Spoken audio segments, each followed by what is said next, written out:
make it rains from the previous turns. Oh, I can really see this Golden Go maybe wanting to switch out, but Basculegion, as you called out earlier, might want to just try and flip turn its way out, because if it doesn't manage to take a knockout, it will be heavily threatened by whatever responding attack from Emanuele's side, and our players are really taking their time to make those decisions. Looks like Golden Go will be withdrawn, does not want to stay on the field any longer, wants to reset those special attack drops, and there we go, there is the Pelipper activating the rain, just boosting up the power of this Basculegion's water-type attacks even more. But in response, this Incineroar is going to be withdrawn for the Rillaboom, so Rain is still active, and with the Rain, with the Choice Band, I think the Rillaboom is just going to get knocked out if the Basculegion targets its slot. So, which slot did this Basculegion target? It's the Wave Crash into the Ursaluna! So the Ursaluna is going to keep itself safe for this turn, and now we got Fake Out and Grassy Glide active. Yeah, now we have, and that Basculegion is not in a safe spot at all. Like you've mentioned before, at the top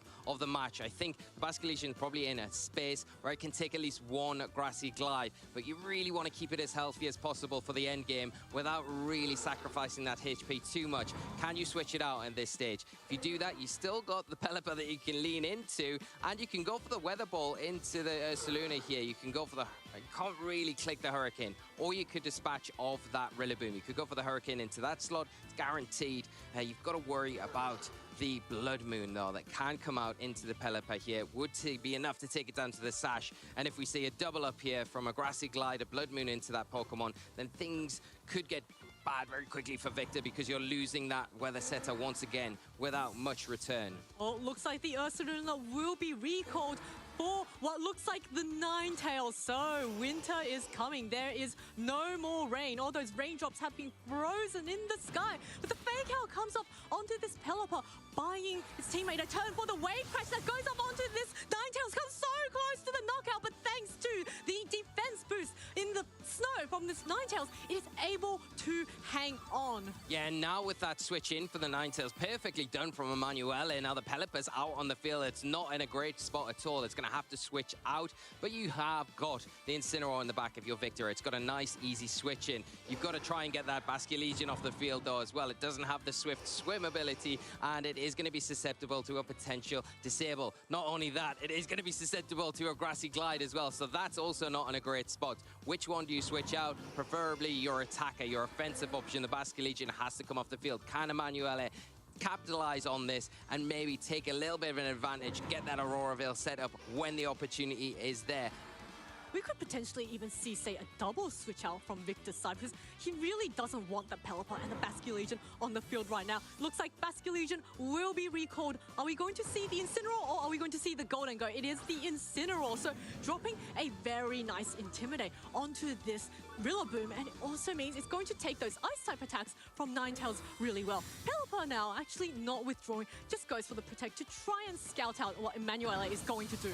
Yeah, if the Incineroar can get through this turn, it's going to be really useful for that Fake Out the next turn, where it can potentially stop the Ninetales from disrupting with another Blizzard here. It is going to fire into the Incineroar. It is going to be able to take that pretty comfortably. Now the Pelipper are going to be in that position where it could potentially get a Tailwind set up, and that will be key, because then you don't really worry so much about what weather's on the field, right? You've got that Tailwind, your speed control, but it's only for a set amount of time, so you're going to be on the clock to take advantage of that. I mentioned Auroraville. There is no Auroraville. There is Icy Wind, though, that the Ninetales can use, and also that Blizzard, but there is Disable as well that has to be considered. I almost wonder if the Pelipper actually wants to Weather Ball the Rillaboom right now. That's going to be an Ice-type attack. Now, of course, Rillaboom is going to move before the Pelipper, but at -1 attack, I don't think it's going to be able to knock it out also without the grassy terrain. So it's going to be quite interesting. Is Victor just going to keep his Pokemon on the field and maybe make a little bit of a read?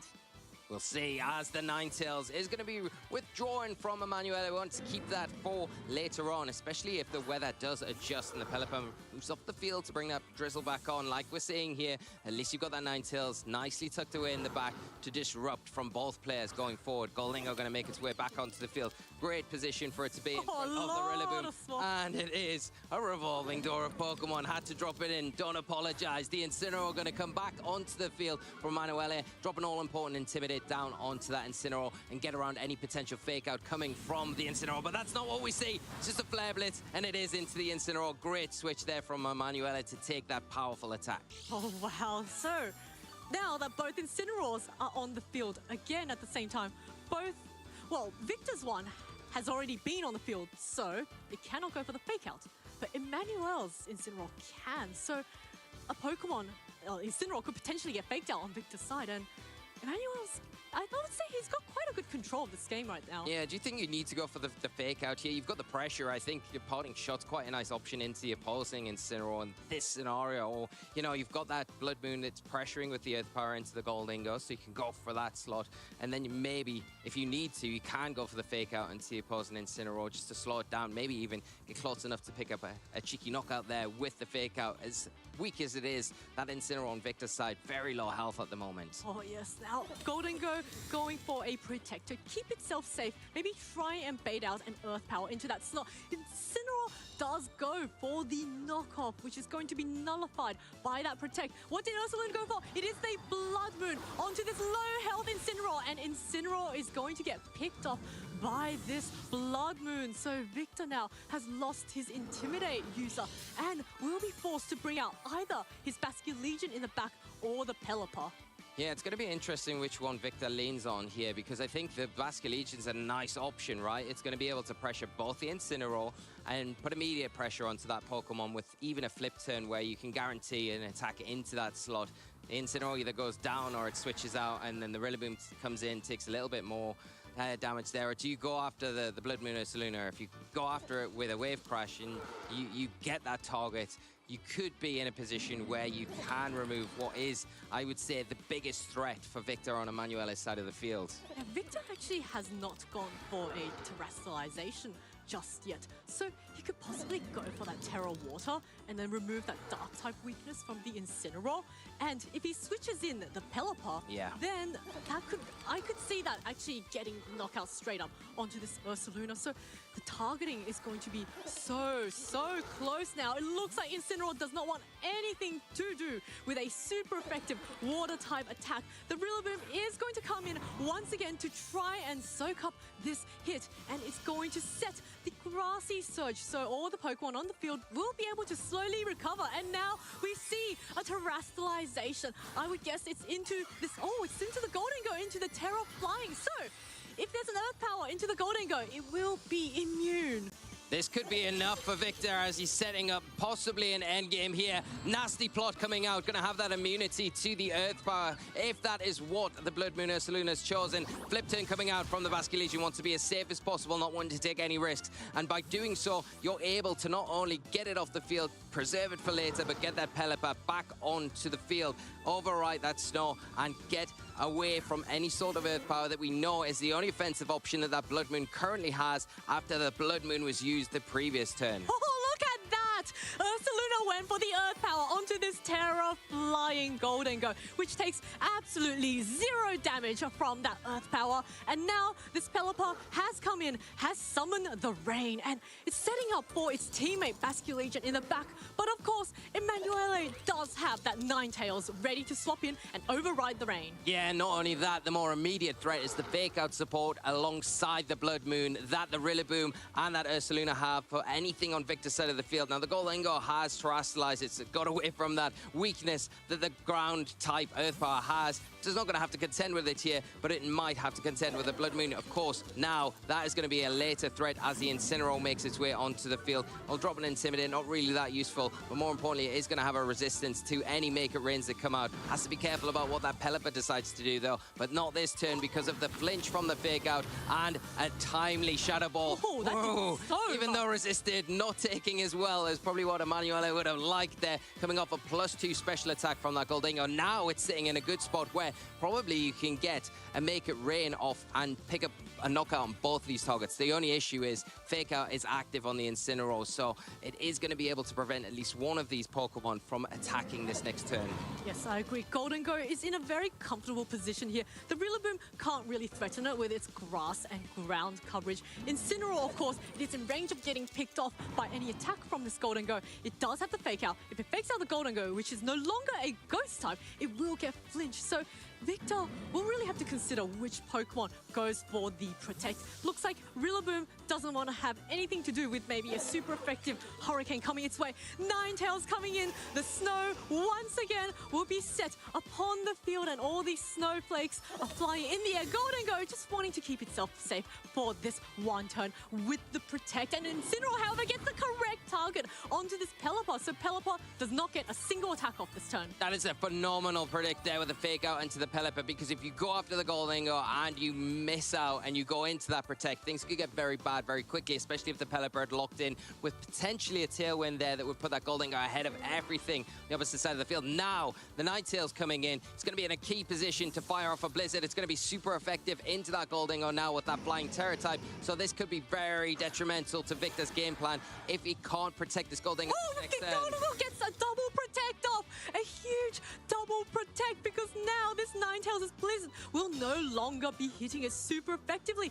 And more importantly, the Goldingo can now swap out for a Pelipper. In the back, is there a freeze? No, there is no freeze. And instead of the knockout into the Goldingo. A fantastic Protect. They're coming in clutch, and Basculegion swaps in for free. And this could be the lifeline that Victor's looking for. The double Protect is what he needed there. Now, like you've mentioned, Zoe, switch out the Goldingo, activate the rain onto the field, pin in that Ninetales, and really utilize the Basculegion. You can either get rid of the Incineroar, it can't protect, it's got to switch, or you go after the Weather Setter in Ninetales. Which target you go after, and which one are you going to be able to secure this turn? One thing is for sure, Victor can secure at least one knockout if he gets the targeting right. Oh, this is so close. Emanuele still has 4 Pokemon, whereas Victor only has 3, and they're all quite heavily chipped. Now this Ninetales will be recalled in the back for future use, and the Ursaluna comes in. So that is a full health Ursaluna, just really ready to take a neutral hit. Looks like actually Basculegion just doesn't even want to have anything to do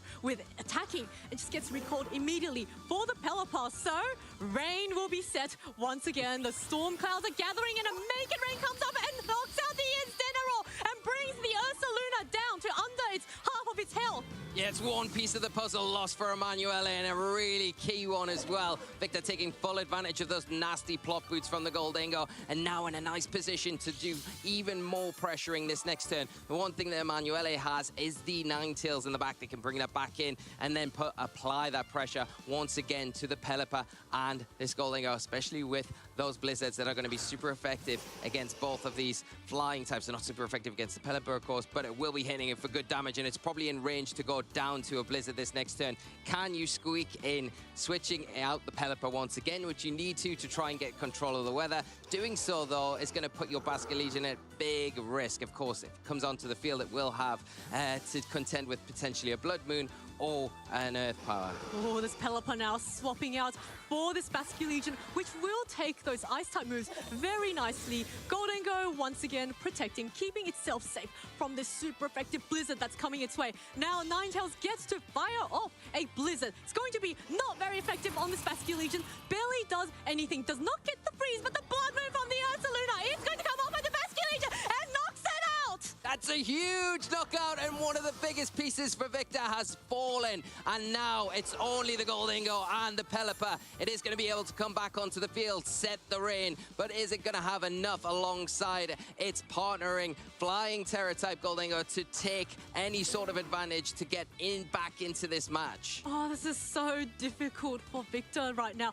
Ninetales, of course, the Blizzard in Rain is not 100% accurate, but if it does manage to connect, I think it could be just game over right now. Of course, Ninetales could swap out. It looks like Ursaluna keeping itself safe. Are we going to see a Blizzard from this Ninetales? Looks like the Icy Wind was what was locked into. It does connect with both Pokemon here, so it is going to lower the speed, but it's going to be enough. That is going to be it. Oh, Pelipper now knocked down to just a sliver of its health, but Pelipper only has single targeting moves, and Emanuele has 3 Pokemon. There is no way the Pelipper can get through all 3 of Emanuele's Pokemon, and it goes for the Tailwind, but oh, this Pelipper a little bit too far. Can't really go through. For the Pelipper to do with such little health here. The Icy Wind decision was such a good choice there. More accurate than Blizzard. And there it is. The battle cancelled. Emanuele is your Frankfurt Regional Champion.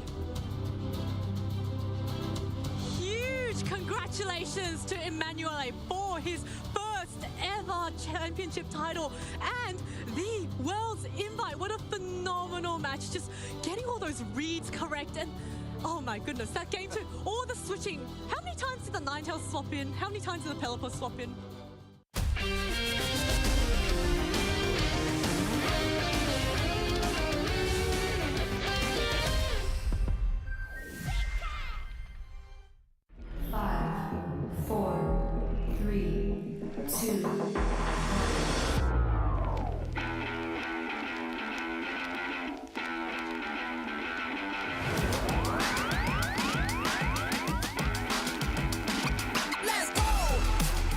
One more, you could attack, but it's just the best pennies there. It's over. Fernando Cifuentes has found it. You've been patient. You've been waiting all this time, but you ready. You've been putting in that grind, so let's go. Champions are hard to find, but you know the goal when you're ready to shine. Have they heard of you? Then they know. You got your sights set on that road. If it's time to battle them, then let's go. Cause you'll never stop. Show them what you got. Stays asleep. From that GF Close power. combat onto a Moongus. Is that enough? Yes! Chop across, gets the knockout. Defeats Volchua. Show them what you got. Yeah, they already know. You got your sights set on victory road. Show them what you got. Yeah, they already know. You got your sights set on victory road. Gets the leg down. Can you look down the Wishcash when he has a little bit of health left? Oh! What HP left. I know.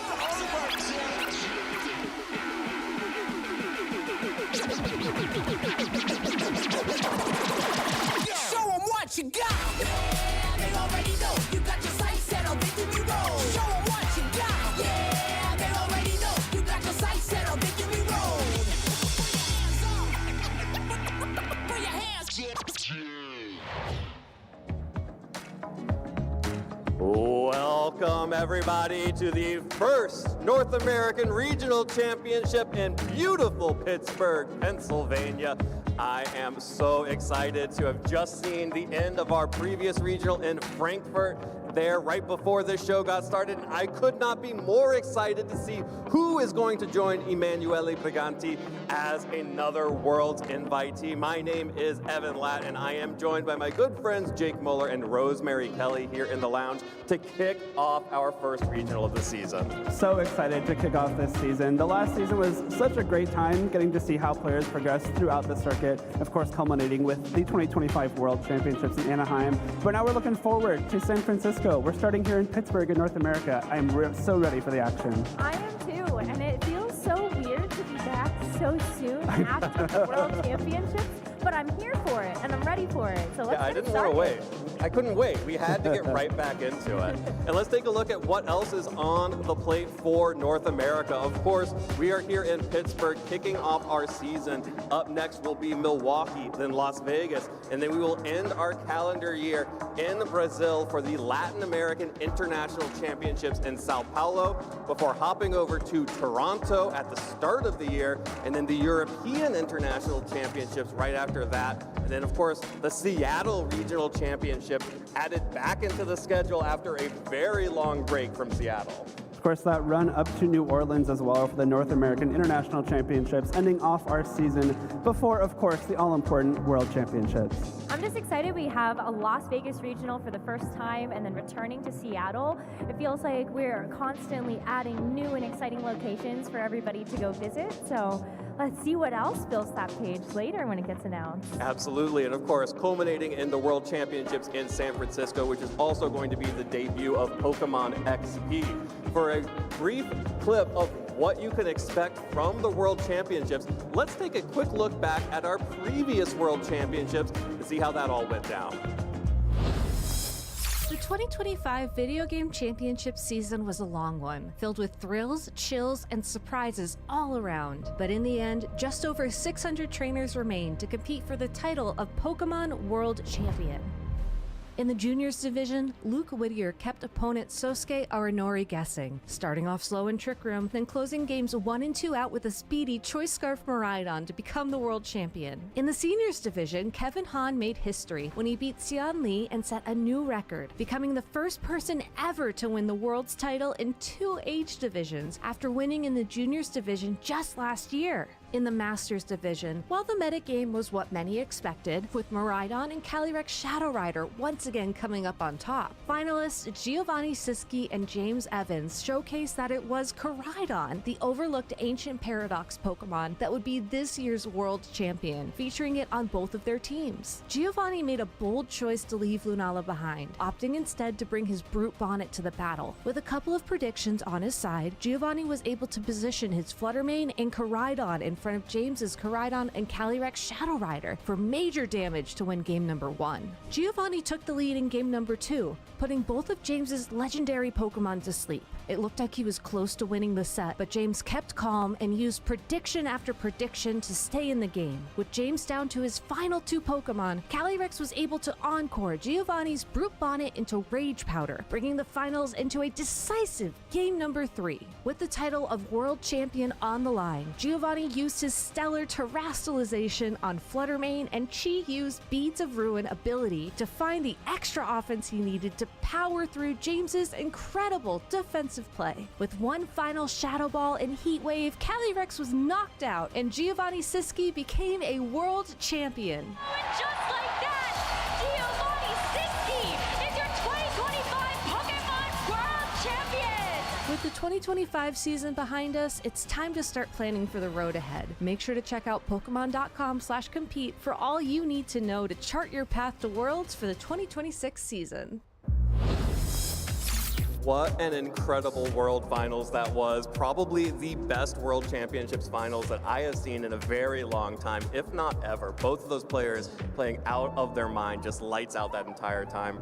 Rose, you were there. What was that like to see that in person? It was amazing. I mean, I think everybody just so excited to see the Koraidons on both teams. James Evans, of course, no stranger to making it to the finals, let alone winning a world championship. So I think it was just really cool to have both of them on the big stage, and the crowd was electrifying.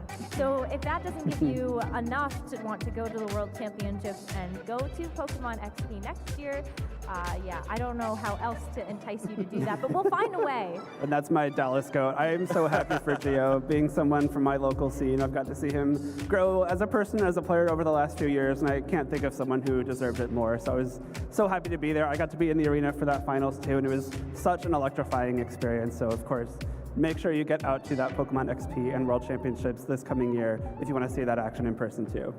Well, moving on to our tournament here today and tomorrow in Pittsburgh, things are very different. In fact, only 2 Pokemon from the World Championships Finals are still legal in the Regulation H meta. So, of course, that was the Incineroar on James Evans' team and the Hisuian Ursaluna on Giovanni's team. As you can see, both of those are some of the most popular Pokemon in the tournament here. But of course, I think it's really no surprise of those first 4 Pokemon on this list, the Golden Go, the Sneasler, the Incineroar, and the Rillaboom, those have really been defining the Regulation H meta. Yeah, without any legendary Pokemon or Paradox Pokemon, it really opens the doors for some of these other Pokemon from the Paldea region to shine. Or Hisui, I guess, if you look at the Sneasler. But Golden Go, Annihilate, Marchaludon, all of these Pokemon are new to this current generation, and so it's been really cool to see them come back into competitive Pokemon. I think every format has somewhat of a gatekeeper. Like maybe back in Regulation G, we had, can you take an attack from Miraidon at Electric Terrain? Right now in Regulation H, I think it's got to be that Golden Go. It's #1 in usage for a reason. It has very good, both defensive and offensive typing, a very good ability. If you can't do much damage to Golden Go, you've got to be really good in pretty much every other situation. I think you can apply that to every other Pokemon on this list. Absolutely, and we're going to be taking a look at all of our players and seeing how they match up against these top Pokemon. Of course, we also have some players that we're keeping an eye on this tournament. That includes multi-time regional champion Joseph Ugarte, who has been a master of the Sun archetype in the past. Marcus Dion, who made a top 4 placement in the Sacramento Regional Championships that was won by Carson Confer last season. Marcus, of course, using the same team, working on it with Carson, and only being knocked out by Carson in that top 4 match in a perfect mirror. And of course, the player that everyone is talking about coming into this regional, Stefan Mott, who has just won his 2nd regional championship by winning in Monterey with an extremely unique team. Oh yeah, that team is something else. Garganackle, Scyther, we also had a Sylveon, love that for me. And the team is really full of these picks, and I think all three of these players have proven that they have what it takes, not just to build winning teams, but also to be winning players. Marcus has gotten so close. Ugarte as well, with the second in the Regulation H in Louisville, as well as Sacramento, I believe. So the fact that he's gotten so close, I feel like his time is coming soon. These are, I think, three trainers that when you're looking at teams from regionals, they're always people to kind of see what the meta is where it's heading, what it's doing, because they're all people that will come up with new and cutting-edge stuff to bring to a regional. And I think especially the first regional of a season, the first regional of a new format, new old format, they're going to be at the forefront of team building here. So I'm really excited to see what they've brought. Well, if you want to make sure that you are seeing all of the unique and interesting teams that happen here in Pittsburgh, you have to follow the channels. Go to Pokemon.com/broadcast to make sure that you are seeing everything from the video game championships, the trading card game, and the Pokemon GO tournament that is happening at the same time this weekend. And of course, click that follow button on YouTube and on Twitch, because we would really hate for you to miss any moment of the action here in Pittsburgh. It's going to be an incredible weekend. I am so thrilled, and I just want to get right into it. How about you guys? Let's do it. Yeah, let's go ahead and just jump right into it. But for those of you who are just joining, this is our first event of the season. Let's take a quick look at how this whole weekend is going to play out, and we'll get you right into some games. This weekend, the 2026 Regional Championships are bringing the electrifying action of Pokémon Scarlet and Pokémon Violet to the global stage. Top trainers from across the world have gathered to compete for a share of over $125,000 in cash prizes, travel awards, and the all-important championship points that could secure their spot at Worlds 2026 in San Francisco, California. The journey to the top is a true test of skill and strategy. This two-day event kicks off with Swiss rounds, where trainers face off in best-of-3 matches using an open team list format. In this format, each Pokemon's Terra type, ability, held item, and moves are fully visible to the opponent, making every decision crucial. To advance to Phase 2, trainers need to rack up total match points to exceed the threshold for their division. In Phase 2, the pressure intensifies as the remaining trainers face off in more Swiss rounds to determine who advances to the top cut. After all Swiss rounds are completed, the top 8 competitors, plus up to 8 additional competitors with the same number of match points as 8th place, will advance into an asymmetrical top cut single elimination bracket. Win and you move on. Lose and your journey ends. Only one trainer will rise above the rest to claim the title of regional champion. Who will etch their name into the history books this weekend? And who will punch their ticket to Worlds 2026 in San Francisco? Don't miss a minute of the action. Stay tuned all weekend long to watch the battles unfold live. To stay up to date on future Play Pokemon events, visit championships.pokemon.com. Hello everyone and welcome back. I cannot wait to get started with our very first regional of the 2026 season and to take you through the very first match of the day. I'm Sierra Dawn, joined here by Len. We get to start and kick off the competition. What an honor. I am so excited. We're back to Reg H action. This is my favorite. I cannot wait to see these teams, these Pokemon today. It's going to be a lot of fun. Len's not joking about that either. That is all he's talked about all morning, is how excited he is for this regulation. And I mean, I agree. Already, we've seen a couple of regionals pass by, and being able to see some of the creativity in the gameplay that's come on out just makes me so much more excited for the event we have in store. Yeah, it should be a ton of fun. As for us, though, of course, being able to be a regional champion, there's a lot there. But of course, there's some great prizing as well for trainers that attend the event that get to go the distance. Looking at the first place prize, it is going to be $6,000. Of course, a lot of Pokemon cards to be opening with your friends as well. And the prizing does go down throughout the top cut. So make a deep run in the tournament, and a nice chunk of change could be yours. And of course, trainers will be looking to compete for championship points that can be used towards travel awards, looking at the internationals coming up and down the line. Make sure you can compete in as many of these events as you can, especially looking at LASC, USC, all of these great events, and get that priority registration as well. And of course, for those championship points, it's new season start. There's going to be the race to see who can be claiming their spot for the World Championships, and being able to secure some early points here would be nice. And of course, an direct invite for whoever wins the event. Right, ready to get a head start on some of the points. A few changes from last season. Now 80 players qualifying off of points and the leaderboard, and some little shifts to how many points for each placement. Love to see that, and something we'll get to talk about a little bit more later on. But for us, we have a match to get underway with. We are starting with round 1 here in Pittsburgh, which is so exciting, especially being able to see these players and these teams. And Stefan, I mean that was the talk of the entire last weekend, was the Scyther that he's pointing to. But Michael Grishon's going up against Stefan Mott to be kicking off the run.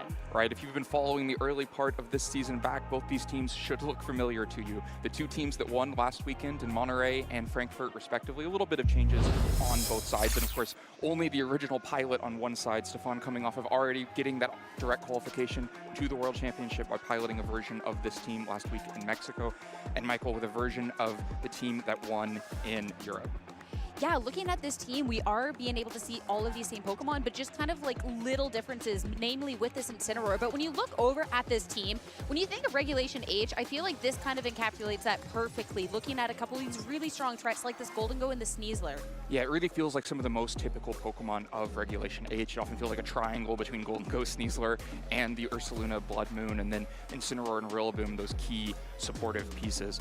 A few more odd movesets with this team that won last week, though. The leftovers, Blood Moon that has dropped, Hyper Voice has Yawn instead, and then Sneasler, of course, with a very distinct Swords Dance and Acrobatics set that can let it kind of set up in a way that most Sneaslers aren't able to, but also means that with no Throat Chop, it can't go after things like Golden Go on the other side.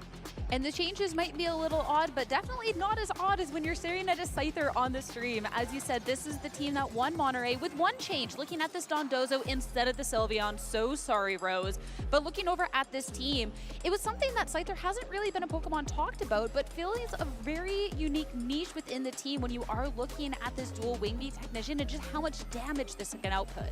It can output a lot of damage. It's surprisingly bulky with the Eviolite too. You might be able to expect you can just 2-hit KO it, but you can't. Has some good resistances as well, and so fills a specific niche for this team that's otherwise trying to play at a very slow pace. You see Aurora Veil, you see the Salt Cure, Dondozo, of course, with leftovers, Wave Crash, Yawn, all able to play pretty slow. And then Golden Go can act as kind of that one bit of quick offense when you need it, able to go after things like the Golden Go on the other side and make sure they aren't able to just freely set up nasty pots, which feels like it might be a big part of this matchup. Scyther can't really get to Golden Go. A lot of these Pokemon feel vulnerable to Golden Go if it gets +2, +4, but the Golden Go on the other side plays some good kind of gatekeeping for it.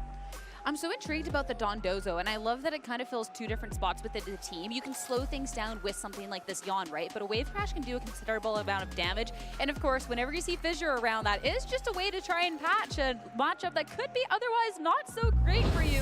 Love to see the change come on through. But getting into the match, not going to be on the lead at least. It's going to be Stefan with none other than the Garganacl he is known for, next to Incineroar, whereas on the opposing end for Michael, Rillaboom and Sneasler. Incineroar hits the field with a very valuable turn 1 Intimidate into 2 physical attackers on the other side, ready to make sure that that Garganacl, despite being the same type attack boosted moves from both Pokemon on the other side, still feels relatively comfortable. Meanwhile, Sneasler not immediately threatened here, could try to get the Swords Dance, already has consumed that Grassy Seed, has Acrobatics boosted up. It means that even if Garganacl were to Terrasilize, Sneasler could still chase the offense afterwards, but first, Garganacl very physically defensive, hard to get enough physical attack to go after it. Going to be the Incineroar with the first fake out, so no fake out from the Rillaboom to hit into the other side. Sneasler, of course, as you said, go for that setup. It is just going to be a +1 since it did take that Assimilate. And now Salt Cure into the Rillaboom, so this is going to be residual damage turn after turn. You get a little bit of heal from the terrain, but then also a little bit of damage. Really speaking to this slow play when you are looking at the Garganacl on the field.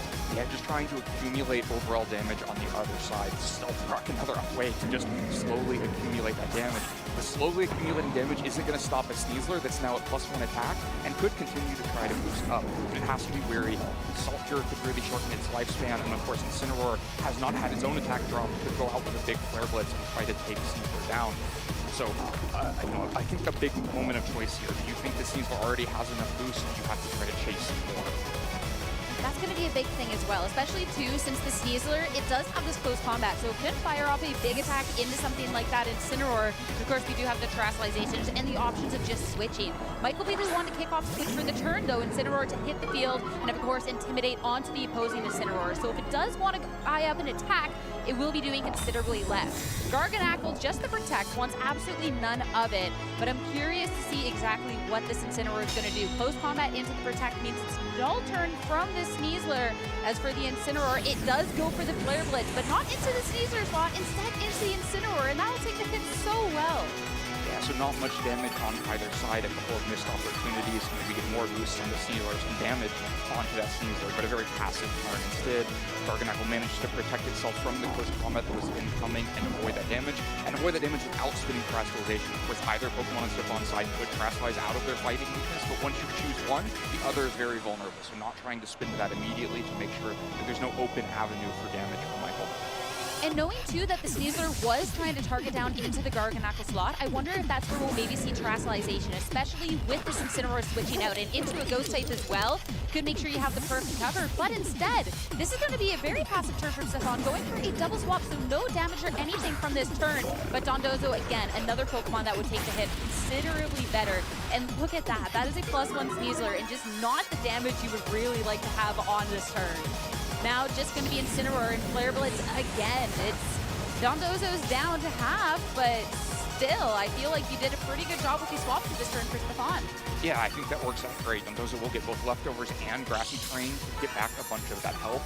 And meanwhile, Sneasler had two great targets in front of it a moment ago, now doesn't have any great targets. Can't really get to the Golden Go at all. With +1 attack, that Acrobatics isn't a large threat. And at -1 special defense, Make It Rain is a real threat. Now, Incineroar looks pretty valuable here. Whether you're getting a knockoff from the Golden Go for a bunch of damage or getting rid of the leftovers from Dondozo on the other side. But this is why that Wave Crash that you mentioned earlier is so important, because Dondozo is not just a passive Pokemon on the other side. When it's up against something like Incineroar, it can offer offense of its own. Yeah, and that's going to be a big thing, and I'm curious too, because we do see that there was the hover of the Terrestrialization for Michael, so this could be a way to try and make sure this Incineroar makes its way through the turn. Sneasler, despite having that Sword Stance boost for the +1, hasn't really done too much offensive pressure as of this point, so you could go for the swap, or do you want to try and boost her? It's hard to switch the Sneasler because then you lost your Grassy Seed, you lost your Unburden, so you want to keep it on the field. The Incineroar kind of stuck between a rock and a hard place because it uses that Terrestrialization, no longer resists Make It Rain, so instead just flees out to the back, close combat into Dondozo. It is starting to get respectable damage though, so the Dondozo, if you are looking for a slower pace, it would have to be chained with a lot of healing. Make It Rain from the Golden Go though, and into the Sneasler, that's going to be enough to just take it out. Right, Sneasler just tries to get the offense it can, but goes down to the Make It Rain at -2 special defense. Looking at that now, Wave Crash. We saw the Incineroar in that slot just a moment ago. Rillaboom to hit the field, just driving on just a sliver of health at this point. And yeah, that's going to be hanging here with that first KO within this match. Right, Michael manages to avoid losing 2 Pokemon on that turn, but has really lost all of his momentum here, right? Has gotten a little bit back. The Golden Go's now at -1 special attack. The Dondozo relatively low, but has really spent a high cost for it, down to just 3 Pokemon and one of them so low. You'd love to get Golden Go out and start getting nasty pots of its own, but it really needs that defensive backbone around it to be able to cycle fake outs. And when Rillaboom is already down to 18 HP, much easier to kind of cut that avenue off, make Golden Go stuck on the field by itself. But now, in this moment at least, Golden Go looks relatively safe. Especially too, knowing on the opposing end that it is a Golden Go for Stefan that is locked into that Make It Rain, since it does have the Choice Scarf. And Choice Scarf, of course, limiting a lot more of that damage output than if it was something, say, like a Choice Scarf. Dondozo being on such low health is just going to be the swap, and eyeing up that Intimidate will be good into this Rillaboom, and of course, would take a hit like a Make It Rain, just a lot better if that's the eye up. But of course, we did get to see that it was maybe looking for a little bit of a setup instead. So that could be a great way to make momentum, as on the opposing end, that'll be enough for the KO onto the Rillaboom. But again, Michael, this Golden Go looks to be in a pretty decent spot. Maybe, but it's up against the Salt Vest Incineroar on the other side, Golden Go's worst enemy. It is so difficult to find the damage to get through that. And now, when you no longer have your Sneasler, you no longer have fake outs to cycle with it, it's going to be really up to the Golden Go to find that offense against the Incineroar on the other side. At least what's nice at this point is even if you only have 2 Pokemon, which is a little bit of a scary prospect, you do still have this Incineroar to drop that Intimidate and to try and buy you just a little bit more time to be able to make some sort of momentum with this Golden Go.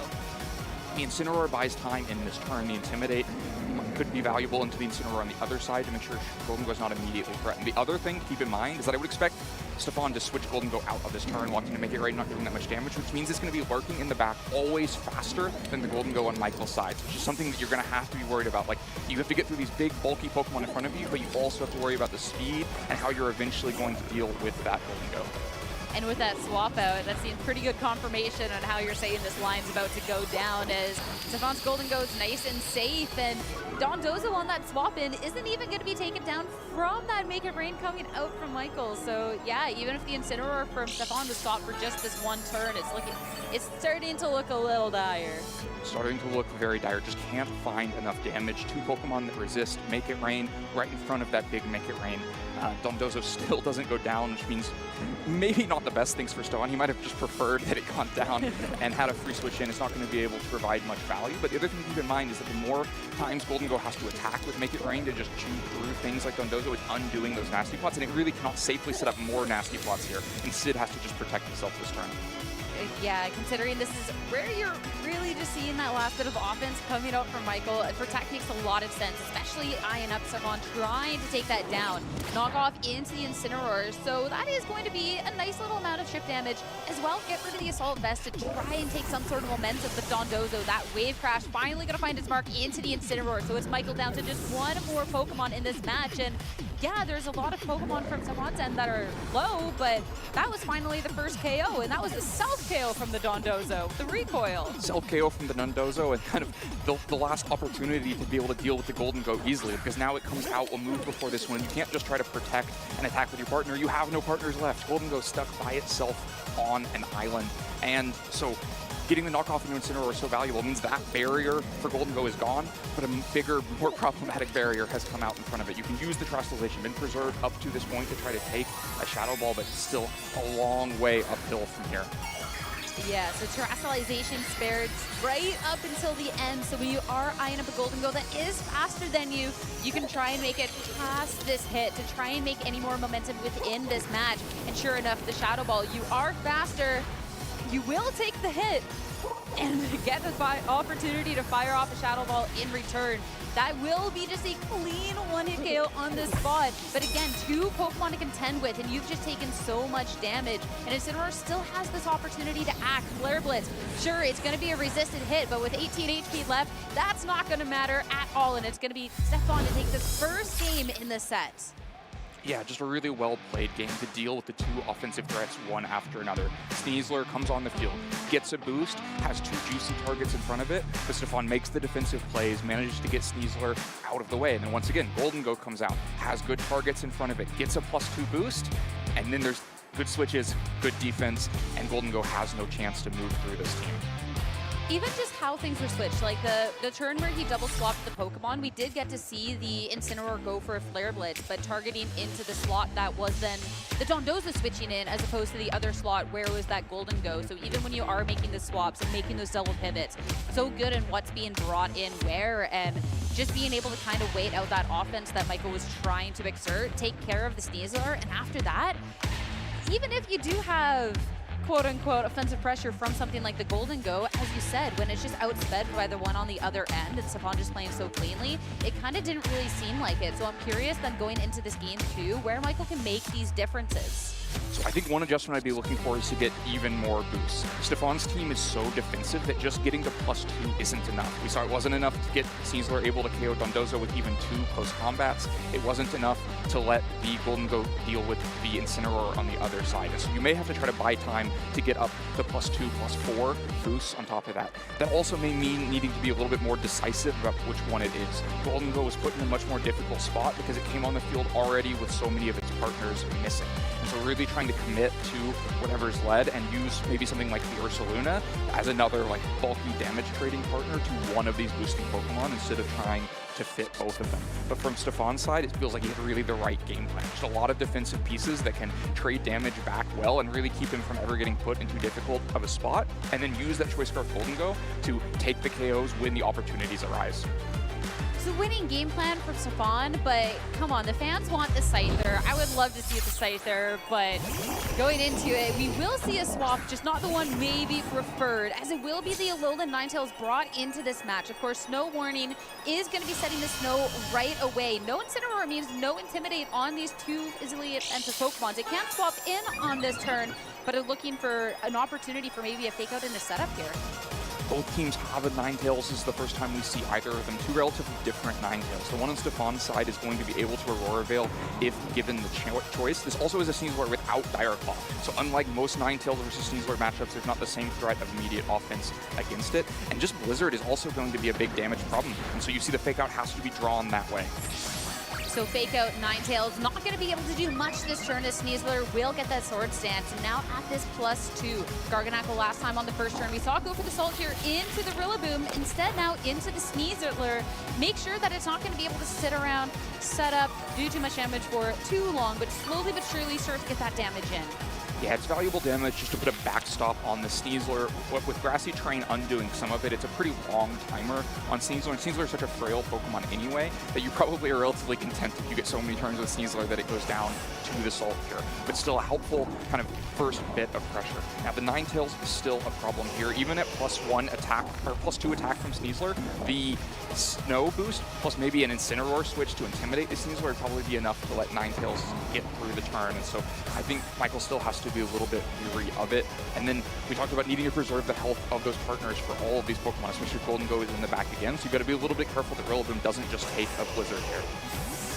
It's going to be the Alolan Ninetales to swap out, though. So if it is the Incineroar to hit the field, ooh, that could have been taking a lot of damage. But instead the Golden Go, and we got to see that little bit of a target. So again, covering so well for this offensive pressure that Michael is trying to off-put. Garganacl will protect Sneasler. That's going to do nothing into the Ghost type onto the other team.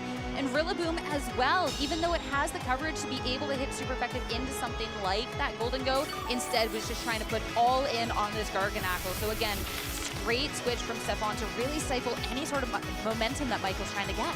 Yeah, new game, same plays. Once again, Sneasler doesn't have the boost to attack this Golden Go and get a KO immediately, which means it's very vulnerable to make it rain. And this time it's Rillaboom, then Incineroar on the other side, and so it's really hard to find the damage back. You could maybe go for an Acrobatics high horsepower double up and get rid of Golden Go, but it's going to probably cost you Sneasler and most Rillaboom. That might not be the best trade. And so a really important decision-making point here for Michael. Do you continue to commit to Sneasler? Do you try to just get what damage you can out of it right now? You know, the Garganacl just protected itself. You could just throw a close combat there and say that's enough for Sneasler. But for now, going to be switching out. Stefan has not been shy about switching the Pokemon round whatsoever. So if it was an attempt at a close combat, it would have been a Ninetales to try and take that hit a bit better. But Sneasler just protecting on this turn. When you are eyeing up this Choice Scarf Golden Go, wanting to try and make sure you're not letting this Pokemon go down for free. Of course, Rillaboom will be taking the hit. That will take it to just about half. And of course, that nice little special attack drop onto that Golden Go. High horsepower is going to find its mark, bringing it down to about 1/3 of its health. So a nice little valuable bit of damage at this point.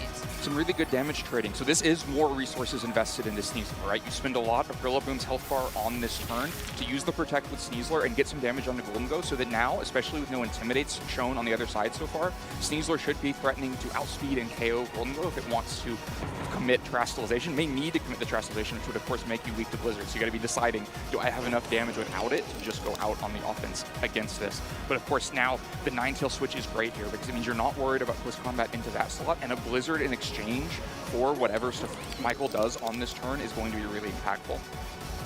Eyeing these up, of course, the Golden Go, with being that choice item, has no option of Protector or anything else, whereas the Ninetales does.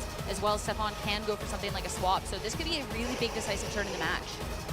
Very decisive turn. Ninetales just going to protect and no switches. No Garganacl coming into this acrobatics. Should be good damage onto the other side. So if any attempt at a hit into the Ninetales is not going to do anything, and Rillaboom, the first one to try and target into that box on the opposing end. Acrobatics into Golden Go, though, that is going to take down this KO without committing the Terastallization either. So a big key to Stefan's win is gone from the match. So where can we go from here? Are we going to see the Garganacl come on out? Because that's not going to appreciate a hit from the Sneasler either. Or are we going to get to see this fourth Pokemon?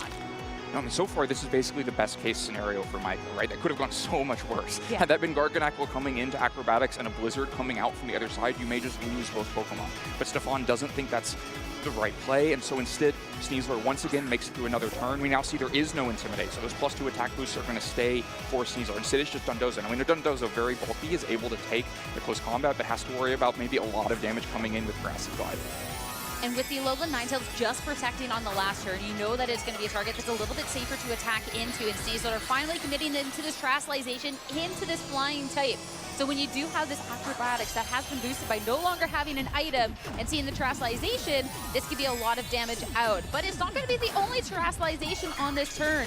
Dondozo on the opposing end into the poison type, making sure that you're not going to be taking too much damage from a grass type attack from this Rillaboom.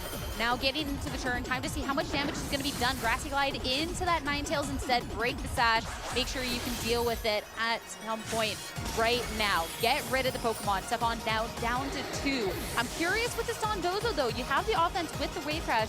You also have tools to try and slow it down. Wave Crash will be what it is. Sneasler has taken a lot of damage and is going to be taken out of the match.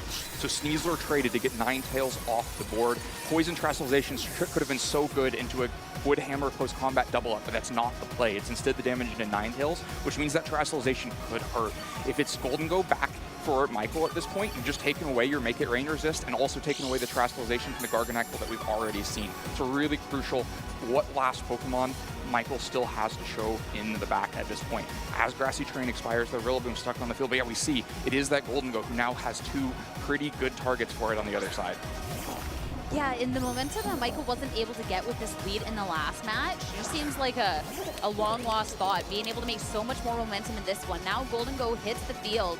Rillaboom, you still even have this option of super effective damage into that Dondozo with something like that ground type move, and Golden Go, of course. You got to play it carefully here because you don't want to lose this piece for free, but Garganacl, again, that's not the offensive Pokemon that you would want in this situation, and it doesn't have tools to really protect itself and its partner with something like the Wide Guard, considering this is the KO you slowly set with Assault Cure and Self Rock. Right, and that gives Michael a lot of time to just kind of cycle through these Pokemon, make sure that Golden Go stays very safe. It's got to be tempting to go straight out on the offense with these big targets on the other side, but you can do it even more safely if you've got Fake Out Pressure next to you, have the chance to get Grassy Terrain back in the future. So no surprise to see the Golden Go just protect itself and try to wait for the perfect opportunity, but you also can see what's on Stefan's mind. It's time to click the button. You're saying my Pokemon might not be doing the most damage at this point, so let me click the funny button instead. That's, of course, going to be 1 in 3 to try, the 30% to try and make it connect to get that instant one-hit KO.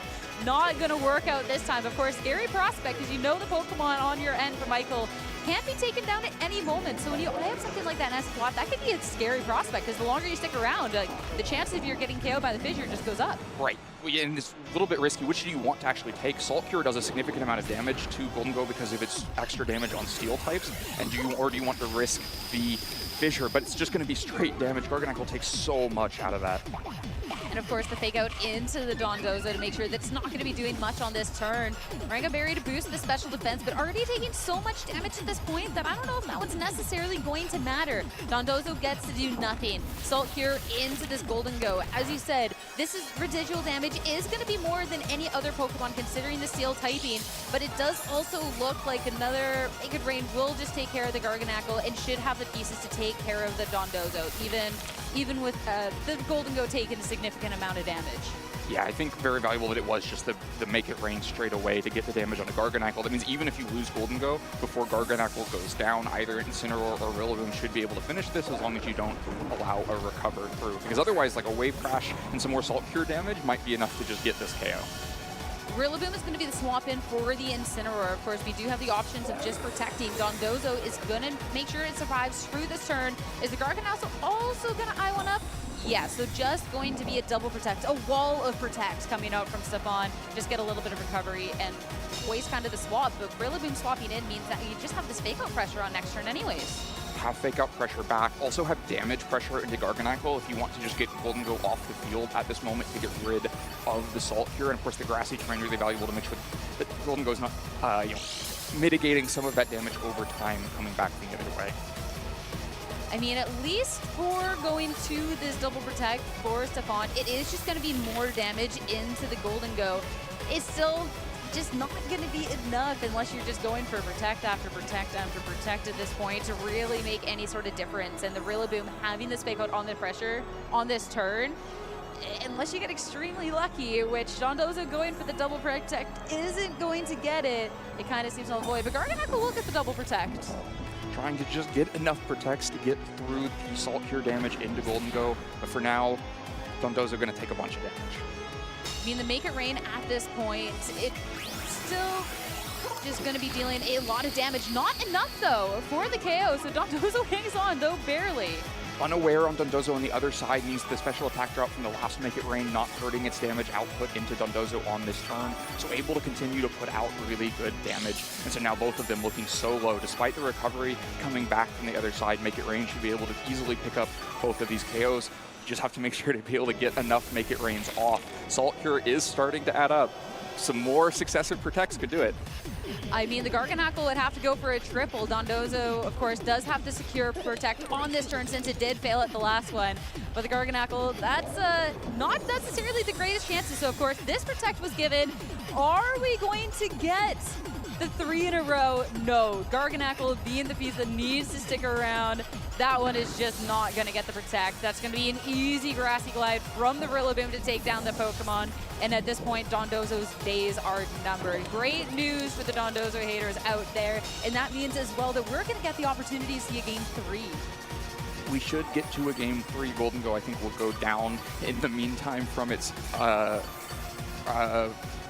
this Wave Crash. If we can get enough damage in, Salt Cure should expire now with the Garganacl off. The extra protect was really needed there. No. Oh, the Golden Go with the Grassy Terrain recovery is not quite going to make it past the turn, but still 2 pieces to be able to take care of this pesky Dondozo once and for all. Rillaboom's taken just no damage essentially, and Incineroar as well at full, hitting the field, has the fake out and everything else. And when you're eyeing up how much damage you can do into this, and the fact that Dondozo used Protect on the last turn, you're not going to get lucky again here. No Protect, just going to be some damage and this high horsepower just to secure this win and take us officially into a Game 3 after Michael pulled that so well at the beginning. Yeah, Michael found the right targeting in this game. In Game 1, Sneasler could not get meaningful damage out, but in this Game 2, found really impactful damage. Got the acrobatics to KO Golden Go that was so key to Stefan's game plan in Game 1, and then got a big acrobatics to KO the Ninetales as well. And with then only the Dondozo and the Garganacl left, they were so vulnerable to the Golden Go on the other side. Now, is that a reproducible game plan? Can you find the right targets every time? Or does Stefan find something more similar to Game 1? I think a really big part of this game too as well, obviously you were able to find your mark with these targetings, which was really nice, but seeing that Alolan Ninetales come in instead of the Incineroar, all of a sudden you didn't really have this instant check to the Sneasler with putting it at a -1 with an Intimidate. As well, the Incineroar was nice for being able to have a defensive piece, of course, being able to kind of pivot around a little bit more, whereas the Alolan Ninetales wasn't able to off-put any sort of pressure, getting instantly threatened on the field. Even the double up, sure, there's no Dire Claw, but you're still not necessarily taking a Grassy Glide and a +2 acrobatics anyway, so maybe this is a piece that we just see left at home going into this Game 3. Yeah, I wonder if it was an adjustment trying to be one step ahead of Ursaluna on the other side. It can, of course, without a Terastallization there, offer really good damage into Ursaluna. Aurora Veil can also be valuable to mitigate damage coming in from the other side, but of course does much worse against Sneasler and Golden Go if those are going to be the key points of focus for Michael. It does seem to offer some nice things where you can go, if you're going to Terastallize and go for the full acrobatics damage, then I just get a Blizzard back on you, but Michael never let that happen. Always had to fake out pressure on those turns. Ladies and gentlemen, it is finally here. It's going to be none other than Scyther as the adjustment for this game number 3, the Monterey Regional winning Scyther to hit the field. How it's going to fare against this match, we'll have to see. It's going to be Intimidates from both ends, though, to make sure damage mitigated from both attacking Pokemon. valuable Intimidate from Michael, and we also already see 2 adjustments from Stefan compared to Game 2. So at least 2 of the Pokemon we saw in the last game will be at home because Incineroar is now here also, and getting a valuable Intimidate going the other way, getting Intimidate onto Incineroar and Sneasler. Important to mention also, this is the first time that Michael hasn't led the Rillaboom next to the Sneasler, so does not yet have that Grassy Seed defense boost. Means it's very vulnerable to, of course, a dual Wing Beat from the Scyther, but even something like a Flare Blitz coming in from the Incineroar could do important damage. So just going to protect itself through this turn. A Sneasler that's not going to be setting up, so no Unburden, no Sword Dance, nothing else. And Incineroar from Stefan is going to be the first act, stopping the Incineroar from the opposing end. Scyther just a little bit of a U-turn out, so make an appearance for the fans, right, and instantly out. So now the opportunity to see what else Stefan has brought to this match. If it is going to be a Pokemon that we've seen before, like this Dondozo, or going to be completely switching it up. All right, yep, Dondozo, easy peasy. Dondozo out on the field, really loves to be in against both of these Pokemon at -1 attack, just not threatened at all. Meanwhile, a great turn from Stefan to understand the pressure in this Sneasler, that the Protect is going to be forced anyway, and just get some valuable chip into Incineroar with the Fake Out and the U-turn to also give the repositioning that it kind of advances his position even more. So now Sneasler is an important decision to make. We haven't even actually used the Grassy Seed yet, so Sneasler could just come off the field here and undo its own Intimidate from the Incineroar on the other side, but then it's always a little bit harder to find the same position again. If you switch out your offensive threat, then how do you get them back on the field? Yeah, because you would not necessarily feel confident switching it into any of these tools that Stefan has brought to this match. So one pivot that will happen is this Rillaboom, and considering what's about to happen next, the Grassy Surge, the Grassy Seed, the Unburden, I feel like we're not going to see the Sneasler switch out anytime soon, as it now has the setup that it would desire in this situation, even if it is still looking not so strong at this -1. Incineroar, because of that, will survive through this hit. Now Dondozo, is it going to be offense with this Wave Crash, or is it going to be something else? Rillaboom's going to lose that Assault Vest.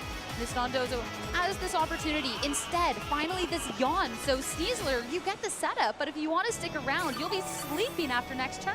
But it means that just close combating on that turn, rather than going for a Sword Stance, is such a great move here, because you've accomplished 2 things. One, you just get the damage without having to worry that you just boosted and are now Yawn. But also, we've seen the Golden Go is in the back for Michael. And the biggest obstacle for Golden Go on the other side is that Assault Vest Incineroar. And now Assault Vest Incineroar taken 75% of its health from that close combat on the last turn. It starts to look a little bit more feasible to move through these Pokemon with a Golden Go, especially now you see Scyther on the other side. Scyther doesn't threaten the Golden Go at all, and so there's like plenty of potential there to just, Sneasler's done its job. We don't have to over-focus there. We don't have to try to chase boosts. We can use the support to make a Golden Go win condition. So Sneasler is out, Incineroar back in to hit the field, and of course, bring a round of Intimidate with it. Going into this though, Dondozo hits the 1 Yawn and is just getting out of there. And to hit the field, it's going to be back in with this Scyther. So something that's not really going to be taking too much damage from this Rillaboom. Another pivot though, as U-turn is going to allow Stefan to get this Incineroar out of the field. And whether it's going to be the Dondozo back in, whether it's going to be the 4th Pokemon, we'll maybe get this opportunity, but nope, Dondozo back in. Make sure that if it is going to be something strong into the other slot, it's not too much damage, but it's just going to be high horsepower. That's still, Dondozo eats up so well. Rillaboom chasing the KO on Incineroar, trying to finish the job that Sneasler started, but you can see how interesting the speeds are there. Incineroar actually moving before the Rillaboom, kind of unexpected, but means that Fake Out pressure has always been in Incineroar's favor on the other side. And then Rillaboom, that means can't find its target, just takes a small bit of damage from U-turn and then does really negligible damage with high horsepower into Dondozo on the other side. Now we're in that position we were just talking about. You have both your supporting Pokemon on the field. How do you reposition to actually get an offensive threat out next to them? Especially with how slow Dondozo is, you have to worry that, trying to parting shot out with Incineroar probably just lands Golden Go into a Wave Crash. So a risky situation here for Michael, no doubt. Especially too, since Dondozo, whether it's just going to be offensive pressure with a move or whether it is something like a Yawn, there's a lot of pressure there. And of course, Scyther, when you're eyeing up something like this dual Wing Beat, like Scyther fills the niche for a reason. You can do some respectable damage with this Pokemon. So it's going to be interesting to see if the Sneasler hitting the field for Michael does get this opportunity to come in essentially for freely. You won't have to worry about attack from the Dondozo. Both individuals are doing a swap, but Incineroar hitting the field after the Sneasler means the Sneasler doesn't even get on the field for free. You're still right away going to be losing some of this attack. So now you don't have the Unburden, you don't have the speed, and you no longer have the attack. And it's going to be the Incineroar as well to try and make sure, at least from Michael's point, that can stick around for just a little bit longer. Going for that Ghost Terastallization. Dual Wing Beat is set though into the other slot, and the Sneasler just looks like an afternoon snack. That is so much damage. Instant one-hit KO upon entering the field. Sneasler maybe had done its job, maybe the disposable Pokemon here, but does just go down on the switch in. Incineroar didn't need to Terastallize on this turn, but wanted to make sure that it wasn't in danger of Wave Crash, wasn't in danger of close combat, and could get that big Flare Blitz into Scyther. A Scyther, that Eviolite as well, that Intimidate that the Incineroar brought in onto the field as well. It's going to take the hit, so now the threat of the Scyther still sticks around. Terastallization has been used up for Michael, but you still have a big key Pokemon in the back, being the Golden Go, and with both Pokemon First FMs and taking a lot of damage, if you can get another piece out, could look good. Rillaboom, that'll be able to swap right here, though, as finally the Golden Go to hit the field. But this one's not going to take much damage from the Scyther at all. The Incineroar would be the one to maybe do a bit more of the damage, but the crit is definitely going to make me eat my words just a little bit, taking it to just over half instantly on this swap-in. Knockoff from Incineroar, thanks to the Terastallization, is now going to be that super effective damage. So Michael's going to find himself all of a sudden at just 2 Pokemon left. Yeah, I got stuck in that position with 2 defensive Pokemon out, went back into the position, and so then was really on the back foot on that turn. Ends up giving up a lot of Golden Go's health and also, of course, all of Incineroar, which makes this a lot harder to close out. The Scyther is going to threaten really good damage in the Rillaboom. It draws priority there, and also Incineroar's had a chance to get a few turns of Grassy Terrain recovery, which means it's probably not actually threatened by a single Make It Rain at this point, and you really can't afford a Nasty Plot in this position. Incineroar can just go out and KO Golden Go. You've already spent the Terastallization on Incineroar earlier, so no option for the Water Terastallization to save Golden Go either. At least with the Rillaboom hitting the field, you can go for something like the Fake Out if you are anticipating, or if you think it's a swap, you can try and get ahead of it. And he has not been a stranger to swapping Pokemon around, but this turn, going to keep them in, and that Scyther, this Dual Wing Beat, is going to be taking down another target. Rillaboom standing no chance. Scyther only to make an appearance in game number 3, but man, was it worth the wait. Now it's just the lone Golden Go for Michael. The last chance to try and take this round 1 and this Make It Rain. Scyther is gone. You get rid of 1 pesky Pokemon, and you see the salute from Stefan down to his favorite Pokemon there. But Golden Go all by itself is not going to be enough to try and close this out. No, Golden Go still has to take this big Flare Blitz on this turn. Not something it can do.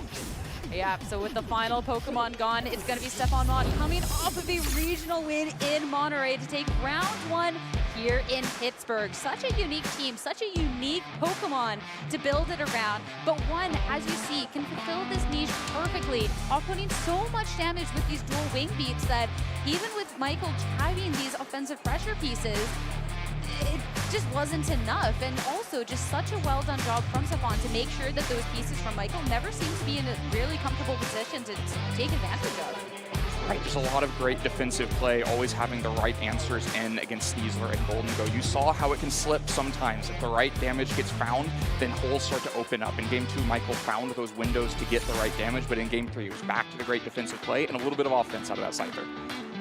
Of all Pokemon on this team, this Scyther, a Pokemon that, even if it won a regional, I don't know how many people believed in it, right? But bringing it again to this event and being able to take the momentum that it did in game number 3, I think was just so nice to see. Being able to have the speed and just that damage output was really, really nice. And even seeing the piece like the Dondozo, that one switch up from Monterey, that was brought to every single match, and that had so much pressure, whether it was with the Wave Crash or something like the Yawn, because the Yawn as well was something that was so uncomfortable for the Sneasler in game 3, and after that, like, you were never worried about the Sneasler at all.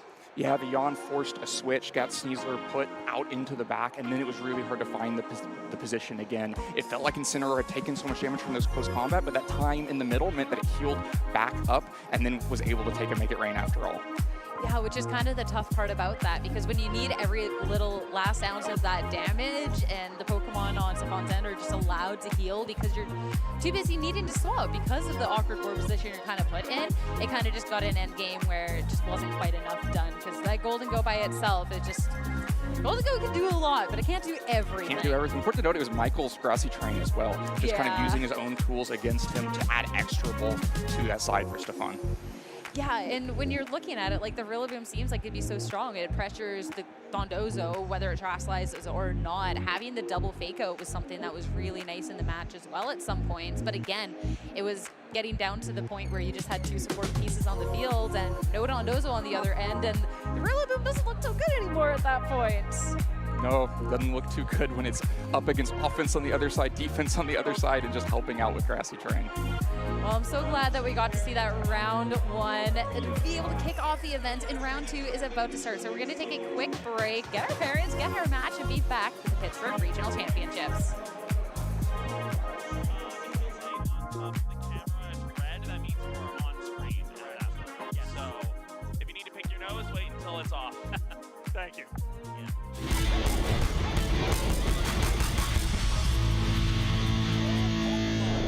And we're live right now in the Pittsburgh Regional Championships, and we're at the newest and hottest booth, the Championships Gear booth. This is something new to the 2026 season, and of course they have to show it off at the start of the season here at Pittsburgh. They have everything for every single game, TCG, VG, and even GO, from play mats to switch cases.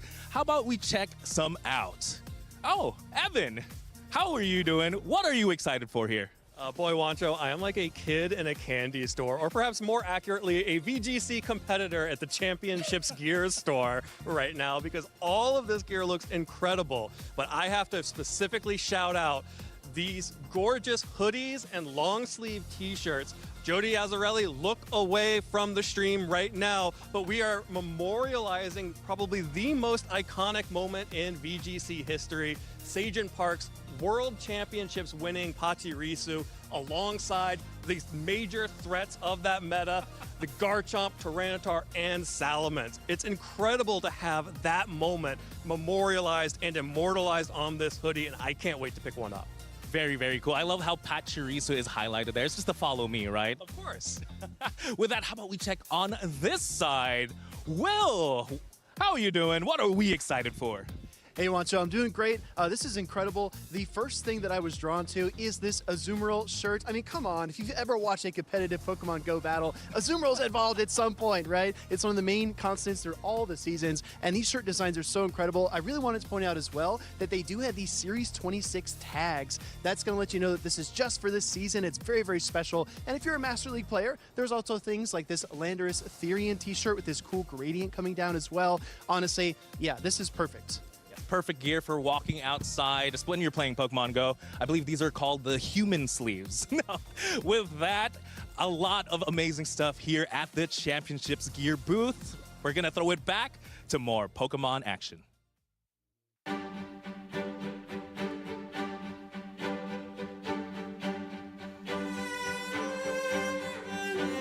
Tell me if we had to start from the beginning once again, would it be worth it? Retraced every single step that led us to this very moment, would you do it? Every high and every low, knowing just where the path would go, every sacrifice we made, would you do it all again so we could stand up here and say, it's our time, we've been waiting so long, feels like forever, now the moment has come, finally it's our time, we'll remember this day until forever, we can hold our hands high, come stand with me, it's our time,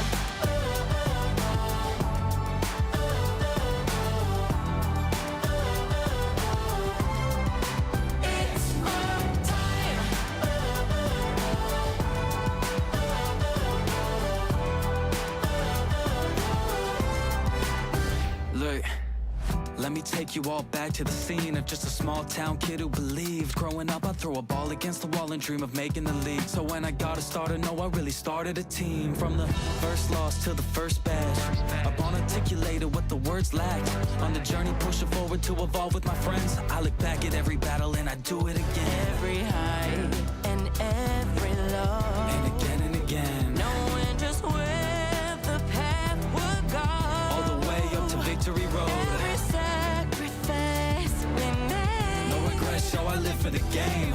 traitors, let me hear you say, it's our time. We've been waiting so long, feels like forever. Now the moment has come, finally it's our time. We'll remember this day until forever. We can hold our hands tight, come stay with me. It's our time.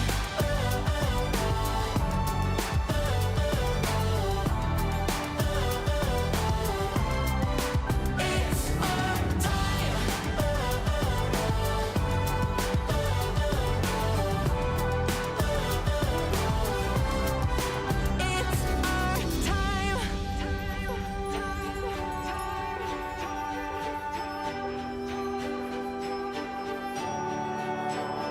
Every step and every scar, every wish upon a star, built the strength to chase the sun. We faced our fears, refused to run, from humble stars to dreams of glory high. Now our names echo across the sky.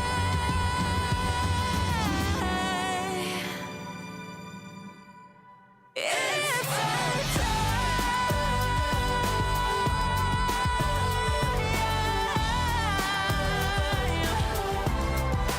It's our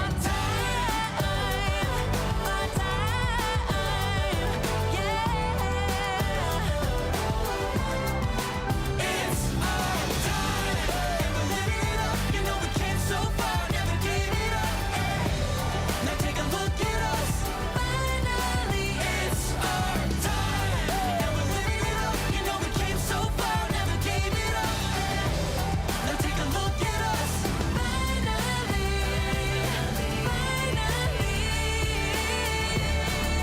it's our time.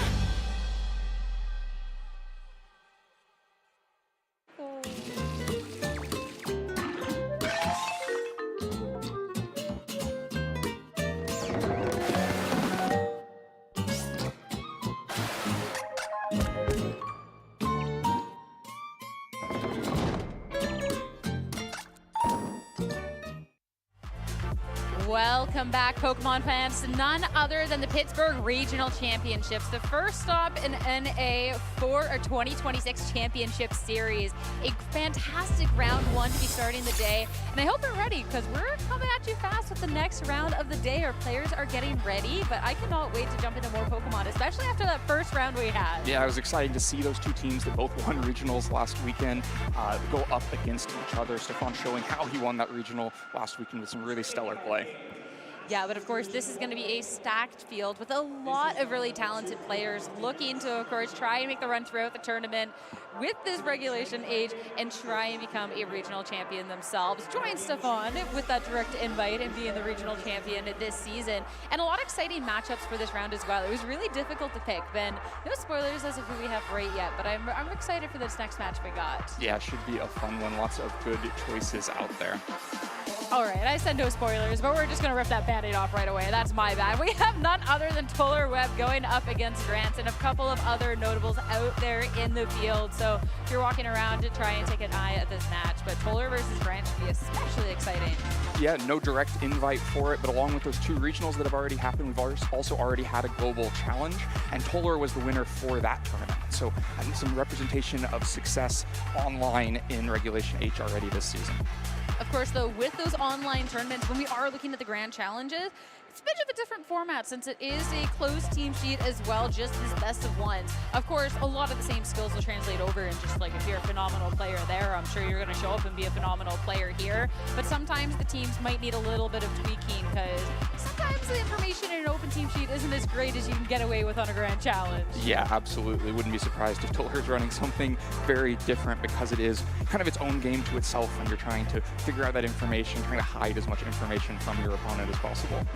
So this team that he's rolling up to the event with definitely looks like a really fun Regulation H team, so I'm so excited to get into this, especially too being able to start the day 1-0. You still have a long day of Pokemon ahead of you. Do not get that wrong, but being able to kick off the day right, start getting these wins sooner rather than later to try and make the end of the day as less stressful as possible is going to be really, really nice, especially for these two trainers that are no stranger to making these runs in these tournaments. Of course, Toller has been in 1.5 million tournaments and has won 1.5 million tournaments, give or take a few. And of course, Grant's an amazing run at EUIC just this past year. So two very capable trainers. I'm excited to see how this match turns out. Yeah, two very strong players, like you mentioned. Grant, top 8 just earlier this year in London, and so are trying to kind of mirror that success going into the 2026 season. Yeah, though getting an opponent like Toller right away in your second round, always a little bit more daunting, but whoever comes out on top is going to feel like they have all the momentum in the world. That is true. And when we talk about it being a SAC tournament, a lot of strong players, you know that you have to face them eventually. So you might as well just get over that right now, unless you pair up against, I don't know, like James or something like round 3 and just keep that run going. But then pull the Band-Aid, get to those difficult matches, start feeling like you are on your path to win. Yeah, exactly. But talking about Regulation H, I mean, I feel like we got a very Regulation H start to the day. The fact that we had 2 regional winning teams, with tweaks of course, but it being something that was a little bit standard to what we know, even if the movesets are a little bit more unconventional, going up against a team that feels like it could only exist in this regulation, I think has been really nice. And I think that's going to be something really fun to discover throughout the day too, is who wants to stick to something a little bit more standard and who's trying to break a mold and a format that, even if there is these top teams, feels like you can start to break through a little bit with a little bit more uniqueness. Yeah, the tail of viable Pokemon in this format is just so long. There's nothing that rules out so many other Pokemon. They have the stats to do it. They have the moves and abilities. They just maybe aren't the most popular, maybe the most powerful in a given moment, but put it into the right niche. Even something like Scyther, when it fills the niche that it needs to on a given team, can look so impactful. Even something like Scyther, ladies and gentlemen, you too can win with Pokemon that can fill specific niches, even if they're a little bit odd Pokemon. But I think that's exciting because even at the tail end of Regulation H, we really got to see like that more innovation. Like we got to see Charizard win an event. We got to see, of course, like Politoed and Kingdra. Like there's teams that, like there is that room for creativity. There's that room for creativity and that room for comfort. In a format that's this open, it's a lot of times about who is more comfortable with their team, has seen all of those many dozens of possible matchups happen, and so players who can fall back onto things and strategies and kind of approaches to the game that they've spent years developing can have a lot of success. I feel like too, when a format is so wide open though, going for the comfort, like you have to be so comfortable with the team. It's not just like, oh, I'm gonna pick up comfort and see how it goes because like, oh, I know the 3 matchups I'm expecting. It's like, no, you gotta know the team because you could be up against Scyther, you could be up against Politoed. Like you don't know, like. You gotta grind the practice, the battle spot matchups, gotta start learning everything that you might run up against. You never know what it's gonna suddenly be a Greninja or Meowscarada on the other side. I mean, you're known for playing comfort. Like you're the Garchomp Tyranitar player. One-trick pony, yeah. I mean, it works because you're also popping off at Monterey too. But like playing in this format, like you've just been talking about how much you love it too. Like even if there is that room for creativity and you don't know what you're going up against, like that's part of the fun of it too. Yeah, always getting to see new matchups, trying to see how your team fares against something you may have never really thought about before, or trying to have that experience, have that matchup go, even though you've got something a bit unusual, I know what I'm doing, I know how I'm going to approach this, and putting game plans into action. How do you feel about your Scyther matchup with your team, by the way? Great, that's a Pokemon that is 4 times weak to Rock Slide, so we can handle that. Oh, you're like, man, if it was me in that round 1. No, I mean, Stefan beat me last week in Monterey, so definitely not that. What? You can't say how good you feel about your Scyther matchup and then say you lost to him last weekend in the same sentence. Garganacle's a whole different story. Oh, don't feel great about your Garganacle matchup? Salt Cure just adds up, just does a lot of damage, just keeps doing damage, and I mean, maybe it's a good thing that you're here instead of out in the field then for this weekend, because with the fact that, again, talking about Stefan's team, the fact that it won Monterey, I'm curious with how many people are trying to, I can also win with Scyther, Garganackle, everything going into this weekend as well. Like, taking a look at a couple of the teams, there is more than one Scyther out in the field, so I didn't get a chance to see if it is still within the, you know, Garganackle, although the Ninetales, but I feel like it's maybe one of the only ways that it works, so that would be an interesting one to see. Yeah, I would like to see what some of those other Scyther teams are, but we can see here Stefan up against his opponent in the finals last week in Monterey, and the slightly different version of the team he used there, which had the Sylveon instead of the Dondozo. Still provided yawn to the team, but a little bit of different damage and defensive profile with the team. See, what's so interesting about the Scyther and this Garganackle, like when you're talking about Scyther filling a niche, when you look back at the Monterey and the meta and everything else, it's something that, I mean, yeah, I look at Annihilate, I look at the Sneasler, I look at, you know, the Garganackle into a couple of your Pokemon don't look so good. Like, going up against this is so strong. Of course, this is the top 12 for Phase 2 of Monterey's. We're still diving into the meta that we have this weekend, but I feel like this is a pretty good indication heading into Reg H of a couple of those Pokemon to expect, especially something like the Golden Go. But Dragonite Annihilate isn't something that we've seen as of yet today, of course, with only one round, but those are two Pokemon that I know for myself that those are tough ones to play up against. They're so strong in this current format. Yeah, a little bit smaller of a pool in Phase 2 in Monterey. I think there were 38 teams. So some unexpected things rise to the top. Tyranitar at above 20% usage in that day 2. Mousehold at almost 30% usage in Phase 2. Yeah, so of course, with that being the Monterey meta, I'm curious to see how far that's going to extend into our own tournaments. We already know that there's some other Scythers out there, but let's start diving more into our meta and our competition as our round 2 players are finally ready on this stage. Toller going up against Grant. Looking at these teams, maybe there's no Dragonite. Oh, well, no, sorry. Grant has one Dragonite. Maybe there's no Annihilate, but a couple of really other powerful Pokemon, as well as ones that maybe aren't on that top 12, but can still really make an impact. Still 2 Golden Goes, one on either side. Life Orb Nasty Plot on one side and Grassy Seed Nasty Plot on the other side. The Grassy Seed, sometimes an indicator that it's really all about that Golden Go. How much support can you put with it? This time, Grant has the Ninetales. We saw 2 in the last game with different movesets. Ninetales, a Pokemon that has so many different moves it would like to run that it's difficult to pick which one. This time, Grant's got 4 moves, no Protect, but up against this team, the Flamigo, we see it provide 2 different things for teams, sometimes Co-Star, sometimes Scrappy. Here, just really out to answer Golden Go. Wide Guard to shut down Make It Rain, or Close Combat to go out on the offense. So if that other side is really dependent on being able to pick up offense with Golden Go, Flamigo going to be a thorn in his side. I love that you have some really strong offensive options with that Close Combat and Brave Bird, but also the utility with the Wide Guard when you are looking at maybe trying to slow down or protect your partner Pokemon. I think that is just so strong and so nice. Looking at the Porygon too as well, that's a Pokemon that, I mean, she's been around in Pokemon VGC for what it seems forever, but I feel like it hasn't been as just as popular in this meta in comparison to a couple of these other options, but I love the little Cyber Duck. He's so cute. Yeah, it's been on a couple of very powerful teams in the format. Rain with Ursaluna, Sun with Ursaluna. Here we see kind of the Golden Go with Ursaluna, and so always trying to use that Porygon with the Ursaluna to provide another angle that your opponent has to worry about, because they never know when it's just going to be a Porygon lead, and that's the matchup they're dealing with. Looking on the opposing end, a lot of strong and just like offensive fast pressure coming out from Grant. Of course, when you have a Sneasler and a Golden Go, that makes about sense. Though this Sneasler is going to be a little bit different than the one we just saw. This is going to be the coaching set, so a way to really be able to pump up your partner Pokemon, looking at something like that Hisuian Arcanine or that Dragonite. And speaking of that Hisuian Arcanine, another one of those intimidators out in the format, but one that can really pack a punch. Yeah, can really put out a lot of damage. Clear Amulet means that you can't intimidate it either, and so is able to really keep that damage output up. Another interesting choice, the Drum Beating over Wood Hammer on Rillaboom means that Rillaboom can also supply speed control. So you have Scale Shot to get Dragonite faster, Icy Wind to drop the speed on the other side, Drum Beating to drop the speed on the other side, all trying to angle for this Pokemon like Golden Go and Hisuian Arcanine that aren't necessarily the fastest things on their own to be able to gain that speed advantage. This Alola Ninetales set, looking at this Encore as well, you're talking about it earlier, I think off camera, but Ninetales being one of those Pokemon that you really wish you could just have one more move to really be able to round out that set.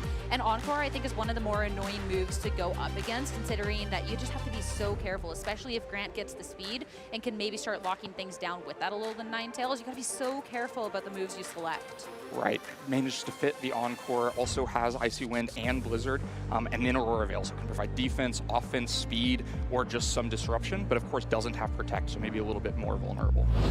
Going into this match, we've highlighted the teams. Time to see what the trainers think is going to be their best shot at success heading into game number 1. It's going to be a Golden Go apiece for both of our trainers. It is one of the strongest Pokemon in the format for a reason, but Flamigo for Toller and Ninetales for Grant. The Flamigo makes the Golden Go on the other side for Grant already look like it's a little bit threatened. Has to worry about a super effective close combat just coming into Golden Go straight away. Meanwhile, the Ninetales, though, able to provide some speed control with Icy Wind, drop the Golden Go and Flamigo speed on the other side. And so a couple of good partners for these Golden Go, but both trying to get the offense going for their team. And looking at the Golden Go, I mean, there is the option of Terastallization, also the Protect. So if it is just this double up, which kind of got a little bit of a spoiler, that could be a big ways. Just going to be Ninetales for Encore as for Toller. First attack into the Protect, and shortly to follow the Golden Go as well. So a lot of information gained for Grant this turn on Toller, just putting Golden Go as public enemy number 1. Grant trying to catch an early wide guard, trying to shut down either Make It Rain or more, maybe even more importantly, Icy Wind, and so wants to get the wide guard shown and Encore, but instead Flamigo just goes out on the offense with close combat, which means that Encore is actually just the first thing to move for the turn and doesn't find a target on the other side. Meanwhile, Golden Go keeps itself safe with a Protect, but now you're back to it square one. No Encore lock, and instead just a switch for Toller. So at least you know you're not going to be taking a double up of a hit onto this turn, as Porygon 2 is going to be the one to hit the field. That's going to be a download into the attack raise, and now Terastallization to hit the field. Where it's going to go, it will be the Golden Go on Grant's end. So knowing that there is the potential of a super effective hit from that Flamigo, looking to just drop that weakness and be able to survive through the turn. Icy Wind from the Ninetales, miss onto the Porygon 2. It's slow anyways, but a lot of damage into that Flamigo, and of course, notably, that speed drop. That's going to be the Golden Go now, the follow-up with the Shadow Ball. It's already taken so much damage that Flamigo is just out of there. Yeah, the Icy Wind Shadow Maul, making sure that Flamigo really couldn't get that much done that turn. If it had gone for the wide guard, would have still taken a lot from Shadow Ball, and if it goes for the offense, well, it just gets its speed drop and KO'd before it moves, despite the Focus Sash on the other side. So Porygon 2 comes in for free, but a really important piece already lost for Toller with that Flamigo just going down kind of unpunished on the other side. And Terastallization was used because even though you were making sure that Flamigo couldn't accomplish anything on that turn, you were doing nothing about the Golden Go. And so it could have just been staying in and using Shadow Ball on that turn, so Terastallization gets spent. But maybe a Terastallization that was somewhat inevitable anyway. You see so many offensive threats into Golden Go on the other side.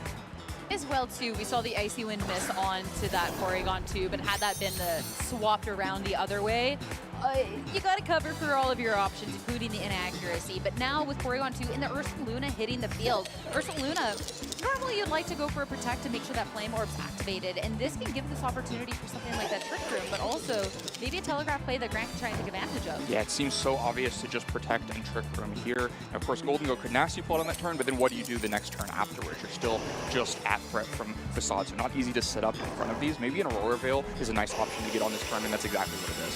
So now any damage hitting towards Grant's end is going to be slowed down just that little bit, as it's going to be preserve the Pokemon and set up the Pokemon. Nasty Plot for the Golden Go to get it at a +2 special attack.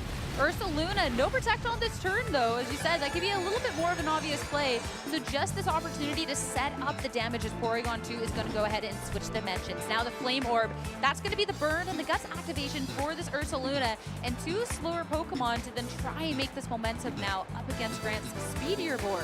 all damage against Golden Go is valuable damage. You can imagine an idea like get the Aurora Veil up and then the next turn switch the Rillaboom, get the Grassy Seed onto Golden Go as well, and then you can maybe take a Facade at that point. And so just getting some Earthquake chip in is valuable. You have to also worry about Porygon 2 just going out with the same type attack boosted Terra Blast as damaging the Golden Go. And so even with those boosts and with a fairly bulky Golden Go on the other side, it's not a given that you'll get an opportunity to actually deal any offense with it in these turns of Trick Room. But I would imagine getting to Rillaboom quickly is the idea here. You can also protect Golden Go and get Rillaboom in, so you have fake out pressure to try to get at least one big Make It Rain off. Ooh, but if you're trying to get rid of this Golden Go as soon as possible and it's going for the Protect, this is going to be a turn where you're not taking too much momentum when, of course, time is limited with these Trick Room turns. That's going to be the first attack towards that Pokemon and the second soon to follow. Golden Go, again, is going to be a magnet for all the attacks on the opposing end and no momentum taken. The opposing end, the Blizzard into these Pokemon. Ursaluna, of course, takes a lot of damage and a little bit more thanks to that burn too. So that's going to be the Pokemon taking the brute force of the hits on this turn.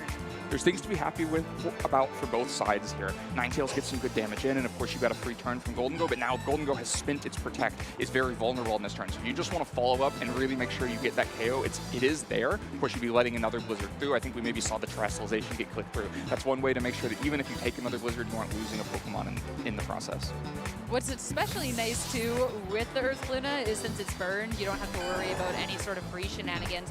But I am to not go for any sort of attack. Instead, just go for this Intimidate to try and make sure that with this Aurora Veil and everything else into Golden Go, that you do have the better opportunity of trying to survive through. As you said, Terrestrialization from that Ursaluna to make sure if you were hit from Blizzard, that you weren't taking the most, going into now the Ghost type on this turn. Trying to make sure to survive through the turn, but Ninetales is already fled into the back anyway. So just the Facade into Golden Go is enough damage? No, the Aurora Veil and the Intimidate doing its work. So much impact from those two. Golden Go, though, even if it holds on, it's not going to hold on against the double attack. And Porygon 2 to follow up with means that Golden Go on the opposing end is just taken down. We're now getting into the Snow Stopping, so even better for this opportunity for that Alolan Ninetales to switch out. But only a couple more turns of this Trick Room remain. But I feel like you've done some decent momentum, but Rillaboom's here to try and slow that down now. Rillaboom comes in, offers fake out pressure, offers priority into Ursaluna as well. Ursaluna starting to look fairly low here, might, be able to go down to a Grassy Glide. Of course, the Terrestrialization helping here as well, but you're not weak to Grassy Glide and you cannot take an extreme speed. And so able to probably get one more attack off. Now looking into this field as well, I mean, Ursaluna has no way to really be able to boost that HP up. Porygon 2, you can maybe try and go for a recover, but at the same time, when you look at the momentum that you kind of want to take, while that speed is in your favor, it makes it a little bit more hard-pressed at this point. Right, hard to know where the damage is coming out. If you miss a KO into Ursaluna and just take an Ice Beam and a Facade back, you can lose Rillaboom and be down fairly low in Pokemon count. Still a bit of time left in this Trick Room, too. Going into this one, a turn that's going all the way down into the timer as a Protect coming out from this Arcanine to, again, make sure a Pokemon is preserved. Not only that, but the Fake Out as well. So Porygon 2 gets absolutely nothing, which would be good if it did try to go for Recover 2, shut down all of that options. And of course, the Ursaluna attacking into that Arcanine is not going to do anything on this turn.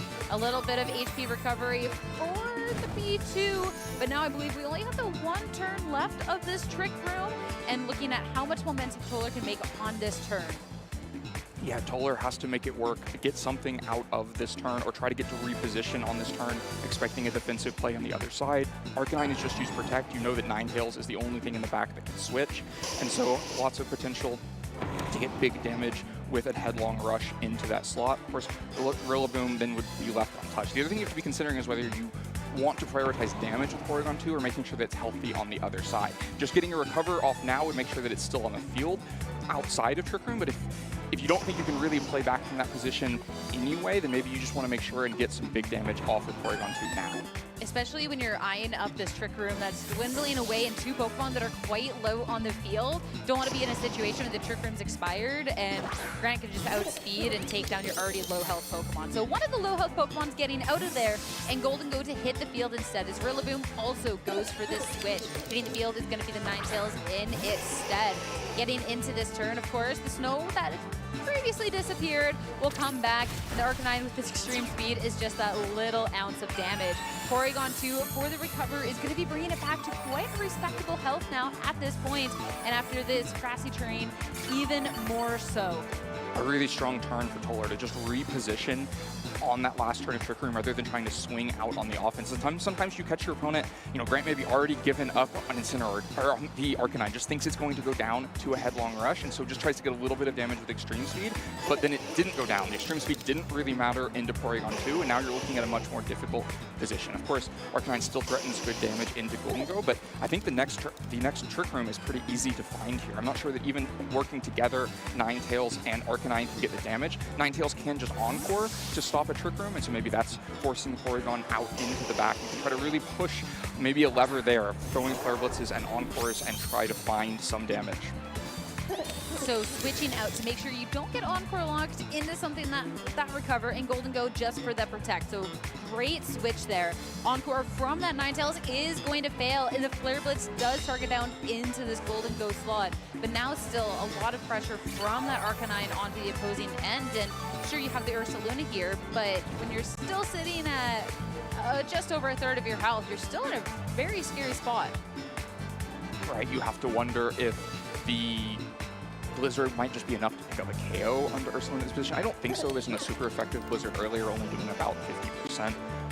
Meanwhile, Golden Go still very threatened by Flare Blitz. You can try to get out to Porygon 2 in the back, but at some point something has to actually progress, right? You're just going to be giving away health slowly but surely if you keep cycling through these Pokemon. The Golden Go does swap, so if we are eyeing up another Flare Blitz, that and the momentum from this Ursaluna, if it doesn't get taken down, could be enough to try and take care of the Pokemon on the other end. But let's see how this one is going to be playing out after, of course, Porygon 2 gets its download. Blizzard into these Pokemon. A lot of damage into the Ursaluna, but not enough. Flare Blitz targeted into this Porygon 2. Also not good. So now it's going to be an Arcanine taking that recoil damage, but an Ursaluna that gets this opportunity to go for that headlong rush and take care of that Arcanine on the opposing end. That's the key forward progress. Arcanine now dealt with means Golden Go in the back is a lot safer, but it costs you a lot here. Now both Pokemon are very low and both moving slower than either thing on Grant's side. And so even if Golden Go is fairly well positioned, it probably can't do it all by itself with damage coming in from the other side, especially because the Rillaboom does have high horsepower. So it's a more realistic damage threat into the Golden Go. So maybe you're trying to find an avenue. How do you get Golden Go in while you still have one of these Pokemon around so that at least something is drawing some attention? Especially too with the Rillaboom hitting the field, there's that fake out pressure as well, and you've already with this Porygon 2 have taken a lot of damage to where it seems scary to go for the protect, and again, that Fake Out could just come on through. So whether you want to try and just protect and maybe swap stack something, get rid of that Fake Out turn, it's still a very scary spot for Toller. I mean, do you risk just bringing Golden Go in here? If you think it is Fake Out plus Blizzard, then it's pretty easy to get Golden Go in at this point. Maybe that is a way to get a partner left for it. And yeah, that's going to be the play. It looks like Ursaluna just switching out. So Ursaluna's out. Golden Go is going to be hitting the field. A Pokemon that still has all of its health. Something that can't be said for the rest of Toller's team at this point. Blizzard, of course, neither of these Pokemon are going to be taking too much damage from it, but it's going to be Rillaboom with this drum beating, looking to have more damage into the Porygon 2, and is going to find that KO. Only 2 Pokemon left for Toller. Only 2 Pokemon left. Ursaluna hasn't improved its position at all. Still going to be moving after both Pokemon on Grant's side and easily threatened with a KO by either of them, but at least it might be able to draw some attention away.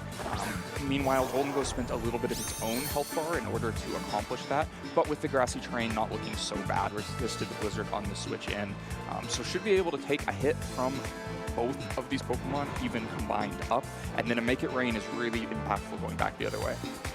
Yeah, a lot of damage can be spent here with this Make It Rain, and with the Life Orb, you have this opportunity of switching the move around, but still having this extra offensive output. Ursaluna, of course, when you're on such low health, try to protect just past this one, as Golden Go still not very effective damage. High horsepower is going to target into it, though. 9 HP is going to hold on, but it's not going to be looking too great. Sure, you get all of this damage done, the Ninetales goes down, but as said, that item of choice is going to be something that's going to be hurting a little bit bit in this moment. You get your mark, you get a little bit of damage done, but at the cost of the Golden Go going down as well. So now just this Ursaluna, essentially no HP left.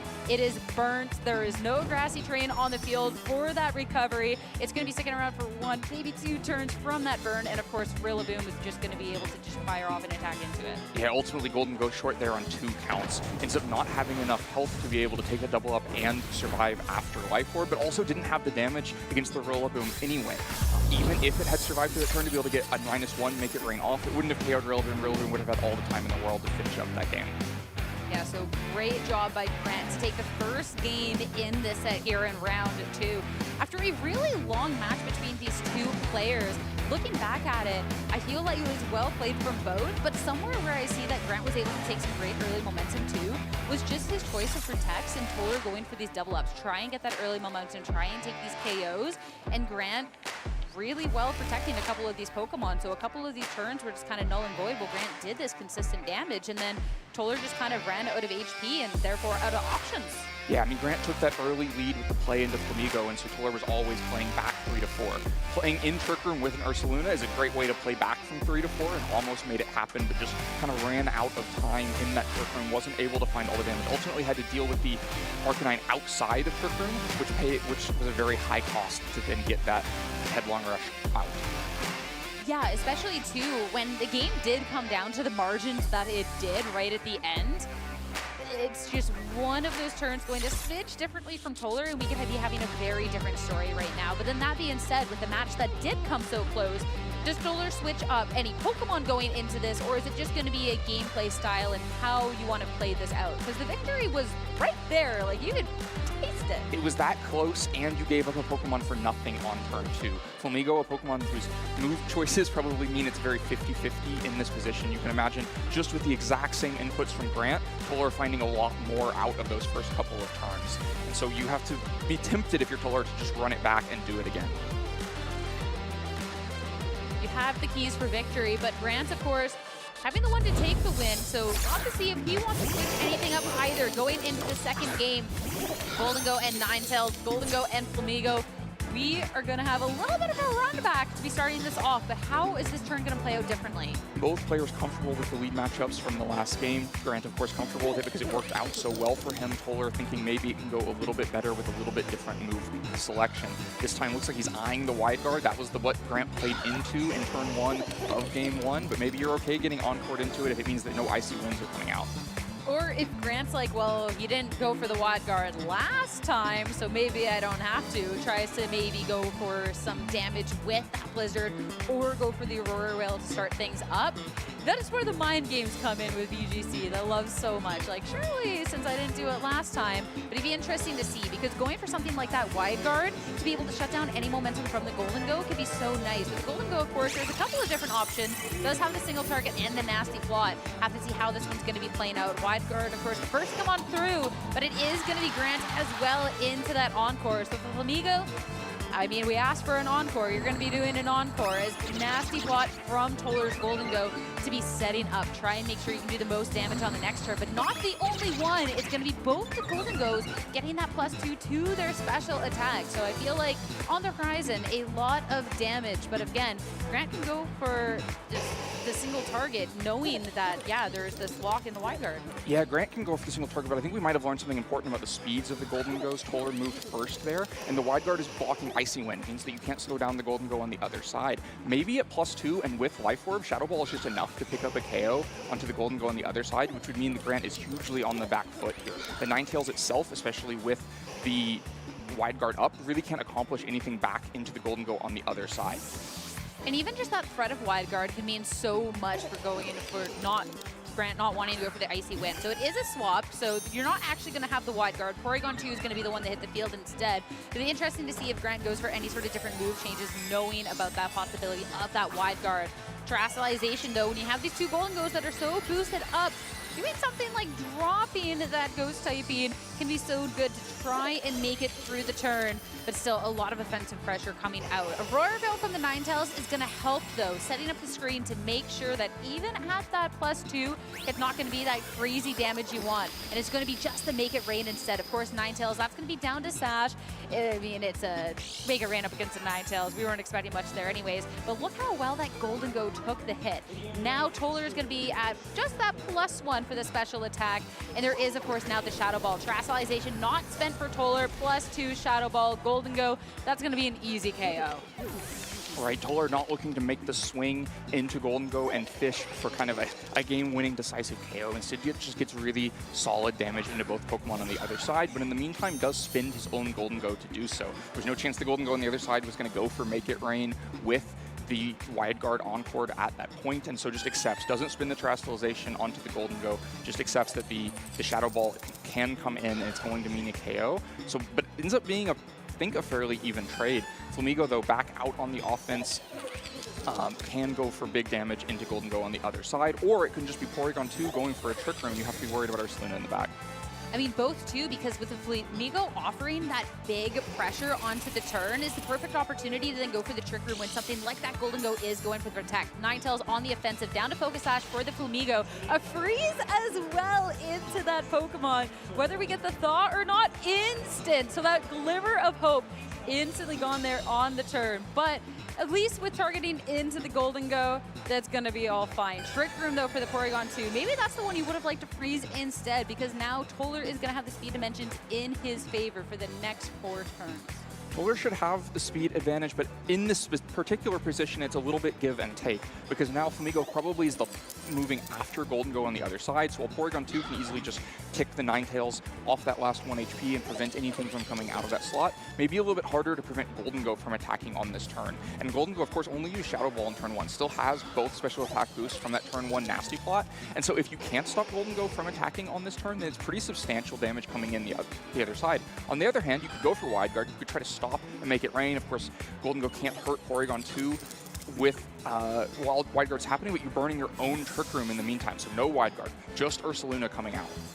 It's going to be a Flamigo on 1 HP and absolutely wants to get out of there, so trying to get this Ursaluna in, see if you can maybe get that in safely, as again, Ninetales on 1 HP is just going to be one little hit from the Porygon 2 to take it away. Now, for this Golden Go, this is the one I'm going to be intrigued about, and it is the Make It Rain. Double target, a lot of damage, but now it's going to be a special attack drop and an Ursaluna that fares a lot better in these current speed situations, now with that Flame Orb to get a lot of damage. But that's so much damage. Rillaboom can come in. Grassy Glide should just be enough to threaten a KO now. Even though you've preserved your Terrestrialization up to this point, I'm not sure that it's enough to save Ursaluna from a Grassy Glide. You don't have Intimidate or anything else to mitigate that damage coming in. And meanwhile, at the same time, Golden Go has gotten a Grassy Seed boost. And so with Aurora Veil, with a Grassy Seed boost, it's not obvious that Ursaluna can even threaten a KO on Golden Go and stop and Make It Rain from coming out again, even if you don't worry about the Grassy Glide at all. So despite the Trick Room being up, things seem very, very much in Grant's favor at this point. Yeah, I mean, when you're eyeing up something like that Grassy Terrain, that can be dangerous. Looks like Terrestrialization might be spent to just try and make it through the turn. So whether you go for offense or try and just go fishing for something with this Porygon 2, could go fishing with an Ice Beam, but it looks like the opportunity to just try and get that HP, that longevity, as Terrestrialization, of course, fare a little bit better up against something like the Grassy Glide, but with having taken so much damage, like you said, we'll have to see if it even gets this opportunity past this turn. Rillaboom, Grassy Glide, no chance for this Ursaluna. It is instantly gone after this Terrestrialization. Now just the Porygon 2 on the field with a 1 HP Flamigo in the back. Sure, Recover is going to try and help you stick around for right now, but there's still a Golden Go to act on the opposing end. And with that Nasty Plot, it's now at the +3 special attack. So even if it's not necessarily in the most favored speed conditions, there's still a lot of momentum that Grant has. Yeah, the Grassy Terrain has helped healing Golden Go up as well. Flamigo should be the last thing moving, so the Trick Room actually working against it, and Porygon just doesn't have the offense to stop both of these Pokemon from attacking on the next turn. And now Golden Go at +3 again doesn't just chase a Make It Rain on that turn. Instead, it starts to try to get the offense to break through the Porygon. Things look even better and better for Grant. Toller just had to click the Terrestrialization and pray, hope that it was enough to take the damage, but easily gets the KO and makes things so difficult for Toller at this point. Protect and a freeze. I mean, Grant got a freeze with the Blizzard. Surely you can with the Ice Beam too, right? But yeah, Flamigo on the 1 HP, knowing there's a priority move, everything else on the opposing end. Protect just seems like you have to do it. And sure enough, Grassy Glide, the attempt to try and put Toller down to just final Pokemon.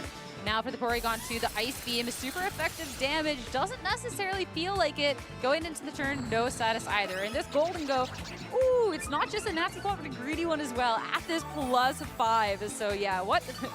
Golden Go, if it attacks, that's going to be insane. It's the play that makes the most sense at this point, because Rillaboom is keeping Flamigo from being able to go out on the offense, which means Golden Go only has one job. That one job is to deal with Porygon 2. Porygon 2 is a bulky Pokemon. Before you start swinging with offense to deal with a Porygon 2, you want to make sure that you have all of the boosts. I think it's just Grant taking a really nice, safe play through the end of this game.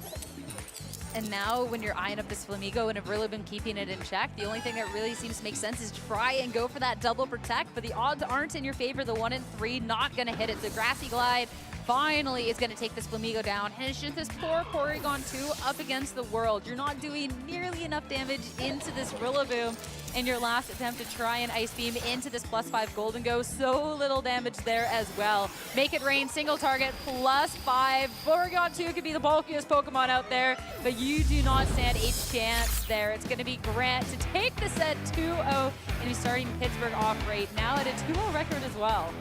Yeah, just a really strong early game in both games for Grant. And the first one gets the free KO on the Flamigo, and I think in the second one gets a really good damage trade to get the Shadow Bat Ball into the Golden Go on the other side, and then just left Toller in that really awkward position. When Trick Room went up, but you have the Flamigo and the Porygon 2 on the field, tries to just get your Ursaluna on the field, just bring it in and go for the offense, but it pays such a huge cost on that switch. And Trick Room can be something that is so delicate to position, and especially when you're balancing the Trick Room team with pieces that aren't fully Trick Room pieces like Flamigo, that can make that positioning game even harder, and it just doesn't work out that time. Especially too, since there was counters on Grant's team, whether it is just going for something like the Protect or Rillaboom that just wasn't really threatened at any point. We saw how little damage the Porygon 2 was doing into it.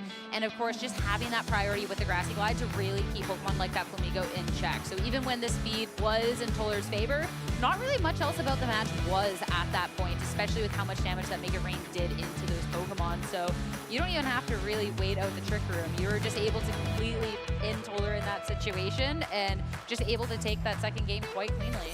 Yeah, the Aurora Veil is really doing a lot of work against Trick Room as well, because kind of the MO for once you have Trick Room up and with an Ursaluna is that you want to find as much damage, as many KOs as you can in those 4 turns, and Aurora Veil shifting all those damage calculations just enough that you need to swing twice instead of once to pick them up just makes everything so much more difficult.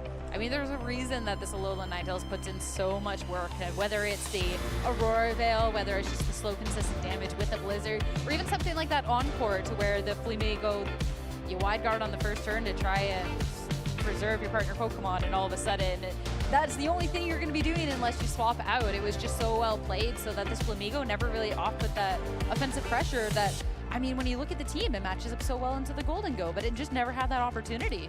Right, and the Ninetales just provide, we talked about Ninetales moves, how it's difficult to pick which ones. Throughout that set, Ninetales used all of them.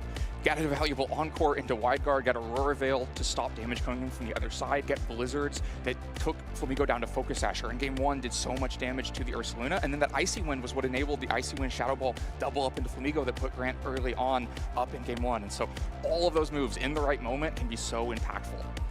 Yeah, we sometimes say that Ninetales might want a 5th move, but it feels like Grant has definitely picked the right 4 for this Ninetales for this match. I think 5 isn't enough. I think Ninetales might want 7 or 8 if it got the opportunity. The next gen mechanic, you just get more and more moves for your one Pokemon. Yeah. Ninetales can do everything and anything, but no, it was such a strong team for Grant. Great start to the day, especially taking down a player like Toller and just taking down like Toller's team, because like this team definitely looks like one that with the Trick Room with this Ursaluna can so quickly get out of control. So congrats again to Grant for really keeping it in check. Yeah, it has so many different pieces, just swing hard offense all of the time, but Grant just kept the right position, kept the right defense, kept the right speed relationships, and navigated through it so well.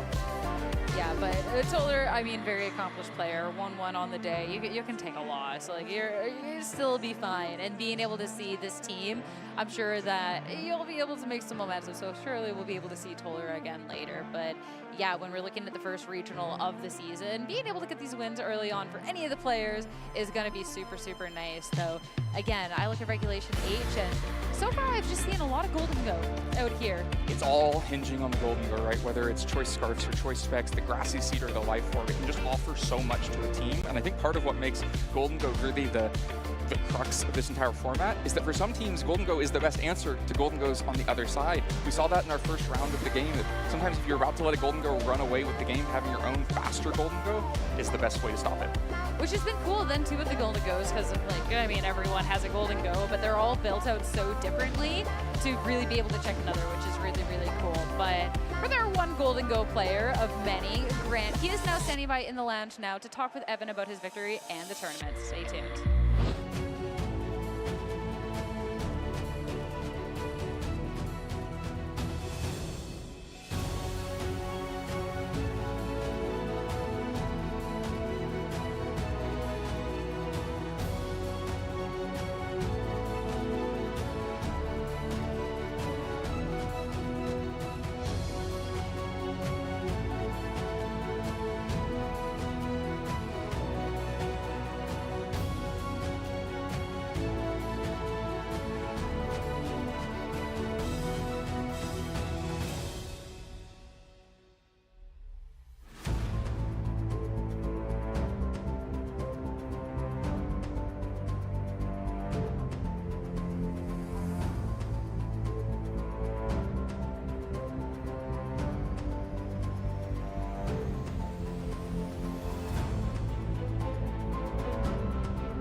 There are some really interesting minor techs on that team. Yeah. So like having the coaching Sneasler back on that team sort of fallen a little bit out of favor in the meta, I think. But also the big surprise on that team is the Hisuian Arcanine, which we saw be very effective in game one at exhibiting a lot of pressure on Toller's Pokemon. What was it about it that drew you to this team? I guess because the team I was using before had that similar core with Rillaboom and Hisuian Arcanine and Golden Go, I feel like the core is just really stable into a lot of different things. Obviously, you have the Rillaboom Golden Go mode, but then you have a lot of other pieces to support it for like common meta threats. Like Volcarona really gets covered by Hisuian Arcanine, plus its Intimidate's really useful for a lot of matchups, as you saw with the Ursaluna and Aurora Bell, making me take very little damage. Yeah, basically nothing. Exactly, yeah. But just to wrap off the team, like Sneasler and Dragonite are very good in different matchups as well, right? You have that Sneasler with the coaching, and while it may not be as common, it really allows you to punish defensive play by going for coachings when they may protect or they may go for a switch, and you just go for a coaching skill shot, get a lot of damage down, and it really just like opens up the game for you. Yeah, you start punching some holes in exactly, game, yeah. Start running over the rest of them. I really loved watching this set from you because Toller is a really great player who is very good at positioning. And this was a really interesting positional game in both games 1 and game 2. And it all started from those turn 1s where you were able to see what is sort of a natural predator to the Golden Go, the Flamigo, which has the ability to knock it out with close combat and has the ability to use Wide Guard to negate the most powerful attack that Golden Go has. And you were able to find the path here, which is to encore the Flamigo so that if it does go for the Wide Guard, you know you're safe to start firing off Shadow Balls and not worrying about the KO pressure. How did you come up with that game plan? Was that just sort of instantly you knew that was how you wanted to shut down that mode? So I guess I played some games before, and I did play against Flamigo and Golden Go, so I knew that was a very common lead. And my understanding was I exude a lot of pressure with Icy Wind and Shadow Ball because I can take down any slot, right? And you saw me go for a game one, just like a raw Encore and Protect, because I knew that it's a very low chance that Ninetales would target it down. I guess like going into game two, after how I played in game one, like very passive, very safe for multiple turns, just trying to get out of that trick room, I thought Toller was going to think I was going to continue to play safe, right? So I just went for the aggressive play, went for the same play, and ended up working out, right? Because I got that Encore off, got the Nasty Plot off, Golden Go was really safe, and I secured the win, right? Absolutely. So. And I think it's really interesting to have those moments where you're like, yeah, in game one, I definitely was playing more passive. And then game two, you were hoping to condition your opponent into thinking you would play the same way. Is that something that you try to bring to a lot of your matches? Or was that just sort of I have an opportunity here to do something that will surprise Toller in this moment? Yeah. I guess it was sort of something in the moment. I'm not sure if it was captured, but I was like hesitating on locking the move until like the last second, like 5 seconds left. And I was like, do I really do this play again? And I was like, I think I do it. And like, this is not talked about by a lot of players, but just having that ability to understand how your opponent feels in the matchup and based on like the plays you're doing and how they feel when you play safe versus play aggressive, like you really have to play with that, especially with this team, right? Yeah. And I think that's really fascinating to hear because we were seeing it from Toller's perspective. And I think the same thing was happening on his side. Yeah. They took a long time for those moves to be locked in. We saw him sort of cycling through a few different options as part of that. And that's just sort of the thing that happens in these games, especially on a Trick Room team like Toller was using. You have to make the most out of every turn. And like you mentioned, that Ninetales and Golden Go lead is just so threatening to so many different things. I want to talk about those turns of the Trick Room as well, because I thought it was a really fascinating little piece of positioning. When you see that you're going up against a Trick Room team, especially one that's as bulky as like one of these Porygon 2 Trick Room teams, what goes through your head and how do you start preparing for that matchup? I guess the first thing is Ursaluna really has a lot of damage. So the problem ends up being for Trick Room is that if you have Golden Go clicking Nasty Plot and they're clicking Trick Room at the same time, you're essentially saying, or they're saying, you can have a +2 boost, but I'm going to have the speed tier, right? And in the end, just based on how the team's constructed, it doesn't really play out well, right? Because you have Aurora Veil, you have Intimidate, you're able to switch into Arcanine and Rillaboom, which have really good defensive synergy, right? Swapping into Facade and Headlong Rush and Earthquake, just being able to play around those Trick Room turns a lot easier than it would be normally on other teams, right? But I think just managing those turns and understanding how much pressure you exert, as well as being able to know when you're supposed to trade certain pieces, and if your opponent chooses to not opt into it or not go for the KO, then you really just have a lot more leeway than you should. Yeah, absolutely, and that really showed in both of those games where it felt like even though Toller had gotten the speed tier on you, just wasn't able to do enough damage with those few turns that he had. You were able to outlast, you were able to keep all of those Pokemon relatively healthy, and the game had to be decided outside of Trick Room in game one, and then in game two you had priority, so it didn't matter at all. Exactly. Yeah, I mean, when I got the Nasty Plot off and then I got the Shadow Ball onto Golden Go for the KO in that game two, and there's Flamigo on Sash, I sort of knew at that point, because I had the boost and Trick Room wasn't up, that I could have easily gone for the pin, which wasn't seen, but I clicked Blizzard and Make It Rain, or I believe, no, it was Make It Rain and Encore into the Flamigo slot, and that was just as a way to ensure that if he clicks Wide Guard, I lock that into the Encore, and then I can swap into like Hisuian Arcanine potentially, cycle the Intimidate, and have Aurora Veil up, just so that Golden Go could, outlast that Trick Room. Yeah, really well played, really great positional, and really great strategic play over the course of both of those games. Congratulations on this big win. Thank you. Obviously, there's still a whole lot of Pokemon left to play here in Pittsburgh. What are your hopes and goals for this tournament? So I guess while I was preparing, I really wanted to honestly get top cut. I had very high, lofty aspirations, but after struggling with my preparation, finding a team at the last minute, I just want to play my best Pokemon. I want to maybe make day 2, right? But I just want to play good sets, play good mods, and have fun. Yeah, well, I can Right. definitely say you played some really fine Pokemon in this second round, so congratulations on that. Thank you so much. Is there anyone that has helped you along your Pokemon journey that you'd like to shout out while you're here? I think so. So first of all, Justin Tang for helping with the team. I would say Zachary Weed and the entirety of New England, Anthony Londergan and Keon, thank you. Shout outs for to always New being England. there for me. And honestly, our scene, our local scene's really great. I have a bunch of great friends from across the globe, and I'm just glad to be playing Pokemon, right? Yeah, it's a really special thing to be able to come here.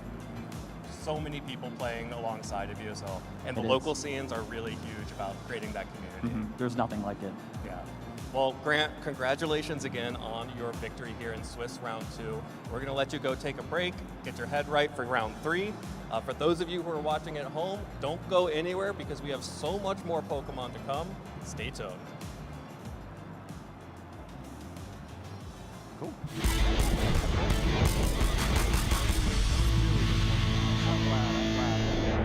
I've been really working on my positioning. Like,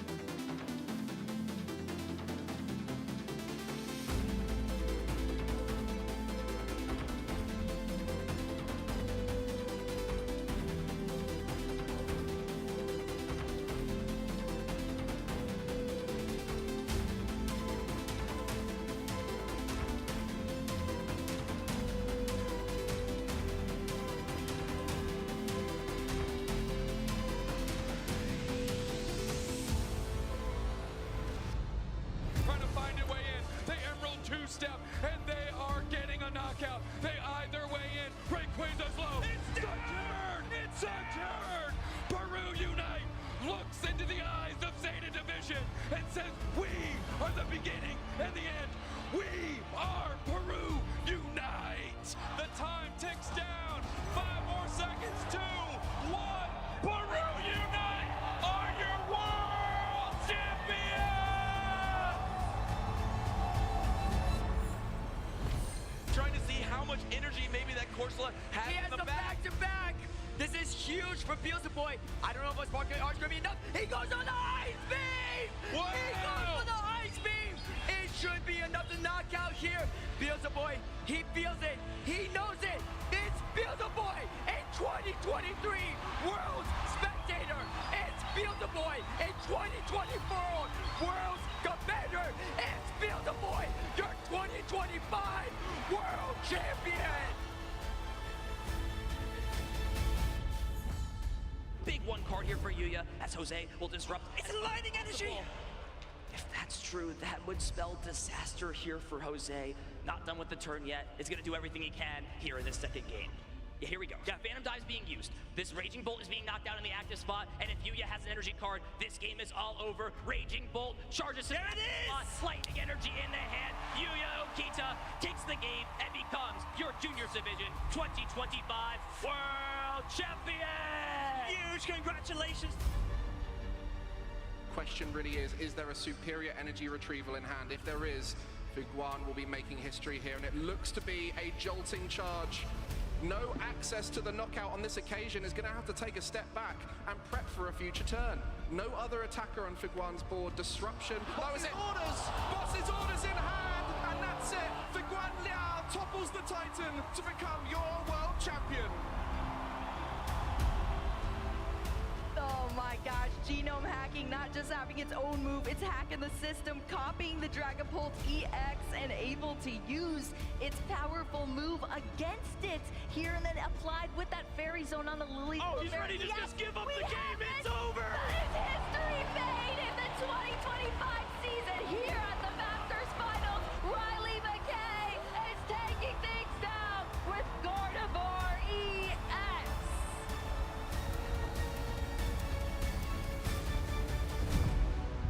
He's played this so well. Twisted Dimensions return to normal. We're going to twist our Pokemon. Miraidon right into that walking wake.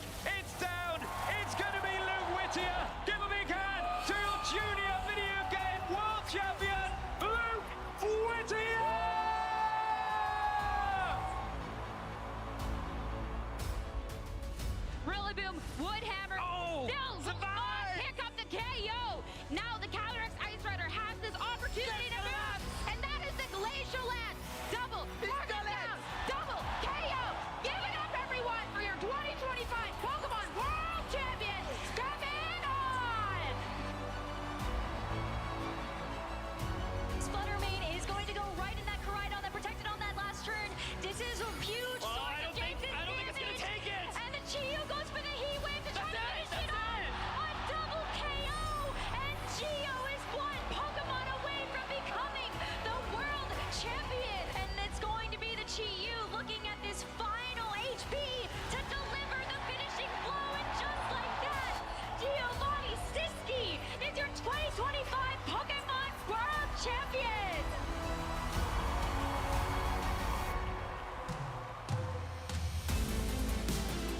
It's absolutely surreal. It's gonna take a while to settle in, of course. Me siento muy emocionado y alegre. The feeling is yet to sink in. I'm still a bit in shock. Feels so surreal to me. It's my first year of seniors, and I won the World Championships undefeated. I feel very excited. Feeling amazing. I'm feeling on top of the world. Absolutely unreal.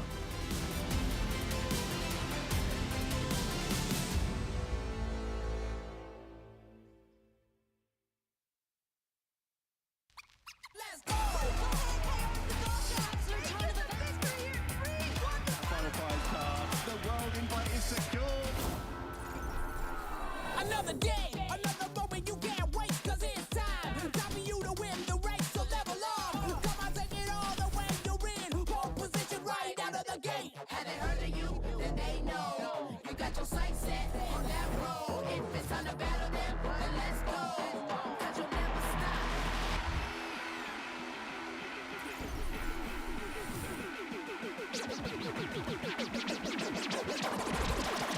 Show 'em what you got. Yeah, they already know. You got your sights set on Victory Road. Show 'em what you got. Yeah, they already know. You got your sights set on Victory Road. Put your hands up.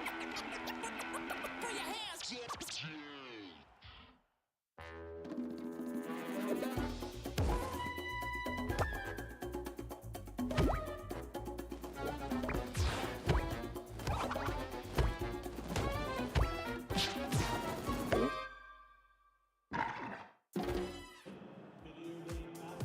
Welcome back, everyone, to beautiful Pittsburgh, Pennsylvania. It has been 2 incredible rounds of Pokemon so far, and I am thrilled to be in the lounge with my good friend Len Duell, who just wrapped up casting our first 2 rounds. Len, you came into this tournament, and round 1, you had the Scyther matchup, and round 2, you had the Flamigo. 2 different flying type Pokemon. One did better than the other. Were you expecting this? The 2 flying Pokemon that everyone expected to see. Who needs Dragonite? Just Flamigo and Scyther. Yeah, Flamigo and Scyther, the 2 best birds in the format. That's what I love about this format. The long tail of Pokemon that are strong enough is so long. Flamigo is strong enough. It can do a lot of useful things. It can actually do like multiple different useful things. It can be a Tailwind Pokemon, a Co-Star Pokemon. So yeah, I expected, maybe not to definitely see them, but for there to be one out there in the field somewhere. Yeah, absolutely. And of course, we saw some incredible trainers, including Stefan Mott, who won the Monterey Regional Championships, which you also attended last weekend, and I believe made top 16. What was your tournament experience like in Monterey? Oh, I loved being in Monterey. It was a very fun tournament to play in. I was using Tyranitar, Garchomp, and Corviknight. Wow, shocker. My trusty favorites. And yeah, it was a lot of fun to play. It was a good mix of local players and players who had flown in for the tournament. It was an easy trip from Los Angeles, and it was a lot of good action. It was fun to start 1 week into Regulation H with some serious Pokemon. Absolutely. And Lynn, one thing that I know a lot about you is that you love games. Board games, video games, any type of game you're in for. Is that right? Any kind of game. Any kind of game. Well, I have a paddle game for you right now. A paddle game? Brand new debut paddle game. Oh, prototype stage. Yeah, this is very much an alpha. Playing with the designer.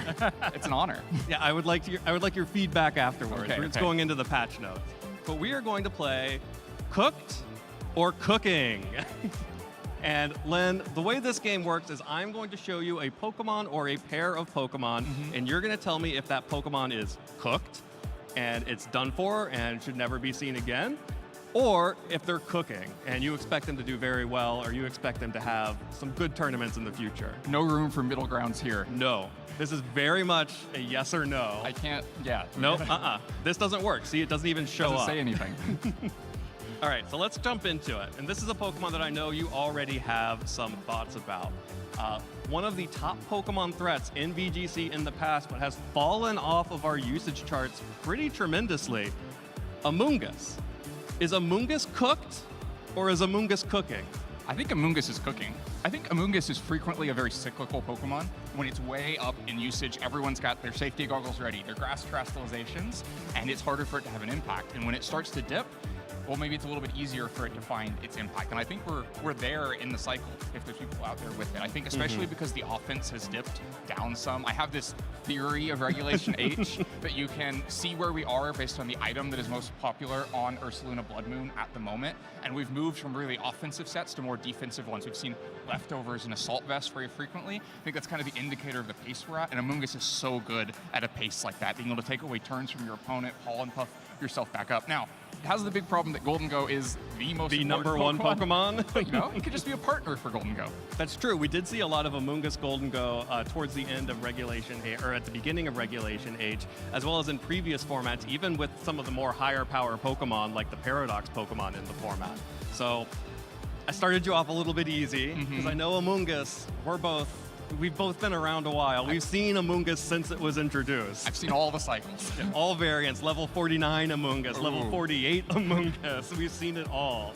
But I have to pair a new pair, an old pair, but one that has dropped off and is now back at the top of the leaderboards.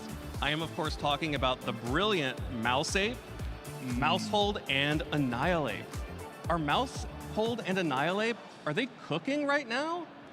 Okay, if they're together and we're just trying to like force through Mousehold Annihilate the pairing, I'm gonna go cooked. I think we've had too many years of people knowing how to play against it. It's always common enough that people have great play testing into it, and I don't see a lot of signals that it's like the right answer for this format.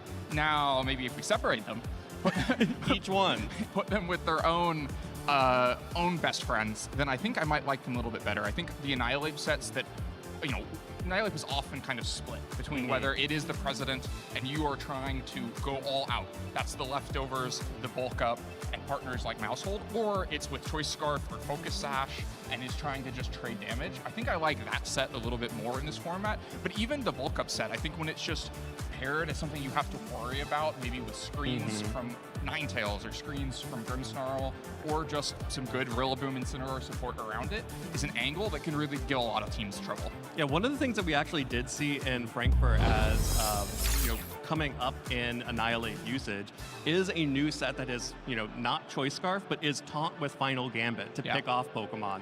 And I've heard a lot of players say that they found that particular set very threatening to their team. It can open up huge holes right at the beginning of the game. I played against one of those in Monterey last week. You have to be so careful because a bad trade with Final Gambit can put you behind. A lost turn to Taunt can put you very far behind, and often they're not really risking that much. The Annihilate is going to go ahead and get its attacks off. It's going to be hard to take down in one hit, and so it's going to accomplish something one way or another. Yeah, and what about Mousehold solo?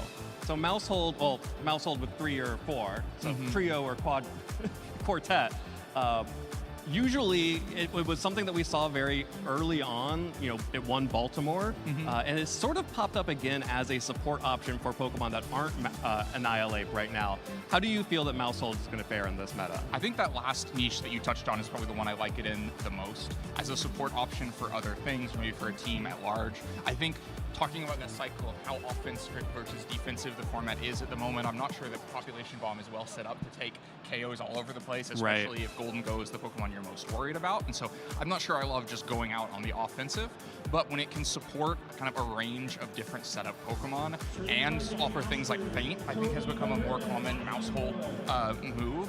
And so maybe even like Mousehold and Golden Go, because it does feel like it's all about Golden Go at the moment. It's all about Golden Go. And so Mousehold turns into a fairly good Golden Go partner. We've seen the Golden Goes get bulkier and bulkier with things like Grassy Seed. Friend Guard is a great way to continue to escalate that trend. And then you can use Feint, break through Wide Guard, break through Protect, and make sure that you're landing to make it rains when you need to.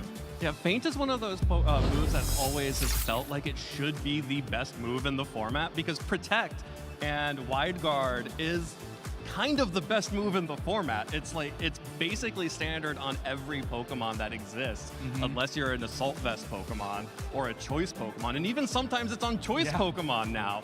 So why has it taken this long for Feint to pop up on Maushold and on other support Pokemon? I mean, it takes the right Pokemon, right? A move slot is an expensive cost, especially usually on support Pokemon, right? You look at Maushold, it has a lot of moves it would like to run, and so Feint can become somewhat situational because it doesn't accomplish anything if your opponent's not protecting.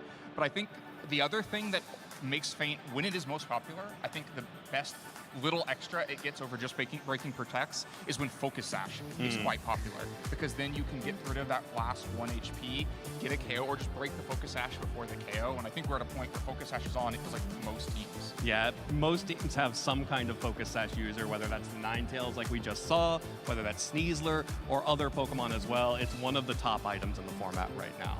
Yeah, and so Maushold being able to just, without having to invest a lot of training in its speed, making sure it can just poke those things, get them finished off, is really helpful. 1 HP is sometimes all you need to do.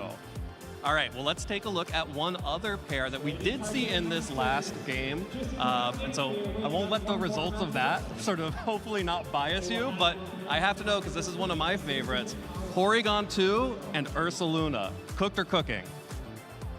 Cooking. Ooh, we're cooking. I especially like Porygon 2, I think. Again, talking about these cycles of how offensive or defensive we are, it feels like Porygon 2 is well positioned because a lot of teams really struggle to deal with it when it just starts recovering. Even Golden Go, we saw in that last game, Golden Go went up to +5 and single target to make sure that it could actually and it had deal with Porygon 2, which can make it really powerful. It means you can kind of get your damage off, get your Trick Rooms when you need them. Now, Ursaluna maybe not benefiting as much from that trend towards bulkier Pokemon because it is having a harder time finding that KO. When the Ursaluna Blood Moon on the other side is quite bulky and has Intimidate to support it, or you get multi-scale everywhere and you have to swing twice, then Ursaluna has a lot harder time finding those hits, but I still think it is the best partner for Porygon 2. Like if you're going to set up Trick Room, the best thing to put in that Trick Room is an Ursaluna. Yeah, or Amoonguss, which was what we saw previously in some of the earlier regulations. True, yeah. You just Trick Room, put everything to sleep, and worry about the damage someday. Worry about the... I think that's kind of your motto, right? Worry about the damage someday. Yeah.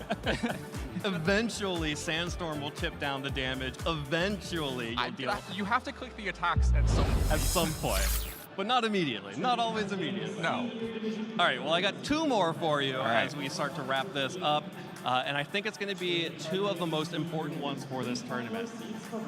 First, we have to talk about the LAIC winning team last season. Marco Silva, with that Sun team, was able to completely dominate that tournament with the power of Charizard. But we haven't seen Sun since, really, since he lost then in Toronto in the finals, which, you know, an international championship and then a regional finals appearance. Strong finish. Pretty dang good. But is Sun cooked? Or is Sun still cooking? Sun might be cooked. Sun might be cooked. I just think the matchups for it are great. Now, I think Joe Ugarte's out there in the field with it and ready to make me eat my words for this, because I think comfort is always cooking. And he's on a lot of comfort with that, but I think if I was trying to just find some new starting point, something I wasn't really comfortable with, I wouldn't lean towards Sun. I think it's difficult just because Rain is so good in this format, and you never want to be the Sun side of the Rain matchup. So if Joe Ugarte is running Sun, cooking. Yeah. If anyone else is, or Marco. Yeah. if you've demonstrated extensive success with Sun in the past, you're cooking. Otherwise, you're cooked. Yeah. Well, let's flip that around. How about Rain? Of course, Rain has been really dominant ever since we started getting the auto Rain setters way back when. And now it feels like, even though Marco did defeat the most popular Rain team at the time in the Latin American International Champions, defeating Victor Medina, who also got to the finals of the Frankfurt Regional Championship last weekend, it feels like Rain is on the upswing. Is it still cooking, or is it cooked? I feel like it might be cooking. I think it's still very powerful. Your base level it's power... poached. It's poaching. It's poaching. It's poaching. Well, what I was going to say, it's maybe overcooked a little bit. You have a lot of competition out there, and your opponents have eaten that meal quite a few times. They're a little stuffed. So they're going to know what's going. Whether you're playing the Rain with no Trick Room and just maybe Golden Go alongside it, or you're playing the Porygon Ursaluna. Everyone has seen it before. Everyone has eaten their fill of that composition, but it is still such a high level of power. Archaludon, just one of the most impactful Pokemon in this format, alongside Golden Go, probably the other gatekeeper, and the teams have to make sure they have a good plan to deal with it, and it is so easy for Archaludon to just run away with it, and that's before you start talking about Basculegion, all these other really potent damage threats. So I think, especially if players can find ways to deviate just enough from that typical Rain recipe to throw their opponents off and shift some of those kind of like muscle memory matchup approaches, then there's a great potential for Rain to just still exploit that raw power of Basculegion and Archaludon to be so impactful. So Rain teams need to start bringing in some other elements. They need a little bit of fusion style. Yeah, we saw, the first fusion was with Trick Room. I still think that's probably the most powerful version of Rain that's commonly played. But yeah, if you can find new ways to mix ingredients in make it a little bit spicier, then I think that's cooking. And what kind of Rain teams are you interested in? Is it just the core of Pelipper, Archaludon, or is it the full-on Basculegion, Pelipper, Archaludon, as well as, other sort of like grass types like Amoonguss that love being in the rain? I mean, I think both approaches are really valid. I think Basculegion is just such an incredible Pokemon. I know that, and there's ways to iterate on that as well. I know Aaron Zane got top 16 in Mexico last week playing a Rain team with Basculegion, but often wasn't even bringing the Pelipper. Just using Basculegion to swing, right? Because it can do so much damage. We see that a lot with Archaludon as well, and so maybe making yourself less dependent on Pelipper, because Pelipper as a Pokemon is cooked. I think it's just not accomplishing much, especially when Amoonguss is so low in usage. Maybe that means we should be looking at Politoed a little bit more often. I think that's what Ray Rizzo was planning to play last weekend, to just try to deviate a little bit from the recipe for that reason. But yeah, I think either one of those main Rain sweepers that you're looking at, they can still have such massive impact. All right, and finally, I don't have a paddle for this, but you mentioned it earlier. You think Comfort is always cooking. Yes. Should players be bringing the teams that they were playing last Regulation H, or should they be trying to innovate and break the meta, kind of like Stefan did in Monterey? I think it depends on why you were playing what you were playing last fall. If you were playing the flavor of the week, the flavor of the month, and trying to follow the meta, then maybe don't go back to it, because the meta has moved away from it, especially if it's a team mostly composed of those most typical Pokemon. So Ursaluna, Sneasler, Dragonite. Everyone knows them. Everyone knows them. Everyone's seen every flavor of them, and you don't have that much more comfort than anyone else with them. But if what you were doing was a little bit more out there, playing mini games with your weather, whether it's Sun for Joe or lots of players for Rain, or playing that hard Trick Room variant that you have so much matchup practice with, I think that's when it's cooking. All right, well, we're going to have to see over the course of this tournament if Len's decisions were correct and the players also agreed, and we'll finally know what Pokemon are cooked and what Pokemon are cooking at the end of this weekend. But for now, we have to hop into our Swiss round 3. So let's toss it over to our casters to get us ready for that round right now. Thank you so much, Len and Evan. So excited to be here to cast the next round of Swiss at the Pittsburgh Regional Championships. My name is Rosemary Kelly, and I'm so stoked to be back beside you, Jake. Me too. Woo. Let's get this started. Oh yeah, this has been a great weekend so far. A great opening to the days, 2 really good matches, but that is only the beginning of our action here in Pittsburgh. We still have 6 more rounds of the Phase 1 of the Swiss competition here at the Regional Championships. Of course, we have a little bit more to play tomorrow, but these trainers are looking to secure their spot in Phase 2 so far. And thank you so much to our chat for voting for our next matchup. Very excited to see this Quaquaval, hopefully. Yeah. And then also the Mousehold and Annihilate combo that has been absolutely dominating the last couple of Regulation H tournaments we have had to start our season strong. Really, I mean, Regulations A through all of them, it's been a relevant threat in a lot of them. Maybe some of the without the legendaries, when Urshifu has taken that spot, but otherwise. No, it's a really fun combination to use, and I think it makes for some fun gameplay too. But I'm excited for that Quaquaval, especially something that we don't get to see super often, and it has some really cool moves. Aqua Step is really good. Moxie's a very good ability, so maybe we'll get to see some double boost going on there. We have our first partner Pokemon that have been kind of leading this regulation, you Yeah. know? It's like Quaquaval's been doing really well. We had a Greninja that ended up in the Phase 2 of Frankfurt just last weekend, and we even saw a Sceptile, I want to say, or Meowscarada.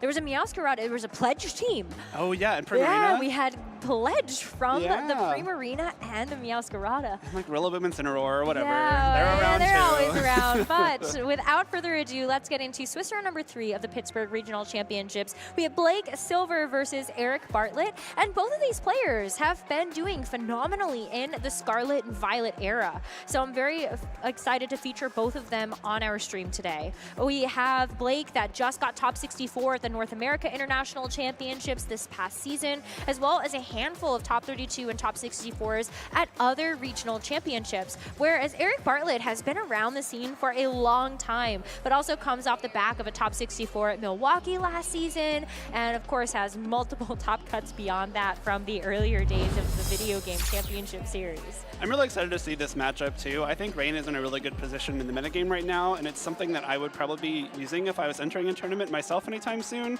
And Blake's take on it is really cool. If you do replace the Quaquaval with the male Basculegion, that's kind of exactly the team that I kind of put on my caster prediction, so I'm excited to see how that plays out. But of course, Quaquaval makes it play a lot differently. It is going to be supported by Amoonguss, Archaludon, Gholdengo, Pelipper, and Incineroar. And again, that Aqua Step, it does a lot of damage. It's a water type attack, but most importantly, it also raises your speed by 1 stage. So if you take a KO with Aqua Step, you're raising your speed and getting a Moxie boost. You're essentially getting a Dragon Dance while doing damage and knocking out a Pokemon, which can be a really, really strong combination. But you also have such great support here. The Amoonguss being able to go for something like the Rage Powder will help to keep some of these partners safe. Paw Puff is also going to be nice when you are looking at Archaludon wanting to stick around the field for a long time. And then this Pelipper. There is a quite unusual set on this Pelipper. We don't normally see something like Choice Scarf or this Terra Ground. Or the Surf, too. Surf is really cool here. You don't have anything immune to Surf, so often when you use moves like Earthquake that can damage your partner, you want some immunities.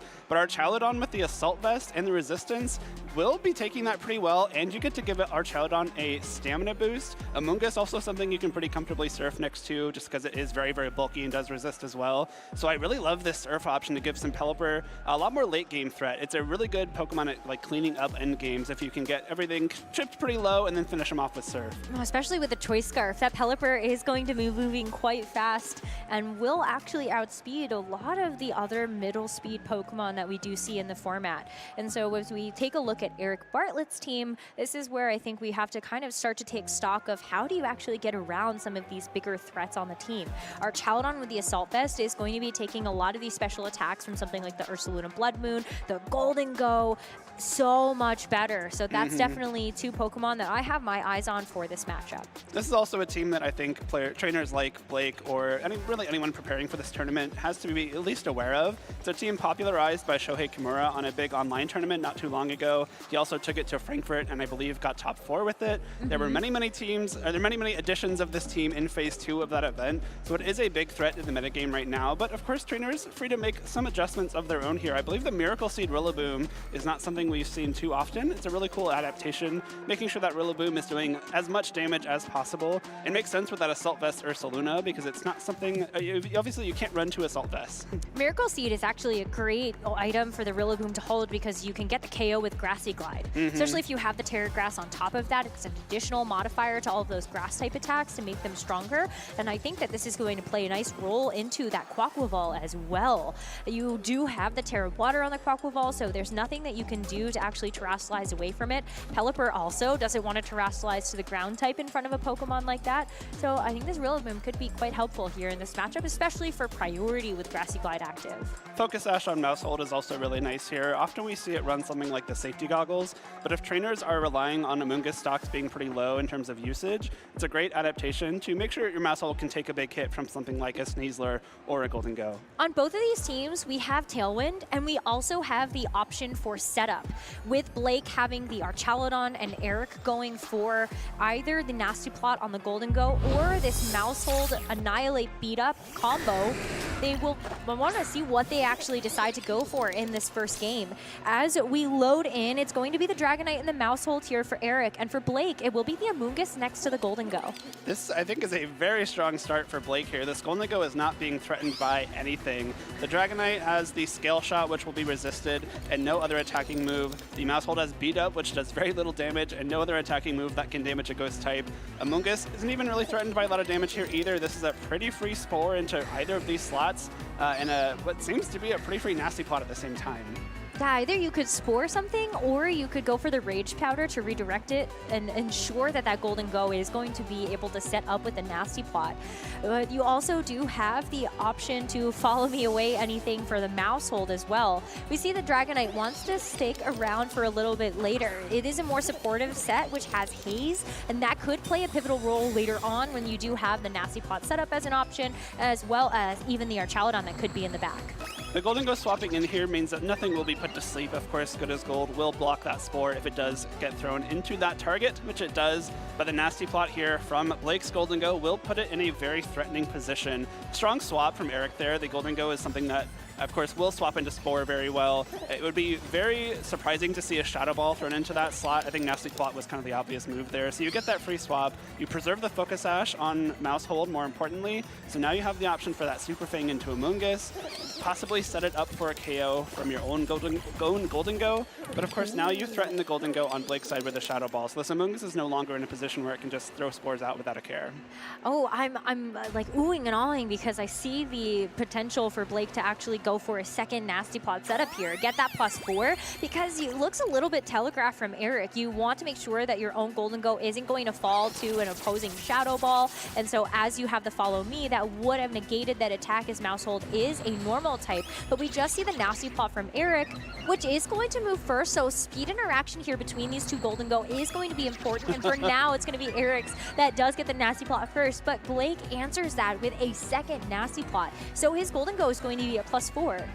This game is getting nefarious. We've got 3 Nasty Plots so far. The potential for a lot of damage to come through. And of course, the Focus Sash still intact on Maushold. I think that's really important here because the Golden Go from Eric might be able to KO Amoonguss with a +2 Life Orb to make it rain, but this Maushold will be guaranteed to survive at least one attack. Now that the +4 on Blake's Golden Go is coming through, maybe enough for the knockout with Make It Rain, even with the resisted steel typing.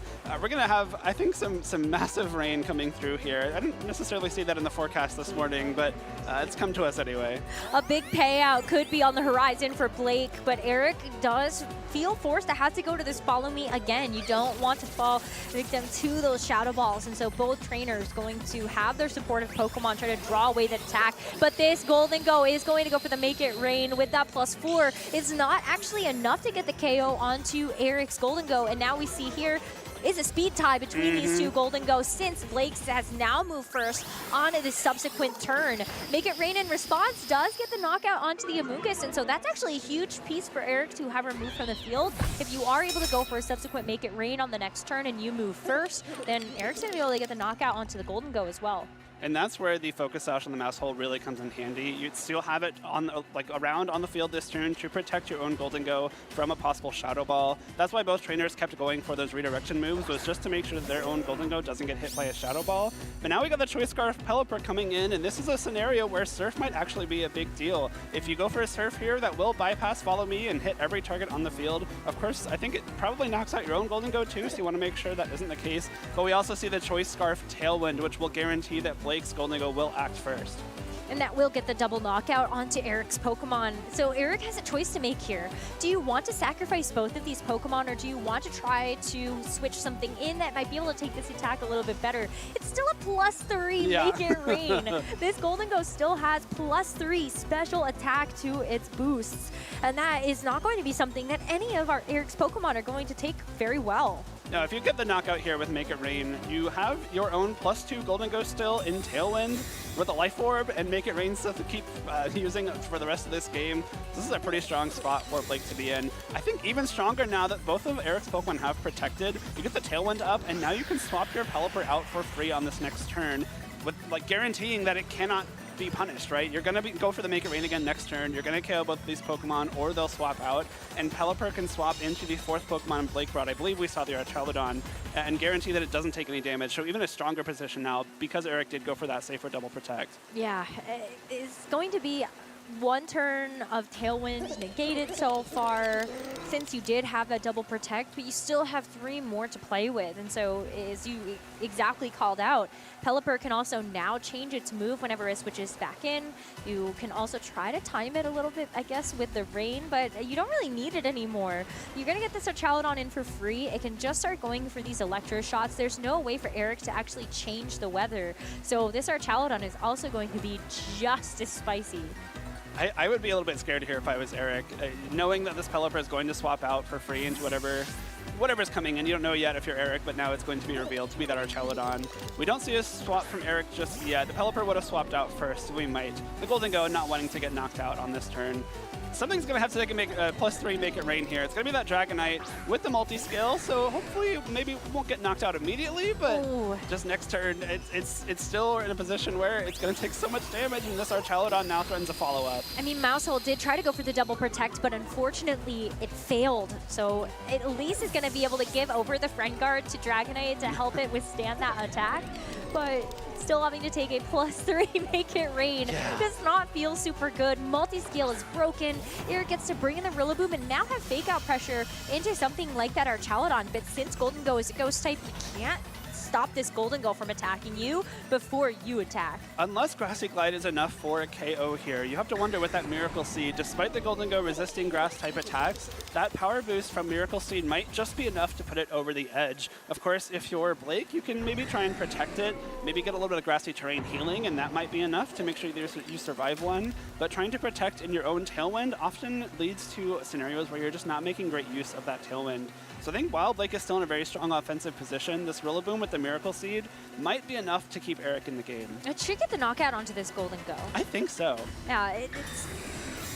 Well, we'll probably find out here. Dragonite does have the ability to go for the Protect, which is not something that we usually see on like the Choice Band or the Assault Vest sets. It's nice to have that supportive option, and the Grassy Glide was in fact enough to get the KO onto the Golden Go. So Blake, despite such a strong start with all of that offense, has lost 2 Pokemon, whereas Eric has only lost that Mousehold so far. And because this Dragonite protected, Archaludon is not able to land that Electro Shot. You still are able to get that +1 to your special attack, but now Pelipper comes back in. You're not going to be able to reset the rain again any longer since you're stuck with the Pelipper on the field. But Archaludon, at this point, wants to just take use of these rain turns, 2 are remaining, and try to get as many Electro Shot boosts as you possibly can. The Electro Shot getting the special attack boost despite hitting into the Protect is important here. Just make sure that any follow-up attacks here into this Dragonite will KO it. Of course, the Golden Go in the back with not much HP remaining in the same position. The Rillaboom having the Miracle Seed was huge to get that KO in Golden Go, but now might be a little bit of a detriment because Pelipper's Hurricane probably just one-hit KOs this Rillaboom. But because the Pelipper actually doesn't have a Focus Sash, this Rillaboom is still going to be doing tremendous amounts of damage with a Grassy Glide in return to this Pelipper. And we will see a terrestrialization now in this game going over to that Rillaboom. So Rillaboom now going to take this fire type. I mean, we'll keep it from the keep it safe from the Hurricanes, but you become a little bit susceptible to the Weather Balls. The double protect from Dragonite is also huge. It means that Archaludon's attack likely won't go into that slot anymore. Hurricane does come through though. Would have been enough for the KO, but the terrestrialization keeps it around. But Confusion! The Confusion, if this Rillaboom cannot get its attack off, that would be big. Could potentially be game-ending here for Eric, but Archaludon still gets a chance to move first because of the Tailwind, but Dragonite getting that double protect was huge, so you can see Eric is hoping that this Rillaboom can break through the Confusion and actually go for an attack here. Wood Hammer into the Pelipper would be able to get the knockout, and so Eric very happy that the Rillaboom does get a chance to land that attack, get the KO into this Pelipper, and now it's just the Archaludon left that Eric has 3 Pokemon to try to get through. And if there's one Pokemon that can do it, it might be Archelodon, but you gotta look at what Eric has left. That Life Orb Golden Go is ready to come in and finish it off with a really strong Shadow Ball at a moment's notice. The special attack boosts, I think at this point, aren't going to be as important anymore because you've got enough gas for the rest of the game here in terms of offense. You have to wonder if possibly targeting the Rillaboom with that Electro Shot would have been kind of more of a safer offensive play there, because if the Rillaboom Terastallizes, then you finish it off with Electro Shot. If the Rillaboom doesn't Terastallize and it gets knocked out by the Hurricane and that gets redirected over to the Dragonite, that kind of guarantees more damage getting put out there instead of a possible whiff into that double protect from Dragonite. There's still an Assault Vest for this Archelodon and Terastallization. So this Archelodon is going to change into a bug type thanks to that mechanic. But is that going to be enough of a defensive option for this Archelodon to withstand something like the Scale Shot, as well as these attacks from the Rillaboom and subsequently the Golden Go? There's still going to be an opportunity for this Archelodon to finally land an Electro Shot, and after 2 turns of missing, this Dragonite will finally get knocked out. So this Archelodon at +3 special attack has only 2 more Pokemon to get through, and there's still a chance of this Rillaboom not being able to attack on this turn. Since the confusion, it is still very happy for Eric. It's going to continue to attack away, and with that Wood Hammer, do actually quite a bit of damage despite this bug terastallization, and this stamina boost now actually comes in quite big. The terastallization is really nice when you're facing down just Rillaboom. You do resist both the grass and ground type attacks that it can use against you. However, into Golden Go, now you have put yourself neutral to Make It Rain. So unless this Archelodon is faster than Golden Go, I don't know that Blake can finish this game off. We did see it attack before the Dragonite and Rillaboom, so maybe there's a chance it's faster, but I have to lean towards the Golden Go being the quickest thing in the field. Well, let's find out. We do have some spread attacks. At this point, Blake is hoping knock out the Golden Go first. That is going to be a huge threat, and then I can deal with the Rillaboom later. Especially if it continues to go for these Wood Hammers, you're taking recoil damage, and then at that point, the Rillaboom should be very easy to get rid of. This Protect might throw a spanner in the works, though. Snarl actually hitting both makes a lot of sense here. With those special attack boosts and the Rillaboom not having a Assault Vest, that is enough for the KO on its own into that Rillaboom. So now, I think it just comes down to which Pokemon is faster. If Eric's Golden Go is able to attack first, he will take this first game. But if Blake's Archelodon attacks first and connects a Snarl or a Draco Meteor, there's no 100% accurate option left, then the Archelodon will be able to finish this game off. It's just going to come down to speed. I mean, you could actually go for the Electro Shot here, right? But because of the rain, you will not be able to get the move off immediately. But maybe that was something you would have liked to go for. Golden Go moves first with the Make It Rain, and the Archelodon is able to hang on through that. So it lands that critical game-ending Snarl, and Blake as Silver wins the first game of the set. I'm sorry, Archelodon, I didn't respect your defenses enough. I totally thought a Make It Rain was going to be enough there. You gotta respect the game a little more here, I know, Jake. that Assault Vest was too clutch. You know, with the bug terastallization, it did become neutral to that very powerful Make It Rain, but Archelodon said, I don't need to resist it. I can survive it all on my own, and takes a clutch game 1 from Blake there. I think Blake was in a very strong offensive position in the early parts of that game, but let that slip a little bit towards the end of that Tailwind. And Eric, of course, getting that double protect on Dragonite, but doing exactly what I needed to do to put himself in a spot to have a chance to win the game. But if Blake able to come through at the very end there with that Archelodon. Yeah, the double nasty plot to start off this game. Blake was able to just punch through with so much damage from his own Golden Go. And then, yeah, as you said, I think after losing that speed advantage, Eric started to really get back into things with a double protect on the Dragonite as well, stalling out those 2 attacks from the Archelodon. I think this Rillaboom really was putting in so much work. The Grassy Glide KO onto the Golden Go, the Wood Hammer KO onto the Pelipper. So Miracle Seed definitely paying off dividends.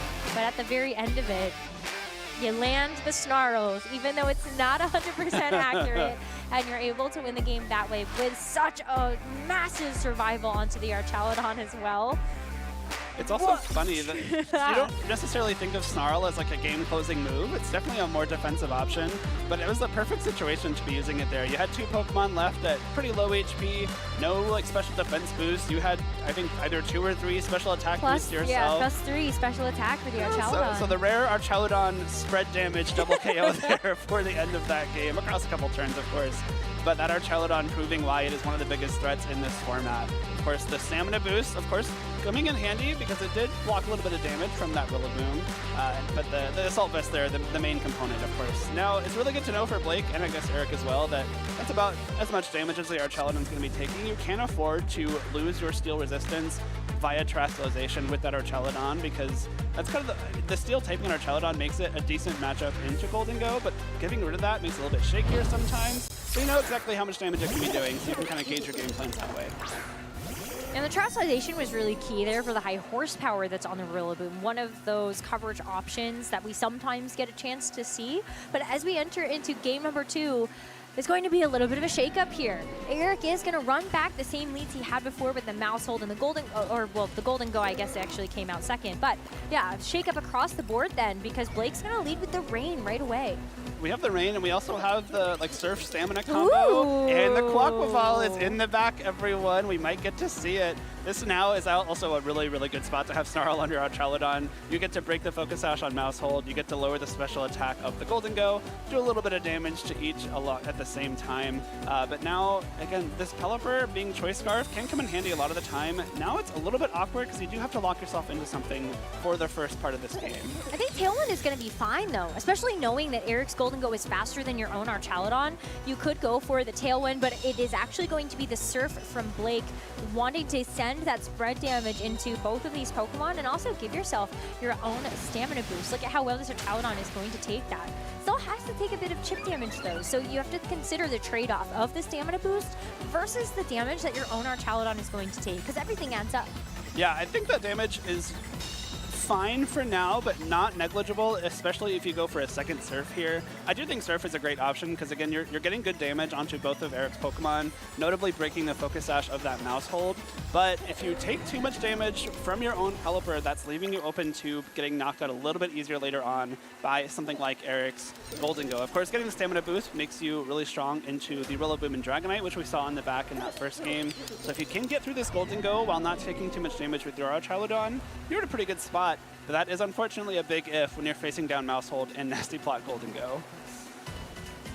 Eric is still having to play this turn out from a defensive position. This Pelipper being faster than everything gets the Surf and actually does half to this Mouse Hold. The Rain really boosting up these attacks from the Pelipper as well as the Super Fang lands into the Archelodon. It's going to give it over another stamina boost, but at this point, Archelodon is low enough that this Assault Vest might not actually save it from the Golden Go, and it doesn't. Golden Go lands a critical knockout into the Archelodon, and that's a big piece for Blake here. That's now going to be off the table. Something that was able to win him the game in game number 1, and now he's got to rely on the rest of his Pokemon to finish the job. Yeah, unfortunately, that Surf damage just added up a little bit too much. I think with one less Surf, you probably are able to take that Shadow Ball, even with the Super Fang. Super Fang, of course, ignoring those stamina boosts makes it really good. It just cuts your current HP directly in half and doesn't take into account attack or defense or anything like that. So a really strong option here from Eric to get rid of that Archelodon, really open up the game, especially for this Rillaboom, I have to think. Especially seeing the Quaquaval there.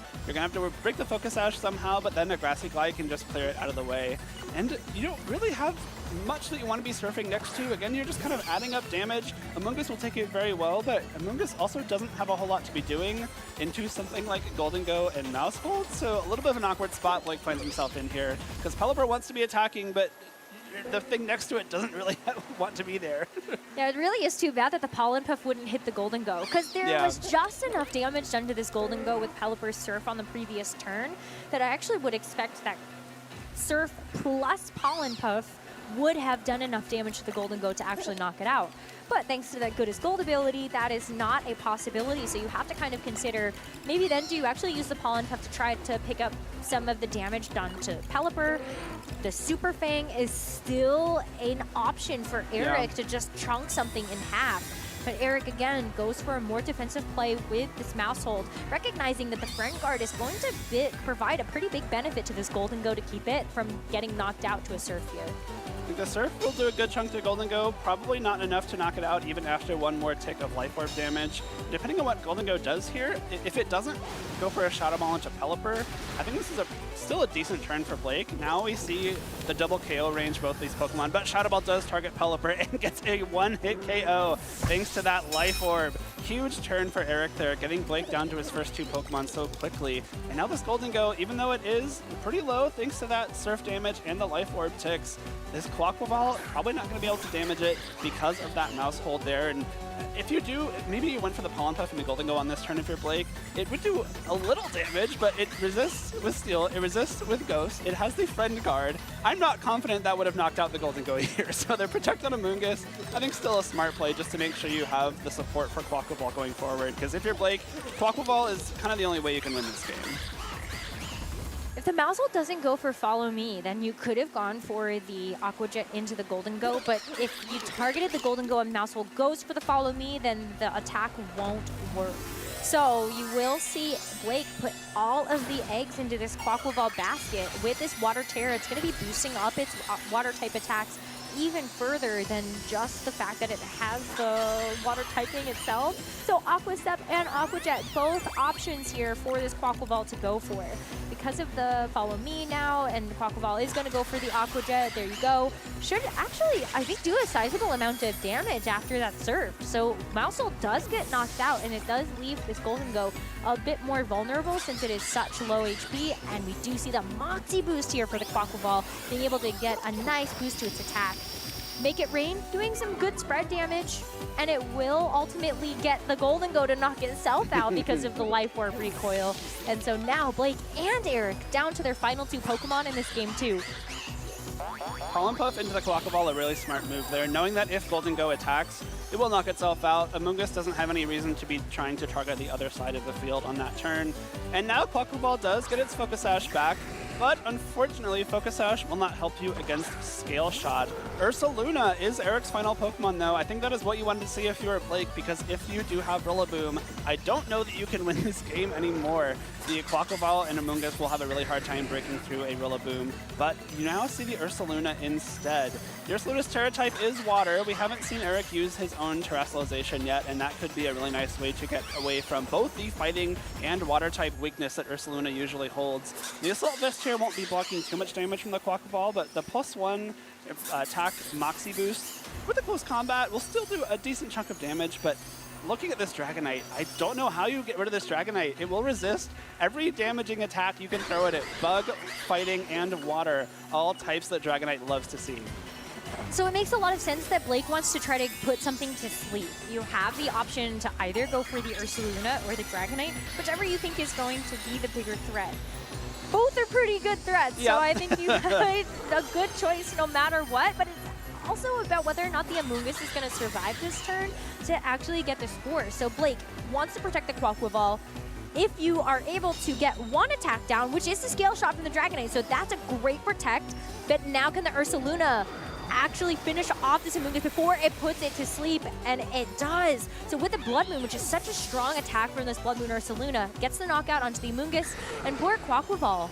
No more rain for it either. So one of the additional multipliers for these water type attacks is gone.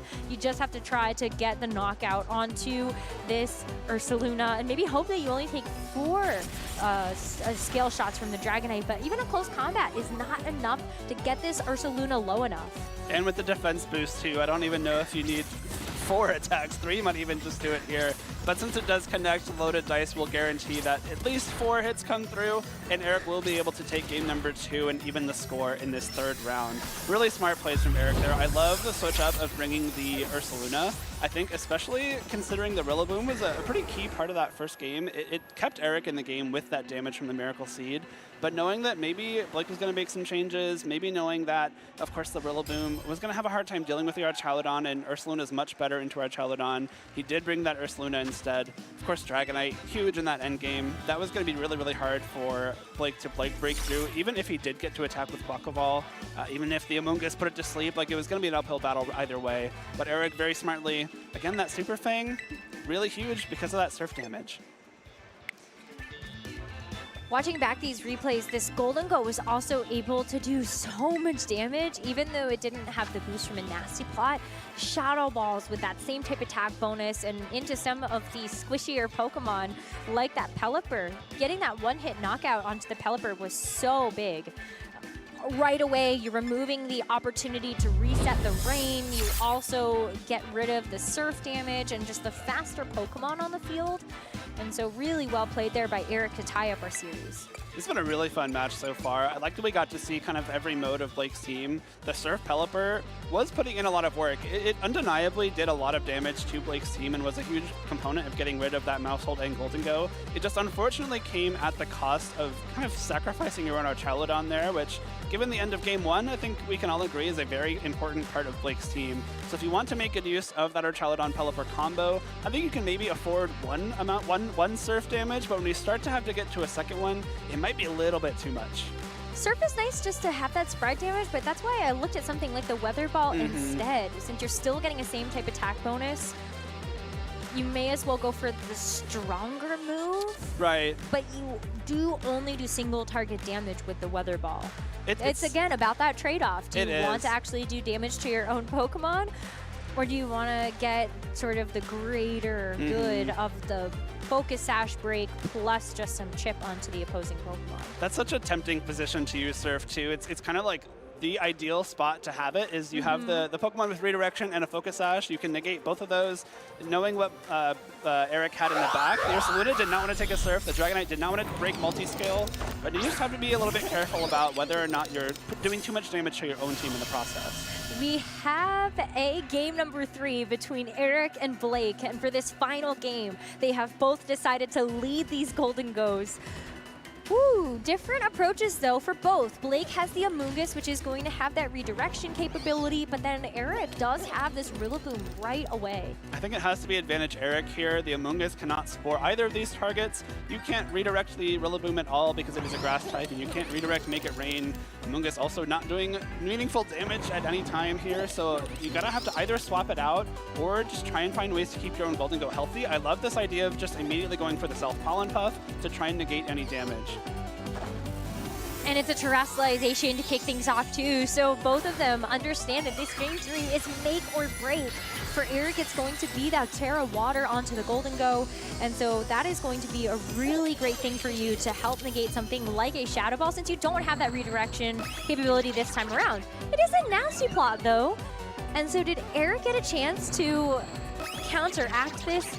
He has his own Nasty Plot now to be able to actually match those boosts. But the high horsepower, since there wasn't an actual terrestrialization or even a redirection, since you can't from the Rillaboom, does bring this Golden Go down quite low, but with that Pollen Puff, you're negating a lot of that damage too. And I think now the advantage is completely swapped over to Blake. This Rillaboom without an Assault Vest will take a lot of damage from a +2 Life Orb, Make It Rain. It may even be one-hit KO'd. Of course, your own Amoonguss can redirect a Shadow Ball from Golden Go with Rage Powder. You can keep your own Golden Go safe again, especially because of that Pollen Puff. You've taken it out of Make It Rain range. You've kept it healthy after that high horsepower. And again, that was kind of the one thing Amoonguss could have done to be productive on this turn, and Blake nailed it.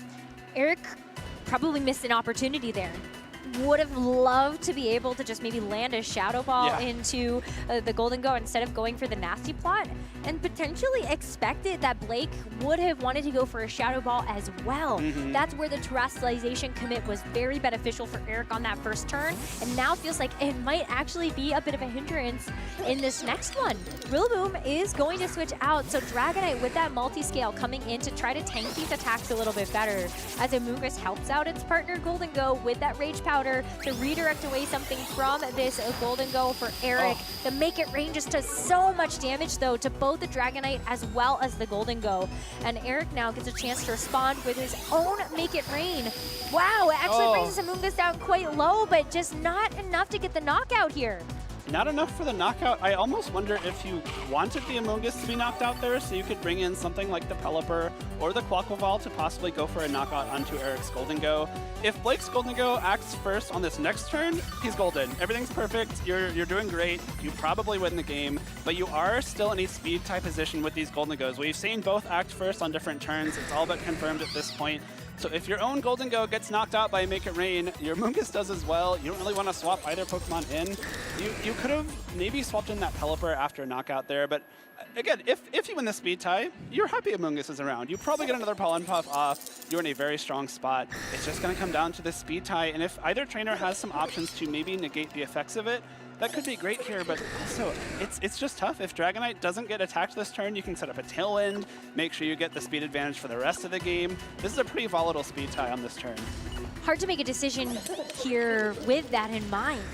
You can see Blake coming down to the wire with bringing this Pelipper in instead, maybe just hoping that the Regenerator for the Amoonguss will be able to make this Amoonguss a bit more beneficial in the later parts of this game number 3. But which Golden Go is going to move first? It's going to be Eric's this time around. And so Blake gets knocked out before it even gets a chance to move again. And so both of these Pokemon under threat of getting knocked out. A huge Make It Rain KO onto Blake's Golden Go, and Eric gets a chance to move with this Dragonite as well. It's the Tailwind to ensure the speeds are going to be in Eric's favor for the rest of this game.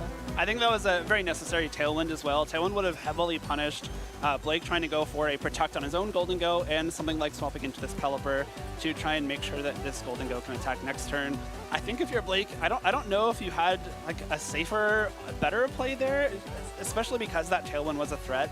I almost think you kind of had to just go for that speed tie and hope it worked out. Unfortunately, it didn't, and Eric's Golden Go able to take a huge KO there. Of course, now in Tailwind, still, I believe, I think it's back down to neutral special attack now after 2 Make It Rains, but it's kind of all you need at this point. But the Tailwind is even more beneficial because you're going to be outspeeding the Pelipper. Even with a Choice Scarf, Golden Go and this Dragonite should be faster at this point. And so what a great call from Eric there to what feels like almost all but seal the deal. This Quaquaval can come in and now it can go for the Aqua Jet, so that is at least some priority damage that you can put on the board before the Dragonite or the Golden Go move, but is it actually enough to get the knockout? They're both resisted. I don't know that Aqua Jet will be enough here without some kind of boosting item, and it is just a Focus Sash. Of course, Scale Shot, really important here because it will attack through that Focus Sash. We saw it get knocked out in that first game, and if you are able to get a Make It Rain off here, likely kills the Pelipper, will again do some good damage to Quaquaval, and allow Scale Shot to knock it out without that defense drop from close combat. Aqua Jet needs to knock out something, and there's a perfect defensive switch here from Eric to be able to bring in the Rillaboom to take that attack instead.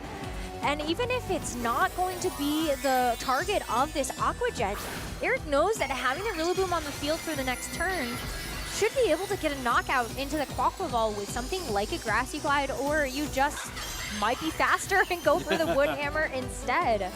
But Aqua Jet is going to target down the Rillaboom, and it actually still does an okay amount of damage, but with the Scale Shot from the Dragonite, Pelipper will not even get a chance to move on this game number 3, and so like just has this Quaquaval left, and I think with the Amoonguss, maybe you're able to help try to maneuver away some damage so that this Quaquaval has a bit more breathing room, but you still have to deal with this Rillaboom. The Dragonite is now going to be even faster because of the Scale Shot.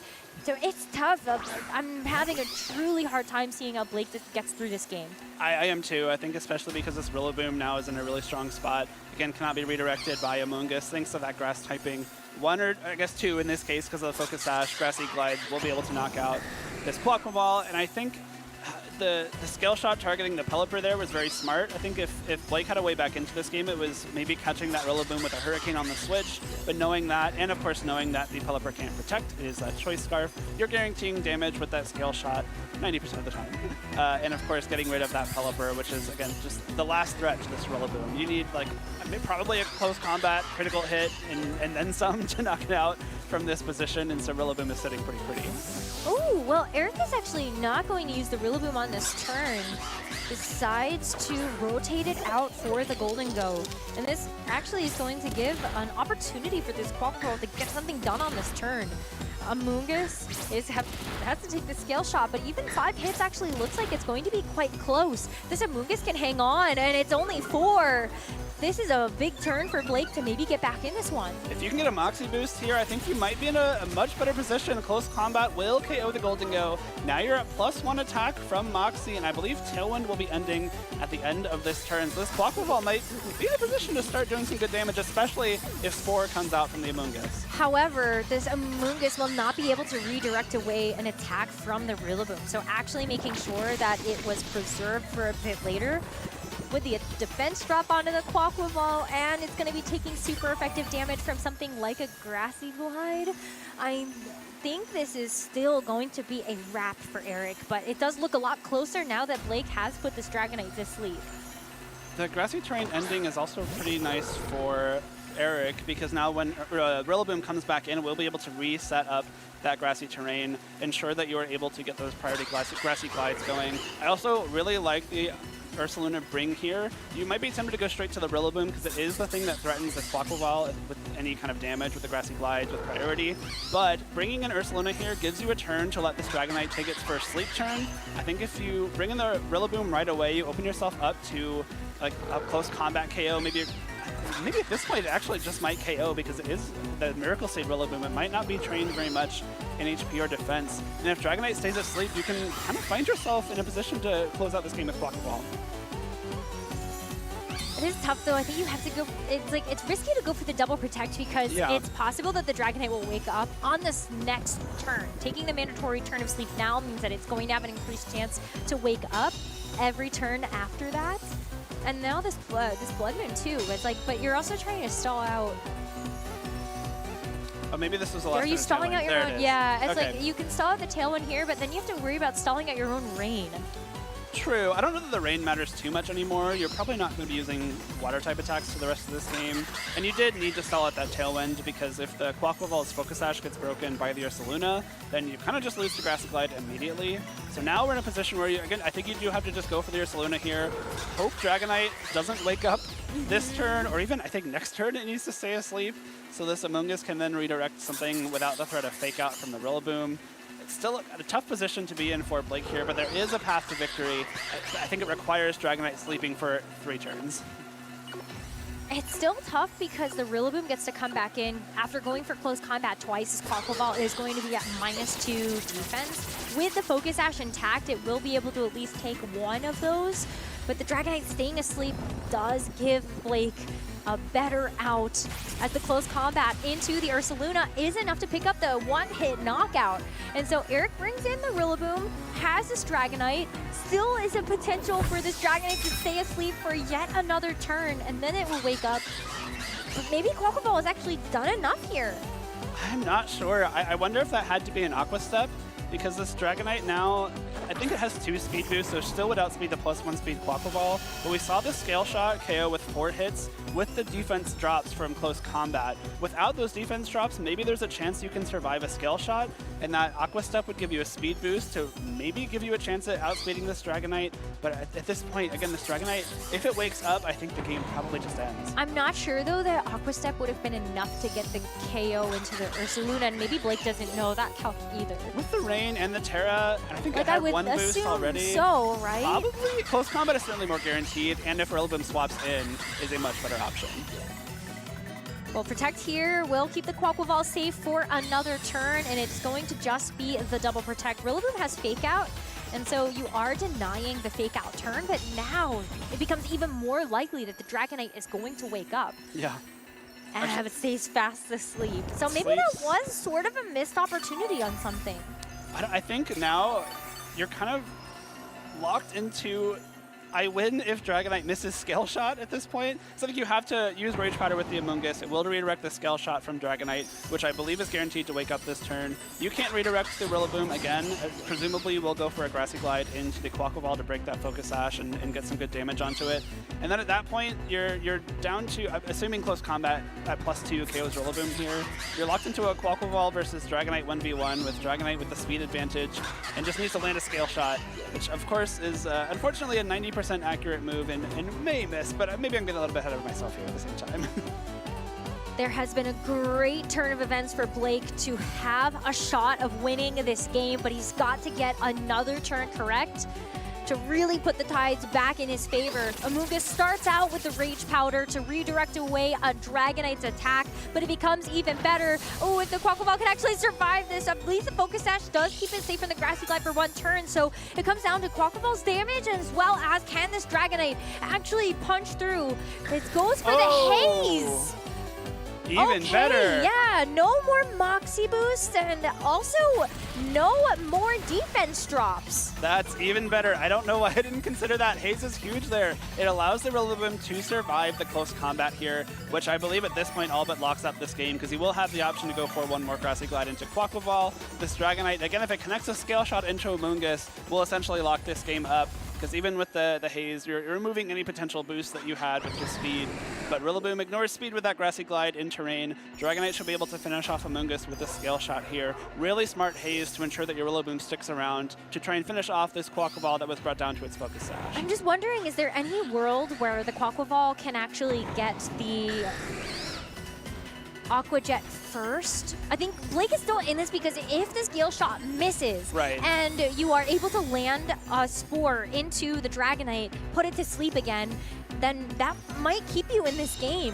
And then if you can like stall out the grassy terrain, you've got a shot there. Right, exactly. So it's not over yet, but maybe now it is. The Scale Shot from the Dragonite does connect with the Amoonguss, and 3 hits will be enough to get the knockout, but Blake tried so hard and got so close to being able to turn this game 3 around, but inevitably Eric Bartlett will win this game number 3 and also win the set 2-1. What a phenomenal 3-game set here between both of our players. Really fun match. We did get to see the big threat that Quaquaval can be in certain situations. The rain boost and the speed boost from Aqua Step and the Moxie boost with your own attack can be very threatening. But unfortunately, Rillaboom and Dragonite are two of probably the best Pokemon you can bring into these water-type Pokemon like Quaquaval. Aqua Jet here will do not nearly enough damage to KO the Rillaboom, and Grassy Glide will seal it up. Congratulations to Eric, and what a great try there by Blake to bring back that game number 3. But inevitably, it will be Eric Bartlett winning the set, winning the series, and moving on undefeated into our Swiss round number 4. I'd like to see like teams like Eric's doing well. I think it's always nice to have like one team in the format that everyone's familiar with. It's like the very, very good team that we can either kind of use and tweak to, maybe see if we can get a little bit of an edge with it, or that you can try to like counter, make some cool team building choices with some different Pokemon to maybe give yourself a good shot against this one very strong team. But the strength, the promise of this one team having results already is enough for Eric to move up to 3-0 here. Of course, with some great decision making along the way. Last time Eric played Regulation H, or at least just looking at his Baltimore team, he did use something very similar. Salamence, Primarina, you also have the Electabuzz, Rillaboom, Sneasler, and Kingambit, and this team is basically like balanced but just different pieces again. So Eric definitely has a lot of experience playing around with just Pokemon that are good. And that is really a key to this format, using the Pokemon that are just good. Yeah, there's rarely a situation where any of the Pokemon on Eric's team can't be productive. I think especially the Super Fang on Mousehole was a really cool option we didn't see too much of in the first Regulation H go-around, but it allows Mousehole to put out a lot of damage while also being the supportive Friend Guard set that we often don't see something like Population Bomb on. So if you're still able to put things into KO range for your partner, you're kind of doing offense at the same time as being that Friend Guard support, of course the Follow Me support as well. I like the Mousehold. I am a little sad we didn't actually see the Annihilate, but taking a look at the matchup, it might have been a little bit tough. Yeah. But I think there's still so much flexibility in terms of Eric's team. Like Blood Moon Ursaluna didn't do a whole lot else outside of going for the Blood Moon KO onto the Amoonguss, but was still threatening a lot. I mean, this Blood Moon also has Vacuum Wave. Yeah. So think about that as a priority attack that would have been really nice to have, I think, in some of these situations. Not really great into this particular team, but you can still go for Vacuum Wave, priority into Incineroar, or just kind of anything to break a Focus Sash, and that was still a great promise here for the Ursaluna to bring to the table. It also helps a lot in the Golden Go Mirror. With that Assault Vest, you're taking those Mega Rains a lot easier. Earth Power threatens super effective damage, and with that Mind's Eye ability, your fighting type attacks can hit ghost types, and because Golden Go also is a steel type, it actually takes super effective damage from a fighting type attack in Vacuum Wave in that situation, which is a really funny thing to think about if you want to break your brain for a few seconds. But it's just a really cool way to give yourself a little bit of an edge, which is, I think, exactly what you need to be doing, especially into a format that we have played before, it's been a few months. People aren't maybe as remembrant of the first few Regulation H events that we played because we've been so focused on different regulations for the last few months. So being able to take a very strong Pokemon, everyone knows that Blood Moon or Saloon is very good and you have to prepare for it, but maybe not in the certain ways that you're using it, which can give you a little bit of a team building edge before the game even starts. Well, after an exhilarating 3-game set for Swiss round number 3 of the Pittsburgh Regional Championships, we're going to keep the ball rolling after this short break, so stay tuned.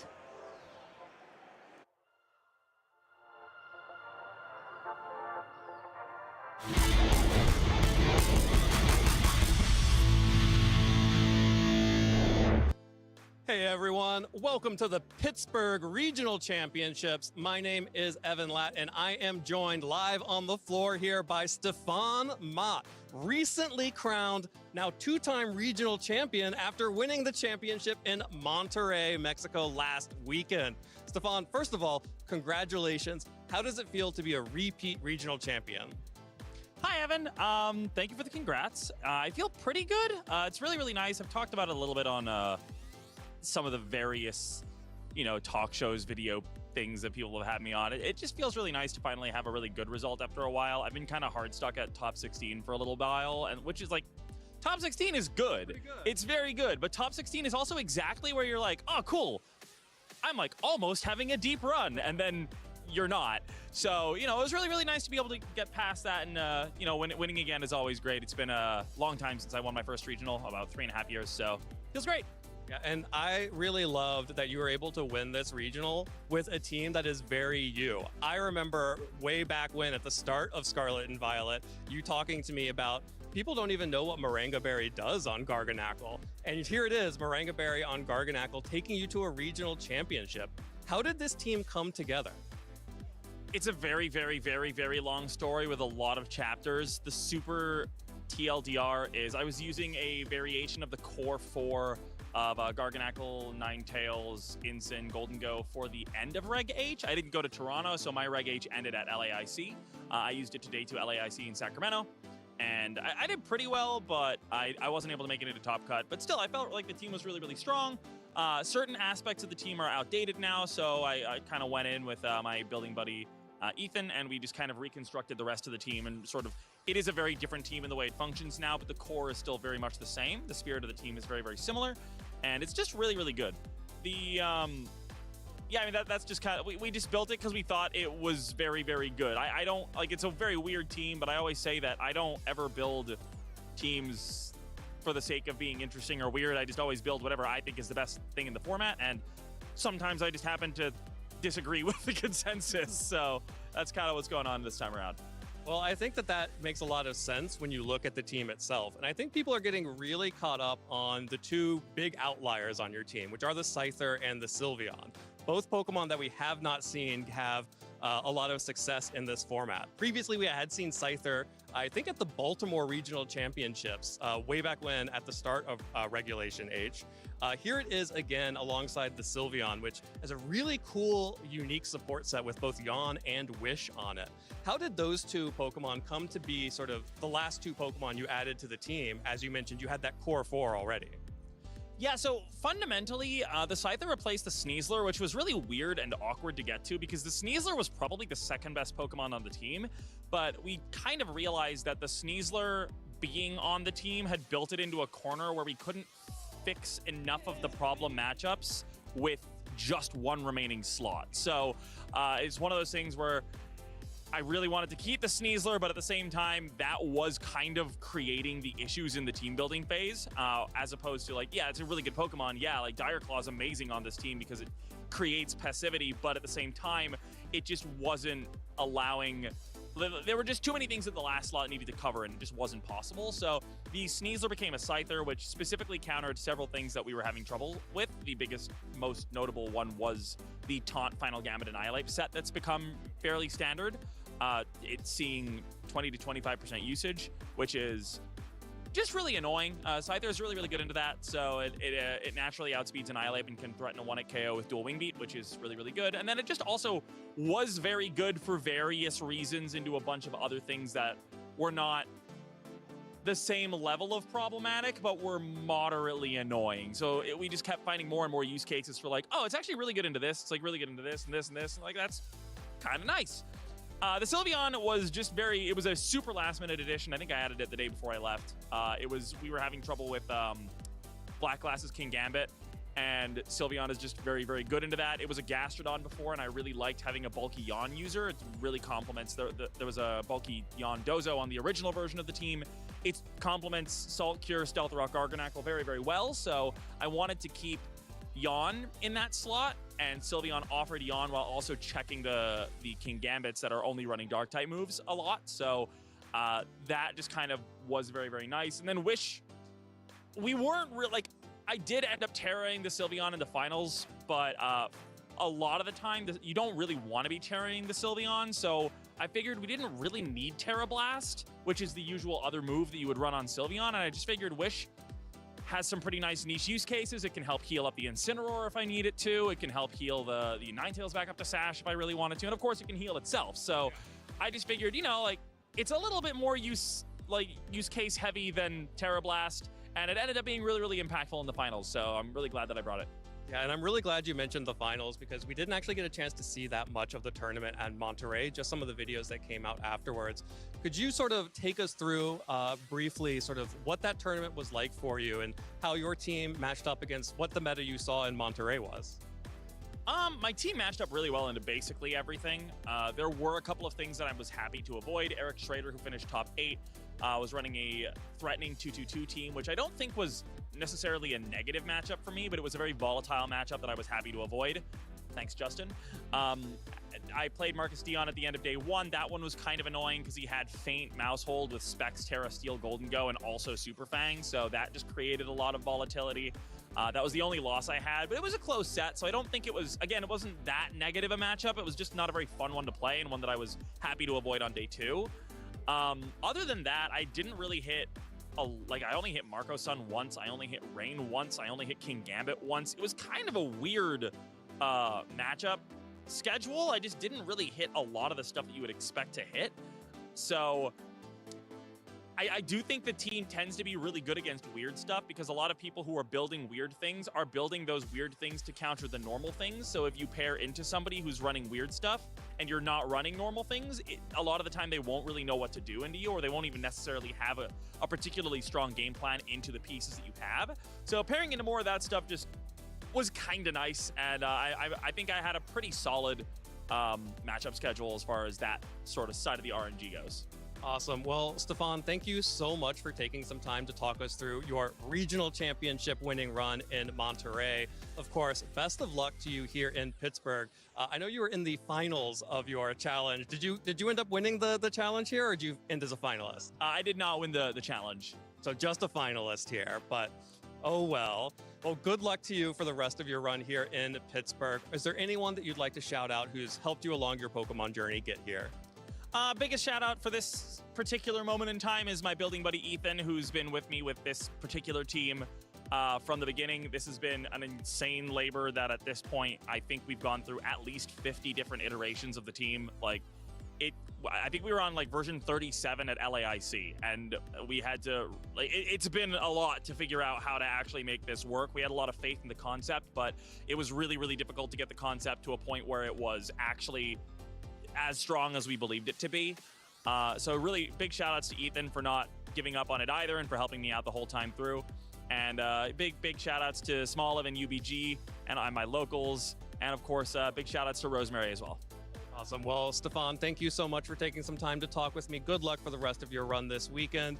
Those of you at home, if you want to see more Rogue Pokemon, you know what to do. You've got to stay watching our stream. Don't go anywhere. There's so much more Pokemon to come. Welcome back, everybody, to the Pittsburgh Regional Championships, where we are starting off our 2026 Pokemon VGC season. My name is Rosemary Kelly, and I'm joined once again by Jake Muller to bring you through Swiss round number 4. We are just about at our halfway point of the day, but we got a chance to start things off strong right off the back of a Game 3 set. That was a fun one, too. I always love seeing those matches go to Game 3s. gives us a chance to see how trainers approach those stressful situations. Game 1 and 2 are very important, of course, but Game 3, knowing that this is your last chance to win this round, put yourself 1 foot forward, even closer to the end of this tournament.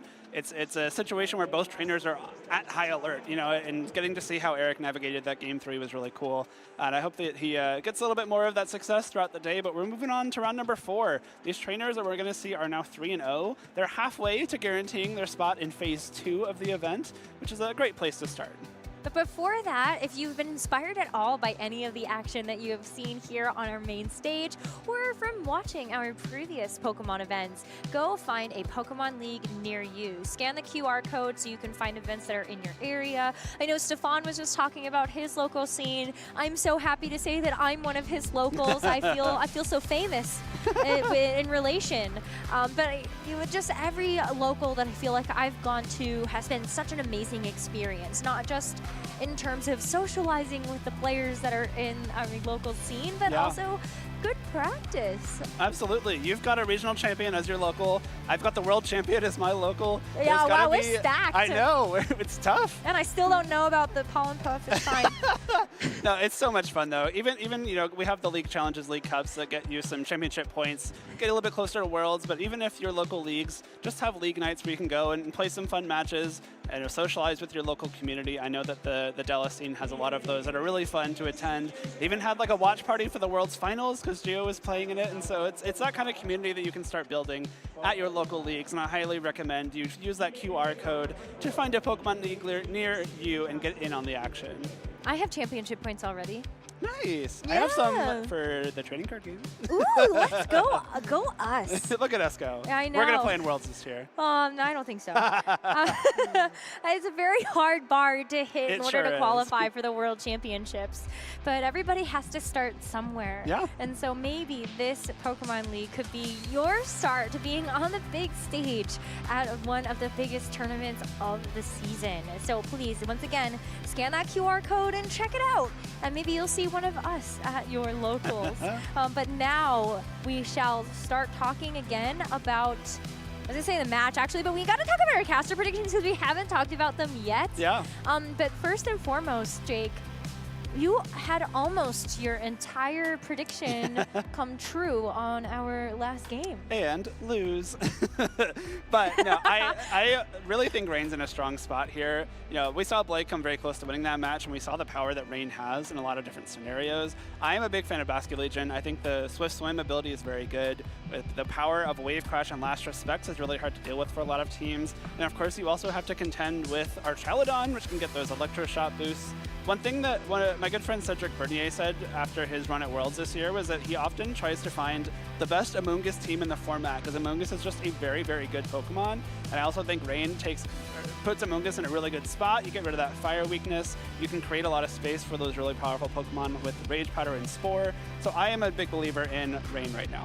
I love that Sierra hedged her bets, and she actually just picked every weather setter that's good right now in Regulation H. Yeah. But it's so smart for doing so, because we've seen already Ninetales on the field. We've seen Pelipper, Tyranitar, and Torkoal both also have their niche in the meta right now, and all 4 weathers are viable. Yeah. It is one of the first times I think we are able to say this, because back when Regulation H first came to be, you know, back in my day, it's actually only last year. Like Torkoal, Pelipper, and Alolan Ninetales were all stars. But Tyranitar is the one that's been cropping up more recently, especially when you've got Terra Flying. That's why I have it on my predictions as well. Yeah. Terra Flying, attacks in general are just such powerful offense when you look at Amoonguss, Sneasler.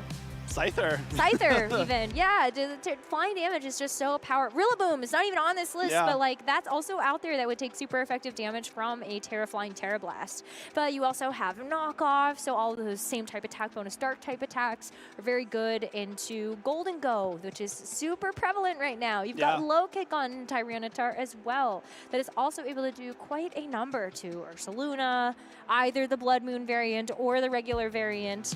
So there's a lot of really great coverage from Tyranitar that it's able to provide. You kind of touched on it too, but I think that the fact that all 4 weathers are not only viable, but like pretty good right now is very unique. I'm not sure that that's ever been a thing in any, not even just in Scarlet and Violet, just looking back on the history of the video game championships, a lot of times there's been 1 or 2 that are very good and then 1 or 2 that are just not as relevant. But right now, all 4 of these Pokemon are very strong in this metagame. They provide the weather support while also having a lot of different either offensive or support options. So the flexibility of this format, the breadth of this format, I think is really cool. We also get to see, again, the Tyranitar popping up more often. I like Len's picks as well. I think Corviknight is something that he is known to be run with that Tyranitar as well, but it's also in a pretty good spot. It's got a really strong defensive typing. It has options like the Roost and Tailwind as well to either keep some of its HP healthy or set up that speed advantage for something like that Golden Go, which really appreciates attacking first. Why did Len not pick Tyranitar? I had to let that one marinate. I know. It is surprising, of course. Len used Tyranitar in Monterey. He's used it everywhere. I know. He's known for Tyranitar. Why did he not pick it? And maybe he doesn't want to make it too popular because he's got to be the one. He knew that Evan, Sierra, and I had his back. Of course. I choose to believe that he just believed in the power of friendship that we would cover it for him. I think he just wants to be the one Tyranitar user.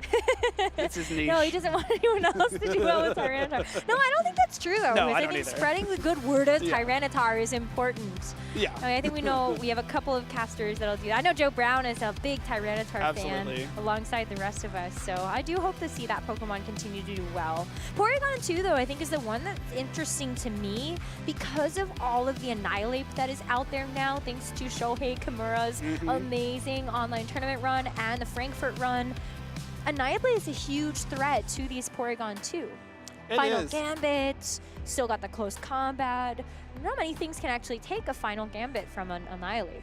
Yeah, it's tough because it does have a pretty good amount of HP, but the Porygon at least being immune to Rage Fist is nice. It means you can set up Trick Room pretty well in front of those like beat up plus Rage Fist combos, because an unboosted Drain Punch won't be doing too much to the Porygon.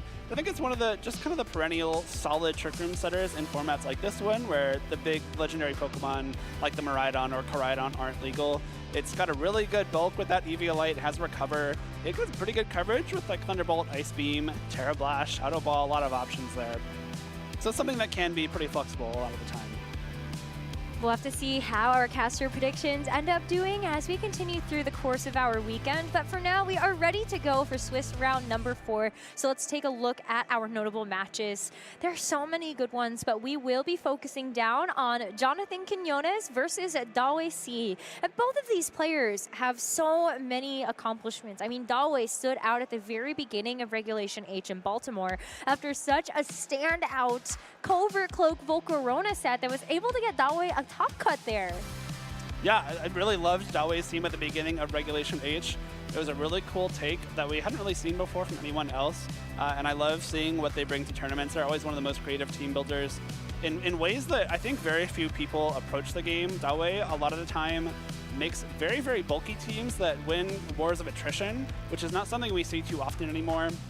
So I'm really excited to see what they have for this event. But Jonathan Quinones is also a very strong trainer, has a top 8 at the Milwaukee Regional Championships over the last year, and is someone that you also don't really want to be seeing sitting across from you all the time. No, but that means that we are in for a great showdown between these two trainers, that's for sure. And I think their teams are also very interesting. Maybe Dawei's is a little bit more on the more known side of Regulation H, but I think Jonathan is cooking a little bit. So following in the lines of Evan, is it going to be cooking or is it cooked? We'll see. But it's cooking so far, I guess, because it's 3-0. Yeah, I don't know that I believe in cooking just yet, but I am open to some cooking happening on this stage here. There's some really cool choices here, and some that kind of throw back to the beginning of the Scarlet and Violet era. But of course, these other notable matchups are really cool here. Joseph Ugarte, one of our players to watch, is still undefeated in the field. Chupa Cross, a recent regional champion, his first regional championships back in Toronto a couple years ago, looking to add to that count here in Pittsburgh here. And again, we have so much more Pokemon to play. This is only round 4 of probably like 15 across the course of the weekend, so There's a lot. Yeah, stick with us here. But at least for Phase 1, since this is kind of a new system, or at least kind of a rebrand of our system, Phase 1 today will consist of 8 total Swiss rounds. And our players that end up with a record of 6-2 or better will get a chance to play in Phase 2 tomorrow. We'll start off with our Swiss rounds, and then we'll go into our single elimination top cut bracket, where we will crown our first North America regional champion. And that trainer not only gets the title of regional champion, but they also get some pretty sweet prize money and a really cool medal. And a really cool invitation to the World Championships. So true. Probably the best of all of those prize, the prize package for sure. Lots to play for, though, of course. Everyone here wanting to start their season off on a high note. Of course, this is the first regional championship here in the North America region. So most of these trainers playing in their first major of the season, wanting to get a big chunk of championship points. One person going to secure their invitation right off the bat. Imagine going to your first regional of the year. You just win it. You don't have to worry the rest of the year. Well, we actually had two people do that. Emanuele Briganti for Europe, and then Stefan Mott in Monterrey. Yeah, definitely a little bit of a relaxed approach to the rest of the season. I know a couple of players did that. Nicholas Morales in Baltimore of last year won the whole thing with that population mouse hold. It was so cool. It was such a fantastic finals to hear the crowd cheering along with every single population bomb hit. And then Nicholas took a little bit of a break. And then he came back and played a couple of regionals for fun. As is his right. Yeah, but I know Gio Siski is also taking a bit of a break for the at least beginning of the season as the winner of the World Championships, and everybody else that found themselves in the top 4, they get to just breathe a little. They are going to be auto-invited back to the World Championships for 2026. His opponent in finals, though, James Evans, I believe is here. He is so here. You get to see the competing mindsets there. Of course, Gio just won Worlds. Probably a very stressful, emotional weekend. I don't blame him at all for wanting to take a little bit of a break. But James Evans, I think, is the kind of player that wants to play in as many events as possible. I know he just loves it. He loves going to events, being around, and seeing how far he can push himself. So it's cool to see him, immediately wanting to jump back in and not coasting on, I got Worlds, I can just relax, and immediately just, I want to win. I want to keep winning. And we saw Stefan on stream earlier as well for our very first round of the day. So there is definitely that grind set that a lot of our top competitors still hold true to their own values. And a lot of that is also because if you continue to do well over the course of the season, there's also travel awards that our trainers can get. And so the top 12 of the North America region did get a travel award to go to the World Championships. And then a couple more trainers after that in the top standings of our leaderboard ended up getting a travel stipend, which is still very beneficial. It helps you book your travel, your flights, your hotel, let you get there. So yeah, it's really great to see our top competitors get rewarded in that way as well.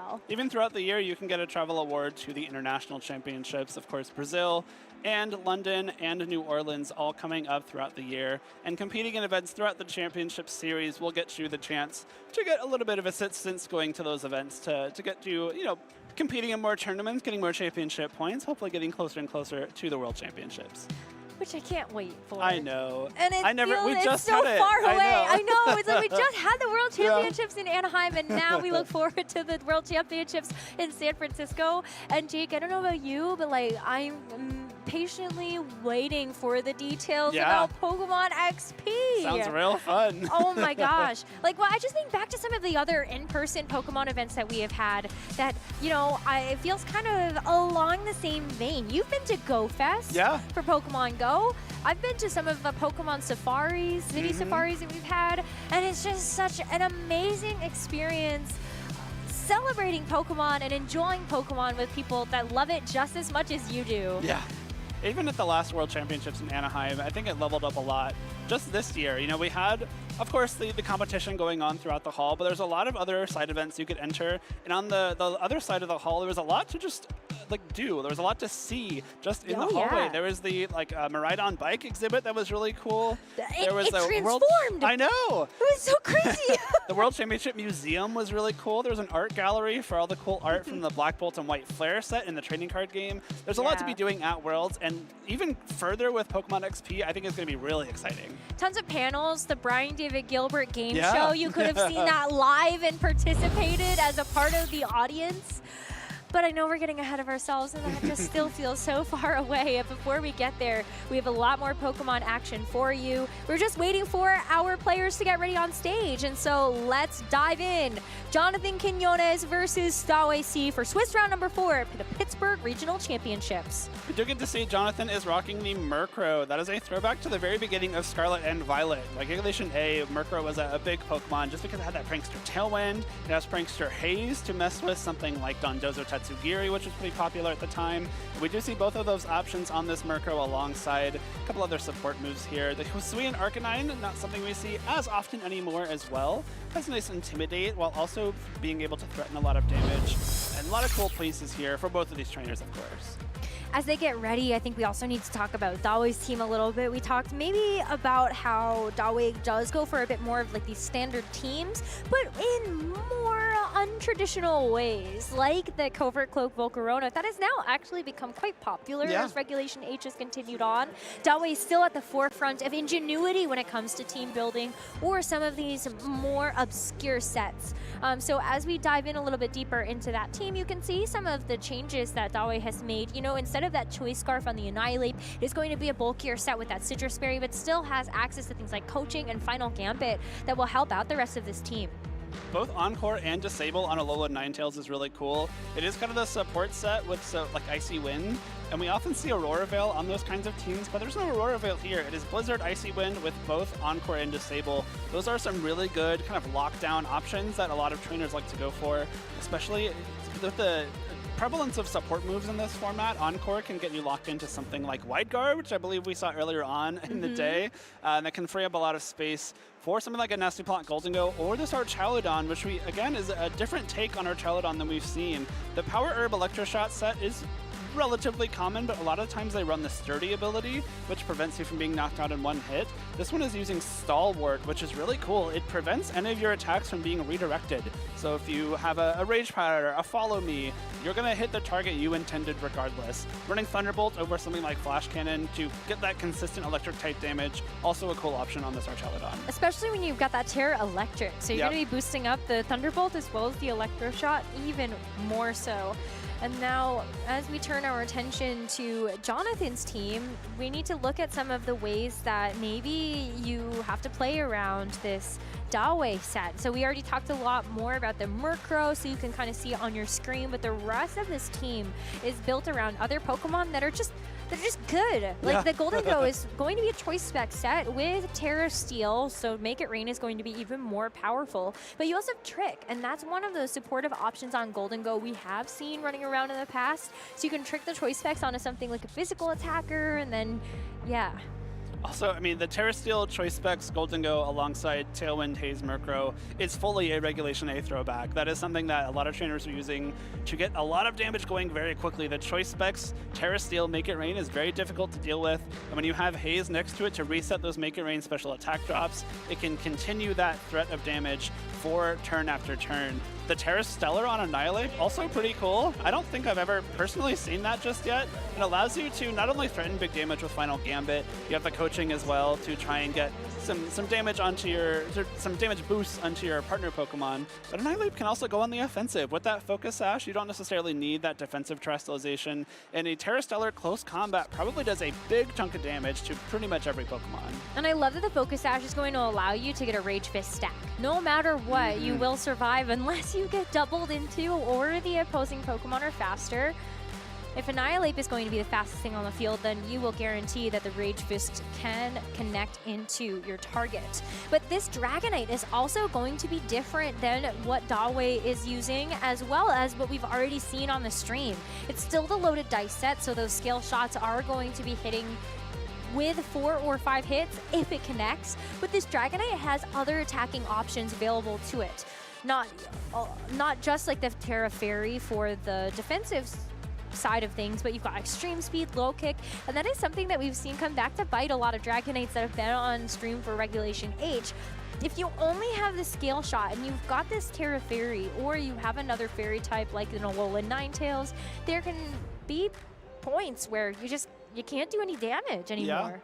It makes the Dragonite a really, really strong coaching target. Annihilate with the coaching there will be able to support its teammates, boost up the attack and defense. Coaching into Dragonite is particularly potent because you have the attack boost. Of course, the +1 attack scale shot doing so much damage gets boosted even further. But scale shot, while raising your speed, does lower your defense, and coaching can make up for that. It keeps Dragonite in a pretty bulky spot. Dragonite has some pretty good bulk to it. And of course, with the 2 extra attacks, you can make even better use of those attack boosts. You can hit a wider swath of Pokemon for that boosted damage. Of course, coaching very good with the Arcanine and the Rillaboom as well. I think there's so many different Pokemon that could be brought to this match, especially knowing you do have an Intimidator on both sides, Incineroar for Dalway, as well as the Arcanine for Jonathan. And you have these Defiant Pokemon for the Annihilate on both sides. Maybe both of them could get significant attack boosts here. Yeah. It's going to be cool to see. I think there's so many different options these trainers can go for here. It's hard to look at either of these teams and think, oh, you should not be bringing this Pokemon to this matchup. I do think all 12 could find their way into this game, and it just depends on how these trainers opt to kind of navigate the different tools their opponent can throw at them. The biggest benefit for Jonathan is that Prankster Tailwind that you called out from the Murkrow. The fact that you can get the Tailwind off right away is going to guarantee you at least 1 turn of damage if there's not a double protect on the other side, whereas Dalway is going to have that Tailwind on the Dragonite. So the Dragonite just has to move when it can, essentially, to actually set that Tailwind. You might not be afforded the right opportunity for that. The multi-scale and the Terra Steel, I think it's going to be difficult to take down Dragonite in 1 turn, I think, just because it has, again, decent bulk. Dalway has Incineroar if they need to use it. The multi-scale will block a lot of damage. You have the option to turn into a Steel type, which is strong against a few of these Pokemon on Jonathan's team. But it's going to be that Dragonite and Incineroar right off the bat for Dalway into the Murkrow and Go. We are throwing it all the way back again to that Regulation A combo. It's just a really strong combo. It's really hard to take those Choice Specs, Terra Steel, make it rains. But I actually think this is not a bad start for Dalway here because they have that Assault Vest Incineroar, one of very few things that is strong into Go, and the multi-scale Dragonite, which can possibly take a hit, maybe set up Tailwind to get yourself a speed advantage going forward. There's also some other options that the Murkrow can go for. Like, you don't necessarily have to go for the Tailwind immediately. You also have Foul Play, which I love as the attack option on Murkrow. There's a lot of very strong physical attackers in the field. 2 of them are in front of you. Not going to be a whole lot of damage into the Incineroar, but it will do a pretty significant amount to something like that Dragonite. This is just, I think, a really smart defensive lead from Dalway here. It makes sure that you don't get caught off guard by this Murkrow Go. If you lead poorly into it, your game can kind of just end. But we do see the Terra Ghost right away from this Murkrow, ensuring that it won't get faked out by Incineroar, and it will have at least 1 turn to get out some support. Make It Rain goes first, though. Going to break the multi-scale on that Dragonite with that first hit and do an okay amount of damage to this Incineroar. With the Murkrow going for the follow-up, it gets so close to the knockout, but just not quite enough. It allows this Dragonite to fire off a scale shot.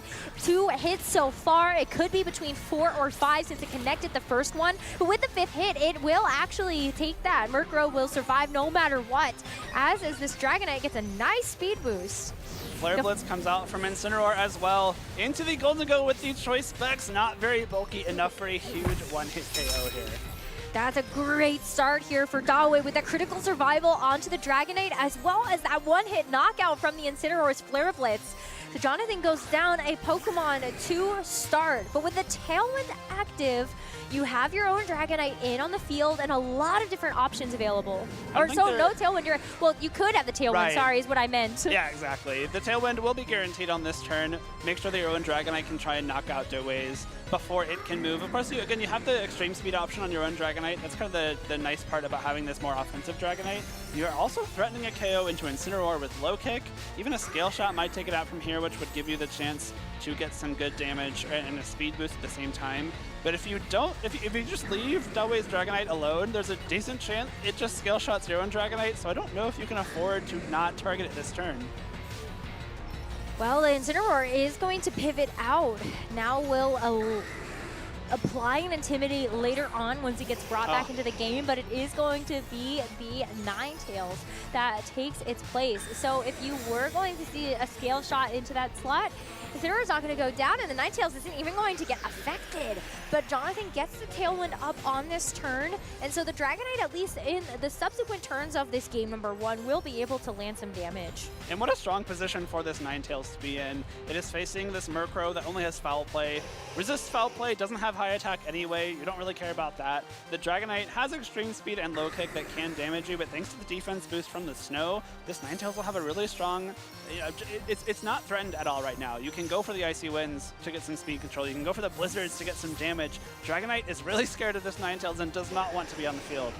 You also could get Encore near the True. Murkrow. At least the Tailwind is set up, so if Murkrow goes for the attack on this turn, then you will be able to get some damage down, and then you'd be Encored into the Foul Play instead. But this is not good, and this is exactly what Jonathan was hoping for. The Annihilate switches in, gets the Intimidate drop, but it means it gets the Defiant boost in return, so +1 attack for this Annihilate on the switch in. And Incineroar does actually, take some good damage there from that Foul Play, but with the Icy Wind too, this is exactly what Jonathan was hoping for, but he got even more than what he would have asked with this Incineroar switching in as well. This Annihilate takes the Icy Wind, it's going to get an additional Defiant boost, so +3 attack for this Annihilate on the switch in. And so many modifiers to this Rage Fist. Yeah, so when I said Ninetales was in a great spot, let's walk that back a little bit. Now, of course, now a +3 attack Annihilate with, I think it's just the one Rage Fist stack, but you're at a 100 base power Rage Fist at +3 attack. That's probably more than enough to KO this Ninetales. Of course, the +3 attack means you're scaring off pretty much anything with those powerful Rage Fists or close combats. The Focus Sash has been broken, so that's at least a little bit of a bonus. And if you are able to take out this Murkrow before Tailwind ends, you have given this Annihilate a speed drop. So it's not doom and gloom at all for Dawei, but it's also not the greatest spot to be in because this Annihilate is now pretty scary. It's scary, but there are ways that Dawei can play around it. There's only a couple turns of Tailwind left, and even though sometimes we see these top trainers give over Defiant boosts, sometimes it's for the greater good. It's the long game. You actually want this speed drop on the Annihilate because you don't care about the attack boosts if you're just going to knock it out before it gets a chance to move. And so that's what Dawei is playing for. Well, I already gave it over a +3 attack boost. I'm actually just going to give it +5 now. But the long game is that this Annihilate is now at -2 speed, and the Murkrow is out of here. So Jonathan has to rely on this Dragonite as well as this Annihilate to finish the game 1. And it could be tough. There's no more terrestrialization for you either. There's not a great way for you to be able to get through the Dragonite on Dawei's side if it's attacking you with a scale shot at this point. So Jonathan has only a couple turns left to get as much damage down as possible. The nice thing about the double Icy Wind there is that, yes, you now have a +5 Annihilate staring you down, but I think at this point, +5 and +3 are just the same in terms of the impact. And now Annihilate with 2 speed drops will be essentially at the speed it's at before the Tailwind. So this Ninetales should be acting before the Annihilate. Dragonite possibly even attacking first as well. Of course, Jonathan's Dragonite still should be the fastest thing on the field with that Tailwind, but the Focus Sash still being intact on Dawei's Ninetales is huge here. You're not scared of like one Rage Fist knocking you out. Of course, you are able to threaten big damage with Blizzard as well. Extreme Speed gets the first KO of the turn onto Dawei's Dragonite. It was already such low HP that it's an easy Pokemon to use as a free switch for the next turn, as it's going to be another Icy Wind from Dawei's Ninetales. Now getting the speed drop onto Dragonite as well, and this Annihilate is maxed to its limit. The Rage Fist is going to do a lot to this Ninetales, bringing it down to its Focus Sash, but it's still vulnerable on the next turn. You've got Extreme Speed that's going to be able to KO this Ninetales before the Annihilate gets to move, but what is this fourth and final Pokemon? It's the Archaludon. Archaludon comes in here. You do have the Electro Shot. It will be able to certainly KO the Annihilate from here. I imagine probably the Dragonite as well, especially if you go for that Terra Electric. And with the Extreme Speed from Dragonite, these Ninetales, of course, can be picked off. I'm missing the Terra. It is Ghost. Oh, it's Terra Ghost Ninetales. Ninetales just kind of wins, right? Like, the Ninetales is going to be the fastest thing on the field. You can Terra Ghost to not take damage from that Extreme Speed, go for the Blizzard to KO Dragonite, and then your Electro Shot from Archaludon should KO this Annihilate, which, despite being at +6 attack, is strangely not at all a threat. Yeah, it would have been nice if Jonathan would have been able to land another Rage Fist into this Ninetales, but you're right, like Icy Wind drop onto the Dragonite. Our Chaladon is going to be able to get a chance to knock something out as well, and the Blizzard might just be enough on its own for a double KO. Dawei is going to end this game in style, terrestrializing a 1 HP Pokemon to seal the deal. Congratulations. I mean, 1 HP in the dream. We see it over on Go all the time, and that is exactly the case here. You can get a Pokemon as far low on its HP as you want, but unless that number hits 0, it is still sticking around and can win a game for you. That Ninetales was huge in that matchup. I didn't expect it to be that impactful, especially without something like Aurora Veil or like a damage boosting item like a Choice Specs or Life Orb, but the Icy Winds were clutch there. Not being afraid of Defiant, I think especially once the Annihilate came in on Intimidate and Icy Wind, at that point you're just like, well, it's got 3, may as well give it more. I don't think it matters much anymore, and that speed drops are the biggest important part of that match. That's why it's like, hang on a second. This might have been a really good thing for Jonathan, but it was even better for Dawei at the end of things. And I love when our top trainers look ahead so far like that. Yeah. To say, okay, I don't think I care if I give you Defiant boosts. And like you truly, can have your boosts, but I'll take the game win. They didn't have to care. That was the funny part. Like the attack boost there, like as low as your own Dragonite was, like it's gonna get knocked out anyway. My Ninetales has a Focus Sash. You can hit me at +6 and I still won't get knocked out. And my Archelodon is gonna be faster than you once your Tailwind runs out and you have Icy Wind boosts. Like the amount of damage you're doing becomes unimportant when I can just outspeed and knock you out. And so those +6 attack boosts, none of which came from Jonathan, by the way, which is just funny to think about. A lot of times you give yourself some attack boosts with like a coaching or a bulk up or something, but no, you just get 6 for free and you still aren't taking any KOs. I think that the close combat into Incineroar, which would have happened at +0 anyway. Heading into the second game, felt like the pieces still were good. Like correct calls, maybe just not being able to get enough mileage out of the first couple of turns. The fact that you missed the KO onto the Dragonite with the double up of the Make It Rain plus the foul play onto the Dragonite did leave a very awkward position for the end game. But we will see a bit of a pivot here. Jonathan is going to lead instead with this Annihilate and Dragonite this time around instead of the Murkrow, as Annihilate gets a nice juicy boost with the Defiant right away. Well, and this is where the Defiant you might actually have to take into consideration here. Annihilate is at full power. It has all of its HP. It's got that Focus Sash. It's, has the option to start throwing out some pretty strong attacks here. And with the +1 close combat will certainly be enough to dispatch Incineroar right off the bat. Can't be faked out by merit of its ghost typing. So if you're Dawei here, you're in a bit of a precarious spot here because you do have to take into consideration this Annihilate. Now, it does have some relevant boosts that you unfortunately cannot ignore. But I think this is a much better position for Jonathan. In the face of something like this Incineroar as well as the Dragonite, the Terra Fairy, having that this time around for your own Dragonite, negates the attack options of this Dragonite on Dawei's side because it only has access to that Dragon-type Scale Shot. And for the Incineroar, you've got Flare Blitz, Fake Out, and Knockoff, all of which will also be pretty good into the Terrestrialized Fairy. Close combat into the Incineroar, though, is just simply going to be a one-hit knockout. And so Annihilate really taking advantage of the boost it just got from Defiant. Huge attack there. The close combat immediately killing Incineroar is great, but I think Dawei trading Incineroar for this turn specifically is actually pretty huge. You break the multi-scale on Jonathan's Dragonite. You have a scale shot going into the -1 defense on Annihilate here, and with that one critical hit, 4 hits is enough for scale shot to immediately knock out Annihilate. So once again, who cares about Defiant? I'll just get rid of it immediately. I love that strategy, and I'm saving it for later for my own games. But Dragonite, with this nice speed boost, is going to be able to outspeed that of Jonathan's unless he's able to set up a Tailwind. And so that's why we end up seeing the Murkrow in the back. A great switch in here after losing your Annihilate. You have the Prankster Tailwind. You also have the ability to go for something like a Taunt. There's a lot of options here that having the Murkrow in does open up. And especially now that our Archelodon is at the field, this Murkrow cannot terastallize because the Dragonite already did. That's something Jonathan also gave up on that turn, trying to dodge a Scale Shot from Dawei's Dragonite. Unfortunately, did hit that Annihilate instead, and now an Electro Shot, even with that Eviolite, might be enough to just one-hit KO this Murkrow. So are you willing to trade your Murkrow for a Tailwind when you still have to get through 3 Pokemon on Dawei's team? It depends on how much faith you have on your 4th and final Pokemon in the back. Because if you're Jonathan, you go, yes, that will be enough. Then set the Tailwind, allow your Murkrow to go down, and then have the maximum amount of turns in Tailwind as possible. But Dawei has been very good about not only playing through those big offensive threats, as we saw in that first game, but also stalling out those Tailwind turns while still finding ways to make your own Pokemon faster. Heads up play to go for the Scale Shot on the previous turn, and now your own Dragonite is able to come out with something big here if it gets a chance to move. As the Archelodon on Dawei's side goes for the Electro Shot.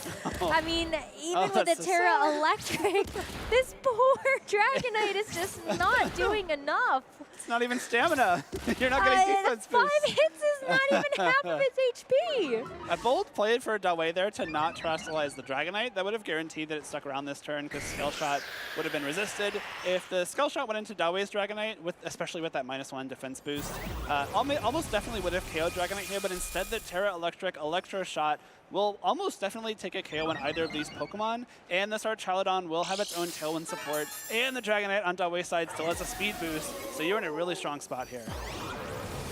Let's see if it is well, I was going to say into the Murkrow, but it's definitely enough to get this Dragonite. So another big knockout. Jonathan is going to lose that terastallization as well, so it's just going to be this Murkrow alongside Jonathan's 4th and final Pokemon for this game too. Jonathan needs to win this game in order to keep the set going and bring us into a game number 3. But Golden Go against both of these Pokemon might be really tricky, especially because you do have this speed boost onto your own Dragonite.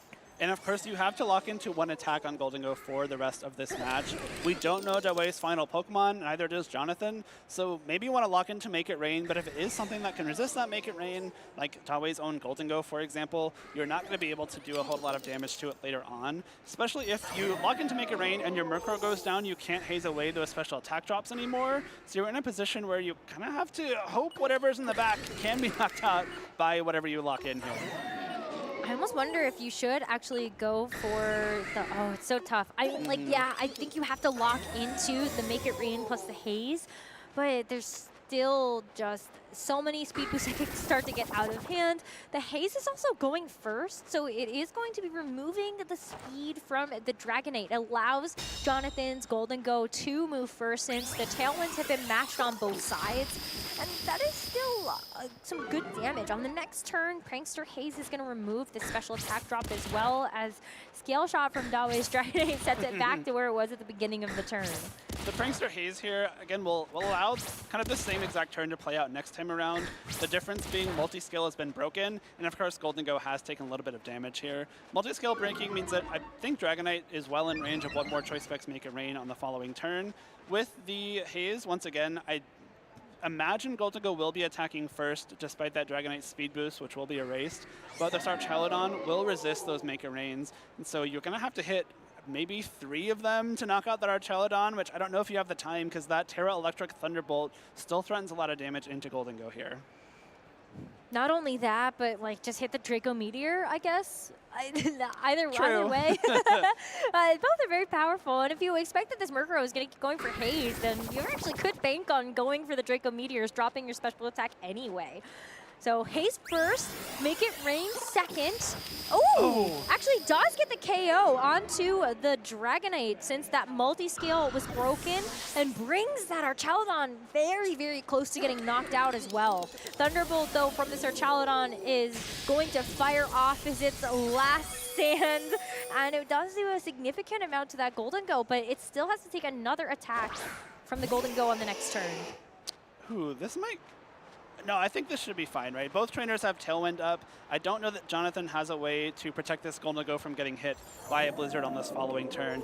Even if he does, again, that Focus Sash on Ninetales is very much intact. It did completely slip my mind that our Archaludon had taken a scale shot there, so that actually was pretty close. You know, if that Mega Rain had knocked out the Archaludon, I do think Jonathan walks away with a win here. Just unfortunately had barely enough in the tank to survive, and a Blizzard should, if all but seal the game on this final turn. Yeah, enough to knock out the Golden Go for sure. The Murkrow with the Eviolite tanks that a little bit better, but it's just going to be tough work to get through. It doesn't even get a chance to move since the foul play is going to make it one of the slower things on the field. And that will do it. Dawe with the KO onto the Murkrow, finishes out the set 2-0 and moves on undefeated once again through this 4th round of Swiss. I always love seeing Dawe do well. I think their team building is always really creative, especially on a team like this one that may look a little bit more standard on the surface. There's a lot of cool choices that they've made, like that double support move, Ninetales, not Arcanine, and some of the different things like the Solvest Incineroar with Terra Grass can come in handy in a lot of ways. I just love that a trainer that builds teams like that always finds success, and I wouldn't be surprised to see them make another deep run and another early regional here in Pittsburgh. Dawe has also done well in just Regulation H in general. Yeah. Thinking back to the top 4 at Baltimore, and then a couple months later in a different format, got top 4 at San Antonio, top 32 at Milwaukee. Last season was just so stellar, and so I've been really enjoying watching Dawe evolve over the last few years in terms of team building, but also just continuing to get better and better as a competitive Pokemon player. It's so much fun. And of course, condolences to Jonathan, but 3-1 is still a great spot to start your day in. You're still in a pretty good position going to the final 4 rounds of Phase 1 of Swiss. Of course, you just need 6 out of 8 wins to progress into Day 2, into Phase 2, and so that gives him a really good shot at claiming 3 more of those wins throughout the day. But of course, Dawe, even closer, just needs 2 more wins to secure a spot in Phase 2 and start working their way towards that single elimination top cut as well. What a great start to our first North American regional. It's just, I would have liked to see the Murkrow do a little bit more in that game because it was one of my favorite Pokemon when starting out for Regulation H. Yeah. Also would have liked to see the Arcanine. I love Hisuian Arcanine. I think Murkrow, it did what it could, right? That's what Murkrow does, is set up the Tailwind, haze away your own special attack drops, and that's exactly what it's meant to be doing. It worked very well back in earlier formats when there were fewer things available, fewer Pokemon available, fewer tools available with some trainers. But now that we've progressed a bit more through Scarlet and Violet, people know how to play against Murkrow a bit more, and also there are just more things available to combat it. So it has a little bit of a harder time keeping up in this Regulation H format compared to the early days in Regulation A and even B. But it's cool to see it doing well. I agree. Yeah. It's a fun combo. Again, it's also something that if you lead poorly into Murkrow Golden Go, you can instantly lose. Like, it's difficult to keep up with Choice Specs, Terra Steel, Make It Rain. That keeps hazing away the special attack drops and Tailwind. So I'm excited to see how Jonathan progresses throughout the tournament as well. But we did see some of the drawbacks, like the Murkrow is just one of the slower Pokemon in the format relative to some of these bigger offensive threats. So you don't always get a chance to get the foul play, to break a Focus Sash, or even just like finish off a Pokemon if you don't have the speed in your favor only. So yeah, hopefully the Murkrow will come back. I like it. I bet. It's got a lot of options. It's got some Prankster as an ability is just really good. I think most Pokemon that have access to it have done well in some formats, so it'll be around, I'm sure. But Arcanine, I love that Pokemon so much. And that's another one of those Pokemon that I look at and I go, okay, Terra flying or just flying offensive damage in general has been very strong. Yeah. But rock type offensive damage is also so good. And I think that's why a lot of people look at Hisuian and Arcanine and the different variations that people have put on the Regulation H teams and gone, yeah, that makes sense. It's like a similar niche to Tyranitar where you've got the Rock Slide as the same type attack bonus. I saw this really cool set at Frankfurt with the Mirror Herb on the Hisuian Arcanine that I thought was really nice. Like, even if you give over a Defiant boost to your opponent, or if they set up something like a Sword Dance, you're like, thank you very much. But enough from us. Let's hear from the winner of our Swiss round number 4, Dawe, in the lounge with Evan. Thanks, Rosemary. I am here in the lounge, joined by our recent winner of Swiss Round 4, Dawe. Congratulations. Thank you. Thank that was you. such a fun match to watch. And I think in particular, I just loved how fearless you were in that match. That Annihilate in game 1 maxed out its terrified of, but you didn't care. You just kept giving it the boosts. How did you know that that was going to be the right way to go? Yeah, so in game 1, when I saw the Annihilate came in at the same time, I switched in my Incineroar. I'm so hungry. I thought I was I think we're clear. in a very bad position, but as long as you think about it, if you can IC win it enough times, you can just outspeed it even if they have the tailwind, right? So that's my plan, and I knew that I can just KO it with my Pokemon in the back. Yeah, that's why I did that. Yeah, and I thought that that was so clever because it is, again, something that normal, like players who maybe this is their first regional or don't have a lot of experience playing and thinking further ahead than the turn in front of them, will just see the attack boost and be like, oh no, I have to get that Pokemon off the field immediately. I have to do something about it. But you were able to keep cool and make sure that you had the right tools to deal with it later. Yeah, thank you. Yeah, basically when I saw that Annihilate, I'm just a little too excited right now. Totally understand. Yeah, anyway. I want to talk a little bit about the Ninetales in general because I feel like Ninetales was the MVP of that set for sure.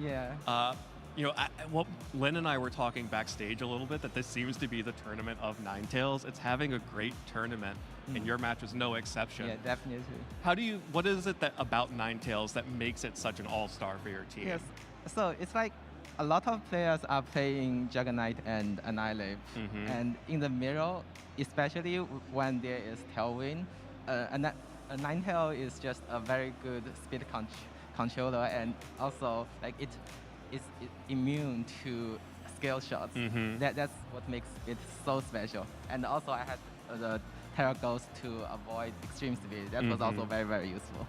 Yeah, I mean, it kind of felt a little scary watching the set backstage because it was just this moment of like, oh, most Dragonite would not be able to do anything to the Alolan Ninetales. And it wasn't until I checked that you actually had Terra Ghost on it and had preserved it the whole time. I was like, oh wait, Dawe has this locked up. How do you conserve your Terra that late into the game to make sure that you still have that option available when maybe you could have gotten away with something a little bit earlier but may have lost that positioning at the end? In that game, it was just not necessary for me to Terra at the beginning, Yeah, and I was also very terrified when I saw the 4-play outsped my Juggernaut. But my Juggernaut survived, and I was also very surprised. Well, sometimes when you train the Pokemon with love and care, they will turn and look at you and make sure you're not disappointed. Yeah, I'm so happy it did that. Well, Dawe, congratulations again. You're now undefeated heading into round 5, which means you only need 2 more wins to make it into phase 2. We've seen you at the top tables quite a bit over the last couple of years. What are your hopes and goals for this tournament? Yeah, I always aim to win it. Yeah, that's my goal. Well, you are well on your way to doing that right now in our first tournament of the season. Dawe, is there anyone that you'd like to shout out who's helped you along your Pokemon path? Definitely. First of all, my partner Lisa. I hope she's watching at home. And shout out to the team builder of this team, Yu, a Chinese friend, and also Gu Li for recommend Gu Li and William. They recommend the team to me, and also I had another team building group. So Gavin, Zach, Nels, Eddie, Harrison, and Enosh. I said thank you so much for everyone. Awesome. Well, Dawe, we're going to go ahead and let you get a break before your next round. Congratulations once again. Thank you so much for speaking with me. Thank you. For those of you at home, definitely don't go anywhere because there is so much more action as we head into our final few rounds of the day. Stay tuned. There's so much more to come.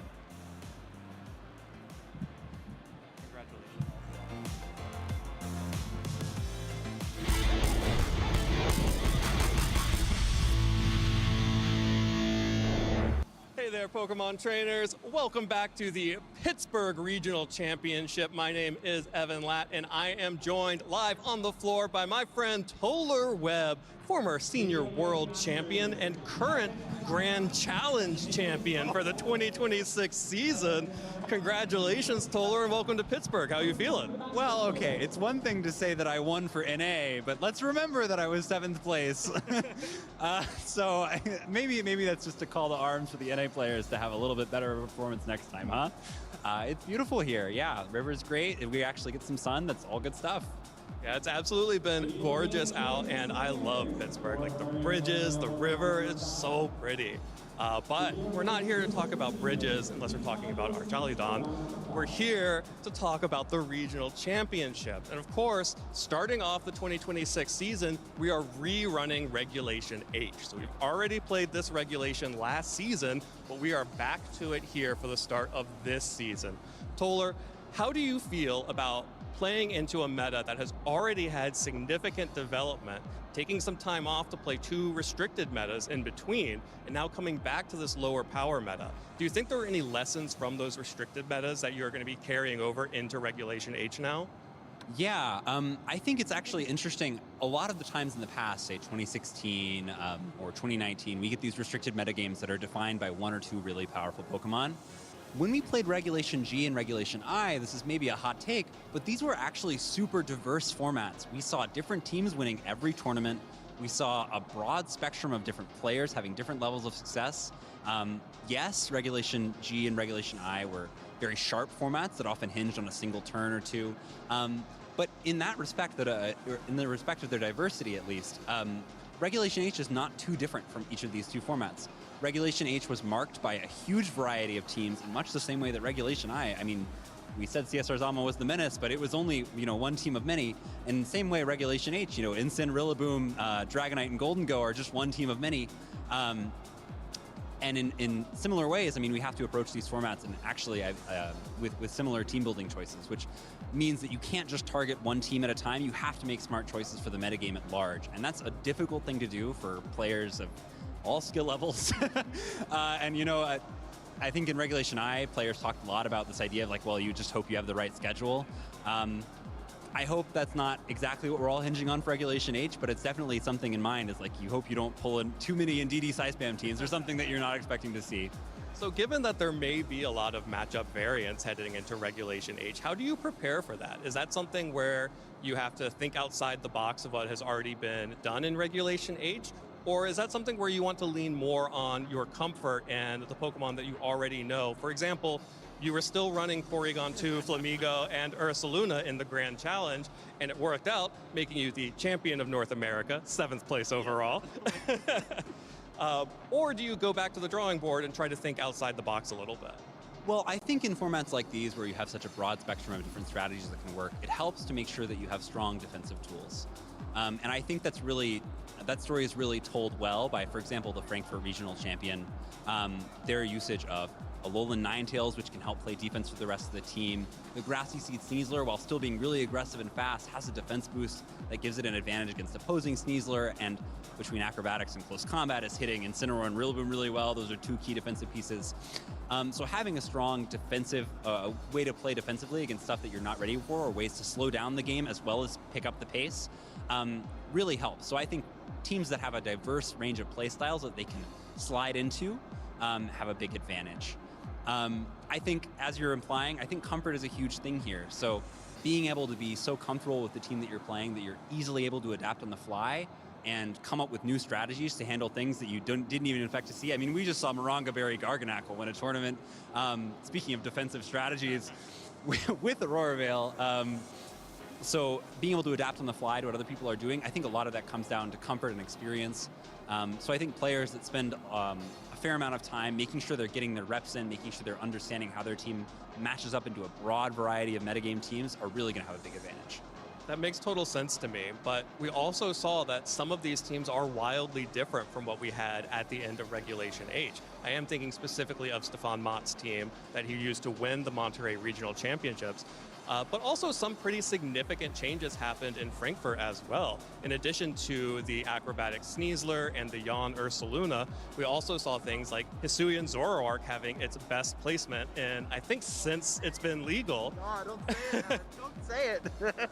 What, you don't like Hisuian Zoroark alongside Mousehold and Annihilate? I don't think anyone likes playing against Hisuian Zoroark. And if I recall from seeing that sheet, I don't remember if this was the GC sheet of the team or if it was the Frankfurt version, but it was also like Blaze Incineroar to hide the Zoroark. There's a lot going on there that's not fun to play against when you're just guessing gaming your opponent. But, you know, just to give the Hirschens their credit, right? They had amazing runs in the GC and in the tournament. Whether or not people were playing guessing games against them, they weren't playing guessing games against their opponents. So maybe there's something to it and making it consistent as it was. Absolutely. Well, given all of that, what are the kinds of things that you expect to do well here in Pittsburgh? Like, do you think it will be continued innovations, continued changes to the meta, or will it be more of, you know, the Ursaluna, Golden Go, Dragonite teams, the Volcarona balance perhaps, some of the old standbys, or even more of the Rain teams like that Victor Medina used to get second place in Frankfurt? Do you think those will still be dominant? Yeah, I mean, Victor Medina's team was one of the oldest teams in the format to his second place performance, with some notable interesting shifts, like the Flying Terra Golden Go. Strange thing to do in the context of that team, but maybe not in the context of the metagame. I think we're seeing a lot of refinement happen on the macro scale. When we talk about those Dragonite Ursaluna Golden Go teams, for example, one great team to bring up is Shohei Kimura's team from Frankfurt, which has been all over the place. I mean, it feels like anyone who doesn't have a team thinks that's the thing to bring. So I think a lot of people are going to be really prepared into that sort of team, but the lesson we can take from it, that Mousehold that's been added to it, the Mousehold and Annihilate mode that's been added to the main function of the team, has really amplified the threat that it can put on you. It's not just sitting back and waiting for things to happen anymore. And similarly, I mean, we've seen these Ninetales balance teams previously, usually with the likes of Electabuzz or Vasculegion, but seeing it now with the Sneasler setting up and being the main offensive threat, I mean, it's an advancement of a strategy that already existed. So I think we're seeing a typical trend in Regulation H where we have some strategies that are like, okay, we have the macro idea, we have the abstract concept of the strategy ready, and now the question is just, how does it get refined? How do we find the best version of it into the metagame as it develops? As for this weekend, I don't know what the best thing is, but I did get told that Amoonguss was a bad call, so... I mean, no way. I mean, is Amoonguss ever a bad call? But I don't believe it. Well, I'm rooting for my friends on a lot of things, and they seem to think Amoonguss is bad, so maybe I should listen. I don't know. Well, we'll have to see. I will definitely be paying attention to that over the course of the weekend. I think every time Amoonguss has fallen to less than top threat status, it very quickly reminds us why it is a top threat in the meta. But we will see. That'll be something that I am going to be looking forward to over the course of this weekend. Now, Toller, I know that you have a very big year ahead of you, but what are your goals for this season heading into it? Yeah, so I've got to do my dissertation defense this spring, hopefully. I mean, if all goes well, obviously lots of things can happen when doing doctoral research that can throw you off. So I've got work stuff that'll take up a lot of my time and keep me from going to regionals. But I'll try in this fall to be attending a lot of locals, maybe win a few more GCs. That would be pretty helpful.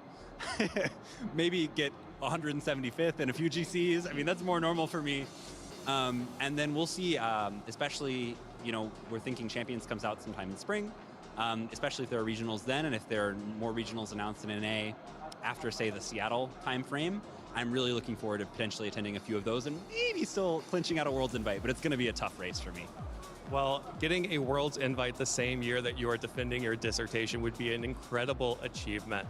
Definitely something to shoot for here. And Toller, you're one of my favorite players to watch, so we're going to be really excited to see how you do this weekend, as well as over the course of the rest of the season. Now, do you have anyone that you would like to shout out as people who have helped support you along your Pokemon journey? Oh, yeah. I mean, I've been really beat up after Worlds, so I kind of shut down a little bit socially because that 4-4 at Worlds really took me down. But I really have a lot of thanks to give, as usual, to my beautiful girlfriend, Casey, to my mother. So they always get a shout out. But I, as always, want to also shout out some friends of mine. Yotam Cohen, super positive person, willing to cry with you when you're crying and smile with you when you're smiling. Justin Karras has been a great great role model for me as he starts ramping up his play in the game again. I mean, he's a little hot and cold with this game, but it looks like he's getting really serious for this weekend, so I'm really rooting for him. And then my good friend Kazuki Kanehira is playing TCG this weekend, so I hope that he has a good return to form there, because it's been a few years since he took a shot. Absolutely. Well, Toller, thank you so much, as always, for taking a little bit of time out of your day to talk to me and talk to our viewers at home. It's a pleasure, as always. But for those of you at home, go nowhere, because there is so much more Pokemon action to come. You're not going to want to miss a second, so stay tuned.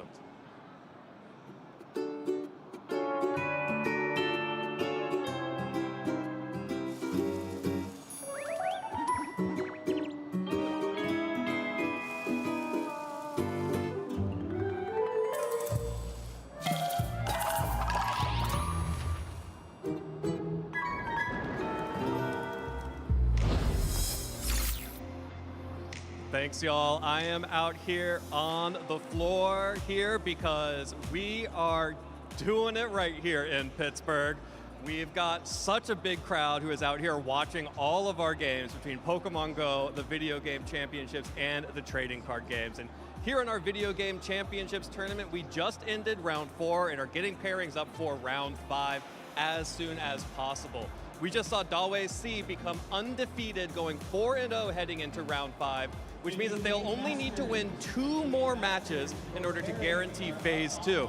And actually, you might have just been able to hear over the intercom that pairings for round 5 have just gone up. So our players are going to start racing over to the pairings to see who they're up against. But we have a number of undefeated players left in this tournament, including 2 of our players to watch.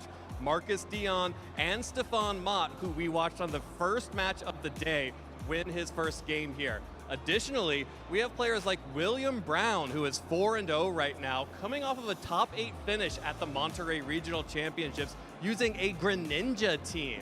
So I'll be very excited to be tracking William Brown's progress throughout the rest of this tournament.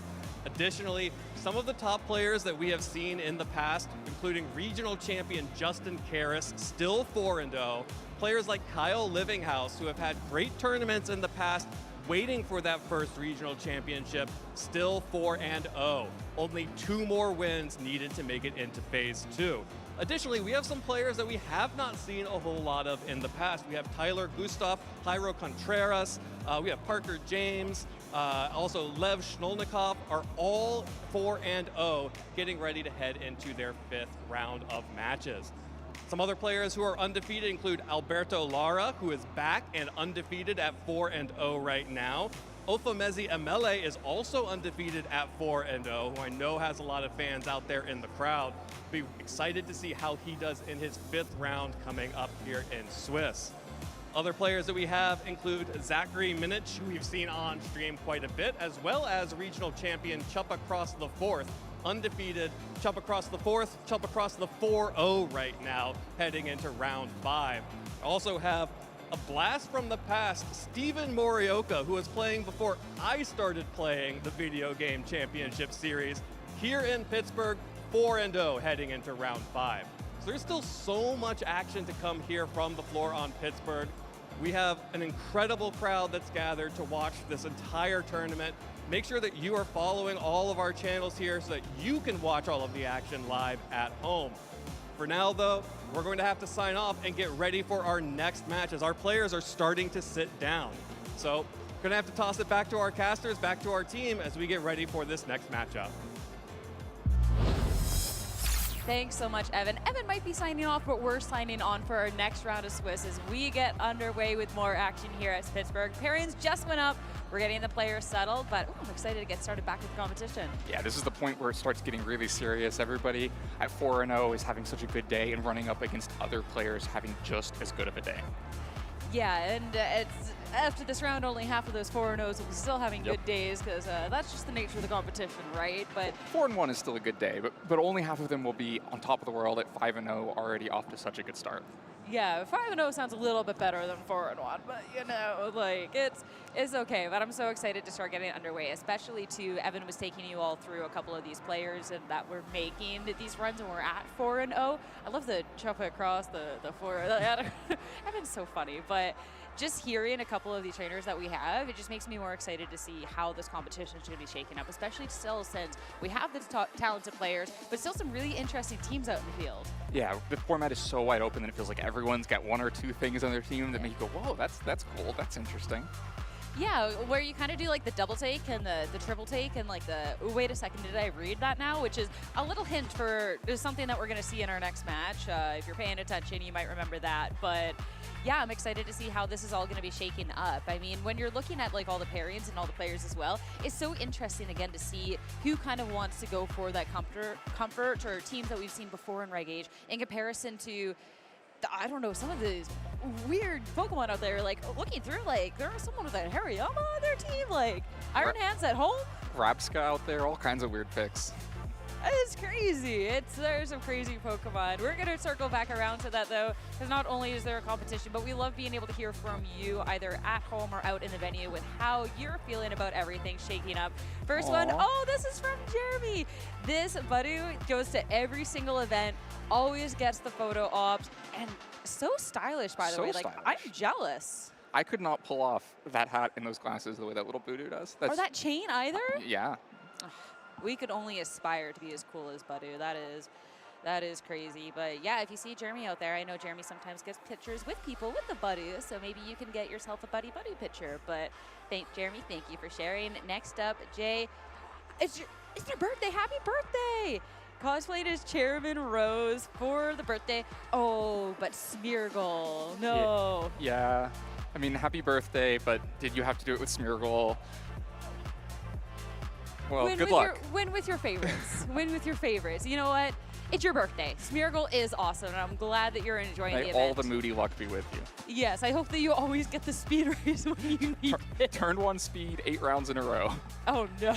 Oh, no. Okay, maybe not that much birthday luck. Okay, all right. But still, happy birthday, and make sure in the chat as well to wish them a happy birthday. That's super, super exciting. Next up, whoa. Zoe, look. Okay, I'm just going to have a moment and just stare at this photo because this is so good. She's so talented. It's crazy. And this makes me scared to be in Hisui. Like, walking through the forest, these 2 things jumping out at you. Yeah, the more you think about the Pokemon universe, like, the more terrifying it is. Like, we just, like, have these cute little creatures doing their little Pokemon battles, but I don't know. When you start to think about it, like, you're just trying to go for a nighttime scroll and that appears? Mm-hmm. Oh my goodness. So good. Zoe, you're so talented.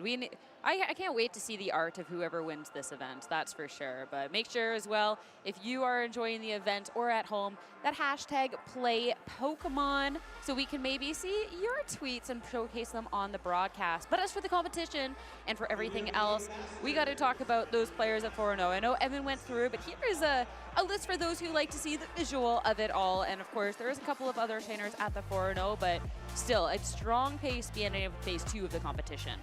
Yeah, a few players coming off of strong performances last week in Mexico. Marcus and William Brown both getting top 8 there. And some players kind of returning to form. Alberto we haven't seen in a while, but having a strong day so far at 4-0. Yeah, so being able to see people come off of Monterey's success and be able to just show up and doing just as well is really, really nice. And that's something as well, looking at our notable pairings, that we'll get to see the continuation of with the next showcased match on this main broadcast. As a drum roll, please. It's going to be William Brown coming off of a top 8 finish, going up against Nicholas Donnelly, someone that we got to see in the finals before. So this should be really, really exciting. And I'm excited to get to see William Brown on the main broadcast as well. Yeah, lots of fun matches here. Alberto versus Steven is a match that could have been, high caliber, 2 of the best players even 10 years ago, both still at it, and at 4-0 this weekend. Yeah, there is a lot of really, really good matches, like Dawe versus Marcus, like that. And if we didn't just have Dawe on the broadcast, that's one that we would have loved to see, but that should be a lot of fun. So I'm excited to see how all of these are going to be shaking up, but especially excited for the one that we have broadcasted, especially I cannot wait to start talking about the teams. Yeah, should be pretty fun. William's got a Greninja ready for us. Spoilers. Sorry for the spoilers, but if you saw that the teams from last week in Mexico had it there as well, provides a little bit different look to those rain teams. Hey, we're getting a couple of different looks for the rain teams. There's Greninja. We just saw the Quacklevault. We spent way too long figuring out this pronunciation backstage, and I roasted Len for getting it wrong, and I was wrong. You just got to pick your water starter, put it in there on the rain team, and things will probably work out. Blastoise. Well, not that one. What? I'm not a Blastoise believer. We were looking at Blastoise stats earlier. Nothing changed my mind. Swampert? Swampert I could see. All right. Greninja? How do you feel about Greninja? I think Greninja's pretty cool. They took away one of its signature moves in this generation, but still has Water Shuriken to offer, and pretty fast too, so can deal some quick damage out. It's really interesting with the water Pokemon that you'll see on a team because it's like, it's whatever niche you're trying to fulfill with the Pokemon, right? And none of them are, at least in my opinion, so OP that they're just like, this is objectively the right choice and nothing else. That's where you'll get to then see some people with Primarina. That's where you'll see a couple people holding on to dear life with their Palafins, right? Where you would see maybe a Blastoise or something. So it feels like there's just like a barrage of options. So to be able to see Greninja as one of them and be able to see just what it's about, I really hope we get to see in the match. Yeah, it would be interesting to see. I think often in this format it fills the same niche. The one it's going to on this team, which is kind of some self-targeting damage either into Annihilate or in this case, or Chaladon, but has that kind of unique Water Shuriken to make it happen. I mean, this move is so good at self-targeting that if you want Smeargle to self-target, this is the move you use. So definitely a good niche for it to fill. Yeah, and I feel like that's such the interesting part with how these teams are being built out. You get your, the golden goal is at 1.5 million percentage, right? Or like your other popular Pokemon, but then what is like that one little matchup you need to fix, or like that one little niche that you need? So I'm really, really excited to see this one. And I'm excited to, like I was saying when we first showcased the match, but to double down on it now, to be able to see William Brown on the broadcast and stuff too, because this is someone who was having like quite a lot of deep runs last year, but we never really got to see. So it'll be really cool to see with none other than the Greninja now. Yeah, and really building consistency, like we mentioned, coming off of a top 8 last week, so showing he can do it time after time.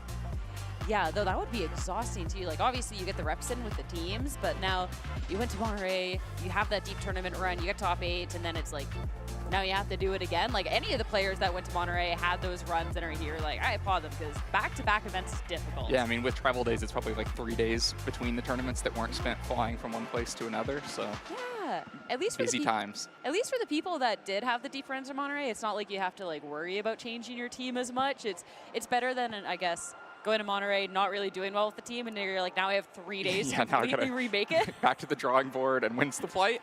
Trying to check in already. That's when you hear in the interviews them talking about like, I was up till 3 a.m. making my team because I didn't know. Not usually something that works out very well. No. Also something that I'm sure you don't have the issue with the Tyranitar all the time.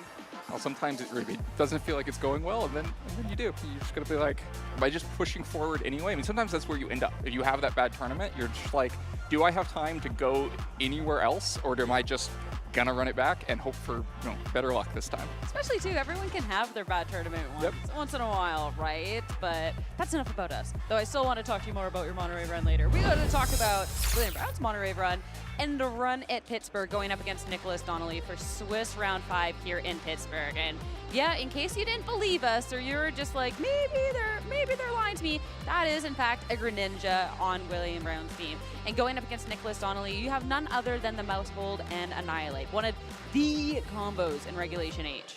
So lots of self-targeting on both sides. Of course, it is beat up on the Mouse Hold, able to support the Annihilate on that side. But also, we've seen Mouse Hold support Golden Go very well already in this tournament, too. So just because the Mouse Hold gets brought doesn't mean that it's Annihilate that it has to support. And meanwhile, a lot of pretty typical things for Regulation H. The Rillaboom, Dragonite, and Ursaluna do a great job to kind of round out this team in a pretty typical fashion, where you have a little bit more atypical on the other side. Looking over just around too, it's not just the Pokemon that can self-target to set up a Pokemon as well, but like good defensive pieces that even if you don't opt for that route, that's where those turn 1s too can be really, really tricky because it's like, okay, is it going to be a self-target or do I have to worry about this big hit into something on my team, especially since something like that Super Fan can just do a considerable amount of damage. Getting into this though, get an opportunity to look over the teams and Yeah, we already touched on the Mousehold Annihilate, but something like that Dragonite, seeing Haze on this and then a Tailwind as well, so that'll be an interesting one to maybe see. Yeah, mostly typical movesets around the board. We have seen Assault Vest become the standard item on Ursaluna Blood Moon with Vacuum Wave as that fourth move to round out. High Horsepower has become standard on Rillaboom. This Dragonite set feels pretty ordinary. So kind of right at the cutting edge with all of these things, but mostly what players expect to see from these Pokemon. And then the Mousehold, like we heard Toller mention in his interview earlier, the combination of the Mousehold and Annihilate can give a different look to this type of team to make sure that it's another avenue that you have to worry about, because it's been here since Regulation A, but players, they always have to lead a little bit differently, always be keeping it in mind, because you can't lead something too poor into that Mousehold Annihilate matchup, or you can just get run over before you have a chance to react. Yeah, and that's one of the things that makes these Mousehold Annihilate teams so dangerous, and what makes the turn one even more dangerous. I'm also eyeing up the Rillaboom. We've seen a lot more of these Miracle Seed Rillabooms on the day. I feel like quite a few times backstage where it's like, oh, okay, this shouldn't KO. Oh, wait, just a second, that's Miracle Seed. Like, this is me the damage. So another one of those there. So you do get a little bit more damage output with those grass type attacks, but a little bit more damage, but often players opting for it just because the Assault Vest has been taken elsewhere. It's like when you see it next to the Archaludon that had to have it, or the Ursaluna in this case, that it ends up being Miracle Seed instead, and that does mean it's a little bit more vulnerable to special attacks on the other side, like the Archaludon.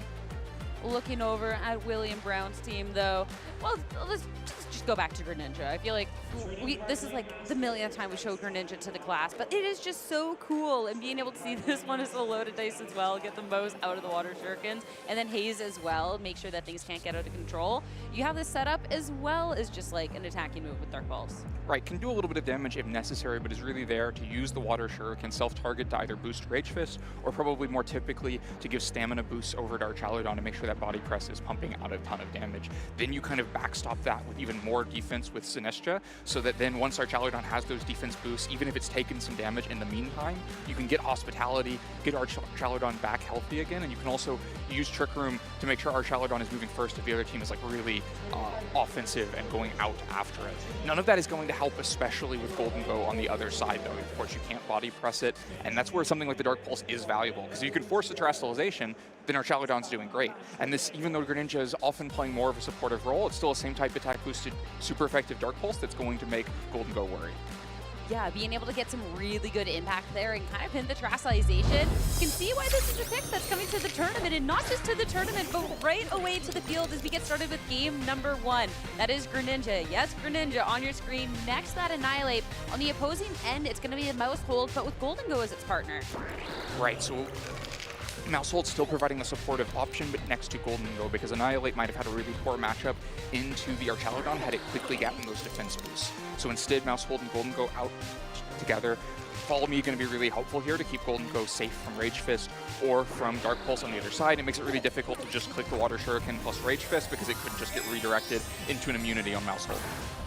And with this opportunity of redirection on the opposing end, and yeah, some really big damage that could be coming out in return.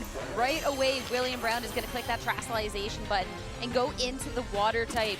Not just anything for defensive, but as well, you're going to be taking these hits from that Greninja so much better. So Water Shuriken, that's going to be not very effective, but doing the most damage. This Rage Fist is going to be super effective now. Mousehold, no Follow Me, Super Fang instead into the Greninja, bring it to half. As taunt instead from the Annihilate. So now you're set up for this next turn, and Mousehold can't redirect even if it wants to. Can only do damaging moves from here on out. Now the Terastallization, so good for the Water Shuriken, as well as that Shadow Ball and the special defense drop. You thought this Annihilate was terrifying before, it's now got this Defiant boost as well. As the Defiant boost is threatening so much damage, but is also quite vulnerable now. The Taunt's a really smart way to just make sure that Mousehold can't redirect Rage Fist forever, that you'll eventually find a target for that damage. We also saw Annihilate move before Golden Go there, so should be able to consistently threaten now so much damage. Golden Go cannot just Terastallize to get away from that Rage Fist. That would not be enough. You would still go down. And meanwhile, Mousehold, like you mentioned, has been taunted. So got the Super Fang off on that turn, got Greninja. Both of these Pokemon, down below half health, but now it's time for William to go out on the offense. And now with Mousehold not being able to do any supporting moves is the switch out, as Dragonite's going to be hitting the field instead. On the opposing end, you're expecting some damage. So Golden Go just a smart protect to try and make it through the right here right now as Dark Ball's targeting down into the slot. Now Annihilate, it's so strong with the Rage Fist, boosts up. It has the attack raise from the Defiant and into the Dragonite. Just a clean one-hit KO to eliminate it, even with the multi-scale. Just you can see how massive that damage is, and a really good call from William to recognize the taunt had really put Nicholas in a corner, and the best way out of that corner was going to be switching Mousehold out, and so just chases that switch with a Rage Fist and gets just a monster KO on that turn to take down Dragonite. Looking at this now, Rillaboom to hit the fields, and yeah, you get the grassy terrain, you have the grassy glide, so despite the speed on the opposing end, you hit well into either of these two Pokemon. Yeah, the cost of the Terrestrialization to take the Shadow Ball on turn 1 is that now both of these Pokemon weak to Grassy Glide. Really easy to find the damage for Rillaboom. So William's going to now have to be the one to find an adjustment. As that starts with Annihilate leaving the field. Those Rage Fist boosts will stick around for later. Of course, you lose the Defiant, but our Chaladon maybe switches into a Grassy Glide and just gives back one of those defense boosts. Yeah, I feel like that you're going to take the hit well. You get a stamina boost. Such a great swap out on this turn. And Greninja with the Dark Pulse. You talked about the damage it can do into the Golden Go. The Golden Go will survive, but the Archaladon will take the hit quite well. And Greninja as well, notably going to survive through the turn. Yeah, Greninja made it even after the Super Fang to take that, make it rain with the Life Orb. Now Golden Go very, very low on this next turn. A little bit of grassy terrain recovery, but still so much damage done. You still threaten a hit into the Greninja, of course, with the fact it is so low. In this Archaladon, it does have the defense raised from that double stamina, but of course, Golden Go being the special attacker still kind of get through that. Water Shuriken though, so fast and into the Golden Go is going to make sure that this Pokemon is not going to have the opportunity to attack, and it is just the Rillaboom on the field now. And Nick down to 2 Pokemon with the Mousehold in the back. Yeah, Water Shuriken demonstrating why it's such a good move that it makes Greninja a viable Pokemon, hitting multi-hit, but also with priority. Lets it go before the Grassy Glide and KO the Golden Go. Yeah, so a 1-for-1 trade on the turn, but the Golden Go is where the damage could have off-put, and the body press to bring this Rillaboom to about half. Now, the Mousehold to hit the field, it still has the Sash, but... Yeah, the Sash, but how do you get through the Archaladon? It has +2 defense. It can just go out with giant body presses every turn. It just looks like such an uphill battle. You do have high horsepower, you have Super Fang, but it's going to mean like mini turns dedicated straight into Archaladon for Nicholas. Meanwhile, William is free to just keep attacking with these Pokemon, and someday you still have to deal with the Annihilate in the back. Grassy Terrain only has so many turns left, and that will probably mean that Annihilate moves before Rillaboom afterwards too. Yeah, and now with Pelipper hitting the field as well, it's a Pelipper to bring the rain, but also now with the rain, 100% accurate Hurricanes, which is also going to hurt in either one of these Pokemon. So yeah, you can try and redirect the Mousehold, but then you get double hit, which isn't going to feel great either. Or you try and get a Super Fang off, and the Rillaboom's going to be taking a Hurricane. Right, it's difficult no matter what. It felt like Golden Go was really the barrier to this win condition for William, but Greninja alongside the Water Shuriken managed to find that damage into the Golden Go. Ghost Terror is where it starts, though. Going to be able to take a body press this way. Yeah, saving the Terrestrialization until this, so you still aren't going to necessarily appreciate the other hits, but it can do. And Super Fang into the Archaladon, of course, with it just being reduced it down to half, is going to be nice. But what's not going to be so nice, at least for Nicholas, is going to be none other than Elite Electro Shot. Of course, in the rain, it's going to be boosted and hit right away. So no body press, covering well for this Terrestrialization and bringing the Mousehold so low. High horsepower, so much defense, so just not that damage that you need, and give over a little bit more defense as well, and Hurricane will find its mark into the Rillaboom. It's now just the Mousehold against the world, and just a move away from William to be able to close up this first match. Yeah, you can see the cost of the missing Assault Vest there, so that even with Friend Guard, Rillaboom unable to take that Hurricane, and now Mousehold, no way that it ever deals with these Pokemon with only Super Fang and beat up as offensive options. And so Nicholas concedes this first game, moves us into game 2 after, you asked for some Greninja gameplay, you got it full on in game 1. So much as well. Sometimes when a player is put on broadcast and they have an interesting Pokemon, sometimes we don't necessarily get to see that Pokemon, right? It's not always meant to be for the matchup. But you really got your fill as any sort of Greninja fan out there with just how much impact it made. From being able to enable the Annihilate on that turn 1, even just being able to get that priority to deal with, to take down the Golden Go later on. I mean, Greninja did it all. Yeah, that really valuable Dark Pulse. You can see it's like a small detail of the fact that Greninja has that same type attack boosted extra move, but because Golden Go would otherwise be such a big problem for Archaludon, it's so helpful in this situation. Yeah, and the fact that you were able to just do so much to the Golden Go and just offer so much offensive pressure was just everything. And now in game 2, I'm curious with where Nick can make the adjustments here because, I mean, that's just such a tough turn 1. I mean, and even just adjustments here. One place I'd be looking is to maybe have Dragonite out on the field earlier. It feels like it plays well into these Pokemon. Scale Shot probably just KOs for Ninja, so you might only have to deal with 1 turn out of it, and then you could get the speed advantage out of that to either just get the Tailwind for yourself or to let Dragonite go out on the offense more easily. In the last game, it had to switch in, but no, not led this time, just the mouse hold next to the Annihilate. Yeah, it's the switch up from William too, it's going to be the Archaludon next to the Greninja. So whether it's going to be a Greninja to set up the Archaludon right away or just both doing their own thing is going to be the question. Well, we mentioned that the reason to not lead Mouse Hold and Annihilate in game 1 is that you have to be afraid of Archaludon and Greninja on the other side, and that's exactly what it walks into this time. Because the Annihilate is going to have a much harder time doing the damage it wants to once Archaludon quickly boosts its defense with stamina. Now, you can just target down Greninja in the meantime, and Follow Me is going to stop Archaludon from doing anything quickly, but it's definitely not an advantageous matchup. Ooh, it could have been a Greninja that was trying to set up, but instead for the Rain Dance. So not even having to get the Pelipper in on the field to set up this Archaludon. Of course, has nothing to protect the Greninja. That's going to be a Rain Dance right to the grave. His Drain Punch is going to be more than enough to take it down. But the Electro Shot with the Rain, now that the Greninja set up a wonderful parting gift. So now this is going to be a hit that right away gets that special attack raised and can get off a hit into this mouse hold. Of course, we are looking at the mouse hold. It has the sash, so it's always going to make it wide, but the Archaludon definitely a little bit scary.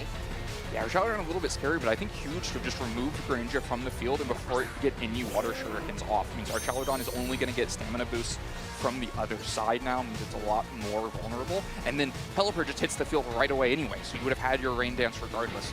William maybe trying to find Annihilate protecting itself and get a chance to just get some quick boot damage into Mouse Hold, but I think pays a very high cost for that Electro Shot on the last turn. It doesn't even get a KO back for it. Now looking at it, this Archaludon, I mean, there is still the start from Super Fang considering that it's just going to do the half damage. And when you are looking at the Pelipper, this is going to be one of those sets that the support is the wide guard as opposed to any sort of speed control. So I'm curious exactly with how this one is going to be turning out, as Pelipper is going to be the one to Terrasilize into none other than this Stellar type. So this Pelipper is looking to do the damage and do it by itself. Beat up from Mouse Hold into the Annihilate, though. When we're looking at these two players and the ability to set up, this is going to be Annihilate to now have this boost to the Rage Fist to try and do as much pressure as possible. And of course, with it being such a speedy Pokemon, it can now go into the Archaludon, but still with Archaludon just having such a naturally high defense, still holds on quite well at this 1/3 health. Now Electro Shot, this is going to be the second one, so another boost to the special attack. It's looking so terrifying, and now can just heal with this Mouse Hold, eliminate it from the field. That's going to be the Friend Guard gone as well, and now just the Annihilate to take the brute force of this hit from this Pelipper all by itself. Stellar Terrasalization, it's got the Hurricane, and that Annihilate on the other side. All the damage done. Yeah, I mean, easily a KO, right? Friend Guard is gone. Stellar's there. There was no Terrasalization invested, so it's just Annihilate gone off the field right after it gets the beat-up boost to its Rage Fist. All to not even capitalize a KO. Archaludon able to take the hit. So William doing a good job to say, I can't just sweep you with Archaludon, but it's going to damage trade well, and then Pelipper is going to be this key offensive threat. There probably wasn't even the potential to take Pelipper off the field that turn because of the Focus Sash. So even if it had been Rage Fist into that slot, Pelipper would have still, the same amount of damage would have landed into the other side. And if you try to have Mouse Hold break the Focus Sash, then probably the Annihilate can't finish the KO. And so just a good recognition from William that the damage was there with just a lot coming back the other way. Now has to be careful. Only up 3-2, though. The Dragonite could still move out quickly here. Archaludon only has +1 defense, so maybe vulnerable to a Scale Shot still. That's the thing, the Archaludon definitely looks in a smidge more of a manageable spot than it did last thing.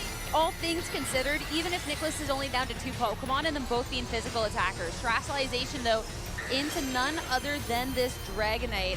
make sure that you can eliminate any type of disadvantage as much as possible when you are staring down the Draco Meteor. Dragonite's not his target though, Rillaboom is, and that is going to be more than enough to just completely take it down since it does have that Grassy Seed instead. So now all of a sudden Nicholas finds himself in a 1v3 situation. You have the speed on your side, but still a lot of momentum to make up. I think really just great turns from William to always be a little bit opportunistic and just take what's available and get great damage back, recognizing that Dragonite might be difficult to get rid of that turn, but Rillaboom wasn't, and you're way ahead once you go up 3-1. Yeah, so with the Tailwind on the side, Dragonite's last stand, that's going to be the skill shot into the Pelipper. 4-hit, 5-hit, we will get the 5-hit, so 1 to 2 Pokemon. But still, when you're staring down this Archaludon, again, it does have that +2. Sure, you do have the multi-scale intact at this point, but you're still going to be taking a decent chunk of damage and should just be able to finish off with the 4th Pokemon if it isn't just the Archaludon itself. We'll get to see exactly how much damage, though, with the Electro Shot. It's now going to be at the +3 for this, and of course, going to be dealing a good amount with that Terastallization. Already used Draco Meteors, so now at +1. 3 Electro Shots, 1 Draco Meteor. The Archaludon math goes in circles with the stamina, but a great choice to use the Electro Shot to break multi-scale. You weren't going to yet threaten a KO with Flash Cannon, but getting the extra boost and breaking multi-scale together means that now you're definitely threatening a KO with Flash Cannon. And then Annihilate hits the field too, probably out of damage, out of KO range from a Scale Shot, so just a lot coming back. Because if you try to swing into Annihilate with Scale Shot, well, you're just setting up Rage Fist to do so much back to you.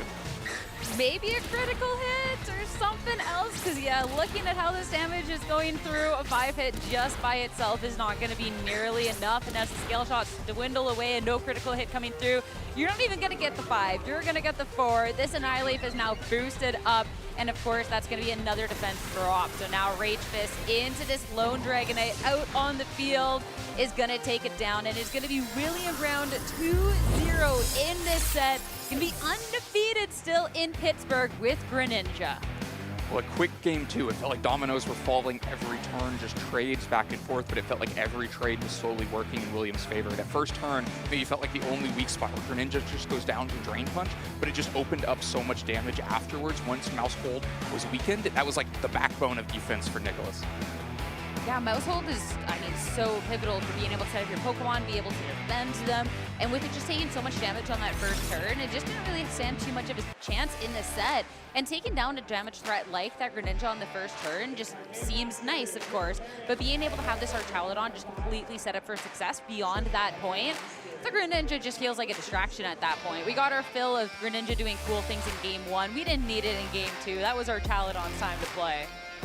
Archaludon getting off quick Electro Shots, being able to do it before Pelipper's even on the field, and then using those special attacks to its advantage too, getting up to +2, so this Draco Meteor is just a KO on Rillaboom, the Pokemon that could not protect, didn't have a Terastallization that was going to help it. Great recognition of how to play well ahead. Take the thing that's easy, the KO into Rillaboom, and then figure it out from there.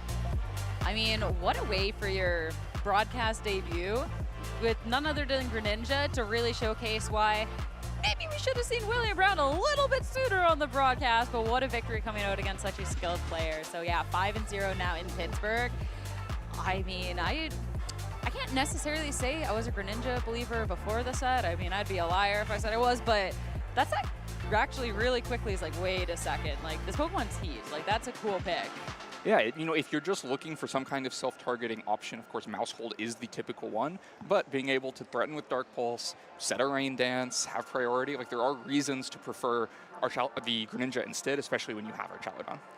Yeah, like seeing the Dark Pulse I think was the turn that really sold me, because it's like, sometimes with a couple of the other supporting Pokemon, I mean, what would Mouse Hold do after the setup if you're staring on a Golden Goal on the other opposing end? Yeah. Just sit there and like, all right, what can I do? I'm just 3 or 4 mice, right? Like there's not much to do, but being able to see the Greninja instead and just how much that Dark Pulse did was okay. Like I respect that, and then having the priority, like that's interesting that we haven't really gotten to see Greninja too much before this. No, it fills a very particular niche, but I think that's what's so cool about Regulation H. The tail is so long that all these Pokemon that fill one specific role on one specific team can still show up and look really impactful because there are so many different teams out there.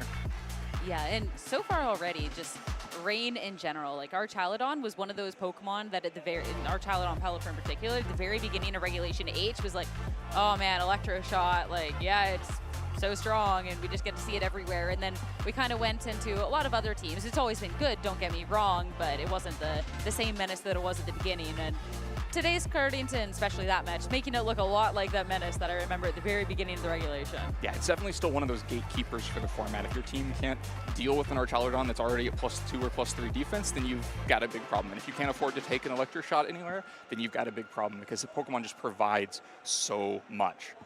100%, but I'm really excited we got to see William Brown on the stream. We're excited we got to see a win, and I'm excited to hear from him now as he's standing by with Evan for our interview. Thanks, Sierra. I too am excited to be here in the lounge with Billy Brown, who just had an amazing set here in round 5, going undefeated after that huge win over Nick Donnelly.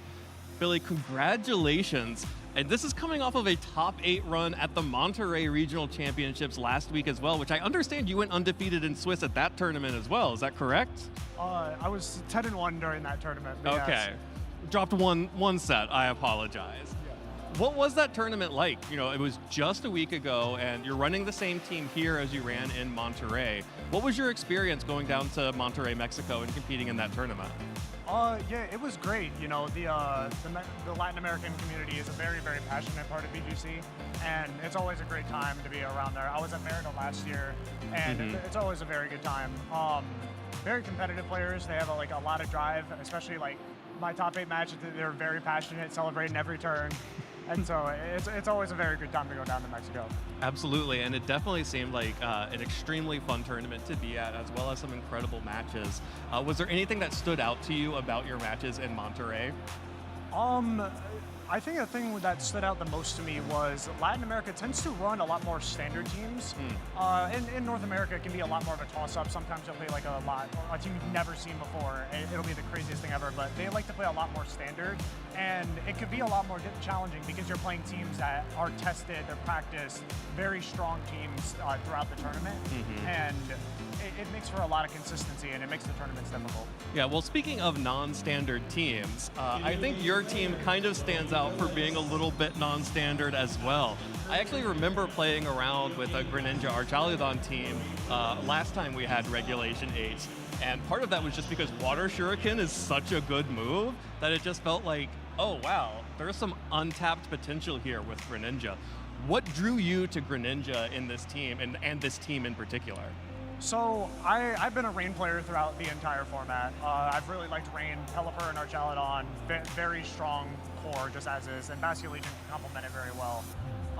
But I built it around Greninja as the third Rain abuser because it's very strong into a lot of things that you can struggle into. It's the fastest stamina proc in the game. It does not get faster than Greninja or Water Shuriken. Yes, exactly. It's the fastest you can proc it in the game. Haze is very useful into a lot of Pokemon. There's a lot of setup around the meta, and it very well balances it out. The dark coverage and resisting moves from Golden Go and mons like that, also very incredibly useful to just hit those ghost types and be very feasible of taking the hits reasonably well. It's not a very good bulky Pokemon, but it can take those hits, and it takes enough that it needs to. Yeah, and I think what's really special about your Greninja in particular is that you were running Rain Dance instead of Taunt, which is what I think a lot of people who had tried this kind of self-proc with the Water Shuriken before, because of course you have the Taunt on the Annihilate now. And we saw in that second game how having Rain Dance, being able to set up the manual rain, allowed you to just have a different mode and immediately activate the Archaludon's Electro Shot without having to switch in the Pelipper. How did you come to have that as your final move? So Rain Dance was a move that was generally used because it was anti-manual weather with Sun. It was very good into the Sun teams, and for that reason, I ended up settling with Rain Dance. And it also becomes very useful because there are times where Pelipper can be very bad into the certain matchups, but you need Electro Shot. And it's very nice to not be one-dimensional and have to bring Pelipper every single time you bring Archaludon to really enable it. So the Rain Dance was on there for that particular reason, that I need to not be one-dimensional and be diverse in what I can make in my game plans. Yeah, I think it's really great because I had Len on earlier and we were talking a little bit about the meta. We were playing Cook versus Cooking. Cooked or Cooking earlier, and Rain, he said, was cooking, but Pelipper Pelipper itself kind of cooked, not as good of a Pokemon.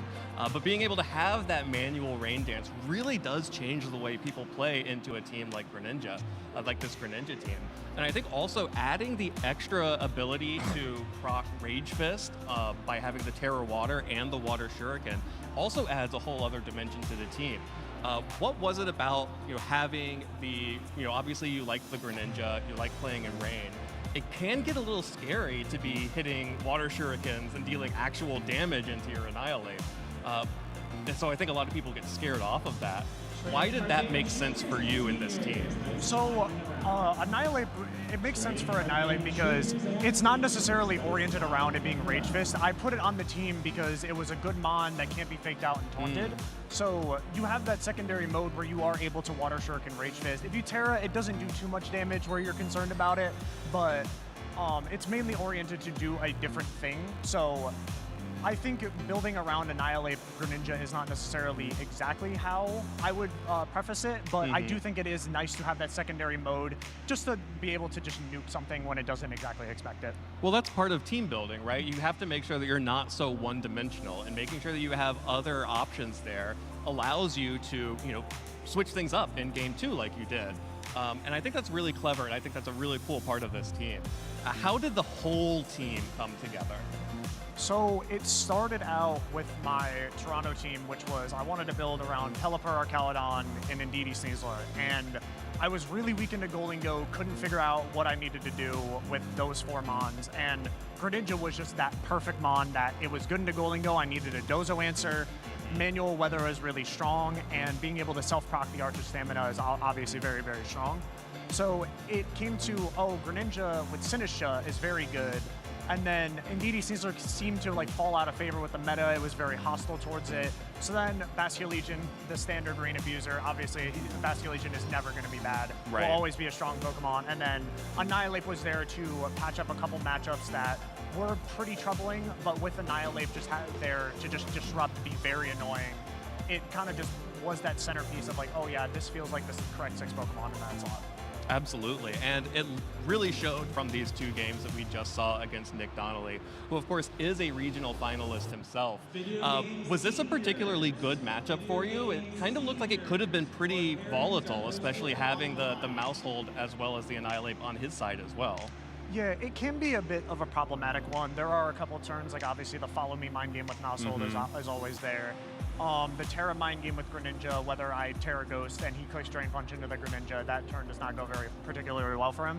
But it is slightly favored because of the fact that I have kind of all of these modes that he has to account for. Right. While the mode that he's going for, the counterplay is very similar for my team. The setup Golden Go versus the Annihilate is very similar counterplay. So playing into those modes is much easier for me to cover than for him to cover both of the modes at the same time. Awesome. Well, it definitely showed in both of those games, and congratulations, you played extremely well. It was super fun to watch. Obviously, you are starting off the season very strong, a top 8 under your belt already, and now 5-0 here in Pittsburgh, which means you only need to have 1 more win to make it into Phase 2, which will be played tomorrow. What are your goals, hopes, aspirations for this season and this tournament? So I set out my goal last year was top 8, and I did achieve that. This year I would like to achieve a medal. That would be my goal, and then obviously to make Worlds is pretty much everyone's primary goal at the end of the day. But I would like to earn a medal this year. That would be pretty cool to see do, especially if it was with a team like this where I'm using mons that I enjoy using a whole lot. Absolutely, and you are well on your way here in Pittsburgh. Again, we have 3 more rounds of competition today. 1 more win qualifies you to Phase 2, and then of course we have the top cut tomorrow as well. Well, Billy, I want to make sure that you have some time to rest and collect your thoughts and talk with some of your friends out there and get ready for your next round. Is there anyone that you would like to shout out who's helped support you along your Pokemon journey? Yes. First and foremost, I would love to shout out the 2 most amazing women in my life, my girlfriend and my mother. They have been an incredible support for me, and I could not be more thankful to have those 2 at my side. Shout out to Marcus Dion.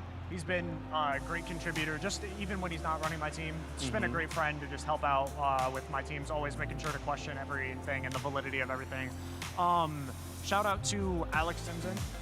He brought the team with me. I'm not sure how well he's doing. He wasn't doing too hot, but was also very fun to bounce ideas off of and was very helpful and resourceful there. All right, well, Billy, congratulations again. Incredible start to your tournament run here. I am so looking forward to seeing this team throughout the rest of the day and tomorrow, should you make it to that, get that one extra win. You're so close to phase 2 now, but I'm gonna let you go and get rested up for that next round. But those of you at home, don't go anywhere. You don't get to go rest up. You have to stay right here because we have just so much more Pokemon action to come here in Pittsburgh. And starting next round, we're gonna start seeing who makes it into phase 2. So don't go anywhere. There's just too much happening right here. Congratulations. You were a great interview.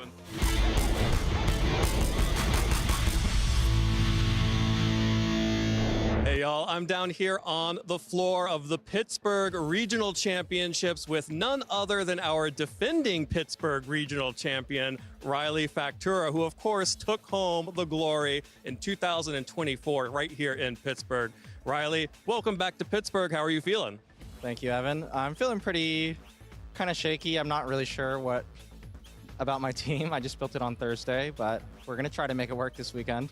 Does this mean you have a non-100% accurate move on your team? Of course not. Never in a million years. Well, welcome back to Pittsburgh. You said you just started building your team. What are some of the things that you started thinking about as you return to Regulation H? Of course, we've already played this meta quite a bit last season. How are you feeling coming into it now in the new season? And what kind of thoughts are you bringing back from the old season to this one?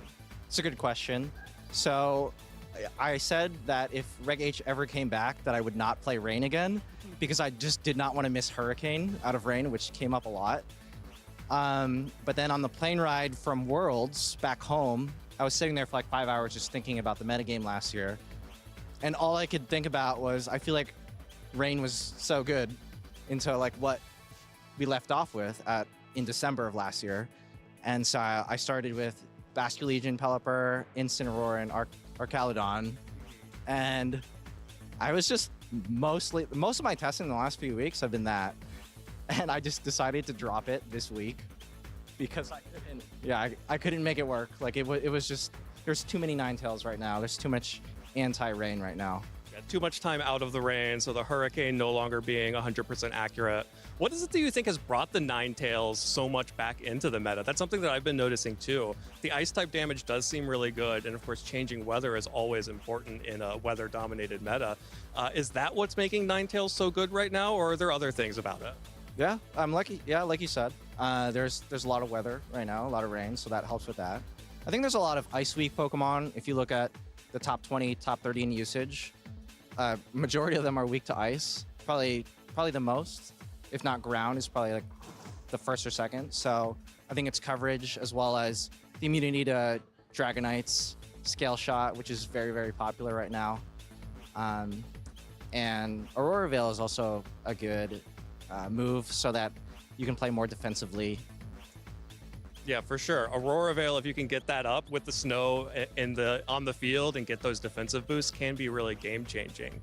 But you just said that you dropped the core that you've been practicing so much. How do you then pivot? Like, what is the thought process? You know, there's too much anti-rain out there, and now you're trying to pivot to something else. I'm not going to ask you to reveal too many secrets about the team that you've brought this weekend, but sort of philosophically, what is it that you then decide to go for outside of this comfort that you thought was going to be really good? That's a tough question because I feel like I just threw Pokemon that I thought were good randomly together, and that's how my team building has been this last, several months. Because normally when a format comes out, I build a team and then I really like it and then I'll use it for the rest of the season. But for Reg I and Reg H, like Reg H last year, I stuck with Rain the whole season, but I felt like I couldn't find anything to stick with early on. So it's like, it's really just looking at the metagame and what's popular and like, okay, well, I want this versus Mouseape, or I want this versus opposing Rain, or I want this versus Ninetales. And hopefully I play some of the more popular stuff.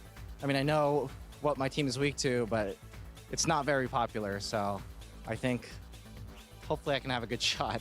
That's kind of a good place to be. You're weak to something that hopefully isn't going to be very popular in this tournament.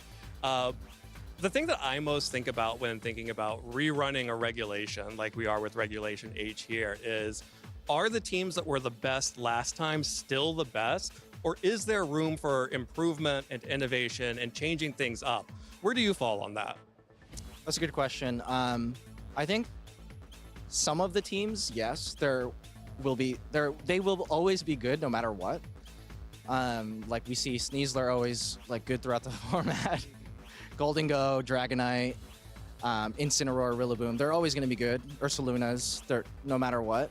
And so maybe like the way to innovate is we see different sets. Like we just saw the Sneasler Terraflying Acrobatics, which was somewhat used last year, but not as used as, you know, as now coming back. Same with the Leftovers Blood Moon, which Life Orb Blood Moon was like super popular last year.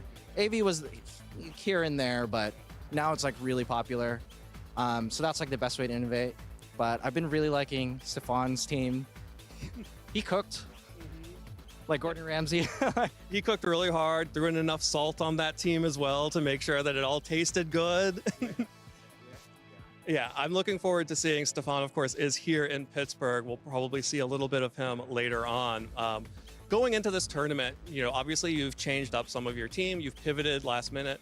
What are your expectations for this tournament and for your 2026 season in general? What are your goals going into this season? My goal is to prove to myself that I'm not washed. I know some people disagree, I guess, but I felt like I wasn't really playing at my best since like 2 years ago, like that year in Pittsburgh, fall 2023, and like the tournaments after that. And I feel like ever since I started, I downloaded another video game and like I got addicted to that video game. Then like my results have declined. You lost the focus. Yes. So I feel like when I was at my peak, like I only focused on Pokemon and nothing else. And I need to quit that other video game and focus on Pokemon again. All right, Riley. Well, hopefully your season goes well this year. I can confirm that I don't think you're washed at all. I know it's really hard to follow up such a dominant season like you had 2 years ago and match those same highs, but I definitely still think you have more championships in you. One of our few multi-regional champions here in the tournament and in NA, so definitely expecting and think that you still have more in you. So definitely want to hype you up here before the tournament comes up because you're one of my favorite players to watch whenever we get a chance to see you on stream and in the tournament. You're one of my favorite casters to watch. Thank you, Riley. 2013, yeah, it's 12 years now. Well, I'm going to go ahead and let you get prepped, let you mingle and go around the venue. Any shout outs for people who have helped you along your journey here into Pittsburgh and over the course of your career? Sure. So thanks to Anubis, Matthew, and Junshi for helping me get the team. And then my friends, Chase, Patrick, Gio, Alberto, Ethan, Eric. Yeah, I mean, I have a lot more. Oh, Paul Chua, I love that guy. So yeah, there's a lot more I'm not thinking about. So you know, if we've been talking on Discord, then thank you for helping out. Well, if you know, you know, you were there. All right, y'all. Well, we're gonna take a quick break. Let's got more Pokemon action, so don't go anywhere. Stay tuned.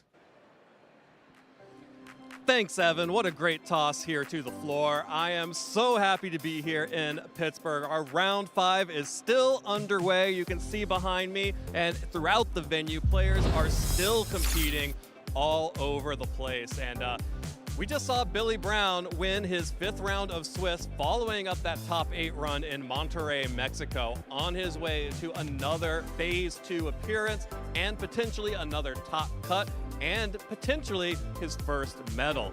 That being said, Billy is not the only player who has been competing here in round 5, and while this competition is still underway, the round has not ended yet. I do have a few updates on some of our players.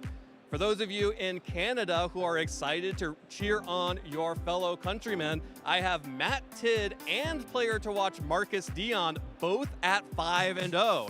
That means they are only 1 win away from locking their position in Phase 2 and well on their way to a top cut finish or better as well. Additionally, our other undefeated player to watch from round 4, Stefan Mott, the champion of the Monterrey, Mexico Regional, is also still undefeated and at 5-0. Seems like going and competing in the Monterrey, Mexico Regional was a pretty good indicator of your success here in the Pittsburgh Regional Championships as well. Got a few other big names out here who are already locked in at 5-0, including Christopher Hahn, Kevin Hahn's big brother. Of course, Kevin, the former junior world champion and current senior world champion. He's not alone in his family. Christopher Hahn in the Masters division is still tearing it up, now 5-0.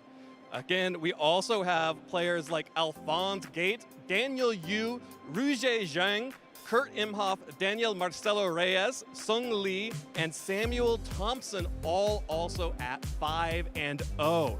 This is an incredible time to be undefeated because, again, just 1 more win needed to lock your Phase 2 appearance. And that's a big deal for a lot of these players. That means that you'll be able to compete tomorrow. That means you still have a tournament life and you can continue to play through the top cut. Of course, if you're at 4-1 or 3-2 right now, you do still have a chance to make it, but especially if you're 3-2, you've got to win out for the rest of the day. All of our undefeated players just need that 1 win, and then they can start relaxing. But of course, they don't want to relax too hard because the records are going to carry over. So we're going to continue to track all of our players, especially our undefeated players, because they're the ones we're going to be most likely to see in that top cut tomorrow.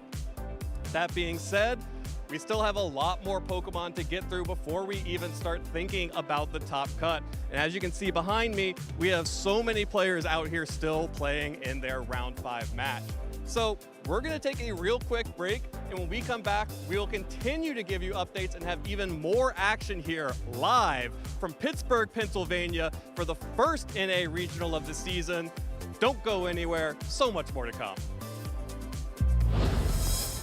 Thank you so much. No break quite yet, but if you do need to go somewhere, this would probably be your opportunity to get some water, get a snack, as a couple of players are still finishing up their round. But you'll want to make sure you're in your seat after that because competition today has been amazing and you don't want to miss any of our matches. Yeah, this is the point. It continues to get more and more serious. Undefeated players are now 5-0 and 1 win away from making Phase 2, and then they'll just keep chasing wins from there, trying to get the necessary wins to make the top cut tomorrow.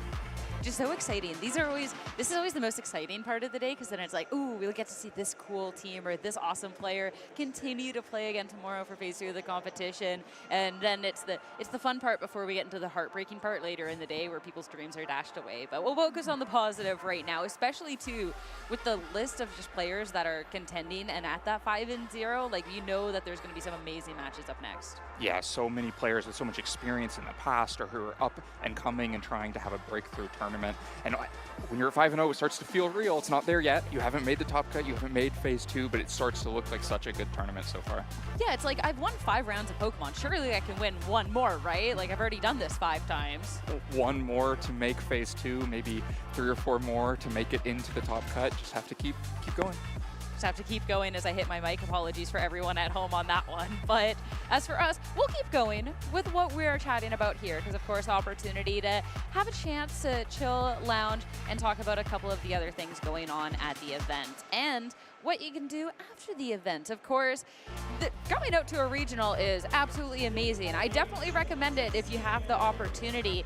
But if maybe there's not a regional near you or you're not ready to quite take that step, you have this opportunity to find a Pokemon League near you. Scan to find your events. A lot of people do start at locals, even myself. I started at locals for TCG, and now here go to almost all the regionals, made a lot of great friends. So you never know what journey you can set off on just attending a local event. Yeah, it's your own chance to go 5-0 at a local. That would mean that you're already in the top cut, probably there, but lots of chances to compete, get those reps in that help build the experience necessary to play through a big, long tournament like a Pokemon Regionals.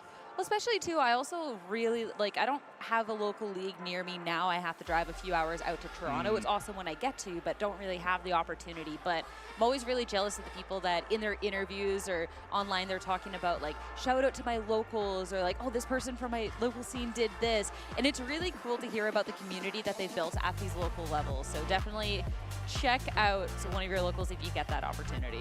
Yeah, playing locals in Los Angeles, get to have some high caliber matches week in and week out. So many players there who have qualified for Worlds, had deep runs at tournaments before, and that's probably true about the area that you're from too, so it's a great way to get some good practice. Especially too, like, some people are like, oh yeah, my locals are just world champions or regional champions or international champions. It's great practice there, but let's bring it back to Pittsburgh, right? Let's bring it real local, talk about the event we have at hand, and talk a little bit more about the top Pokemon looking at phase 1 of the competition. And looking at this, I feel like my only surprise actually is in that Golden Go isn't higher up on the percentage list, because I feel like I see it everywhere. I think on stream it's definitely at higher than 40%. I think it was at 100% still about 3 rounds in, but we've dipped away from that maybe. But it is still everywhere. It really feels like the Pokemon that this format hinges on. And part of that is because it is flexible in what it does. We've seen Choice Specs, Life Orb, Grassy Seed, and Choice Scarf on stream today. And you know, the Life Orb and the Grassy Seed are probably just 2 different flavors of still being a nasty plot boosting attacker, but the Choice Specs and Choice Scarf both play very distinctly from each other and from that set. So it's very easy to find a chance to plug Golden Go into your team and have it have a high impact. And it's really been cool to see, because before it was a lot more of the Choice Specs, then we have the Life Orb, so we have this opportunity to switch out.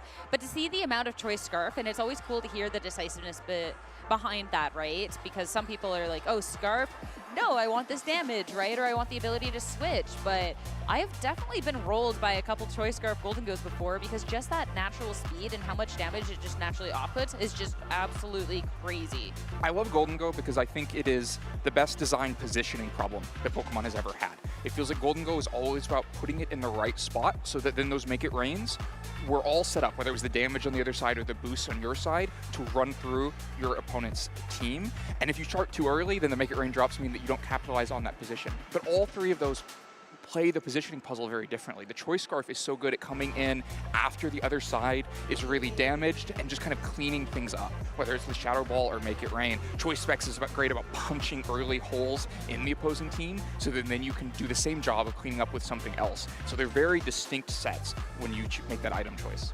So there's a reason we get to see it, especially with the different ways it can be built out on so many different teams. And Sneasler is another one of those Pokemon at extremely high usage, but we always get to see with some little bit of different capacity here, as you can see by, I mean, all of the text on the screen. And I've loved that we've gotten to see all these different Sneaslers as well, even if it's not necessarily in my top 10 Pokemon. I know, right? But I love that we do get to see the different sets. Earlier at the top of the day, I mean, obviously, a regional winning team as well. We got to see the acrobatics set as well with the Grassy Seed. Being able to see that there is Poison Touch ones out there, just any way you want to build it. It's really flexible in where you can put it on your team. Right, it has a lot of different movesets, can plug different holes in teams. Maybe unlike Golden Go, all of those seem to fill mostly the same role, other than the Swords Dance Acrobatics, which plays quite differently, but they're all about kind of an opening volley in the match, being able to be led and have an immediate bit of momentum, try to punch a hole somewhere, and are often good against the same things on the other side, things like Incineroar or Ursaluna that you can threaten with big close combats, and then all of these different items just give you different ways to capitalize on Unburden and get going quickly.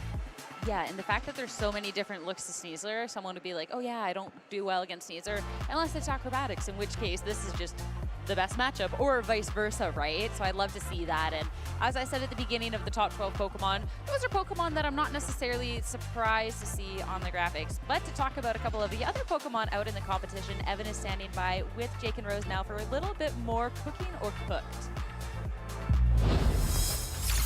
Thanks, Sierra. We are back in the kitchen here, aka the lounge, but this time, instead of just solo duel, I have Jake Muller and Rosemary Kelly here in the lounge.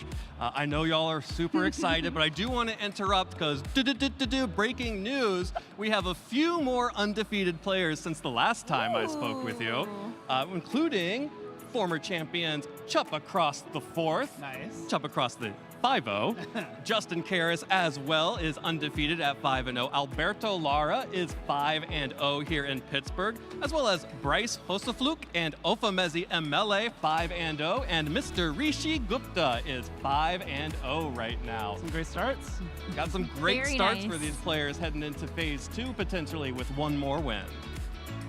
That being said, let's take a look and see what kind of opinions y'all have about some of these Pokemon. Only good ones. The right ones. The right ones? Yeah. Are you sure? Do you think you're going to match up on all of these? No. No. I doubt it.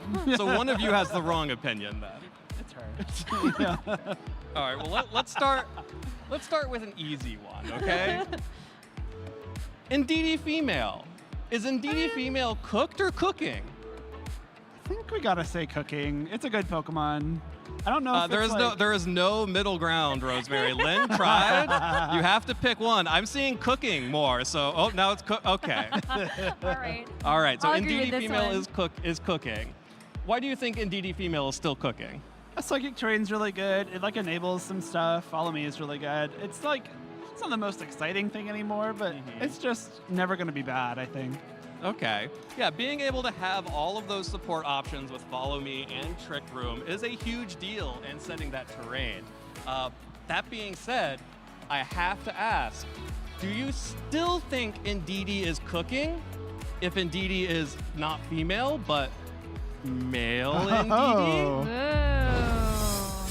What do we think? Ding, ding, ding. Still cooking. Yeah. Both Indeedee forms are cooking. And Rosemary, you were immediate that you think Indeedee male is cooking.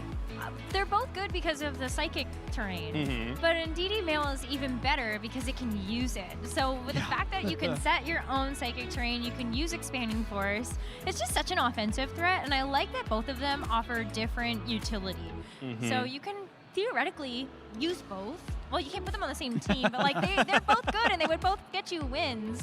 But yeah, I like Indeedee male a lot. I think it's even more cooking, if I have to be honest. It's like much more scary. You see an Indeedee female on team preview and you're like, all right, they gotta follow me Pokemon, I can deal with that. You see Indeedee male and you think, oh, I'm in danger. Like it's like you said, the Expanding Forces are really scary. Also has some cool support stuff, but I think it's a really cool offensive option too. It's very strong. Yeah. It definitely is very strong. Being able to set its own psychic terrain and activate Expanding Force on its own, definitely a big deal. But what if you can't use Expanding Force on your own and instead you're forced to use Armor Rouge? Ooh. Oh no! Yeah. Armor Rouge is cooked? So We're cooked. over Armor Rouge? Armor Rouge is not my best friend anymore. Armor's just so 2023. We're past her. We've modernized. We've modernized, in fact, to Espathra. Oh, I'm so And now we're cooking. I love it. Now we're cooking. Now we're really cooking. I think it was Frank. It was either Frankfurt or Monterey. There was a Spathra that did very well, and I saw that It was team and I was Frankfurt. like, okay, yeah. It's like, wow, that's really cool. And also, like, how do you deal with that? So it was Davide Carrere and it was a couple of other Italian players that were using this team at Frankfurt, and they're not the only players that have done well with it in Regulation H. I've seen a couple of other Espatra teams running around from the tail end of Regulation H from last year, but of course, like, this Italian group is the one that puts it on the map with Davide Carrere getting that top cut at Frankfurt just last weekend. And there's some really cool things that it has access to. I know, Evan, you were kind of stoked about it as well, looking at Espatra. Not only does it get Expanding Force, but it has Lumina Crash. We've also seen a couple of different sets where Espatra is actually trained to do gravity hypnosis things. Yeah, way back in Cooking. Regulation C paired with Sandy Shocks. Oh, yeah. Just the ability of Espathra to be able to get those speed boosts and start outspeeding Pokemon like Unburdened Sneasler, like other Pokemon in Tailwind, I think gives it a really interesting niche that I'm really impressed that players like Davide Carrere was able to identify, and because this is a Pokemon that is absolutely not taken seriously by the vast majority of players in the VGC. Did you know that Espatra evolves from Flittle? Yes. I'm so glad. There are a lot of people that don't. You weren't expecting that, were you? No, actually, I was, You because think I knew. I'm gonna get cooked on my own segment?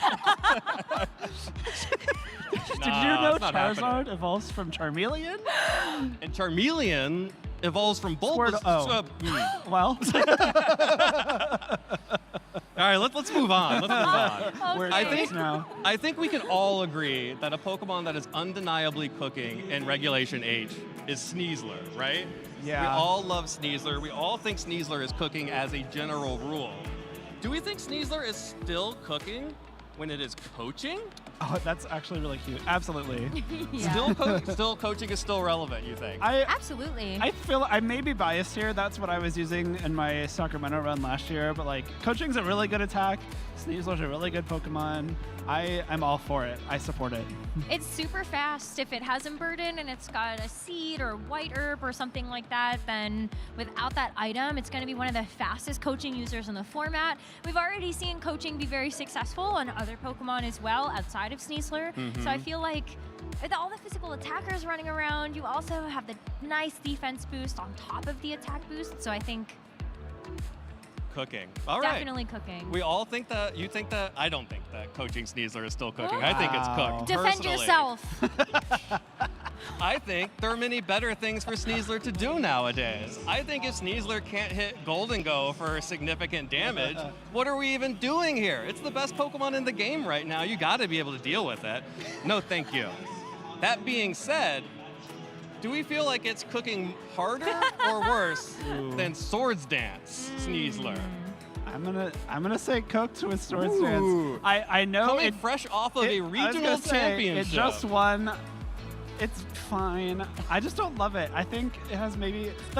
So I feel the same way about this that you do about coaching, where I feel like it has better things to be doing. And if it can't really hit Golden Go anyway, it's fighting flying with the two attacks. And not running Dire Claw. You're not gonna run Dire Claw on Sneasler. Dire Claw just doesn't do the damage. Acrobatics. Who needs damage when you have sleep? Well, who needs sleep when you pick up a KO? Not on Golden Go. These are both actually very valid arguments. Yeah, you can't put Golden Go to sleep with Dire Claw. Come on, Jake. Wow, I was not expecting this at all. All right. All right.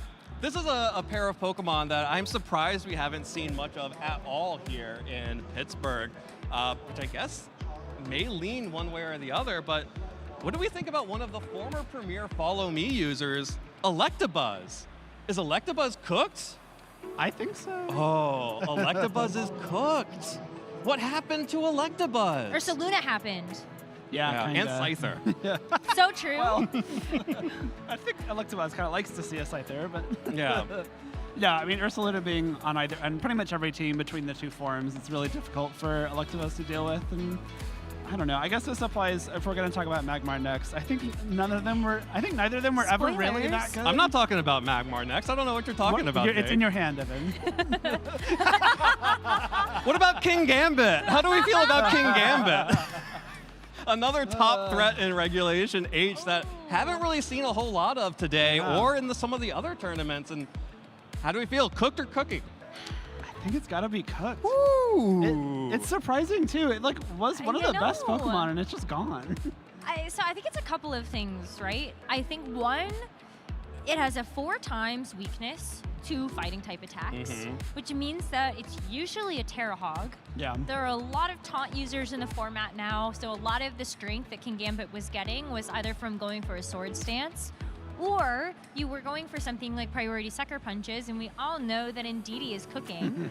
So I think there are a lot of ways to actually stop King Gambit from doing anything. Like even with Black Glasses, Kowtow cleave damage. Yeah, Are the damage just isn't there. Are you really going to want to opt into being one of the slowest Pokemon on the field?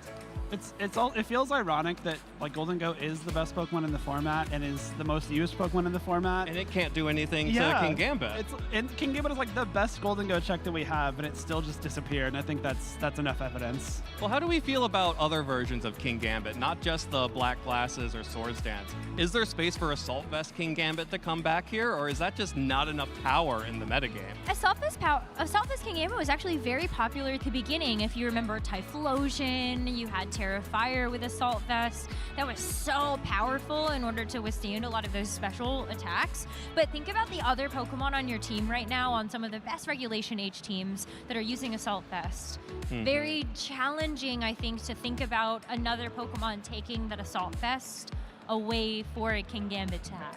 At the same time, I think it's also even more of a Terra Hog.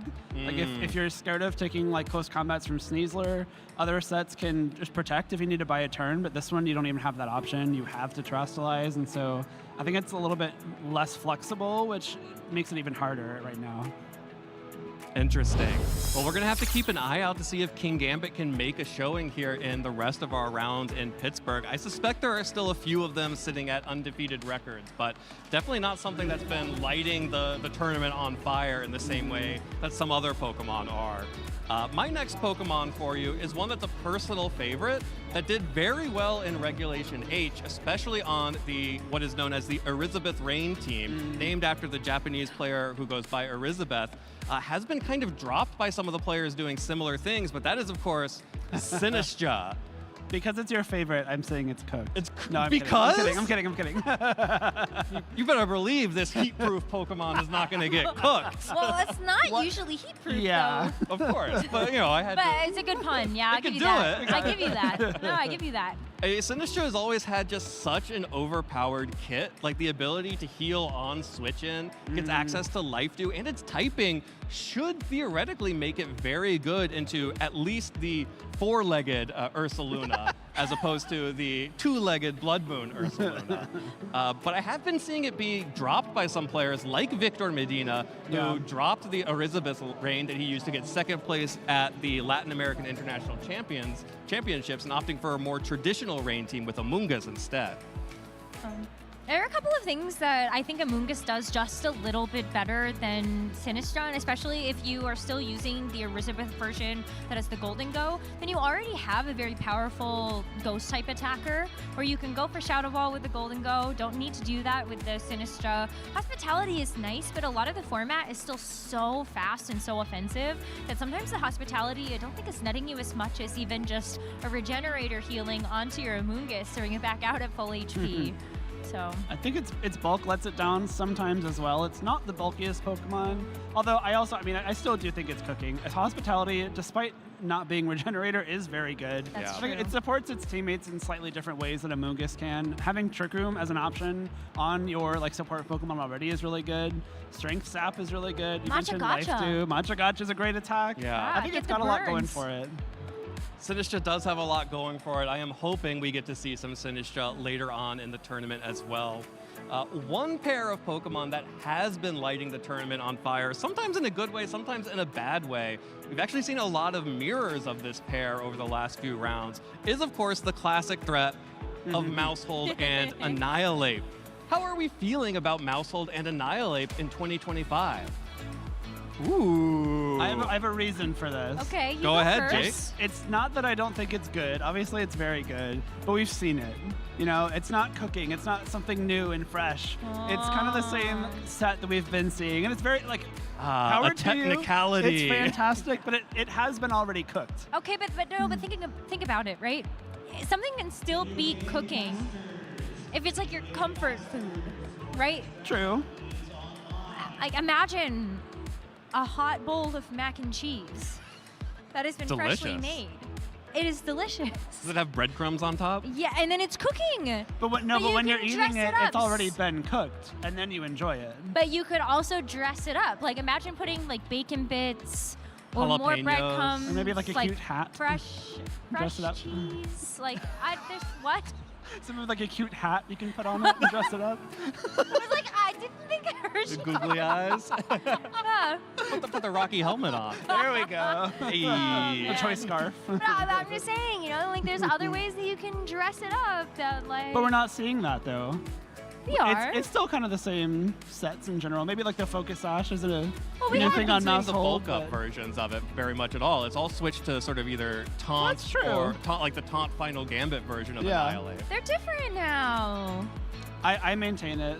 I get what you're saying. I'm not denying, but I have to stick by my guns here. Can't All right. believe I'm with him the rest of the weekend. Yeah, I apologize for causing rifts within our caster pairs here, but we gotta keep moving. We gotta keep going. Content waits for nobody. Our next Pokemon Len's not here, so we get to reveal it. Tyranitar. A lot of us selected Tyranitar for our caster predictions. It hasn't shown up, and Jake is not a believer. Get out of here! It's fine. I just don't It's know. fine? What do you mean it's fine? I don't love how it stacks up against the rest of the metagame right now. I picked Rain for a reason. I think Tyranitar is a great Pokemon and has its place, but it struggles against a lot of the top Pokemon. Like we're talking about Annihilate and Sneasler and Golden Go, all things that smack it. Excuse you. Okay, Flying Terra Blast? But if King Gambit is knocked down for being a Terra Hog, I feel like Tyranitar deserves the same treatment. Not always. Yeah, I don't know that it necessarily does. Also, Tyranitar can be trained to be faster than King Gambit. It's got low kick. Yeah, and also Low kick the King Tyranitar Gambit. doesn't need to Terra Knock to off the Golden survive Go. Make It Rains from Golden Go with Assault Vest and the Sand Boost. See? Thank Well, it doesn't you, have Evan. a Sand Boost anymore if it's not, if it's If crystallizing. Pelipper switches in, Or you don't that need too. to Terra. Yeah, you I don't know. need If Terra. Len isn't buying into Tyranitar on his predictions, and I stand with Len. I stand with Len. Tyranitar Nation is not okay with that. Sorry, All right, if we're not going to stand with Tyranitar, what about Alolan Ninetales? This one doesn't show up quite as well. There we go. So bright. It's So bright. blinding. Alolan Ninetales is hiding in the snow right now. Cooked or cooking? I think it's cooking. Ooh. Wow. You picked that just because I said cooking, didn't you? No. No. Maybe. No, I mean, Justify that after we've seen Yeah, there we Ninetales go. do so well this tournament. Okay, well, I just sometimes think that if Ninetales is only going for Blizzard and you are winning because you were getting Blizzard freezes, is it really that good? We've seen a lot of Also, Alolan it just Ninetales gets winning cooked. without Yeah. freezing anything. I haven't seen a single freeze all day. That's true. We saw Dawei Icy Wind and Annihilate, and still Well, win. do you see? times. Do you see Icy Wind on this graphic? I 'Cause should. I don't. No, but I did on Dawei's team. I know, that's true. So what I will say is there are people out there that are innovating on those regular concepts. We've seen the Ninetales before.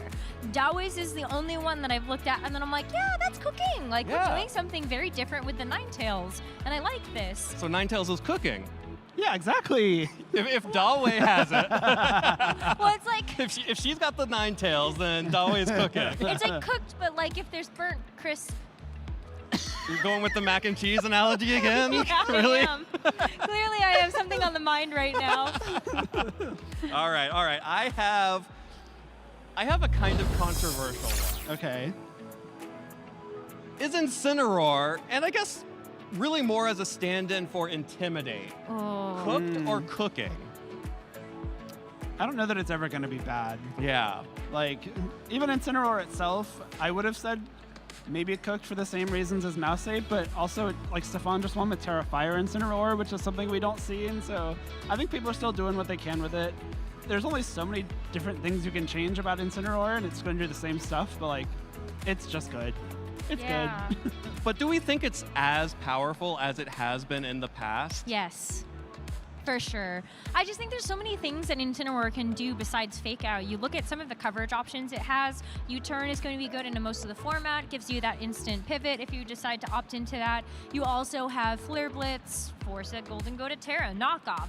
Force a Golden Go to Terra. You want to try to get a Flare Blitz burn? You could do that. You could have your Incineroar opt into that roulette if you wanted to. And there's also just with different ways to train it. We've seen Assault Vest sets, we've seen Citrus Berry, we've seen Rocky Helmet, and it just has so many different ways that you could run the Pokemon. It's very flexible. And just, like, talking about Golden Go there, too, it's probably, alongside King Gambit, one of the best Golden Go answers in the format, but stacks up much better against the rest of the field than King Gambit does, so it's very worth including on a team right now, I think.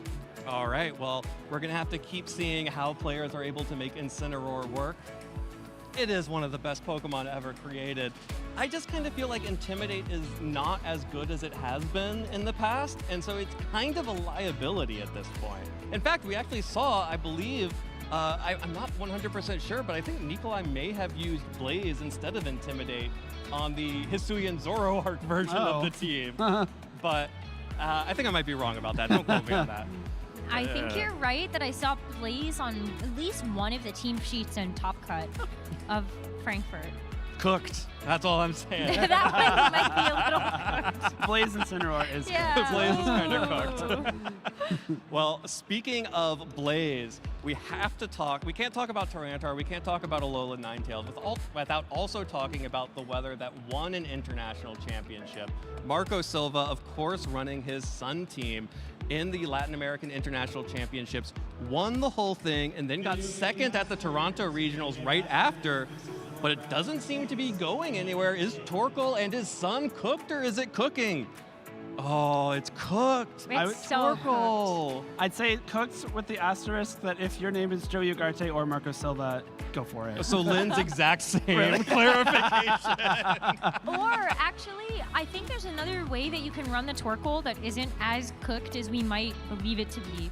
One of the hard things that Torkoal is dealing with right now is that there's so many other viable weather setters. Alola Ninetales, Tyranitar, Pelipper, they are all super usable and very widely used. And Torkoal is just one of those Pokemon that ultimately struggles, especially taking a look at the moveset we've decided to feature on that spotlight graphic.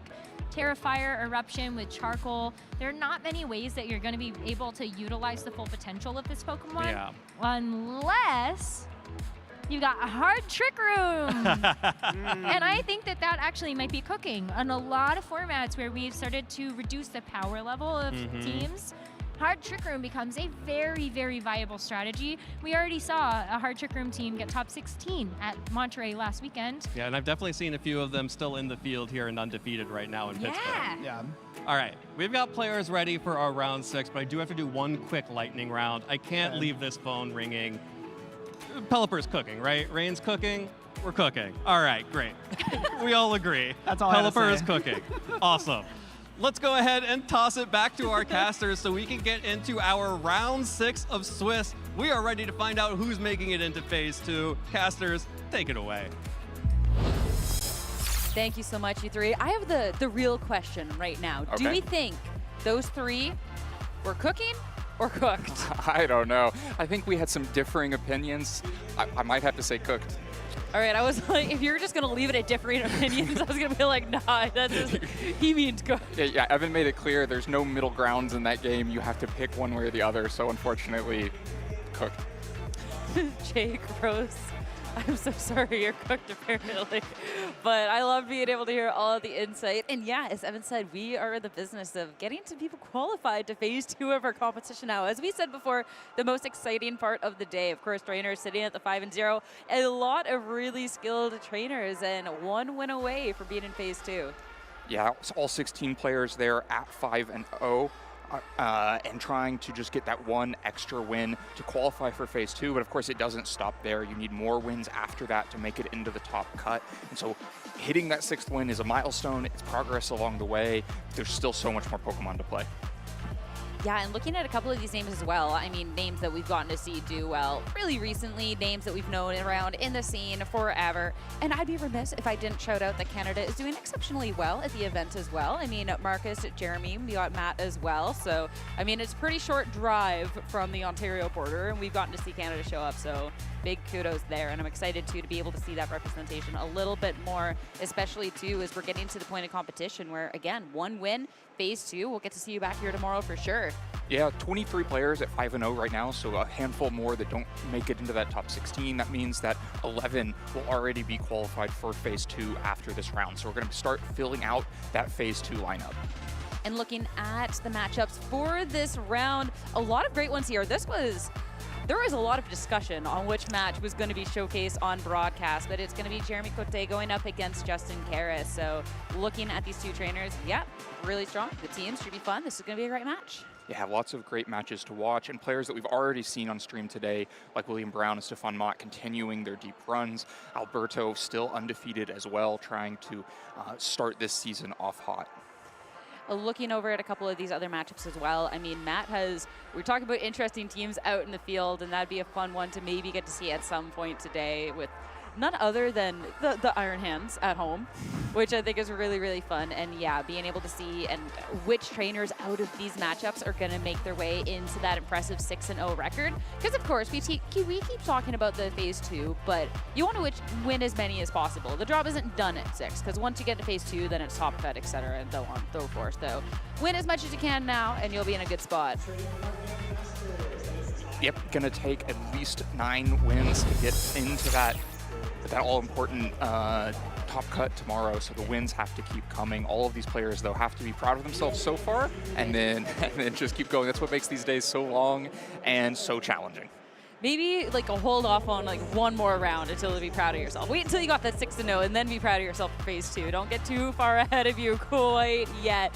But it's time to see which of these 2 trainers is going to be at that 6-0 here, the first regional here in North America, as we have Jeremy going up against Justin. And for these 2 teams as well, I mean, for Jeremy's team, this is something that we've seen quite a bit, but on the day, we actually really haven't seen too much of any sort of sand variant, which is crazy considering its viability in the format, and especially crazy considering you're here. Well, I'm here, so I can't be one of them, but there are 3 Tyranitar at 5-0 right now, so maybe cooking a little bit more than our co-casters gave it credit for, but having a strong performance, all 3 of them coming up against different matchups this round, against different weather matchups too. This one going to be fighting a Ninetales on the other side. Ninetales, a Pokemon that we've seen really consistently so far today too. Looking at these teams, I love that we get like quite a bit more of a weather war, because sometimes I feel like with the Tyranitar, we get to see that maybe it's not the most set up for the other Pokemon, but Justin, of course, having something like the Excadrill, something that with the Sunrush is a little bit more viable. I'd be curious then to see how important it's going to be for this Alolan Ninetales with everything else. As this Alolan Ninetales, I mean, again, we talk about all the different viable moves. We get to see the Disable and Icy Wind on this one. Disable and Icy Wind. This team should feel familiar if you've been watching all day, fairly close to what we saw in round 1, and of course what we saw in the finals last week in Frankfurt with that signature Swords Dance, Unburdened, Grassy Seed, Sneasler, dropping Dire Claw to have the acrobatics that mean it can pump out so much damage, but then also having the leftovers Blood Moon, Earth Power, Ursaluna that can really be such a thorn in the side of other teams because it has so much recovery when you pair that with Grassy Surge from Rillaboom and the Protect, meaning that it can just keep healing back. So if you don't have a big damage threat against it, it's hard to take off the field. Especially too when you are clicking something like Yawn to get something like that Grassy Train recovery as well as the leftovers. If your opponent is too busy, well, having it pivot, they're poking around, so they're not taking a snooze. That's a really good way to be able to stick around, to get that recovery, and be sticking around for a long time, not just the one and done attack. As well, we're looking at the Sneasler. We're talking about all the different sets, of course. With this team being familiar, the Sneasler will be as well, looking at that Sword Stance, the acrobatics, and the close combat with the Unburdened Grassy Seed to really be able to take advantage of the speed, which I think could be something important in this matchup as well. Yeah, speed is going to be important. Weather is going to be important with Ninetales versus Tyranitar, but terrain may be important as well. With Grassy Terrain on one side and Psychic Terrain here, Psychic Seed, for the item of choice for Sneasler to get that Unburden boost, and of course a more offensive, direct attacking Sneasler. No time to boost here, just close combat, Dire Claw, and Throat Chop. Important to call out the Corviknight as well. If you get a little bit too defensive on the other side, spend too much time with your recovery and your Ursaluna, that's time for the Corviknight to set up bulk ups and become a big problem. So could also be a potentially important part of this matchup because Jeremy doesn't have a ton of great answers into it. Rillaboom, Incineroar, Ninetales all going to struggle to do a lot of damage into it. Of course, Golden Go, though, loves that, but then you look at a lot of the rest of this, and Golden Go has ups, it has downs. If it's fighting against NDD and Corviknight, maybe it's happy. Up against Annihilate, Excadrill, Tyranitar, life's a little bit more difficult. Let's talk about the Excadrill on this team because, again, when we see some of the sand, I remember a lot of sand being the Tyranitar and Excadrill, but it's not necessarily a Pokemon we've seen too much as of recently. But of course, that Focus Sash to take a hit, Sand Rush, so you can have the speed, and Iron Head and something like a high horsepower Earthquake. That's a lot of great offensive typing in this format. Right, it means a lot of easy damage. The speed from Sand Rush can, for instance, put you ahead of a Sneasler. Now, important to note, not a Sneasler that has been unburdened, and so the Grassy Seed on the other side will mean that Sneasler moves before this Excadrill. But if it's Poison Touch or Focus Sash, then maybe Excadrill is moving first and just getting that KO. And Excadrill also, with how much Ninetales we're seeing in the format, being able to just outspeed it and get the Iron Head KO is important, but you can only do that if you have the weather advantage. I think that's going to be the most key part of this weather matchup, is whether Excadrill or Ninetales is moving first, assuming they both get brought to the match. Well, there's going to be a battle for terrain, for weather, for speed, and getting into the match, not any of the weather to hit the field, just going to be the grassy terrain for that Rillaboom over on Jeremy's end. Of course, this is going to be the Unburden and that Grassy Seed for the Sneasler, so already set up on the first turn to go up against the Corviknight and Excadrill on the opposing end. I think what's really interesting for me out of this turn one is where is this fake out going? It could easily be used to hit into Excadrill, stop the instant damage into Sneasler, but if you let Corviknight have too many free turns, it's going to bulk up and be a big problem for this. Of course, if Sword Stances are happening, Sneasler is maybe making progress more quickly than this Sneasler, but it could quick turn into an arms race that if then Sneasler goes down, is disastrous for Jeremy. So I think a really crucial decision of where you think the fake out is going. Are you protecting Excadrill? Is it just a close combat coming for Excadrill? I mean, lots of options on this turn. Ooh, I like that option to go for a little bit of a setup instead too. If you are anticipating maybe there could be a little bit more of a passive turn, and to make sure you have that damage going on forward in the future, something like a Sword Stance can be so nice. And of course, going for the Terastallization as well. So we do see something like a ground type move coming out, you can be a little bit better poised into this. Now it's just going to be fake out into Corviknight, so no setup for the bird on this turn as Sword Stance. Make sure you get a +2 to the attack on the Sneasler going on forward. Iron Head from Excadrill, no protect, just going to be a bit of damage on this one, so not necessarily the damage maybe you would have wanted into that slot. I think both players taking the lower variance path through that, spinning the Terastallization, I think pretty important here. With the defense boost on Sneasler, it's not as worried about either of these Pokemon once it's in as a flying type, but as a fighting and poison type, very vulnerable to both of them. So the Terastallization makes a ton of sense. And Justin recognizes that Corviknight's likely to draw the fake out because Bulk Up is a threat, and so gets some nice damage from Excadrill and doesn't fall for the Terastallization either. Lands that damage despite the Terastallization to make sure that the Sneasler doesn't run away with this. Ooh, it looks like we're going for, just to make sure that we're set up going on in the future. So Sneasler not going to take advantage of that Sword Stance, instead just protect. And seems like well-timed too. Iron Head going to target down into that slot yet again. Woodhammer from the Rillaboom though. Excadrill doesn't appreciate that hit, but of course will be able to survive through it thanks to that Focus Sash. Now for the Corviknight, is it on the offensive or is it going to be one of those bulk ups to set up for the future? It is the offensive, trying to go for that double up into that Sneasler slot, but so that protect just shows how well it was timed. I think a good turn from Jeremy. I think an idea Justin might have had there is the KO against Excadrill is available. You can just Grassy Glide in close combat and take the KO on Excadrill before it moves. But if that happens, you want to be able to punish it with a Brave Bird back from Corviknight. But if instead Sneasler just protects like this, then suddenly things look so much worse for Justin. Because Excadrill down so low already is just vulnerable to Grassy Glide on its own. That means that you don't have to throw a close combat and drop Sneasler's defenses down yet either, which means the Sneasler is a lot more comfortable on the field this turn than it was last turn.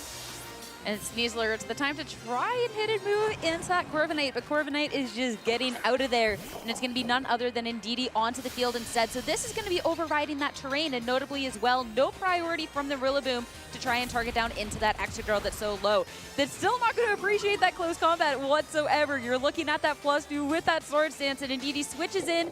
You get the terrain for the one turn, and you will not be able to reset it at any other point down the line. Iron Head, we already saw the damage going into it before, but this time we'll be able to take the KO. So a KO for a KO.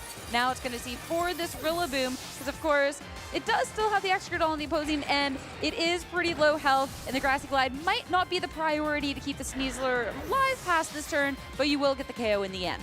Yeah, so spending the Indeedee to get a really aggressive damage trade here. Loses the Indeedee and the Excadrill out of this turn because Grassy Glide becomes a non-priority move, so rather than being blocked, it just moves last on the turn, but manages to get the KO onto Sneasler. So that was a lot of resources invested there. Sword Stance had gone into Sneasler, the Terastallization had gone into Sneasler, now it's been traded away, but losing 2 Pokemon is a really high cost. Rillaboom can get out and back in if Jeremy prioritizes grassy terrain. And you're just stuck for Justin at these last 2 Pokemon, the Tyranitar and the Corviknight. And if it's the last Pokemon, it also gives up weather control because Ninetales can come out and change it. And so then it's a down to, can Corviknight kind of raid boss its way through these Pokemon? You dealt with Sneasler that had boosted up and could threaten a lot of damage. Tyranitar's not going to be able to do this all by itself. It really does not like the Rillaboom on the other side. And it can easily have Terastallization forced out of itself to become a flying type, so it feels like a lot of pressure on Corviknight to make it happen. And we see its Ninetales in the back, and so weather control is going to be on Jeremy's side, terrain control going to be on Jeremy's side, because that damage trade costs so much early. And even too with the Corviknight, when you are eyeing up its only attacking move being the Brave Bird, that's going to be something, even if you start getting set up, you will be taking that recoil. So that'll be a little bit of a tough one too. Right, it means the recoil's coming back. Also, no switching capability means that Yawn is so powerful here. It's just a 2-turn spore, no way to undo it. Yeah, so having so much momentum and different tools on his side. Jeremy, I mean, you can play this one through. You switch the Ninetales in. Of course, now you have won the Weather War in this switch, and you have this opportunity to bring the Rillaboom in at a later date to get the terrain back as well. On the opposing end, the Tyranitar, finally we get to see the Terastallization in the match into this flying type. Try and make sure that if it is a grand move, like, you're good going on forward.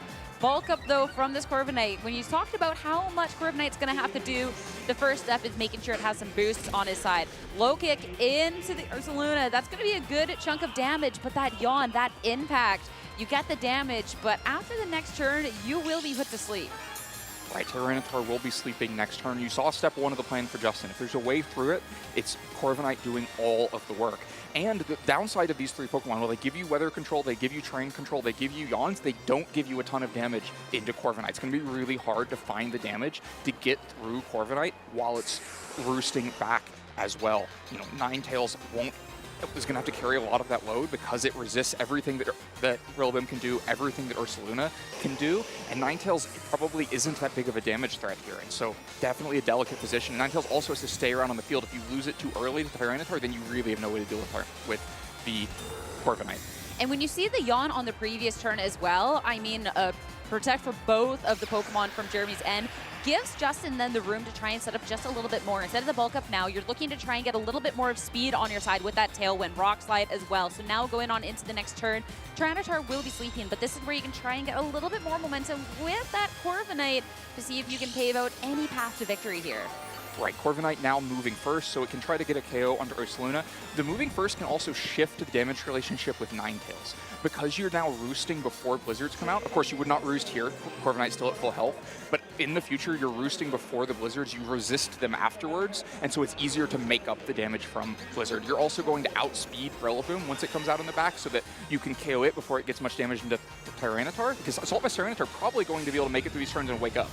A Brave Bird here, so pivotal into this Ursaluna to take it down, to make sure that that bird isn't put to sleep as well with the Yawn. We saw where the target was going, but the Brave Bird will come on through. A good little chunk of recoil, but again, you had to do what had to be done. Tyranitar, that is going to be the first turn of sleep here. Blizzard on this turn, not really the damage you would need in this point. Of course, that's with the Tyranitar, it could have been like that super effective damage, but it takes the hits so well thanks to that Assault Vest. Right, between the Assault Vest, Corviknight's natural bulk, and likely a Ninetales that's trained more for that speedy Icy Wind and for being kind of a bulky pivot Pokemon and less to put out pure damage with Blizzard makes things a little bit more difficult. Now, Fake Out is really helpful here, but you only are going to get the one of them. It's now 2-2, so Rillaboom's not going to be able to get out into the back. You know, Fake Out and Blizzard starts to mount damage into both these Pokemon. If you get a long enough sleep, there's definitely a path back. You could also try to, maybe the thought here is disable the Roost, then you can burst through it, or disable the Brave Bird so that there's no real damage coming out from the other side. There's definitely paths to it, but it's tricky. We can see from that last Blizzard that simply just clicking attacks every turn is not going to be enough to close out this game. Especially to the Tyranitar, taking a turn to sleep, it can be waking up at any point, and something like hitting off these Rock Slides is going to do that damage, or even just something like a Terra Blast into that Rillaboom, since you are the flying type Terastallization, is a way to start making up that momentum as well. So even if a move is disabled, if the Tyranitar wakes up, things can pretty quickly swing. Roost is going to be the move of choice there. Corviknight took that damage from the recoil, and this is a good way as well, as you called it, to not take too much in the future. Tyranitar's second turn of sleep, so no damage coming out this turn. And Tyranitar stays starting to look a little bit numbered. It's pretty low on health. And with this Woodhammer as the follow-up, not waking up is going to prove that, yeah, Justin only has this one Pokemon left. But I'm kind of liking the Corviknight's chances. I like Corviknight's chances some. Definitely gets harder that Tyranitar was just lost there, or Roost was also lost for not a full recovery. Like, you can imagine that turn going differently, where Brave Bird just KOs the Rillaboom and then Tyranitar is around on the field, but then you're trusting it to wake up, and also the recoil would be really significant. You called it out earlier, that Brave Bird is the only damaging option, means that when you do decide to take this KO against Rillaboom, you will pay a lot for it. We saw how little Blizzard did because of the Roost. There is a flip side to that. If you try to Roost while high horsepowers are coming in, you could end up taking super effective damage, and so it may be delicate to to recover on either side, and you do just have to eventually take the damage, and whenever you do, it's a lot of recoil. Here's the Brave Bird from nearly full health for Corviknight, gets the KO, but how much recoil? You do so much damage, but yeah, the amount you take in return, especially to Blizzards, will be single target at this point. So that is going to be damage that can be adding up just that little bit more. And of course, with the chance to maybe freeze, no. Another notable thing that hasn't really been talked about is a lot of things expiring on that turn. Tailwind is gone, but as well the snow. So Blizzards aren't necessarily the most accurate at this point. Blizzards aren't accurate, but if it hits, it looks like it's enough damage, right? Just going to be able to close that out using the 2 consecutive Blizzards from the Tailwind expiring. It's a hit, it's a KO. And the critical, in case we weren't quite sure. So with a really, really close end game, it's going to be Jeremy to take the first game in this set. A lot of things won out pretty early on in the match as well. You're able to win out the weather. You're able to win out the train until like the one turn, but then you get it back at the end anyways. And even if Justin was able to win in the speed department, not necessarily enough done in that time frame to make use of it. So now going on to this game 2, where do we go? You have to be thinking about early game adjustments for Justin, right? Like almost managed to pull it back with Corviknight, but it was this turn where the close combat landed into NDD, and then also the Excadrill went down and just felt like such a massive damage trade. You traded away 2 full Pokemon just for the Sneasler on the other side. Jeremy's going to take that every time if that's the offer. Yeah, because on paper, it kind of looked like the Indeedee swap-in could be really nice, right? Because all of a sudden, the Excadrill can deal with the, I mean, doesn't get KO'd by the Grassy Glide, there's no priority, etc. But that close combat, that sword stance that Jeremy was able to go for early on in the game on that first turn, really proving off. And yeah, as you called out, that yawn in the Tyranitar when Justin was down to only 2 Pokemon, that was a lot taken there, because that could have been a lot of momentum. You wouldn't have to worry about that recoil if that Tyranitar had woken up and gone for something like a Terra Blast, but it slept through that entire endgame, and Corviknight just couldn't do it by itself. Yeah, Corviknight can close out a lot of in-games, but the recoil can add up. If you have multiple Pokemon targeting in from the other side, it can become a problem. And so Justin's going to have to leave it with a little bit more support next time, but I would expect to see it come to the match. It just seems so strong against these other Pokemon. Now the challenge with that is Jeremy that got it done that time with no Golden Go. Corviknight a lot more likely to close out a match that never features a Golden Go. But the adjustment to bring the Golden Go is on the table. Now Corviknight's having a much worse time, but maybe the rest of the Pokemon are having a better time. So it's a little bit of a trade-off. Where do you think Justin's going to go from here into game 2? Yeah, it'll be really curious to see, especially too if it is just coming down to a couple of those early turns, really just kind of spelling the end of the momentum at the end.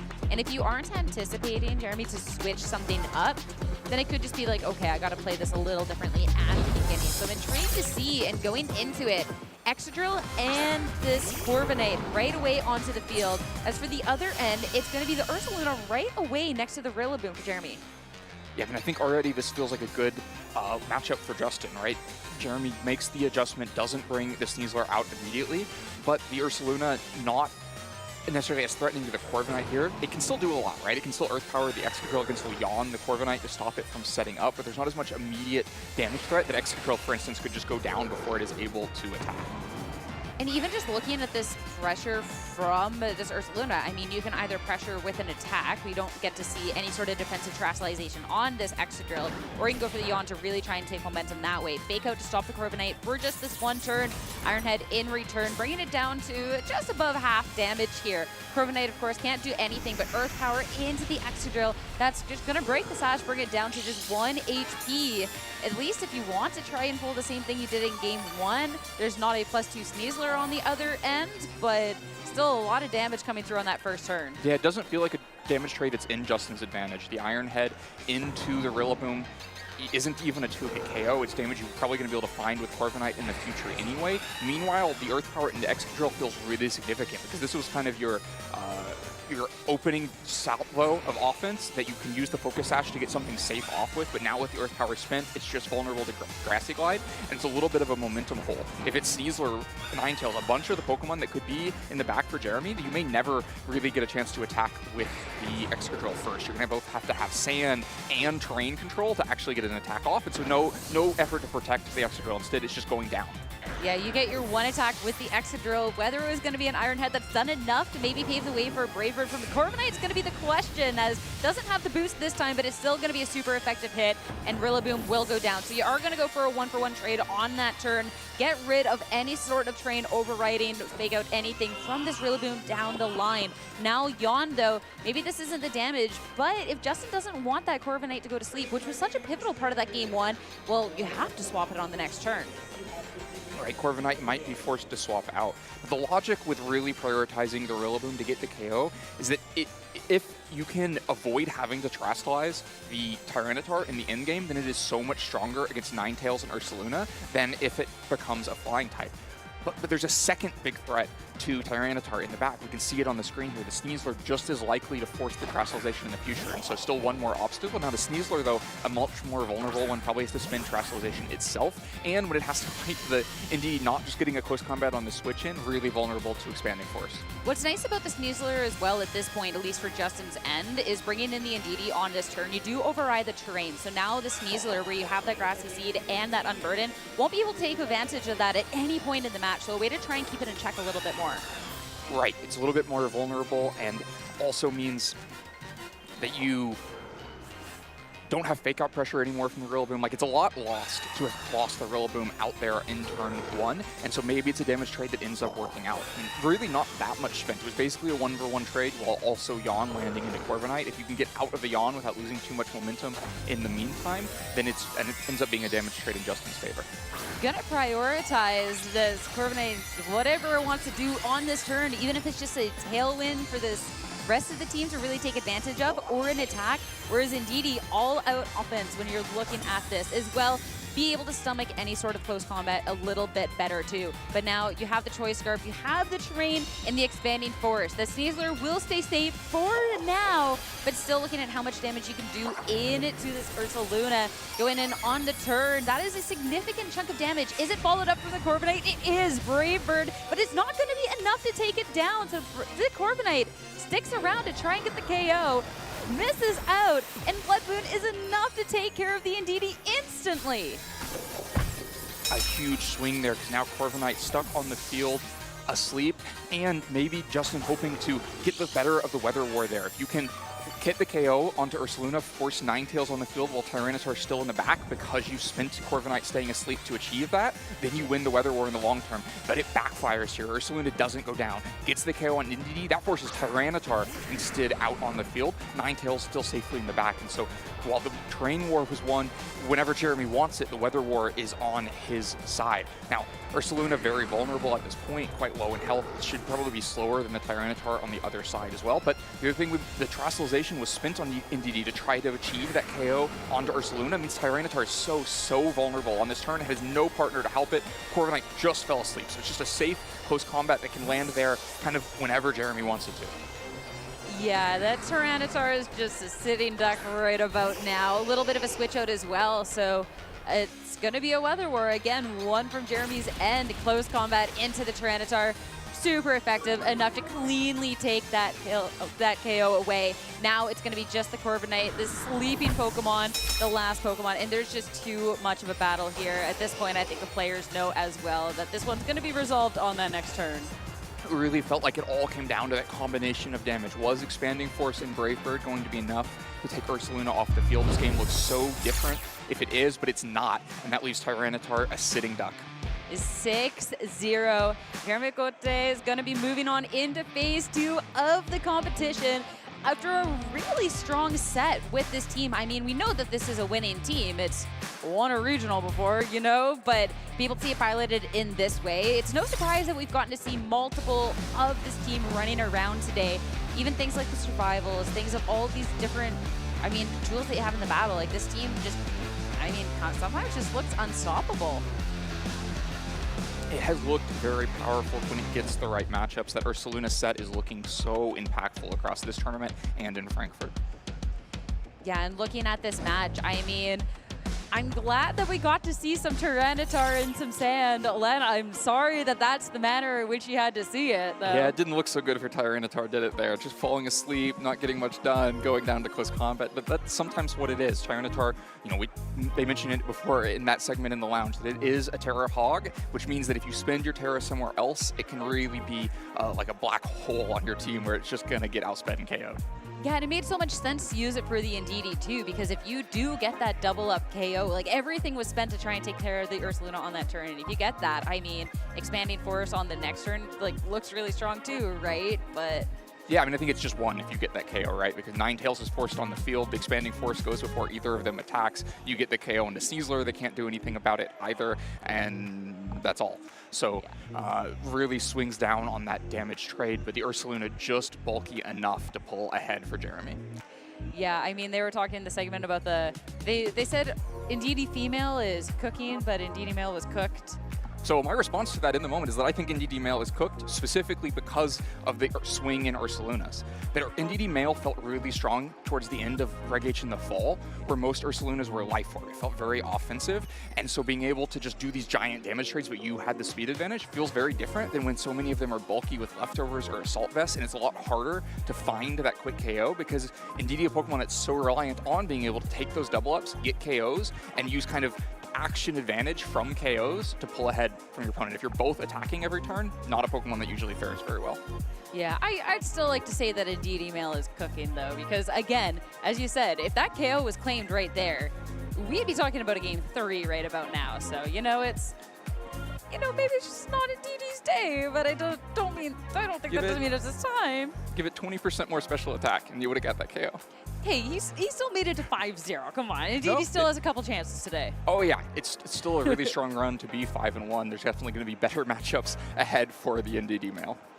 Yeah, though, for like especially to that game 1 to still be as close as it was, I think when you are looking at this team from Jeremy and just how many are just out there in the field, the fact that it is just such a strong team, to bring opposing weather, something that's a little bit more reliant to, I mean, the Excadrill, if you don't have the sand, never really has the speed on it, and Tyranitar, when you do have the Terra Hog, like, I think that sand is sometimes a hard archetype to fully lean into, and I feel like sometimes a little susceptible, but like, obviously still really strong. Yeah, still doing well, still managing to make it work. Well, to hear a little bit more from Jeremy about his thoughts on the match, let's go to Evan in the lounge. Thanks, y'all. I am here in the lounge with Jeremy, who just won the winning in for Phase 2. Jeremy, congratulations. How does it feel to make Phase 2 here in Pittsburgh? It feels amazing. It's my first time starting 6-0. I started 5-0 at NAIC too, but this one, I'm pretty convinced I can do very well this tournament. Absolutely, and you definitely showed it off, playing against a former regional champion in Justin Karras. Obviously using the team that just won the Frankfurt Regional Championships over in Europe. What was it that really drew you to this team? Why did you want to play this team? Basically, I was really lost on what team I was gonna use. Like, I was supposed to use Sand, like Justin Karras. I think almost the exact same 6, except Annihilate. But I wasn't feeling too great with it because I want to make creative plays, and this is a bit one-dimensional. And with yeah, I wanted to play balance, and I looked at the Frankfurt Regional, and I saw this team on top 8, and like made so many plays, and the Yawn Blood Moon, I don't usually like Blood Moon, but like Yawn makes it completely different. It's a whole different Pokemon from the Life Orb sets that were popular before. Yeah. It just slows everything down. You have the ability to put Pokemon to sleep. Yawn in particular feels very strong right now. It's actually able to put Pokemon to sleep that otherwise could not be put to sleep by Spore or Sleep Powder. So it makes total sense to me why you would want to play that Pokemon in that style. Would you say that's the kind of style you typically just prefer to play, one that has a lot of agency like that? Yeah, so basically I do like a bit more balanced team most of the time, but like at NAIC I was playing Calyrex Shadow with Jump Fluff and Imprison's Calyrex Shadow, so it was pretty different, but still like I could make a lot of plays and be very creative in my plays. And this one, I didn't play too much. I did grind a lot, like Monday and Tuesday and like 3 days in a row. And like, yeah. Absolutely.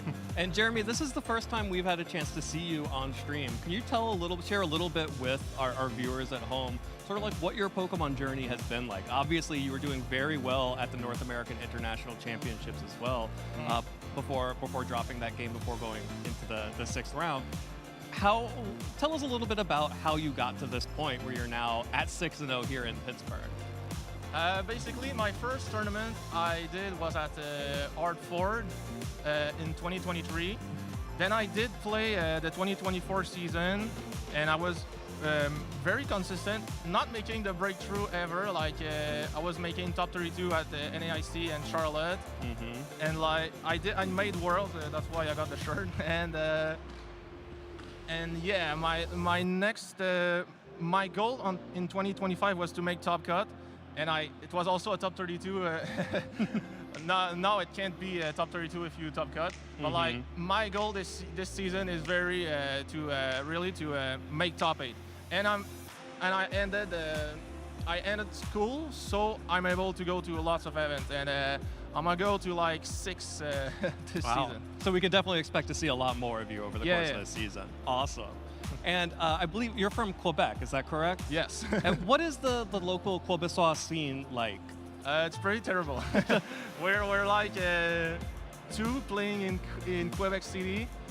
Like if I have to go to locals, I have to go to Montreal. It's a 3-hour drive, and I've made it. When I wanted to go to Worlds in 2024, when it was easier to qualify, I made lots of back and forth to Montreal. And yeah, this season I'll probably go a little bit, but I really want to qualify just by my regional performance. Absolutely. Well, if you're watching from Quebec City, we need you to participate in the local Quebec City Pokemon scene. Let's build that up a little bit.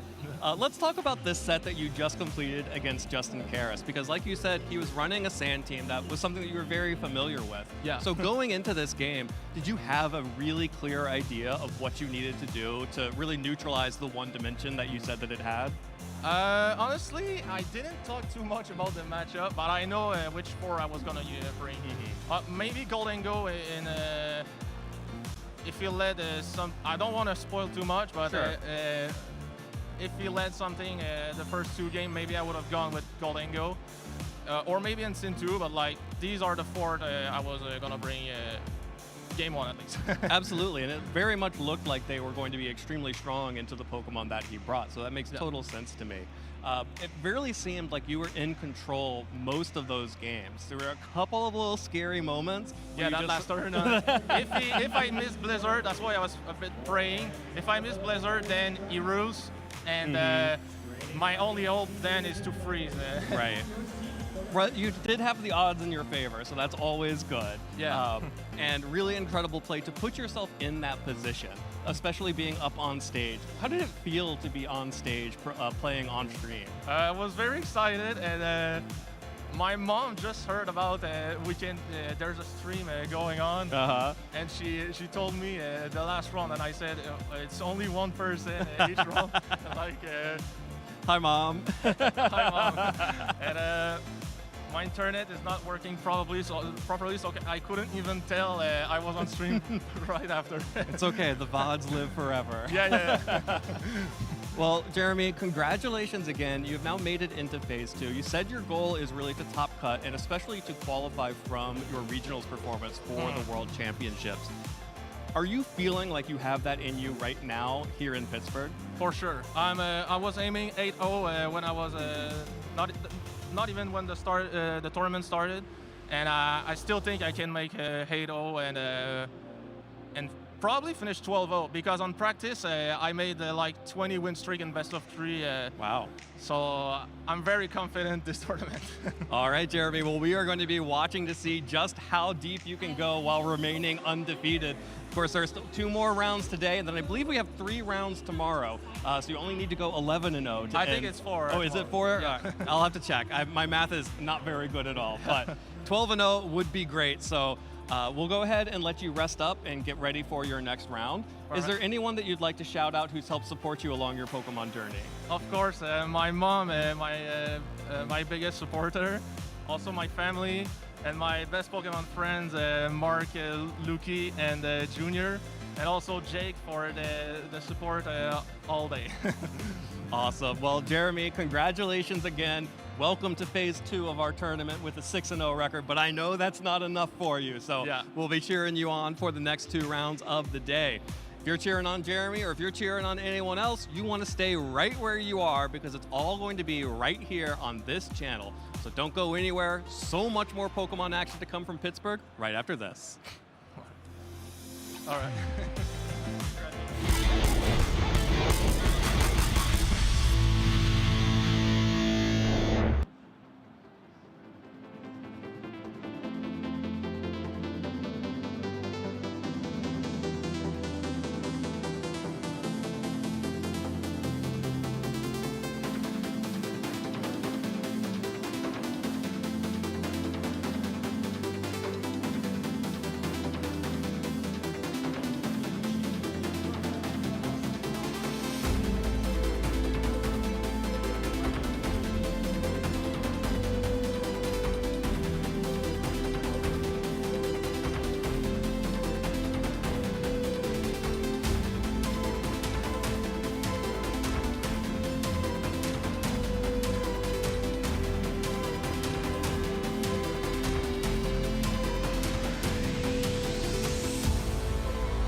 Step, and they are getting a knockout. They either way in. Break Queen's as low. It's a turn! It's a turn!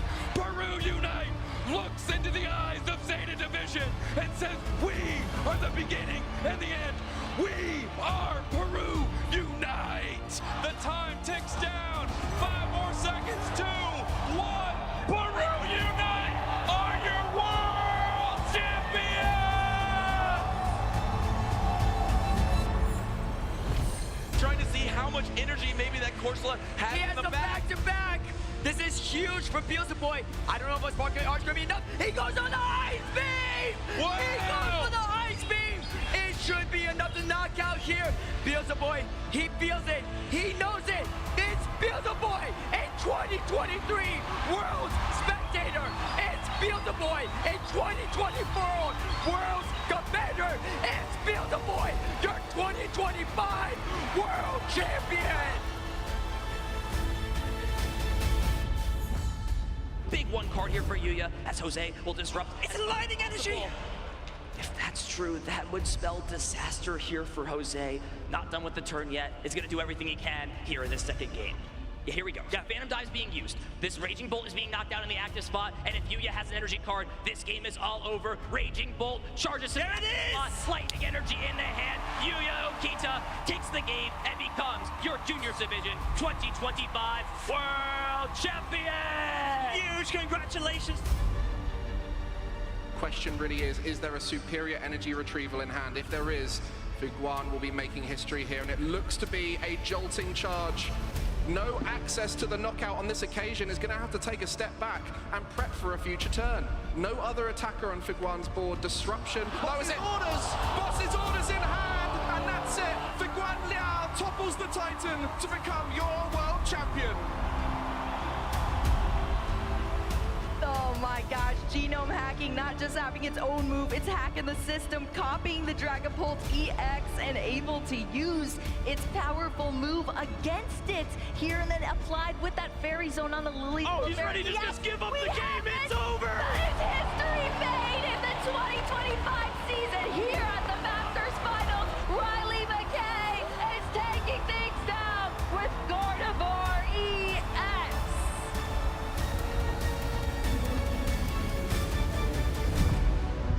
A played this so well. Twisted Dimensions return to normal. We got a twist our Pokemon. Miraidon right into that walking wake. It's down. It's going to be Luke Whittier. Give a big hand to Junior Video Game World Champion Luke Whittier.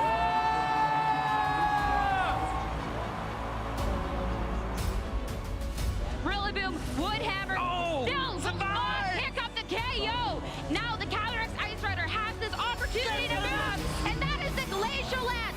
Double, Morgan down, double, KO. Give it up, everyone, for your 2025 Pokemon World Champion, coming on! Sputtermane is going to go right in that Koraidon that protected on that last turn. This is a huge I don't think it's going to take it. And the Chiyu goes for the Heat Wave to try to finish it off. A double KO. And Chiyu is one Pokemon away from becoming the world champion. And it's going to be the Chiyu looking at this final HP to deliver the finishing blow. And just like that, Giovanni Siski is your 2025 Pokemon World Champion.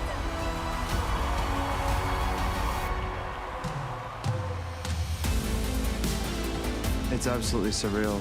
It's gonna take a while to settle in, of course. Me siento muy emocionado y alegre. The feeling is yet to sink in. I'm still a bit in shock. Feels so surreal to me. It's my first year of seniors, and I won the World Championships undefeated. I feel very excited. Feeling amazing. I'm feeling on top of the world. Absolutely unreal.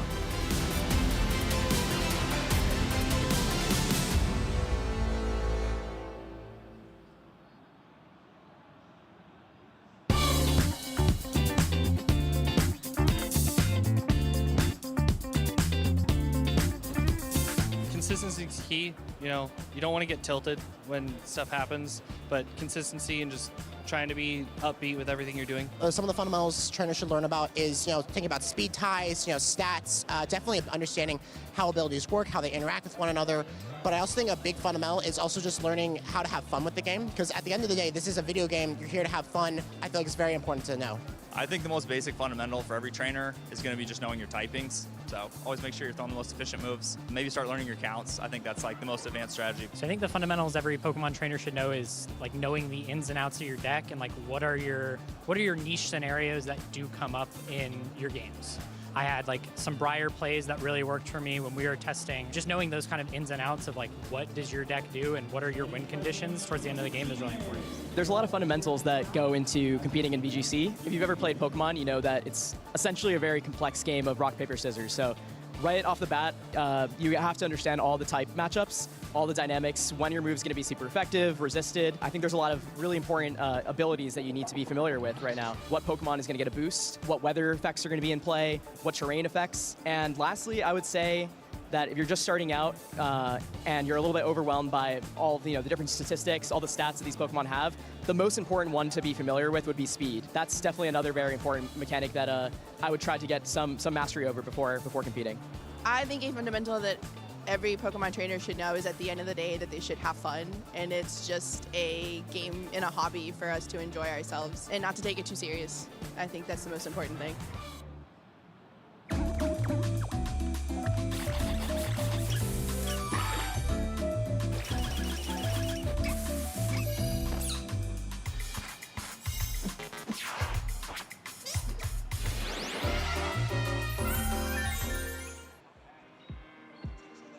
Welcome back, everyone, to beautiful Pittsburgh, Pennsylvania for our first North American regional of the season.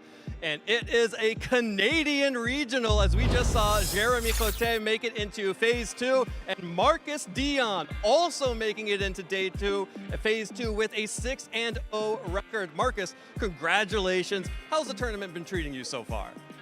Thank you, Evan. The tournament's been pretty good so far. Not gonna lie, there's been some close games. There's been some luck going my way in a couple rounds, but I mean, feeling good so far. It feels good to be at a point in Swiss very similar to a week ago in Mexico, so hopefully I can back up the 8-0 with another 8-0. Absolutely, and of course you made it to the top 8 in Monterrey. Congratulations on that performance. We've been seeing the people who played in the Monterrey regional and placed very well, continuing to place well here in Pittsburgh. Since we did chance to see that tournament and see your run in that tournament. How about you give us sort of the Reader's Digest, the short version of how that tournament went for you? Sure. Well, it was a very commanding start, I must say. I started the tournament 9-0, so I was guaranteed cut without a single match loss. And a lot of those sets were really close. I specifically have to call out my set against Stefan Mott in round 8 of day 1. It was a very tight set. I ended up coming out on top there, but it was one of the most fun sets I've played in Pokemon, period, to be completely honest. So I'm really sad that we didn't get the opportunity to play that match on stream. But, you know, Stefan's also in a good spot this tournament. There's time. But there's still opportunities for that. Exactly. Listen, I wouldn't hope, but I'm hoping. But yeah, and then I got into the top cut. I got a bye to top 8. Top 8 match didn't go my way, but feeling really good about this weekend. Hopefully able to back that up, maybe push it a little further this time. Absolutely, and I believe you said that you were running, if not the same, then a very similar team than the one that you ran in Monterey. And obviously it's still treating you very well here with a 6-0 record. Obviously, I'm not going to ask you to spill any secrets about your team, but what is it, do you think, about this team that has been able to put up such a commanding record in Swiss, both in Monterey and now here in Pittsburgh? The team is really deceptively unique. A lot of pieces look like they should be doing one thing when they are actually doing another. Again, not going to, like you said, I'm not going to really say what that is, but the one piece that I can call out that would be available on public standings, I do have a Sash Basculegion male. It has been incredible. You get some really nice end games with that Pokemon, and it does so much damage. I'd have to say that's the MVP so far for both tournaments, but there's still time. Absolutely, that's really fascinating because everyone's looking at Basculegion and they're just seeing the raw damage that a Wave Crash can put out, which of course makes the Focus Sash not relevant at all once you use it. But of course, it's not the only thing Basculegion can do, so that sounds very interesting to me. How did you come to that conclusion? So with a lot of Basculegion, they're running the Swift Swim ability and Rain. You do a lot of upfront damage with items like Choice Band, Life Orb, but in my case, I do like to use Basculegion as a more methodical endgame Pokemon. It requires a lot of setup, contrary to what Basculegion on those Rain teams would do.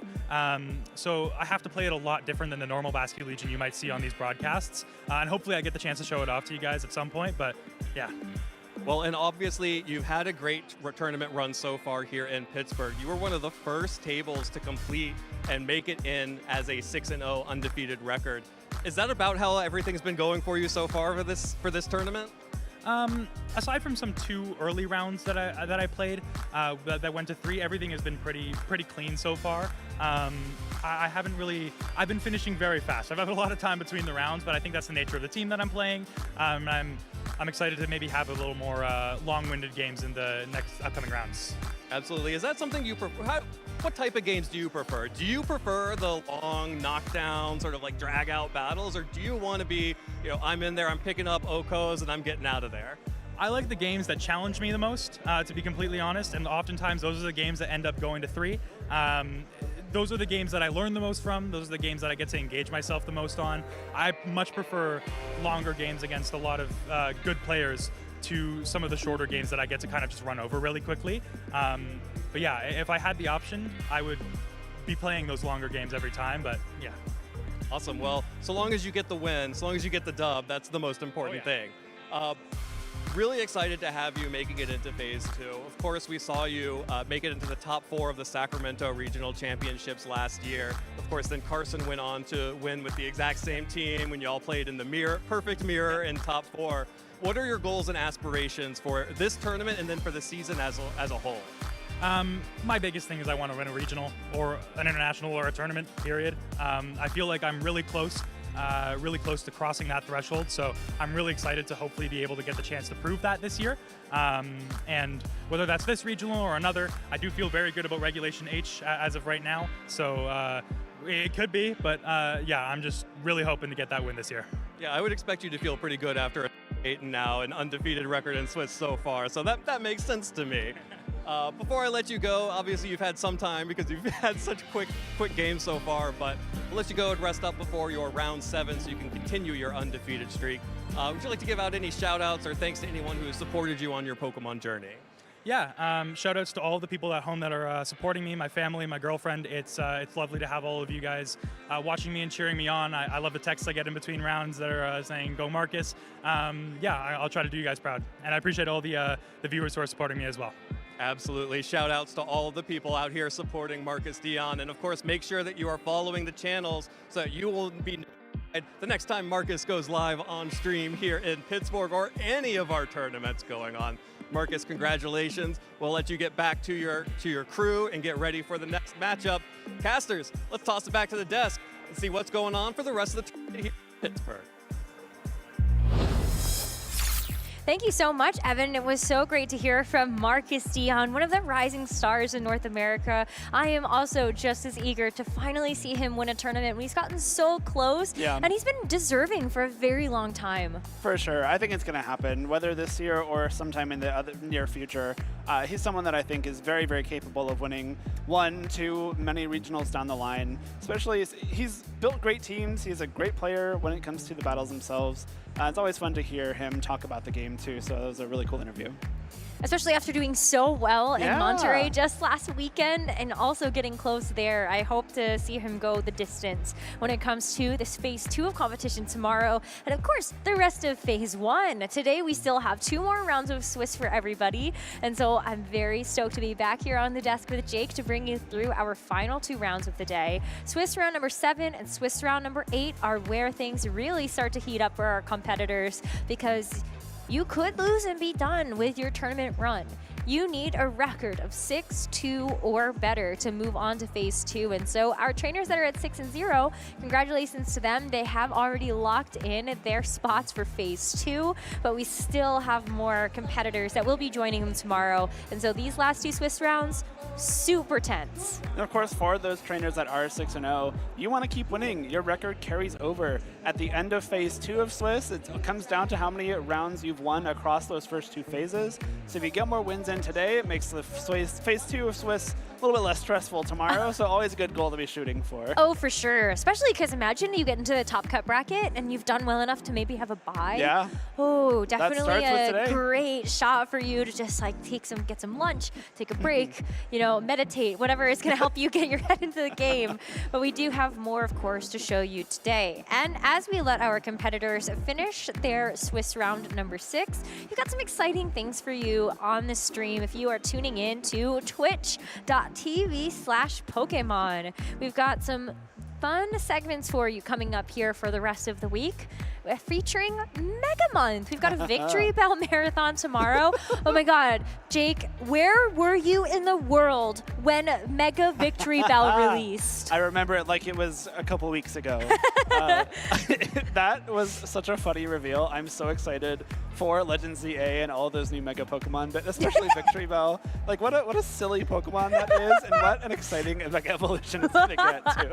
It's so goofy. Yeah. I love it so much. Actually, it might be one of my favorite Mega. I know. And if we're having a Victor Bell marathon from the anime, we might get to see some of like Team Rocket's James and his Victor Bell, and those are 2 of my favorite characters in the entire show. Oh my gosh, for sure. And if you want a throwback, tune in on Wednesday. We're going to be doing a rerun of the 2025 San Antonio Regional Championships. And so that will be a very fun event to tune into. That was in January, just earlier on in the calendar year. So that was a fun one. We got a new regulation for people to kind of get their feet wet with. And so lots of new Pokemon after we saw Regulation H for the first couple months prior. Of course, following that up on Thursday with some episodes of Pokemon The Johto Journeys, one of the best regions of the game, I would posit. So it's going to be some fun action to tune in there, too. Oh, but the intro. The intro to the Johto series is one of my all-time favorites. It's a good one. Yeah, there's some bangers, and that's certainly one of the best anime songs of all. You guys know the one. Sing it. No, I don't think anybody wants to hear that. So we're going to move on and talk about our caster predictions. Yay. We are actually a little cooked. I'm not going to lie. I think Sierra and Len were right about us. What was that, Tyranitar? I don't know what you're talking about. That's clearly Iron Thorns. So is that better or worse for you in this case? That's definitely not better. One of those isn't and even also legal. not legal in this format. No, I mean, it's been interesting to see how it plays out, right? Because we've seen Pelipper lose on stream, we've seen Tyranitar lose on stream, we've seen Ninetales win on stream, so it looks like Sierra and Len might have the advantage there when it comes to Maybe the a weather. little bit, yeah. I don't know, the Blood Moon Ursaluna has been very, very strong. Evan's got a good call out there. That, especially, we've seen a few different sets. Scyther won on stream. Scyther won on stream. That's true. I have the coolest pick of them all. You had the inside knowledge. Maybe a little. But the Blood Moon Ursaluna, I think, is something that's just continuing to prove itself as one of the best Pokemon in our metagame. It has a lot of flexibility in its movesets and its items. Assault Vest is very good. Leftovers with Yawn just won a regional, and we've seen it here already as well. Of course, some more offensive items like Life Orb or even like a Silk Scarf are still viable as well. But I think the Assault Vest and Leftovers are kind of the two primary sets these days, giving it a little bit of a chance to maybe be a bit more bulky, maybe try and stick around a little bit longer to pump out some consistent damage. I'm a Life Orb enthusiast. It's so strong. Life Orb Like- Blood Moon is so strong. What can take that? Very few things. Not many things. Not many things. Amoonguss can if you don't Sometimes. Terra. Yeah, if you Terra normal your Blood Moon and you have a Life Orb, that Amoonguss most times Evaporates. does faint. Yeah. So I'm a big Blood Moon Ursaluna fan. I also love that there's multiple ways that you can train it. We've seen it not just on fast teams, but we've seen it on Trick Room teams. Some sort of tailwind. Like one of the reasons why Carson Converse team stuck out to me from his regional win was because you had Talonflame plus Blood Moon Ursaluna, so you had the option for yourself to go fast, and that Blood Moon was trained to be quite fast to take advantage of that tailwind, so it was also naturally a lot faster than the other things in the format. I played against Marcus Dion at that regional using that team, and I was personally victimized by the Terra Normal Life Orb Blood Moon just obliterating my Dondozo. Wait, raise your hand if you've been personally victimized. Literally. No, I mean, Ursaluna. it's just a huge threat. It's been cool to see it. I guess not even have a resurgence. Like, it's always been really good in this metagame, but we came back to Regulation H and remembered that, yes, Blood Moon Ursaluna is quite scary, and we're just going to make sure we're using it to its best of its capabilities. So those are our caster predictions, but how did we do in regards to the day one meta? And so as we entered into the tournament, kind of the usual suspects, if you were paying attention to Frankfurt Regionals just last weekend, I think the top 12 are going to look very similar. The only thing that's different is that Bloodborne Ursaluna and normal Ursaluna here do have a bit of a difference in terms of their usage stats. They're a little closer together for phase one of Frankfurt. It's interesting, if you combine the Ursaluna forms, that should put it up above Golden Go. So if you count them as kind of one Pokemon, which they're very much not, but they're kind of similar in how you have to face against them just offensively, that is taking up almost half of the competition right now. So it's got to be something, maybe you're going to pack a grass type, maybe a water type to make sure you got something to hit that Ursaluna super effectively. But they are very different in terms of the types of damage they output too. So it's really not easy to cover for both at once. Physical versus special, and that is something that a lot of our trainers are trying to build more around. Incineroar is still going to be very high usage. We've seen a lot of different responses to that in terms of Defiant King Gambit, Defiant Annihilate, Mirror Herb, Hisuian Arcanine. You also have the more bulky sets with Assault Vest for the Blood Moon Ursaluna, and then you also just have more general bulk from coaching versus something like that Ursaluna. General Ursaluna. Hisuian Ursaluna. The bottom row, 5th column. Yeah, so I think there's a lot of ways that people have had to think about both threats individually. Of course, they can't be on the same team. That would be silly, but... I think we got to talk about Sneasler too. It's kind of the elephant in the room when it comes to Regulation H. A lot of people don't necessarily love playing against Dire Claw and the possibility of it spreading status most of the time, but it's a Pokemon that you just have to respect if you're playing this metagame. It's very strong for a reason. It matches up pretty well into a lot of the Pokemon on the screen. Fighting and Poison is deceptively good coverage in a metagame where, especially Fighting type is something that a lot of good Pokemon are weak to. Just on this list, we have both Ursaluna, Incineroar, Archaludon, Dire Claw hits Rillaboom, and the Alolan Ninetales. We've also seen a lot more variety in the kinds of sets that people are running on Sneasler in this go-around of Regulation H. Before, in the first time, we was mostly just seeing Sash, and then sometimes it was the Psychic Seed set with Indeedee. But this time around, I've seen a lot of Grassy Seed Sneasler, of course still with Unburden, but paired with Rillaboom to get a defense boost, as opposed to the Indeedee for the special defense boost. There's also White Herb, so if you do close combat, you can get the White Herb to shed your drops. If you take an Intimidate, then you also have the White Herb to shed that attack drop. Yep. And we've also seen the Sword Stance Terrifying Acrobatics set. There have been a lot of different iterations of Sneasler that have all ended up doing well, and it will be some time before we figure out which one will reign above the rest. So I think I'm okay to be seated and wait patiently. I like Sneasler. That's so bold. I had to.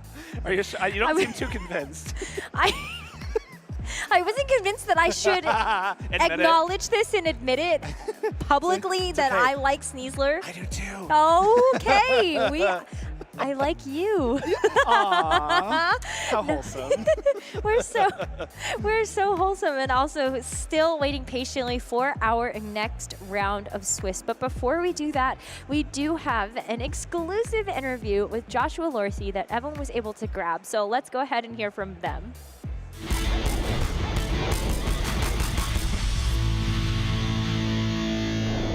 Hey everyone, I'm down here on the floor with my good friend Joshua Lorsey here at the beautiful Pittsburgh Convention Center as we are getting ready for our first North American regional of the season. I should say probably our second North American regional of the season, our first broadcast one.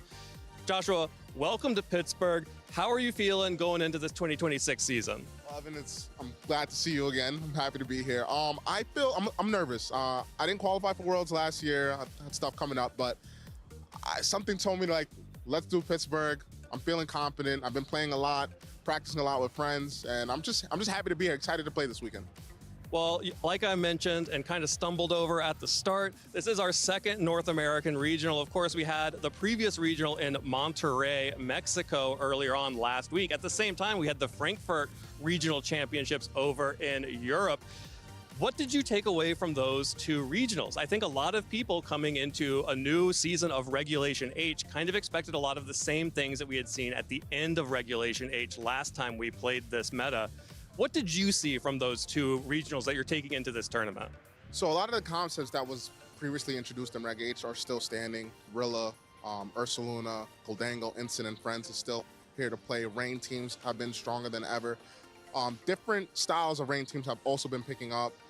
Some are picking up Annihilate, some are picking up Greninja, some are picking up other options that replaces that Incineroar slot on the Rain teams. We've seen Sinistcha, and also just the standard balance Rain team that I believe did get second at the Frankfurt Regionals, piloted by a very good player also. So there's a lot of great teams, and there's also a lot of great unconventional teams that we need to talk about. David Carrier, we talked about his team, the Spathra, and also one of the Hoj brothers ended up using Hisuian Zoroark and Blood Moon, Ursaluna, and a lot of strong Pokemon. And I think that it's really good to have unconventional teams, especially piloted by strong players. It also gives the viewers something to see that's different. And also it shows that players are trying to adapt to the really strong cores like Doug and other Rain teams that have been really, really strong throughout Reg H. Yeah, let's talk about some of those unconventional picks, because I think we saw quite a few of them over the course of the last weekend. Like you mentioned, in Frankfurt, we had the Hisuian Zoroark, we had the Espathra show up for the first time since I think Wolfie used it in Regulation A or B.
Hello, everyone, and welcome back. We are still in day number 1 of the Pittsburgh Regional Championship, so we are getting so much closer to Phase 2 on day 2 of our competition. My name is Rosemary Kelly, and I'm joined once again by Jake Muller, getting ready for the Swiss round number 7. I'm excited. The last 2 rounds of the day, the most important rounds for these trainers looking to put themselves in the best possible position to make that top cut portion of the event. Of course, every round matters equally, but might as well win every round as you can, right? I mean, yeah.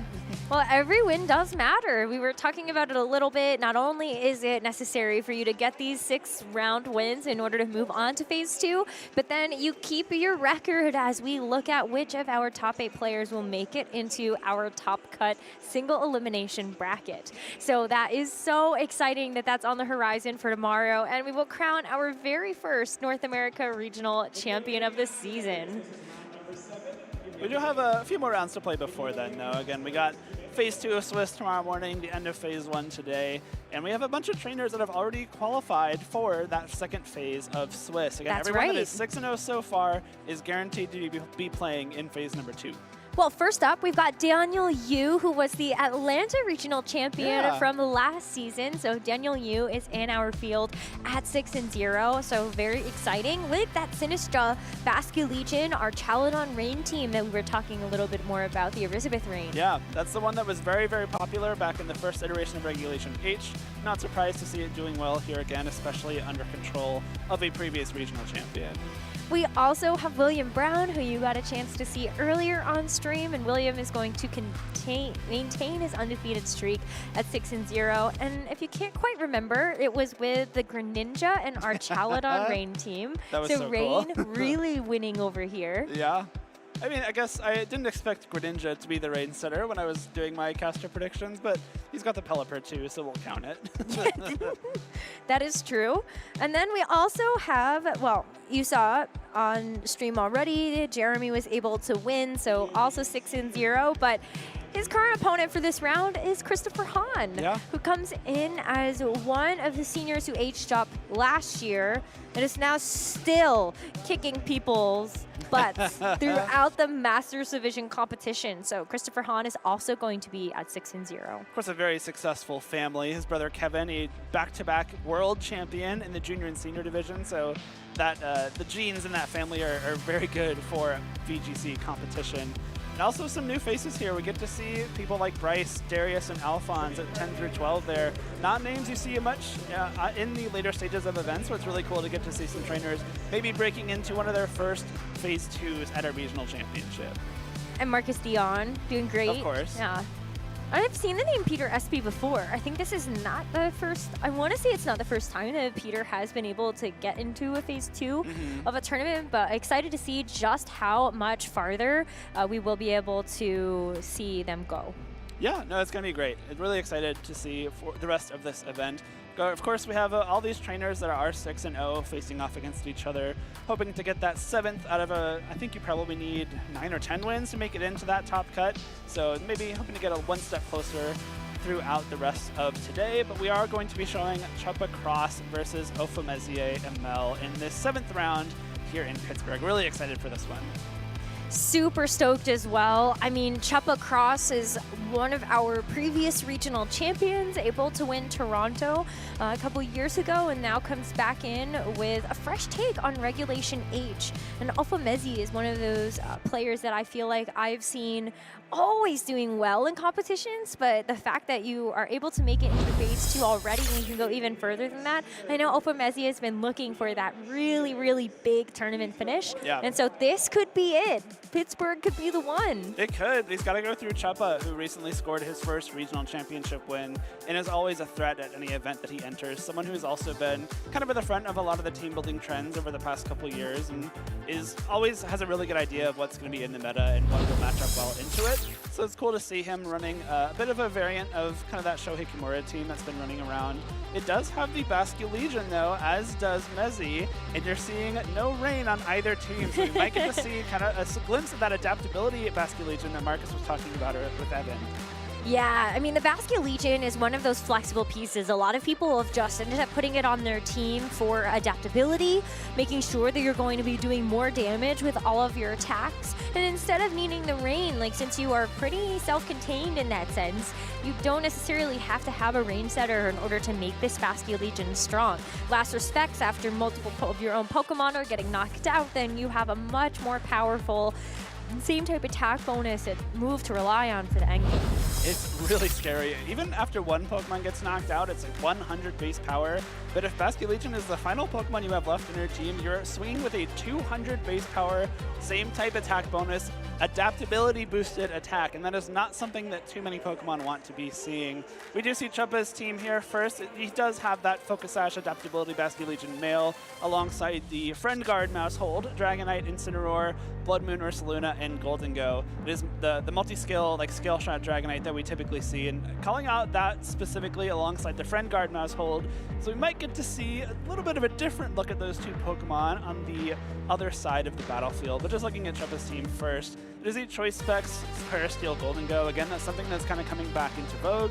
It is very, very strong, very, very threatening with that Terrasteel Choice Specs Make It Rain. And Trick is a really nice disruptive option against a lot of teams that have maybe support Pokemon that want the flexibility of swapping their moves. I love the Vacuum Wave. That's speaking to me again. Yeah. The Terra Fire on Ursaluna is interesting too. It's not something we see too often. A lot of trainers opt for something like Water, Ghost, maybe even Electric, but that's more common on the Yawn sets. Terra Fire is a little bit of a different look that gives you a resistance to grass type attacks, which can be very useful if you're expecting a lot of Rillaboom in the field. Looking now over to Mezzi's team. Again, it's going to be a little bit similar to Chuppa's. They do share 5 Pokemon, but they are running a bit of different sets across them. Of course, we have Whimsicott is the Pokemon that Mezzi is running that Chuppa is not. Instead of, it's going to be that Golden Go, I believe. Nope, the Golden Go's are the same. What am I missing? I'm missing something here.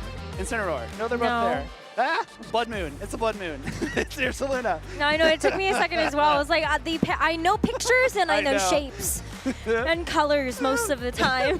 But it's going to be Mousehold, Golden Go, Dragonite, Basket Legion, and Incineroar. Again, same with Chuppa, but I think all of them are different sets.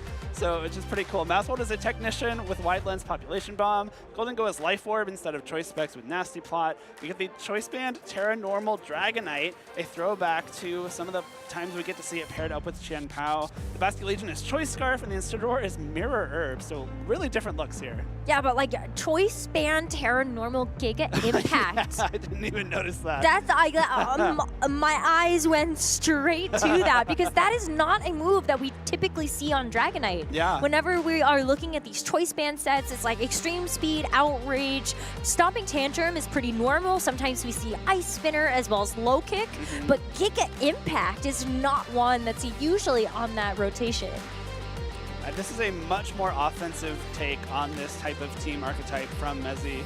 I would expect to see him trying to put his foot on the gas pedal a little bit more than Chuppa, who has a little bit more defensive options. Of course, with the, for example, the multi-scale kind of allows you to slow the game down a little bit, especially the Friend Guard from this Mousehold. The only difference, I think the only time that Chuppa's is a little bit more offensive is this Golden Go with the Choice Specs instead of the Life Orb. But even then, Nasty Plot, big threat from this Golden Go here, and I wouldn't be surprised to maybe see it right off the bat.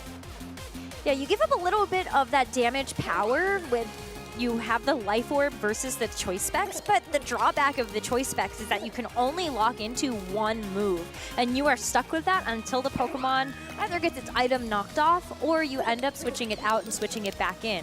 Life Orb gives you a lot more variety in terms of what you can go for. If you want to go for an attack, you've got the Life Orb to instantly boost that up. You also then have access to Nasty Plot if you wanted to try to get the boost that way, but Protect is also such a valuable option to have on a Golden Go.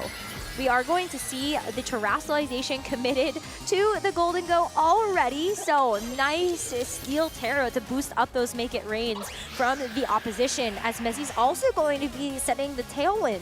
So this Golden Go is about to zoom as it goes for the Make It Rain, and it'll do some nice spread damage across the board. Oh my gosh, it's just a one-hit knockout onto the Mousehold as well. No Focus Sash on this Mousehold, which means it cannot be protected from that huge Make It Rain. Chuppa's Golden Go will have the chance to respond, of course, after this Life Orb chip damage. And it will be a Choice Specs Shadow Ball into Mezzy's Golden Go. Because of the Terastallization, is barely able to hang on, but that might just be enough damage to get knocked out by one more tick of the Life Orb. In the back, it will be very interesting to see what Choppa decides to bring in. Like, Mousehold would have been really great in theory to have that friend guard, but now that that's off the board, you have to kind of look at your other offensive options, and can they keep up or even stall out this tailwind that Mezzy has set with this Whimsicott? Golden Go is still going to be able to do quite a bit on this next turn unless you're able to go for Protect. Protect is available on the Basket Legion, but it's not on the Golden Go. And do you really want to risk bringing in your 4th and final to take the Golden Go off the field? You do have the Aqua Jet. You can try and clear out that Golden Go before it can fire off another attack. The Whimsicott with its Focus Sash still intact because Choppa didn't opt to target on that last turn means it should be able to stick around, possibly break the Focus Sash of Choppa's Basket Legion, or even swap out to maybe get another Tailwind up later on in the game. It's going to be a tough choice here. I think both of these trainers are in the position to have an explosive turn, but it might come down to whether or not you're like calling a swap correctly, calling a Protect. You know, which attack do you go for, and do you target the Pokemon with the Focus Sash to try and break it? Aqua Jet first is going to pick off the remaining HP of this Golden Go. So despite the fact that the Tailwind is set up and this Golden Go is one of the fastest things on the field, one of the ways you can get around that is with a priority move option. Whimsicott is the next to fire off a Moonblast into the Basket Legion as it now has to take a Shadow Ball. Feels like we're volleying back and forth between these Pokemon as Whimsicott gets brought down to its Focus Sash. Nice turn for Choppa there. You do get to knock out that Golden Go, and the Whimsicott now is threatened to be knocked out by the Aqua Jet from the Basket Legion. But the Basket Legion's Scarf, Focus Sash did get broken, and now that Mezzy has brought in his own Basket Legion, it now threatens big damage with something like that Last Respects. Again, it has lost one friend, so it is swinging for a 100 base power instead of just that base 50. And especially since the Mousehold is gone, I guess the Ursaluna Blood Moon might be able to come in on Last Respects, but you don't want to risk coming in on a Water type attack instead. It's too bad because Mezzy used the Terastallization already. It was something committed onto the Golden Go, and one of the changes for Alpha Mezzy and his team is that this particular Basket Legion has Terra Fighting. That could have been a way to get around something like a super effective Shadow Ball or a Last Respects from Choppa's Pokemon. But you at least have this Choice Scarf, so even if you are going to be taking a bit of damage, this Basket Legion can still outpace and outspeed if the Tailwind ends up expiring at the end of a couple turns. Whimsicott goes for the Encore though, and it's going to lock Choppa's Basket Legion into having to use Aqua Jet, which is not one of the most powerful options that it has. Whimsicott has to sacrifice itself in order to get that Encore off. But the greater part of this for Mezzy is that now you do not have to feel the threat of something like a Last Respects from this Basket Legion. And at the same time, the Whimsicott being knocked out before Last Respects happened meant that it was even stronger. That was a through multi-scale Last Respects that would have just cleanly knocked out the Dragonite if it did not have that multi-scale. And especially now that Basket Legion is locked into Aqua Jet, you are really not threatened by it at all. The Dragonite will be able to do some pretty good damage with a Scale Shot, but also Mezzy still has a turn of Tailwind.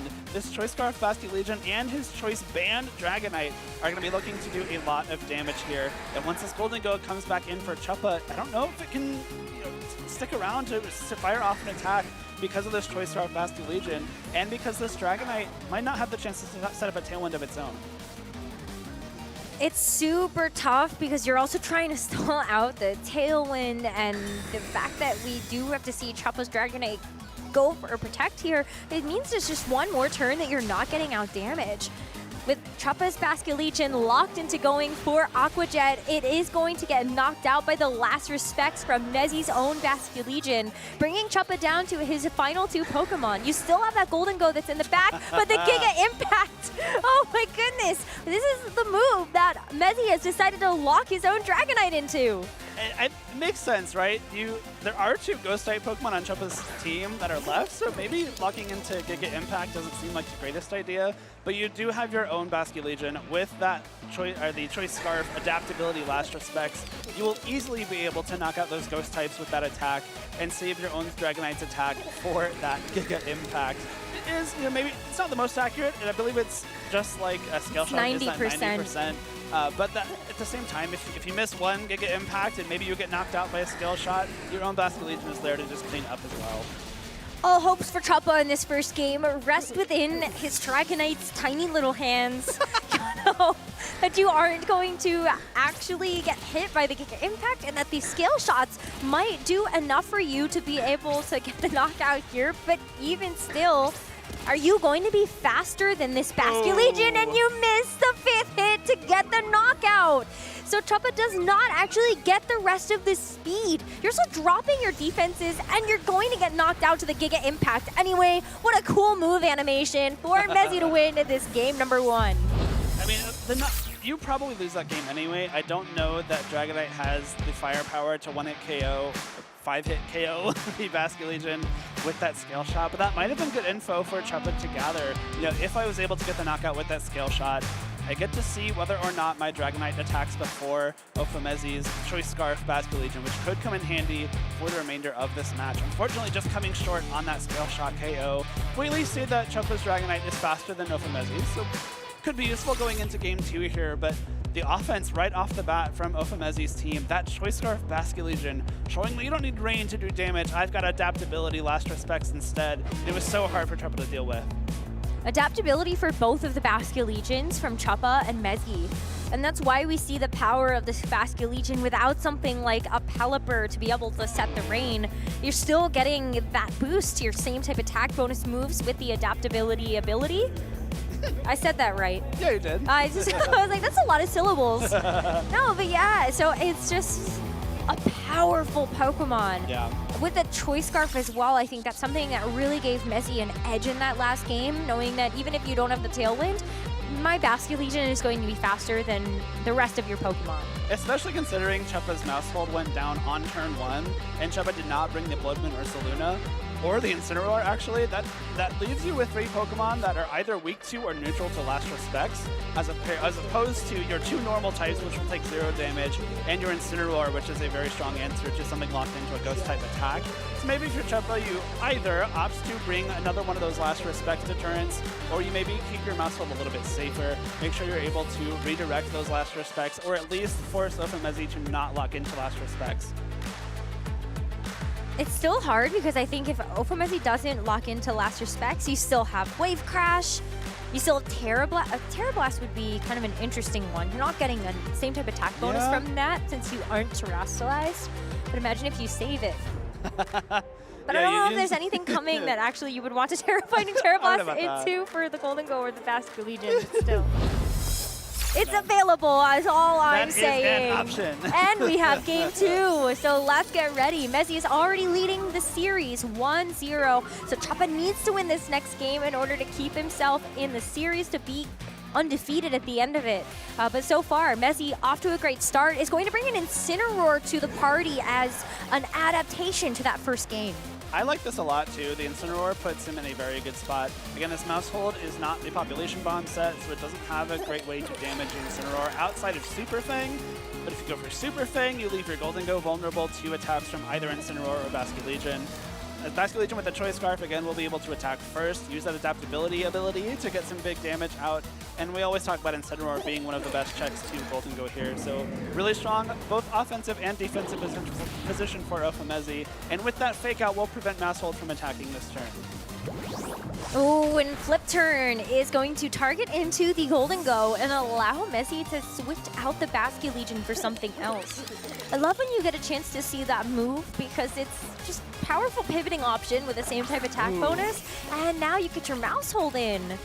And if the Shadow Ball is coming through here, that could be rough for Choppa, but instead, it is a super effective Power Gem. Oh, the one-hit knockout into the Incineroar.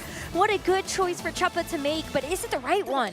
Because of the choice specs, this Golden Go is going to be locked into going for the Power Gem as long as it is on the field for after it's used the move. And Power Gem is not necessarily something you want to be locked into against an opposing Golden Go here. Chuppa may have to consider swapping out the Golden Go, but if you do that, you do leave yourself vulnerable to something else, taking a life orb, make it rain. We see Basculegion and Dragonite, Chuppa's 2 final Pokemon again, neither of which really want to come in here if they have their Focus Sash or Multi-Scale broken. So do you leave the Golden Go in, locked into a maybe less than optimal move here in Power Gem, maybe just try and get some damage out, or do you try and swap it out, give up a different resource in the name of getting a bit better positioning down the line? I think you keep it. I think you kind of have to, right? You just get a little bit more damage out while you can. You keep your 2 Pokemon safe in the back. Oh, but a nice protect from Mezzy is going to keep this Mousehold from taking any damage from a Power Gem on this turn, as Chuppa's going to go for a protect on his own Mousehold. Oh. That's going to leave this Golden Go vulnerable for Mezzy to land a critical Shadow Ball into the Golden Go. And that's a super effective hit that's also just going to be a knockout right away. So 2 very powerful Pokemon for Mezzy and Chuppa now off the board. You are able to keep your Mousehold in, which will allow a Friend Guard boost over to one of the partners of the Basculegion or the Dragonite, whatever you decide to bring in. But at what cost? This Golden Go would have been so nice to have for the later parts of this game. A little bit of a bold play going for a Shadow Ball against a normal type Pokemon with Follow Me. But let's say that Mousehold does go for Follow Me there, and the Golden Go on Chuppa's side does get a Power Gem off. Protecting your Mousehold means that Chuppa's still really not doing meaningful damage there. And on the off chance that Follow Me doesn't happen, you're smacking this Golden Go for obviously a very easy knockout, or you're doing big damage to whatever comes in here. So I really like that Shadow Ball play, kind of baiting Chuppa into maybe not going for Follow Me because you really don't get much out of it, and recognizing that, going for that big damage, putting yourself in a good spot here. But the Rocky Helmet on Mousehold scares me a little bit. Mezzy's Mousehold is that Population Bomb set, and if he does try to go for that Population Bomb and a Follow Me comes through, you're going to be taking a lot of Rocky Helmet chip damage.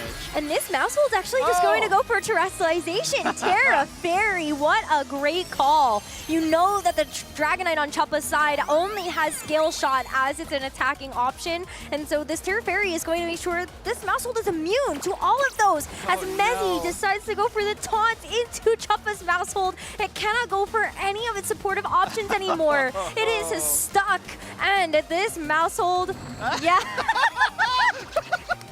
I love that. That was great. Mezzy's like, nah. This is a just completely commanding spot for Mezzy to be in now. That was a huge turn there. Going for the taunt means that the Mousehold can no longer Follow Me. You cannot redirect that Population Bomb to make Mezzy's Mousehold knock itself out with Population Bomb.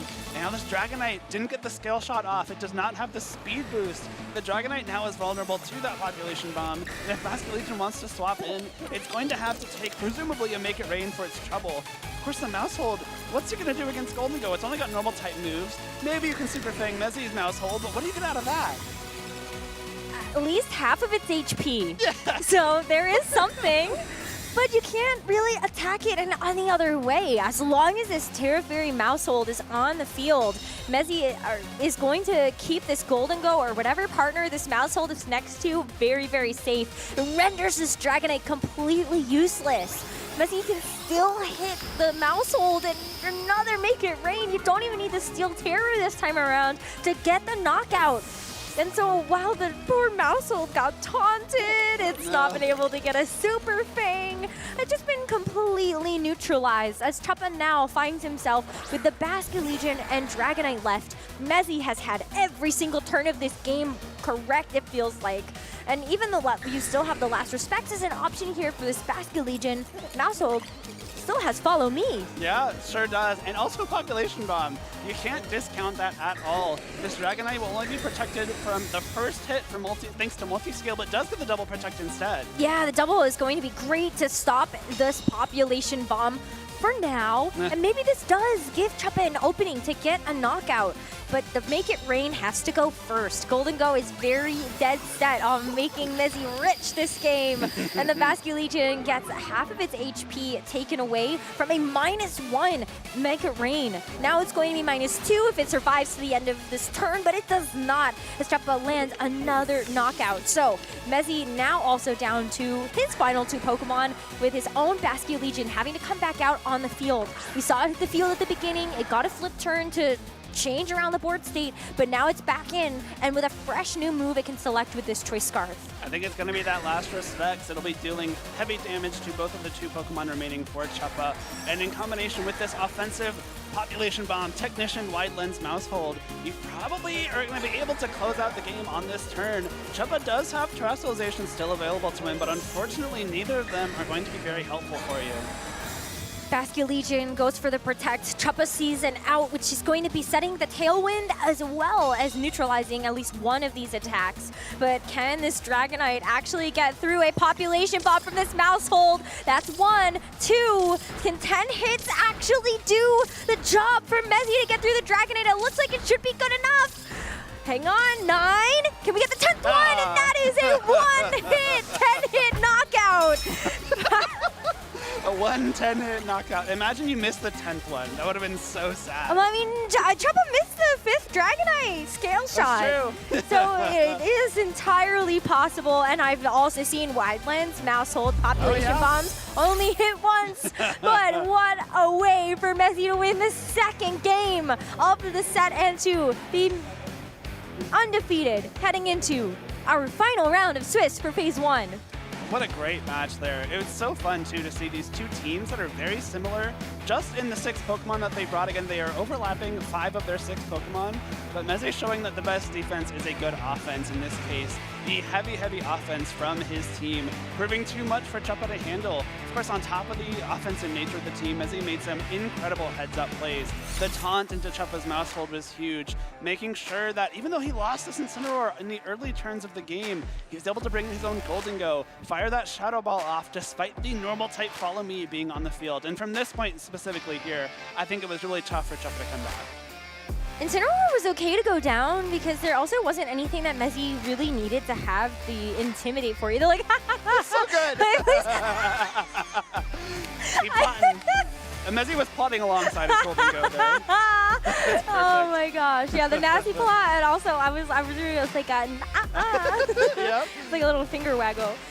No, but I mean, right off the gates, like, I think you were okay with your Incineroar going down there because what kind of Intimidate are you getting? It's pretty okay into something like the Dragonite and the Basculegion, but you have better offensive ways to deal with it.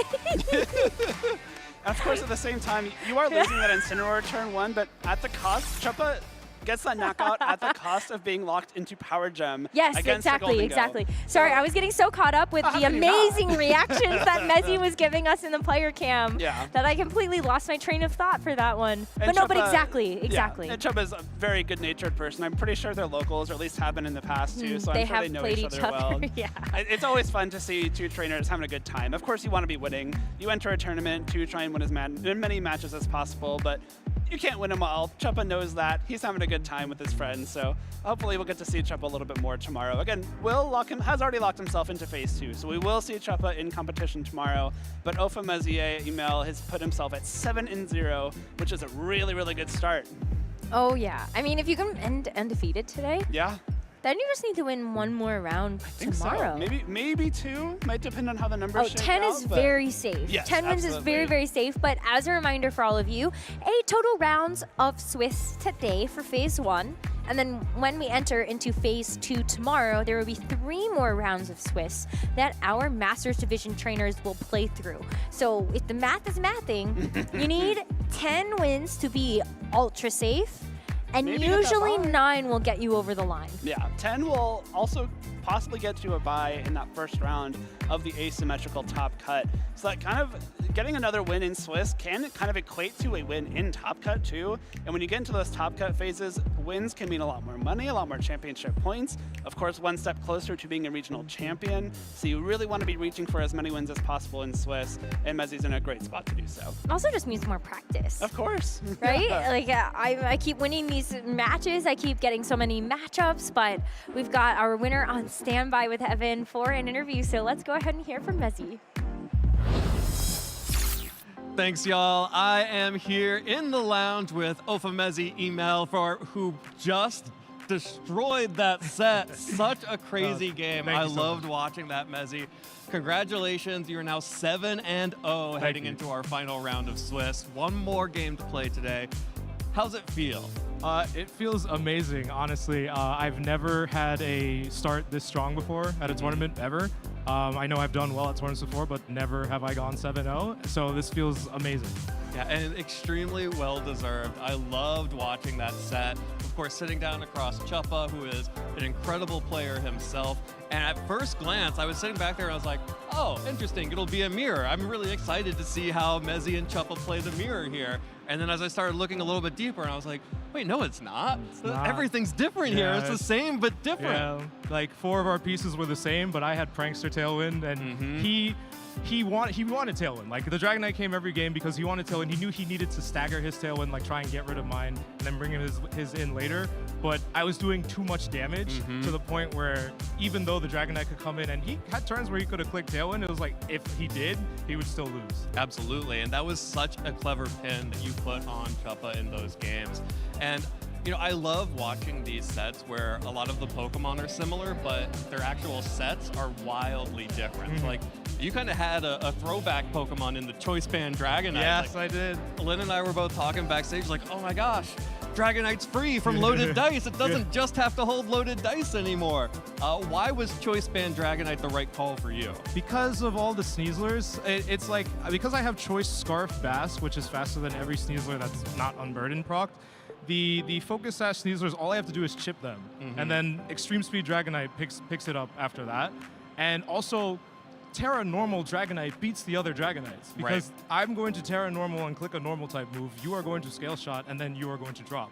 So I have so far, I have a 100% win rate on Dragonites. I have a 100% win rate on everything today, but like every Dragonite, it's been very, very comfortable to play against. Especially with Terra Fairy Mouse. Yeah, like, I mean, because every Dragonite is only running Scale Shot. Well, not all of them, but the vast majority of them are only running Scale Shot. So as you saw in that game too, there was a moment where I was pinning his other slot, and then I just Terra Fairyed the mouse, and I just ignored the Dragonite because it's like, well, what are you gonna do? You need your speed control. You need to Scale Shot so that you can outspeed the Scarf Bask in the back. But I'm not giving that to you unless you want to target the Goldango with your Scale Shot, which I know you don't. Yeah, no one wants to do that. That feels so bad. Yeah. Well, I also really loved about the Mousehold was that it was that combination of support Mousehold and the offensive Mousehold. So you still had the Technician Population Bomb, but you also had the taunt and the Follow Me on it. And of course, with that adjustment to use the Terra Fairy on Mousehold, you just completely negated any player that's running a Dragonite that only has Scale Shot. Yes. Which is like 90% of the Dragonite players out there. It is. And I love that, like, just because like my Dragonite, I never have to worry about it getting intimidated. I never have to worry about it getting faked out. Bunch of Rillabooms around, bunch of Incineroars around. Dragonite is having a field day. And as you might have noticed, my Dragonite has a funny move called Giga Impact. I saw it. I saw it. And that, fun fact, that is the move I've clicked the most today. Besides Make It Rain. Make It Rain is number 1. But number 2 is Giga Impact. Like, I would not have guessed that. I first saw Giga Impact and I was like, what? Giga Impact? I thought the whole point of TV Dragonite was Aerial Aim. No, so it's funny because like there have been a couple times today where people have Terra Fairyed in front of my Dragonite because they don't want to get hit by Outrage. And in my head, I'm like, you know what's funny? There's a move that does more damage than Outrage if I Terra Normal. Yeah, well, incredible adaptations there. Obviously, the team is serving you really well. It is. I also want to talk about the Choice Scarf Basculegion, because this is a Pokemon that is just like, we only think of Basculegion, or we mostly think of Basculegion in terms of being on a rain team, with the Swift Swim and the rain boosting his powerful water-type attacks.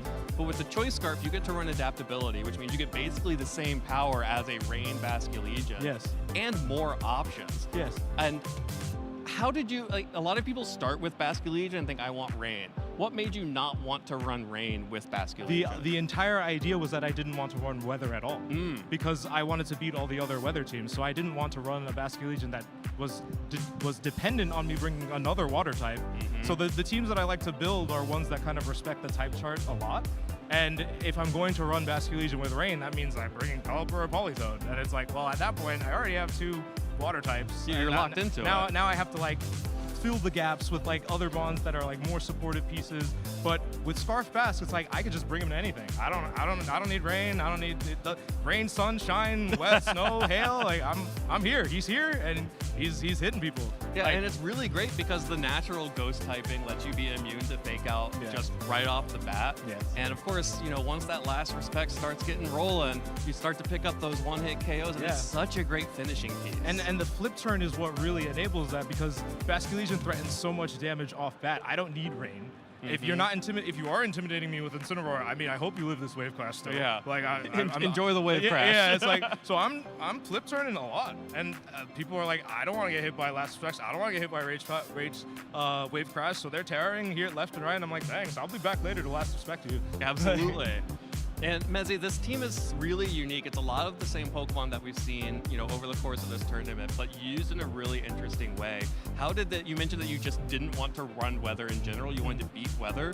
How did the whole team kind of come together? So this is actually a take on Geo's Toronto team, where I really loved the core concept of Wims, Goldango, and Banded Dragonite, but I didn't want the team to lean too heavily into like choice, because that Goldango, there's a lot of matchups where I won because I could click Nasty Plot freely.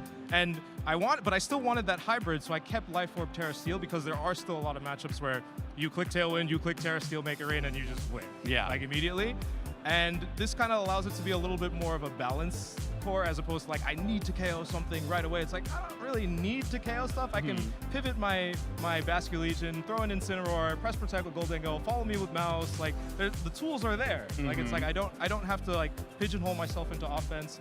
And this team's definitely not defensive. So yeah, you say that, but you don't want to like lean too hard into choice, and then I see you've got the Choice Band Dragonite and the Choice Scarf Basculegion. So I guess you did drop one of the choice items. Because with Basculegion, he's a pivot mon. So it's like, he's faster than the majority of the format, and like, if I'm in a bad spot, I just pivot out. He can't be faked out. So it's like, if I'm not in front of a Rillaboom, I'll just flip turn. And if I am in front of a Rillaboom, like, I hope that you have enough health to live terra fighting whatever I click. Like, Yeah, well, it was really impressive to watch the way you played that and the way you positioned it in that game against Chubba. How have the rest of your matches gone over the course of the weekend? Obviously, you are undefeated right now, but what have you been seeing out there in the field? There have been a couple close ones, a lot of weather, like a couple Ninetales, Standard Rain, Marco Sun. Like I said, like, there's a lot of weather. And I wanted to beat weather. Like, I wanted to use a team where it's like, it doesn't matter what the weather is, I'm doing this, and I'm going first. I'm gonna hit you. I'm gonna make you Terra. Like, and if you don't Terra, I'll read you. Like,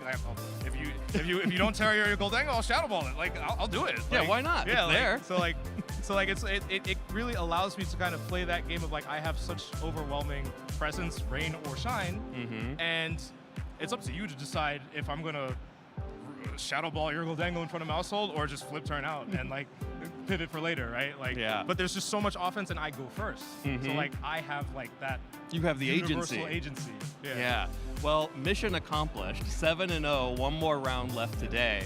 Obviously, you already mentioned this is your best tournament start so far. Yes. What are your hopes and goals and aspirations for this tournament and the season as a whole? Well, for the season, I just want to be the best competitor I possibly can be. Honestly, like, I took a bit of a break last season to look at some health issues, and this is my first tournament since getting a couple of new medications and machines for some of the health conditions that I've been dealing with, and I come out blazing. So like, it's a good start. And really, this season, I just want to be the best player I know I can be. Feel good, play good. Yes, feel good, play teams that are super fun. Like, that's the goal, really. Absolutely. Well, Mezzy, it has been a delight to talk with you. It was a delight to watch this match. Thank you. Congratulations on your run so far.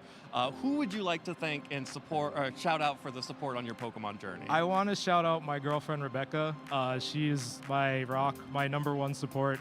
I honestly, I would not be, like, with this health journey, like, I would not be anywhere close to where I would be without her supporting me every step of the way.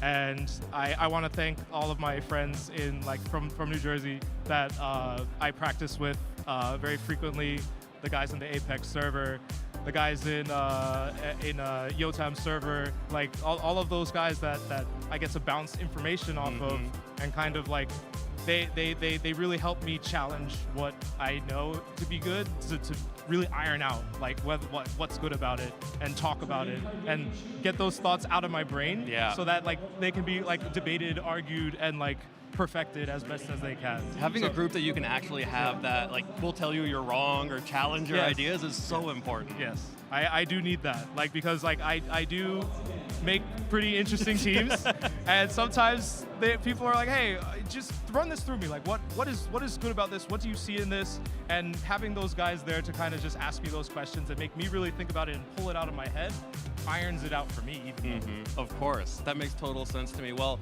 Mezzy, congratulations once again. An incredible run so far. One more match today, and then we've got phase 2 starting tomorrow and the top cut. I am sure we will be seeing a lot more of you tomorrow. Thank you very much. Those of you at home, don't go anywhere because we do have one more round left here in Pittsburgh, Pennsylvania, and then we will be finding out exactly who is going to be playing in our phase 2 of the tournament tomorrow. So don't go anywhere. There's too much left to watch. Stay tuned. Good games. Good games. Seems like we had a similar idea in team. Yeah, yours is a little faster. A little faster. Yours is a little faster, and you're playing a little better.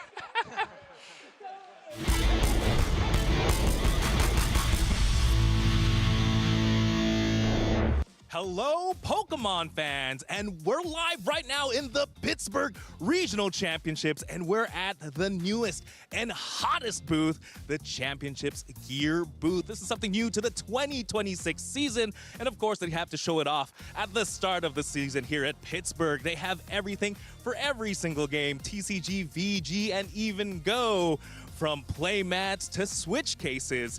How about we check some out? Oh, Evan. How are you doing? What are you excited for here? Boy, Wancho, I am like a kid in a candy store, or perhaps more accurately, a VGC competitor at the Championships Gear store right now, because all of this gear looks incredible. But I have to specifically shout out these gorgeous hoodies and long sleeve t-shirts. Jody Azzarelli, look away from the stream right now, but we are memorializing probably the most iconic moment in VGC history, Sajin Park's World Championships winning Pachirisu alongside these major threats of that meta, the Garchomp, Tyranitar, and Salamence. It's incredible to have that moment memorialized and immortalized on this hoodie, and I can't wait to pick one up. Very, very cool. I love how Pachirisu is highlighted there. It's just to follow me, right? Of course. With that, how about we check on this side? Will, how are you doing? What are we excited for? Hey, Wancho, I'm doing great. This is incredible. The first thing that I was drawn to is this Azumarill shirt. I mean, come on. If you've ever watched a competitive Pokemon Go battle, Azumarill's involved at some point, right? It's one of the main constants through all the seasons, and these shirt designs are so incredible. I really wanted to point out as well that they do have these Series 26 tags. That's going to let you know that this is just for this season. It's very, very special. And if you're a Master League player, there's also things like this Landorus Therian t-shirt with this cool gradient coming down as well. Honestly, yeah, this is perfect. Perfect gear for walking outside when you're playing Pokemon Go. I believe these are called the human sleeves. With that, a lot of amazing stuff here at the Championships Gear booth. We're going to throw it back to more Pokemon action.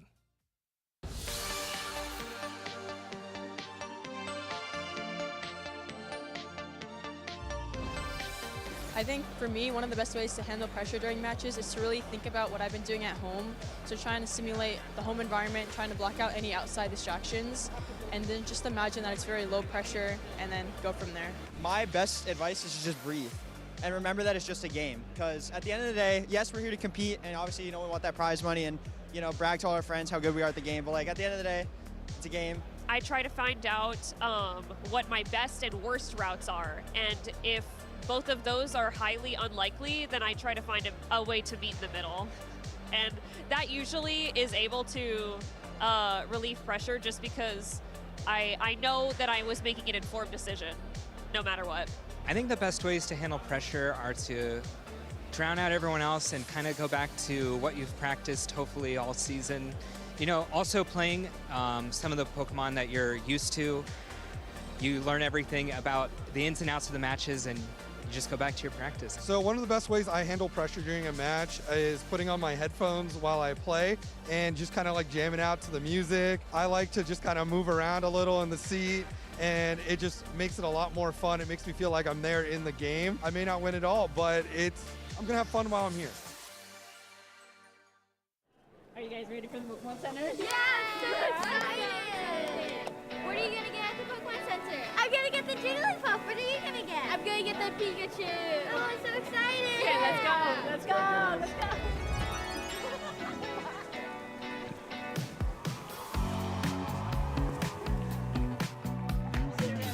Yeah, let's go. Yes, we need to get these. Oh, this one. Oh, side up. Tatsugiri! Oh!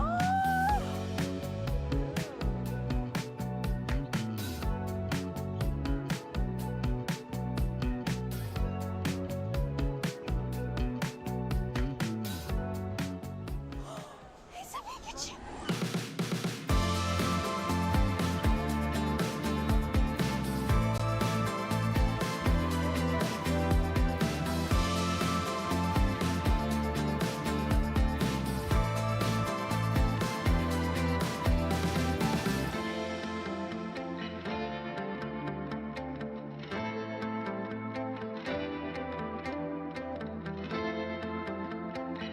Tough choice.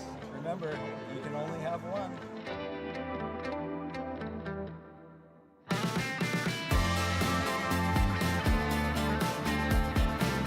What did you get from the Pokémon Center? I actually got something for you. Thank you! That's so cool. I actually also got something for you. I got a Pikachu. Thank you! Oh, let's head to the arena, okay? Okay! How many Pikachus do you think you have? Too many, can't count. What are you gonna name your Jigglypuff? Probably Iggly Biggly Bob.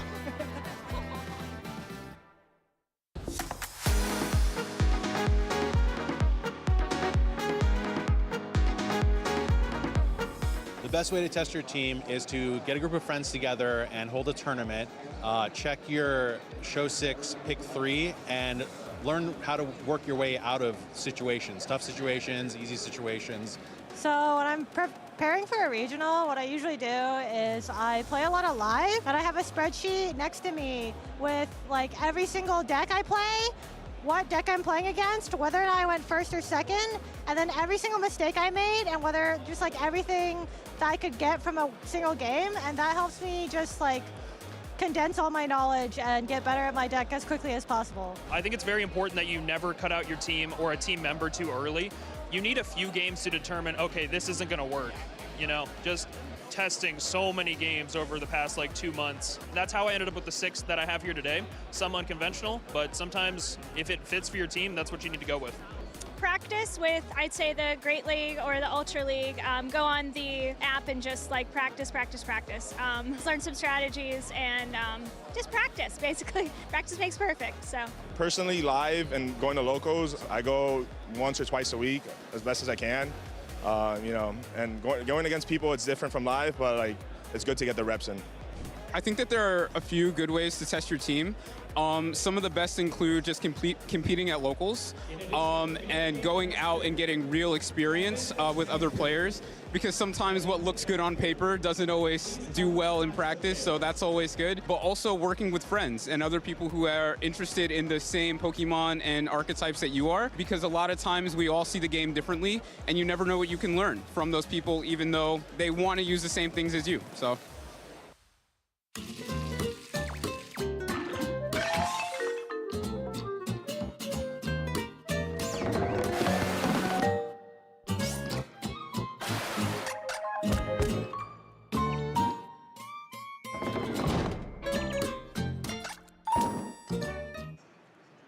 Welcome back, everyone, to Pittsburgh, Pennsylvania for our first regional of the season. This convention center is packed. There are people all over the place competing and spectating and just enjoying the general atmosphere of being at the first Pokemon tournament of the season. One of those people who just locked his ticket into Phase 2 of our tournament is none other than Justin Tang. Justin, you are fresh off a top 4 in Monterey at the Monterey Regional, kind of a storyline of this tournament. And now you have made it into Phase 2. How are you feeling? I'm feeling pretty good. I was kind of worried that top 4 might be like a fluke, and maybe I would have not done so well this tournament, but prep has definitely carried over. I think that this is the most prepared I've been for a while. Like all the prep I did Because I've been prepping for VGC even before Worlds, and I think that's been kind of transcending over as well, and it's really paying off. I booked Monterey last minute because I wasn't really feeling Red Guy. I was kind of on impulse, but then it did so well here, and now it's doing so well now here, and I just am really happy to give this team I ran since Toronto another chance because I think it's a really good team, and I got to prove at Monterey. Lost a little short, but hopefully get to do something here in Pittsburgh. So yeah. It's definitely proven itself both in Monterey and in now your 6-1 record here in Pittsburgh. And this is really fascinating to me because I think there's something that a lot of people who are spectating at home don't really understand is what prep looks like for a competitor like you. Would you mind speaking a little bit about how you prepared for this tournament and Monterey? Yeah, so I kind of just labbed out a bunch of the matchups that I expected to see. So standard rain, there's so many different rain variants. I'll go over literally every single thing. Whenever I prep, I like to miss 0 if possible.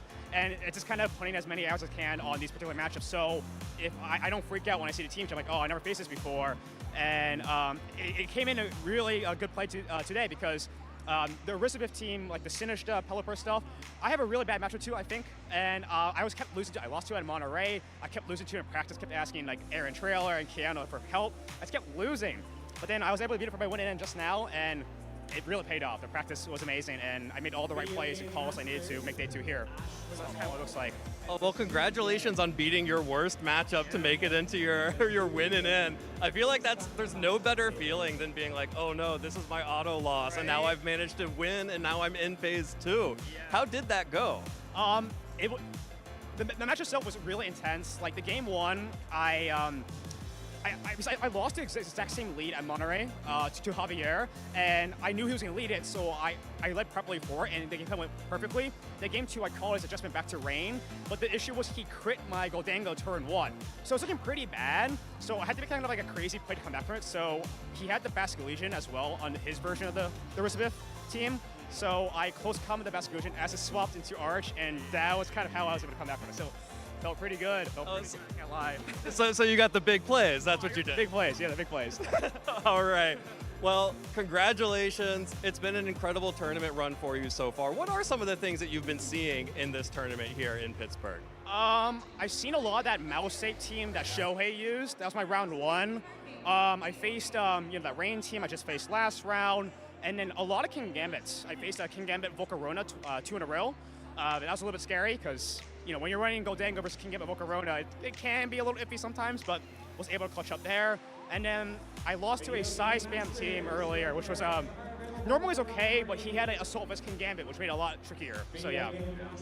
Well, I believe I am hearing that over the intercom that pairings are about to be up, so I'm going to go ahead and let you get ready for that. But before I let you leave, anyone that you'd like to thank or any shout-outs who have helped to support you along your Pokemon journey? Yeah, I would like to thank, let's see, Chunjin for all the help prep recently, Marcus for gathering our prep group, for our last regionals. I got to work with a bunch of people from EU, which was really cool, and Keanu, especially because that practice we did last night for my win in here really came to play. So shout outs to him, and also Aaron Trailer for helping out with that matchup as well a lot. So thank you. Yeah, that matchup practice is so clutch. Yeah. Well, Justin, congratulations again. We love seeing you. We love seeing you on stream. We love seeing you on the tournament. I'm excited to watch you play more tomorrow as well, and potentially in the top cut. I'm going to go ahead and let you get to see your pairings. But everyone here at home, stay tuned, because we're going to toss it right back to our casters and just keep going. We've got one more round left in the tournament today. So casters, take it away. In fact, going, and going straight towards Swiss round number 8 to finish out our day. My name is Rosemary Kelly, and I'm joined once again by Jake Muller, and we've got our final round of Swiss upon us for Phase 1 of the Pittsburgh Regional Championships. Been a great day of Pokemon so far, and we've got one last match for you all to see who's going to put themselves one step further, one step closer to that champion medal at the end of tomorrow's competition. Round number 8, the last round of Phase 1. A lot on the line here for every trainer still left in the tournament. And then we've got Phase 2 tomorrow, but we're really putting all of our focus on this final round because this is where it gets super, super intense. We have our trainers that have secured 6 match wins so far, which have already secured their spot into Phase 2. But we also have our trainers that are sitting at an X2 record. With one more loss, they'll be knocked out. So there are a lot of players that are hoping that their tournaments can continue into Phase 2 of the competition tomorrow. It usually works out that at the end of Phase 2, everyone with 2 or fewer losses will make it into that asymmetrical top cut. And since we have 4 rounds of Phase 2 Swiss tomorrow, that's 12 matches total. You need 10 wins to make it into top cut. If you go 6-2 on day 1 in Phase 1, you have a shot. You are still in it. You've got a good chance. But you have to win every match tomorrow. And in Phase 2 of a regional championship, the matches are going to be difficult. You want to give yourself maybe a little bit more leeway going into this second day. But if you are sitting at 7-0, you know, we're William Brown, Mezzy, Jeremy, we've got Darius Helmick that was able to continue that undefeated streak into round number 8. Daniel Yu and Marcus Dion. Daniel Yu, a previous regional champion. Marcus Dion looking for that first regional championship title. And all of them now very much within striking distance of being able to get it into that top cut. But of course, like, I actually kind of forgot. We changed the format a little bit here. And I thought we only had 3 rounds tomorrow, but it is 4. So it's so much more to play for with every remaining round. It's so tough, right? Every round matters so much to all of these trainers. Again, a win today counts the same as a win tomorrow, so you may as well try and get as many as you can before the competition narrows and gets even tougher. So even on day 1, it's really difficult to make it through this first phase of Swiss, but when you are playing exclusively people that have already done the same thing, it's tough. Everyone knows how to get through the tournament.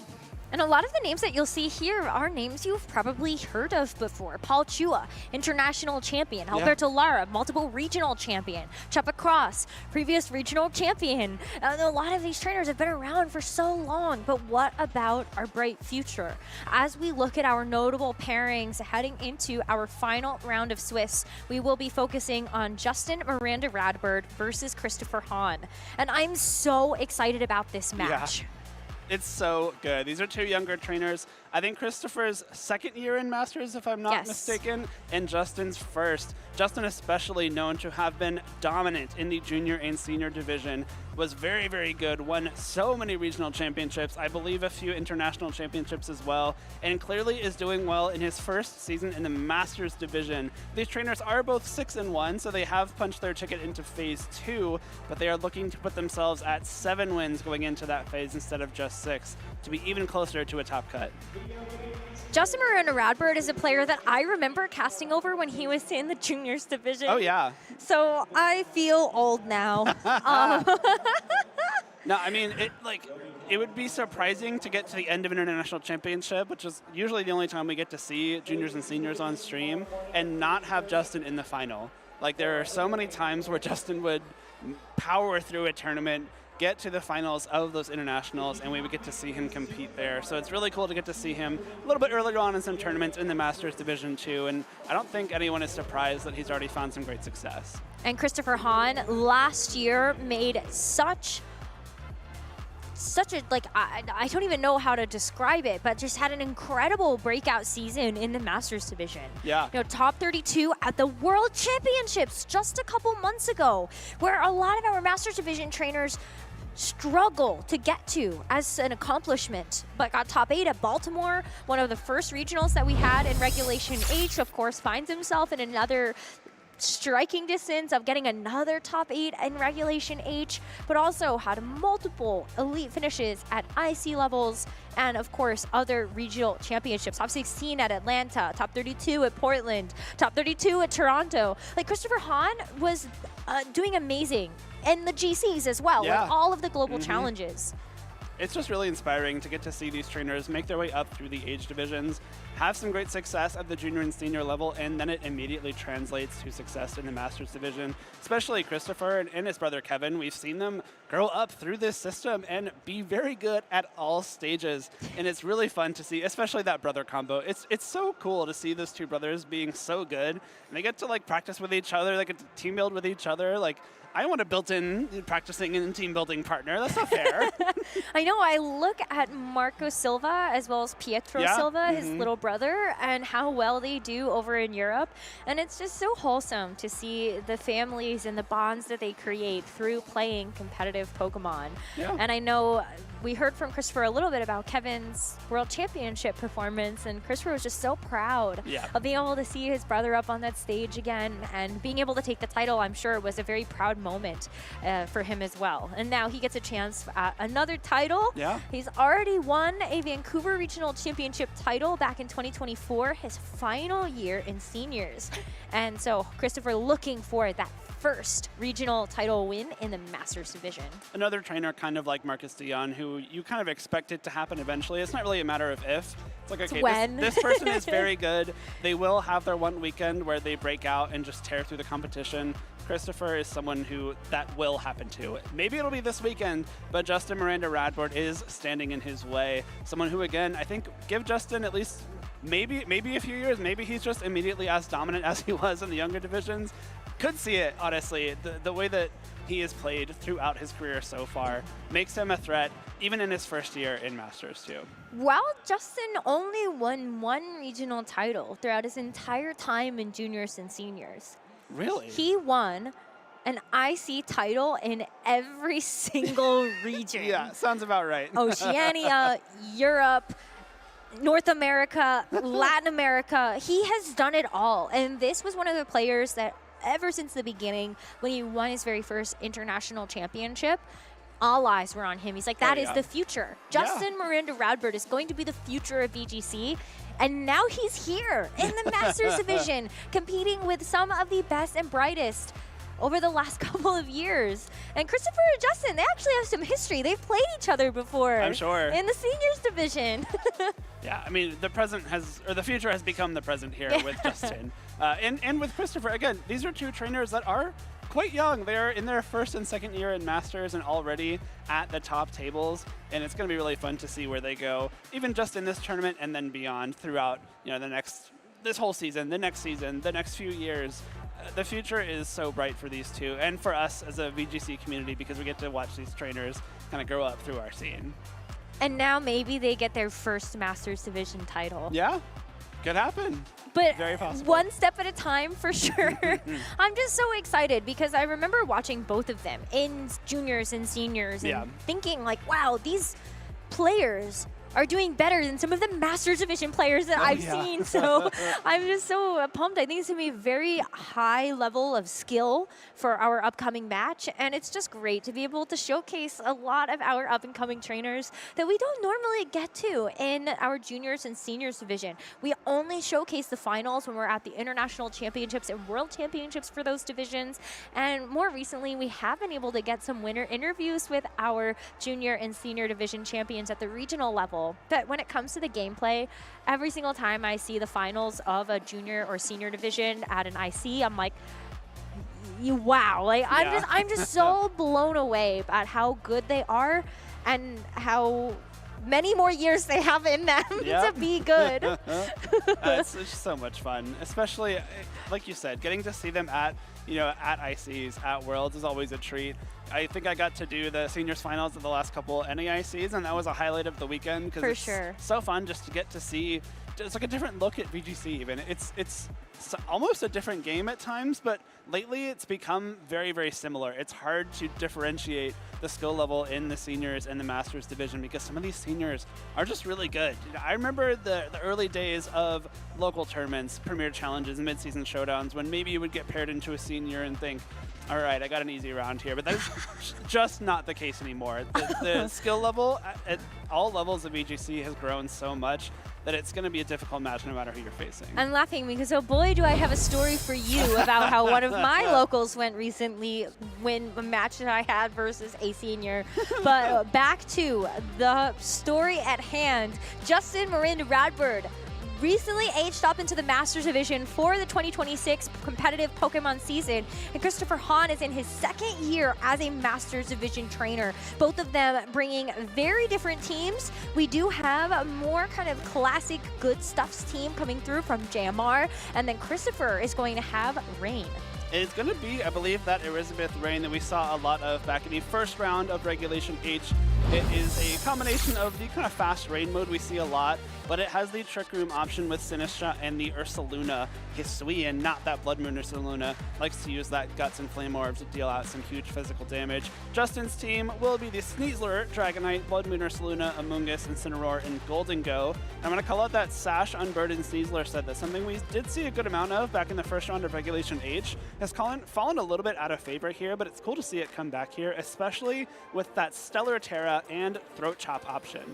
Sometimes we see Sneasler going for just Terra Dark. And Yep. so not only does that give you a nice immunity to the Psychic type attacks that would otherwise be super effective, but it's also boosting up the power of that Throat Chop. With Stellar, you don't get the nice defensive capabilities of a defensive Terra, but it's so nice to have the additional boosts to damage, to close combat, Dire Claw. There are absolutely scenarios where having a bit of a boost to that damage is going to get you a KO you otherwise wouldn't have.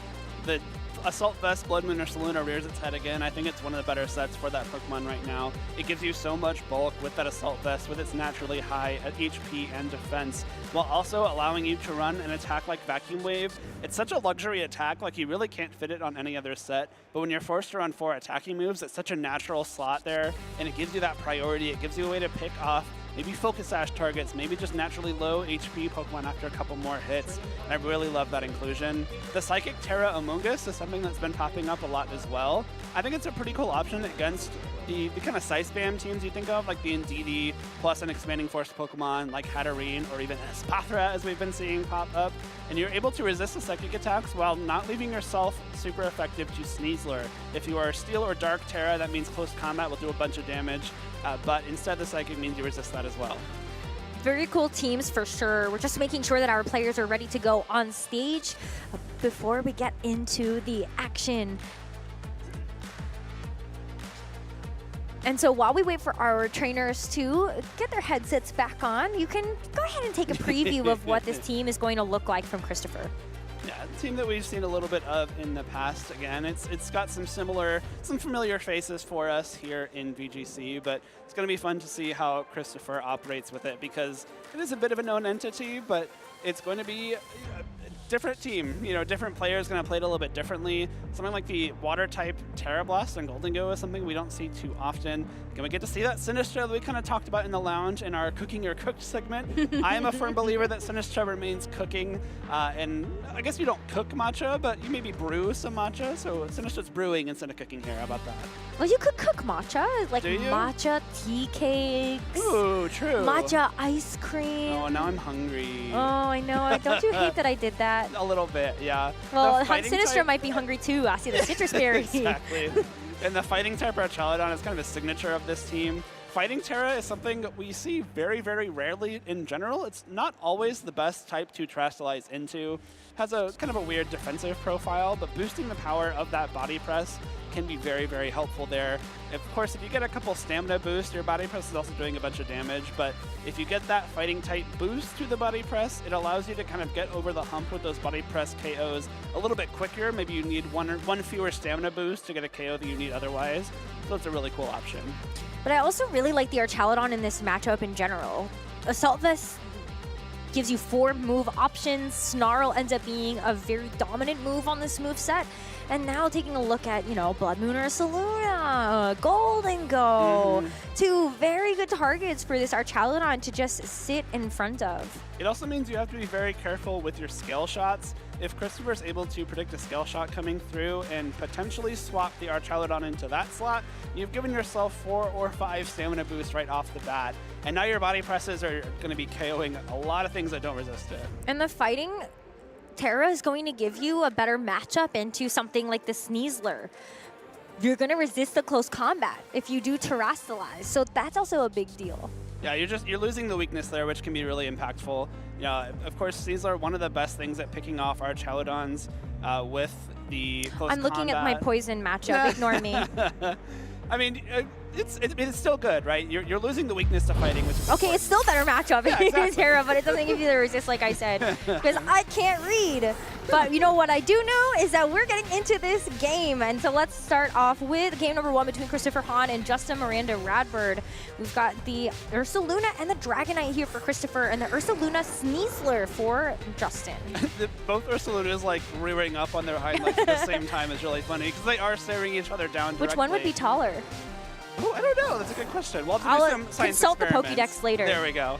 I think the Sneasler here, typically solid into a lead situation like this, especially with the Focus Sash. And if Focus Sash does get consumed, you get the Speed Boost with Unburden. Unfortunately, just the Scale Shot from Dragonite that's its main strength, is being able to KO Sneasler through that Focus Sash. So not the best position for it to be in right off the bat.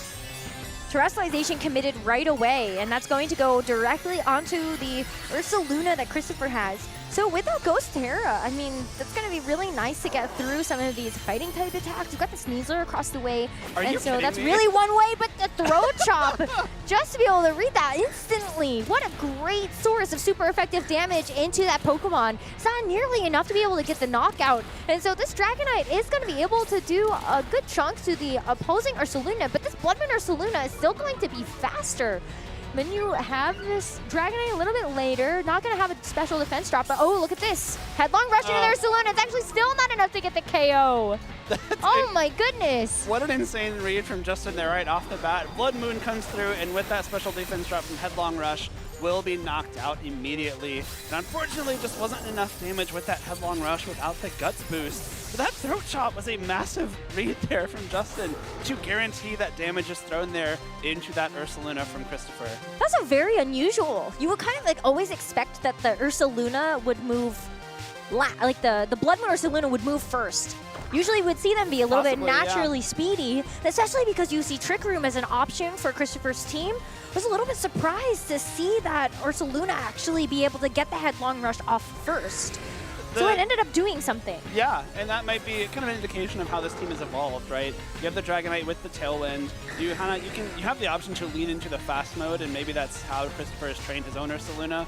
The benefit of this turn, even though you did lose your Ursaluna and your Terrestrialization, is that you didn't consume the Focus Sash on Sneasler. You still have the option to go for the Scale Shot into that slot and knock it out without activating Unburden. And of course, the Blood Moon Ursaluna is now very weak. We do see the Vacuum Wave. It can opt to break either the Focus Sash or the Multiscale before it goes down, but Pelipper should be able to take a KO with a Weather Ball, while the Dragonite goes for a Scale Shot, but actually, no, it's not. No, the Protect us because it is under a pretty big threat, but the Sneasler feels the same way. And so we will just see both of these big offensive pieces go for the Protect, and that is going to keep this Dragonite safe from having its multi-scale broken by the Vacuum Wave. But the Weather Ball, imagine if Christopher was able to land that damage into the Blood Moon Ursaluna instead. It is so low, but now threatens the same thing here. A Vacuum Wave either into the Dragonite or the Pelipper to break that defensive capability it has. I think that's a smart play from both trainers. You know, protecting the Sneasler, make sure that you get at least one more turn with it going down, you know, throughout the rest of this game. Ursaluna trying to break the multi-scale of Dragonite makes a lot of sense because Dragonite's a little bit harder to take down than Pelipper, and breaking the Focus Sash means a little bit less when you're only doing a few HP points of damage here. I think you're still in a bit of a tough spot if you're Justin, despite that first turn, because you are under threat of a double KO here. Vacuum Wave into the Pelipper breaks the Focus Sash, so it doesn't have it anymore in the Scale Shot. Oh, no. It's going to miss the Sneasler. That is a big attack to have missed onto such a huge threat to your team. At least the Weather Ball is going to land, but had the Scale Shot gone first, you would have broken the Focus Sash and would have secured the knockout onto the Sneasler. Now Justin has the Ursaluna and Sneasler left to fire off attacks before they go down. Well, I guess the nice part of that turn, despite Scale Shot missing, is that you didn't actually consume the Focus Sash, so it no longer will work because Sneasler's not at full HP, but it didn't get used up, so the Unburden boost is not active, and Dragonite will still get to attack first. So Dragonite decides to target into the Blood Moon Ursaluna instead, so that is a knockout secured by Christopher. Both Ursaluna are out. I guess the Moon has decided to go away for the time being.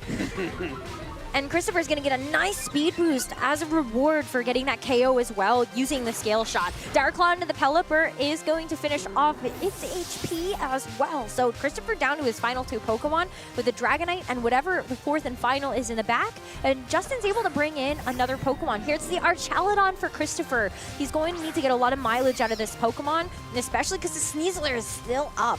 And we do see the Golden Go in the back for Justin too. I think the Amoonguss bring here is a lot smarter. The Archaludon is Christopher's kind of last way to damage the Golden Go meaningfully, because Scale Shot being the only attacking option on Dragonite means you only have resisted damage. And bringing in Amoonguss now gives you a couple turns to possibly get some mileage out of this Amoonguss before you have to bring in Golden Go, which is the kind of the only thing that this Archaludon really wants to be targeting anymore. Stellar Terrestrialization in action. A Sneasler is going to use the Terra Orb to get a nice boost to all of his offensive moves. And so with the Rage Powder of the Amoonguss keeping it safe, the Sneasler should be able to get one more attack off. This Archaludon is not stalwart, and so it will not be able to ignore the redirection capabilities of the Amoonguss, and the Dragonite cannot either. So Scale Shot lands into the Amoonguss. It's going to get another speed boost after using that move, but critically its defenses are continuing to fall. -3 defense now for this Dragonite as the close combat is going to run into the Archaludon. A nice one-hit KO for the Sneasler, and now this Dragonite is all by itself to try to pick up the win in this game number 1 for Christopher. And that's the power of the Stellar Terrestrialization. A lot of Sneasler don't have the option to boost up the power of their own close combats because they are more focused on defense, but Stellar to boost the power of Throat Chop and Dire Claw and close combat all one time each means that that KO into our Archaludon is pretty much confirmed. A lot of times people can train their Archaludons to survive that attack once. It's going to have to be a second round. Christopher can hopefully bring himself back into the series. It felt tough from the very beginning. I mean, you now have a lot of information about how the Ursalunas are trained. I think that was my biggest takeaway so early on in that game number 1 is that Christopher's Ursaluna was faster. Yeah. With no speed control active, Christopher's Ursaluna moved first, so was able to land the headlong rush into the Blood Moon Ursaluna on Justin's side. Justin's survived that physical hit and then was able to fire off that Blood Moon in return. So such a big KO taken immediately. I wonder if Christopher had the Flame Orb Guts activated onto the Ursaluna. Maybe that's something he can play around this time to make sure his Ursaluna is at full power. Especially knowing your Ursaluna will be faster, on that first turn, instead of going for those 2 attacks right off the bat, you potentially go for something like a double protect here, get that Guts activated, and then give yourself the chance to attack. But it won't be the Blood Moon Ursaluna off the bat for Justin. It's the Dragonite instead next to the Sneasler for this against the same lead of the Ursaluna and Dragonite for Christopher. Do we think Justin goes for another huge read with that Throat Chop this time around, or do we think he plays it a little bit safer? If that was the choice in that first game, we could have seen a little bit of a different trajectory. We could, but I actually don't know how much this Ursaluna really cares about even taking that super effective Throat Chop. I think the Terrestrialization to the Ghost type is still pretty good just because you aren't going to be taking a close combat, and you still saw that Ursaluna was able to survive through that Throat Chop. It only took about 40%. Yep. But we're going to see the Terrestrialization this time around for Justin committed onto the Dragonite. You know that the Dragonite on Christopher's side, actually both of these sets are only going to have Scale Shot as their attacking options. And so Christopher's decided to protect itself with a Protect. Justin's is going to keep itself safe by going for the Terra. It allows this Dragonite to actually get the Tailwind up, and now the Sneasler is for sure faster. Facade even goes into Sneasler, so Justin gets this Tailwind up without taking any damage. You do give up the Terrestrialization, of course, but I think that is a really smart move. If you go for the Terra Fairy here, you are guaranteed to get Tailwind going on this turn. Christopher's Dragonite only has Scale Shot as an attack, so you cannot damage the Fairy type. And of course, you will outspeed that Ursaluna, which, even if it does attack the Dragonite, will have to attack through multi-scale without Guts. So a smart play there from Justin. That was, again, one of the kind of safer plays that you can make, despite the proclivity for some offensive attacks there too. But the way that Justin actually split up his damage puts Christopher into a really weird spot. You can only Terrestrialize one of these Pokemon. And because Justin has already set the Tailwind, both of his Pokemon are going to be faster than yours. So Sneasler gets his close combat into the Ursaluna because it does not Terrestrialize to the Ghost type this time around. Falls to a one-hit knockout from the close combat. And now with Christopher's Dragonite going to the Terra Fairy, okay, you stop a Scale Shot for now. And maybe you're able to get a Tailwind up of your own. You stagger them, so you'll have this speed control a little bit later. But Christopher opts to just go for a Scale Shot into Justin Sneasler. That is a big KO to take, a huge KO to trade. But was it worth it? I think it might have been. Getting rid of Sneasler means that You know, there's no more threat. There's no more threat of close combat into Ursaluna, but at this point, you don't even care anymore. I think maybe if you wanted to go for that play, you kind of had to find a way to protect your own Ursaluna from being attacked by that Sneasler before you could knock it out. So you do trade KOs here, and we are trading the Terrasalizations from these two Dragonites. And these two Dragonites both are running Scale Shot as their only attack, so they just can't damage each other, which is kind of funny, but I think advantage here is to Justin. Justin has the Tailwind up. The Blood Moon Ursaluna from Justin will be threatening big damage into both Pelipper and Dragonite. And of course, Justin's Dragonite threatens a KO into Pelipper, whereas we've seen Blood Moon Ursaluna take a Scale Shot very comfortably. Both the speed and the offensive damage are on Justin's side here. And if I've seen anything about Justin Miranda Radward, is that he can take advantage of these strong positions. I think what's in the back as well for Christopher, maybe there is a defensive switch in the cards. Our Chaladon ends up taking the Scale Shot instead, but there is no switch. Pelipper takes one hit. That's actually looking very close whether or not 5 would be able to finish it off, but the critical hit is going to make that pretty meaningless, but unless it's 4, and it's not. So Christopher, unfortunately, is going to lose the Pelipper. Critical hit looks like it might have mattered to make sure that that 5 hits actually gets that KO over the line. And so a really big KO. If that Pelipper survives, you can actually get a Weather Ball off into this Ursaluna, especially because that would have been a fast tailwind from Christopher. Yeah, that would have been huge for Christopher there. Unfortunately, the 5 hits plus the critical hit is enough for the knockout there. The Hyper Voice will come through and break the multi-scale of Christopher's Dragonite. And we see the Archaladon is the final Pokemon. Not necessarily what you want to see against that Ursaluna, especially because it doesn't have any defense boosts from Stamina just yet. Do you maybe see a side Scale Shot into Body Press? Like, is that your only option here? It might be, but I also see this Archaladon still having an okay matchup. Yeah, okay, the Earth Power isn't going to feel super great, but you've got the Assault Vest on the Archaladon that's going to help out a lot for those special attacks. And then if the Dragonite on Justin's side decides to attack the Archaladon, then, well, you get to fire off a Flash Cannon at it since it's a Terra Fairy. Then you go for the Body Press into the Ursaluna. I think there's still ways that Christopher can win this game, but he's got to get these next couple of turns correct. And Dragonite goes for Haze. So we will have the speed boost from Christopher's Dragonite mitigated, and the Scale Shot misses the Ursaluna too. Everything feels like it's going from bad to worse, but Christopher does have the next to this turn to get this Archaladon up to +1 with its special attack. The Rain being activated is going to get the Scale Shot boost, but look at this Earth Power. It still takes so much despite that Assault Vest. Stamina boost doesn't look like it might actually help you either, but you got one turn of staggered Tailwind here for Christopher. Yeah, that's a rough turn of events there. The Scale Shot missing Ursaluna, that would have been really important damage. And unfortunately, this Vacuum Wave will be super effective. Just barely misses the KO. Get one Stamina boost, but that is still range for a Scale Shot or any kind of other attack from the rest of Justin's team. Yeah, you can see here that a second Scale Shot might have been enough. So if Christopher had landed the Scale Shot on the previous turn, 10 hits total, looks like it would have been good, but this was only 4. So that would have been a tough KO regardless. With the Body Press to follow it up, this Ursaluna is knocked out. But Justin can just focus down this Archaladon, and then there is no way for these Dragonites to hit each other. Yeah. It's kind of funny. I mean, depending on what Justin's last Pokemon is, you wonder if there's maybe a world where Christopher's Dragonite can knock it out, and then the two Dragonites are just, like, whoever runs out of power points first loses or wins even? This is a strange position to be in. I think. Yeah, we already saw the Golden Go get hovered in the back for Justin, and so if it had been something else, like, looking at, like, well, actually Incineroar, I think, and Moongus both would take that pretty well. You're right. And so, unfortunately, I think the game is locked up. Christopher forfeits, and Justin Miranda Radford is going to end his very first regional Phase 1. 7-1 at the end of the day. Great start for Justin here in the Masters Division. Very first regional of the season. We'll be at 7-1. Just one win off the perfect 8-0 start, but still a fantastic place to be. Really close to that top cut stage as well. Gotta go 3-1 tomorrow. So making the top cut at his first regional, what a story that would be. That would be amazing. I mean, Christopher already had so much great success his first year in the Masters Division last year. Had a little bit of bad luck in this second game.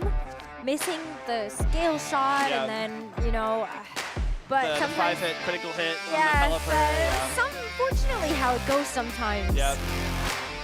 And what, I mean, all credit to Justin as well. Especially that first turn of the game, proving right off the bat, I will try and call your Terras immediately. I'm going to throat chop your normal type that turns into a ghost type. And that, even just that first turn, even though you didn't knock it out before it could use that one headlong rush attack, that gets in Christopher's head, right? If my opponent did that to me on the first turn of the game, before I showed them like any of my tendencies or like how I want to play or what Pokemon I might have in the back, I would be shook. Like I would feel like I can't try and make any any kind of decision anymore without it just being punished. So it's just a really strong start from Justin. I think it was a little bit sick. I kind of wonder actually, what does the damage look like if the Ursaluna doesn't terrestrialize and you throat chop Blood Moon anyway?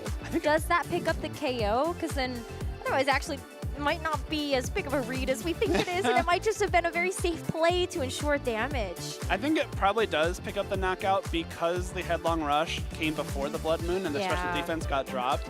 If the Blood Moon came first, it maybe is able to survive that, but even if it does, like you start taking the burn damage from the Flame Orb and you maybe have one more attack left in you. So it's still, I think, really, that's a good point. You know, the throat chop and Blood Moon is guaranteed damage there. It's guaranteed damage. I want to give him the credit, but I'm course. also thinking, like, I actually think that was just in general a safe play, and Justin just played, like, just made good plays throughout the entire match. Well, it's guaranteed damage if Ursaluna doesn't protect, right? The Ursaluna without a Guts boost next to something that can possibly Tailwind, like, you expect it to protect a lot of the time, but Justin just immediately going on the offense and punishing. That is true. Punishes a bold play from Christopher as well, so I think he deserves a lot of credit for kind of reading into that strategy. No, that's a very good point, because it was easy for Christopher's Ursaluna to sit there, get the Flame Orb activated, and then go from there. Absolutely. And that could have been heavily punished if there was a Protect from the Ursaluna and you just have the Dragonite go for Tailwind.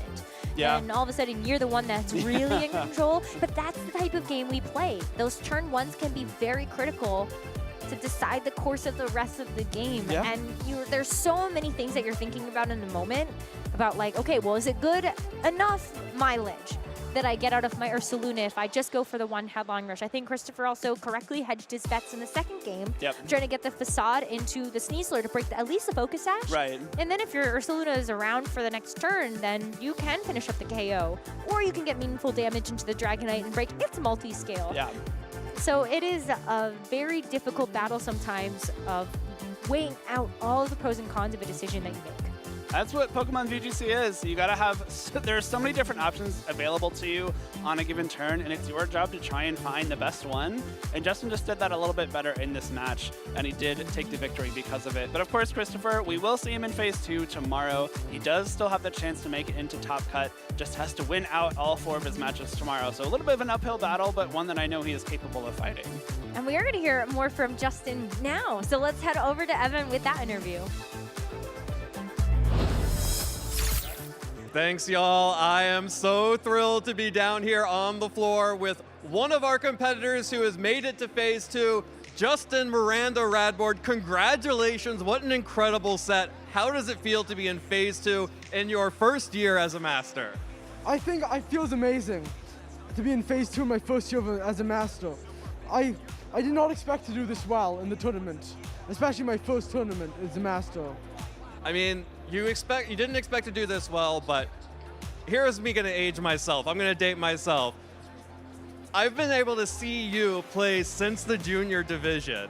And when we saw your name make it into 4th place in NA for the Grand Challenge, there was no doubt in my mind that coming into Pittsburgh, we'd be seeing you doing incredibly well here. So I just want to say congratulations. I'm so thrilled to have you in the Masters division.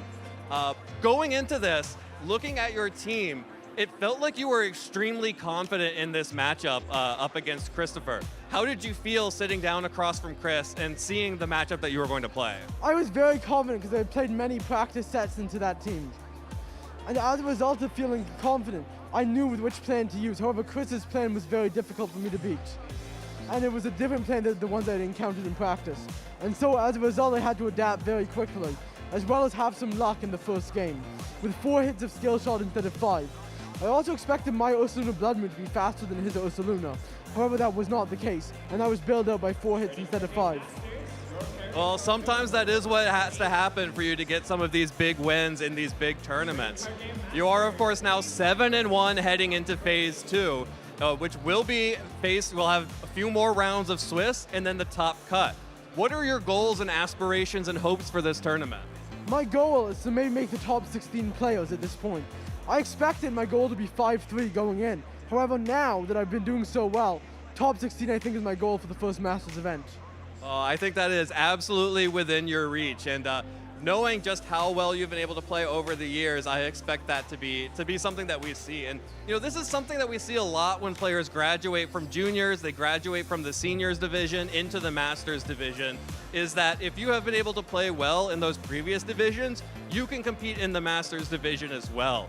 And what has your support system looked like as you have graduated from the seniors division into the Masters division? My mom is my biggest support system. Also, like my friends, the people I practice with online, are also my big support system. Everyone who's practiced with me has helped me achieve this result. That's incredible. That's awesome. And let's talk about the team that you built for this tournament. There were a lot of similarities alongside Christopher's team that we were facing down, or at least in Pokemon that were chosen in this particular match. How did you settle upon this team, and why was this a team that you decided to bring for your first tournament in the Masters division? I've been using this team for a month, so I felt very confident in its ability to deal with various different matchups. And as a result of that, I felt like this team, if I was able to make a good result, this would be the team I would be able to do it with. Awesome. Well, Justin, I'm going to go ahead and let you get ready for your second day of the tournament. Get some dinner, get some rest. Before we go, any other people you'd like to shout out who've helped you along your Pokemon journey? My mom and my brother as well, I would like to shout out because he takes me to a lot of the events. Shout outs to all the family who have supported our Pokemon trainers over the years. Justin, congratulations again. I am so excited to see you perform tomorrow as well, and then get your goal of top 16 and maybe even a little bit further. But for right now, that's going to be it for us in this first day of the tournament. I'm going to have to toss it back to my co-casters in the lounge to take us home. Thank you so much, Evan, and big congratulations to JMR making it to Phase 2. We already knew that, but in such a strong fashion. Now it's time to be closing off after a fantastic day 1 here at Pittsburgh. Evan can't be with us in the lounge, but I figured we could still honor his spirit. Guys, day 1 Pittsburgh, cooked or cooking? Cooking. Definitely cooking. It was a great way to be starting off our competition. I feel like we got to see everything. We got to see already regional winning teams. We got to see some new spice. It was a fun competition. It's good. Yeah, lots of good teams, lots of players with different experience levels, closing out with 2 players relatively fresh to the Masters Age division. It feels like we're also seeing the future of VGC. I know, I was so excited for that because I remember casting over them as juniors, as seniors, and now they're both crushing it in the Masters division. It's just so cool to watch them continue to get better and better over the years. We've seen them grow as players, but also literally, I remember Justin being a small child, and now he's as tall as Evan. And it's, what do you mean time is progressing? I'm not used to this. Guys, you're making me feel real old over here. So we're going to move on from this competition. I mean, there is very much though still a tournament underway on the floor, but of course we can talk about some of the players that have secured spots in Phase 2 of our competition, and the fashion able to do it as well. A couple of these players that we've gotten to see on the broadcast are just doing fantastic runs. I mean, for example, Marcus Theon flawlessly makes his way into Phase 2 of the competition. Ado on the day after a strong Monterey. Looking over across the board, Opamezi we also got to see. I mean, what a list. Yeah, just a bunch of strong players. A lot of players have already started to have success this season from last week in Mexico. Stefan coming off the regional championship and back into Phase 2 for tomorrow. A lot of names that I also recognize from all of our tournaments. I mean, Rajan Ball, Kyle Lippinghouse, those are household names for the Pokemon VGC, and a lot of new names that I cannot wait to see if that's how we start things out. Last year we had Nicholas Morales, kind of a relatively new face to VGC, win it all in the very first start of the season, and maybe it's going to be one of those players that are a little bit less known that get a chance to follow in those footsteps to start off 2026. There are plenty of trainers that can claim their first regional championship win in the room and on this page here, so it's really fun to see this kind of mix of veterans versus newer players looking for that first big finish. That's one of my favorite things to look at these regional championships is who's going to have, you know, their big one, right? Exactly. There's just so many opportunities for trainers these days, and it's really fun to see how it all plays out. And of course, that is just some of the players that have made their way into phase 2 of the competition. As for who else is going to be joining them, that's something that we'll have to find out, later, but we won't be here, so you guys will get to find out tomorrow. Make sure to be tuning in nice, bright and early for the broadcast, starting at 9:15 a.m. Eastern Time, or wherever that is around the world for you. It's definitely going to be worth it. Today was already a great competition from the get-go, so you know you're going to have some great action tomorrow. Yeah. Lots of more exciting Pokemon action. These players who are undefeated have to keep pushing their way towards the top cut. Still so much more to earn this weekend. Is Groudon okay over there? No. Groudon is so sad that it's not been built to be played anymore. I thought they cut away from me so I could fix it, and no, they cut to me, so. He's trying to pull you down with him. Poor guy. Poor Groudon. He's having a rough time out here, guys. So is Sun, honestly. I was taking a look across the board, and Sun is not doing very well. Not many Torkoal in phase 2. No. It's very sad. It's the only weather we didn't see on stream already. We got to see all 3 others. Maybe there's one. There's got to be at least one, right?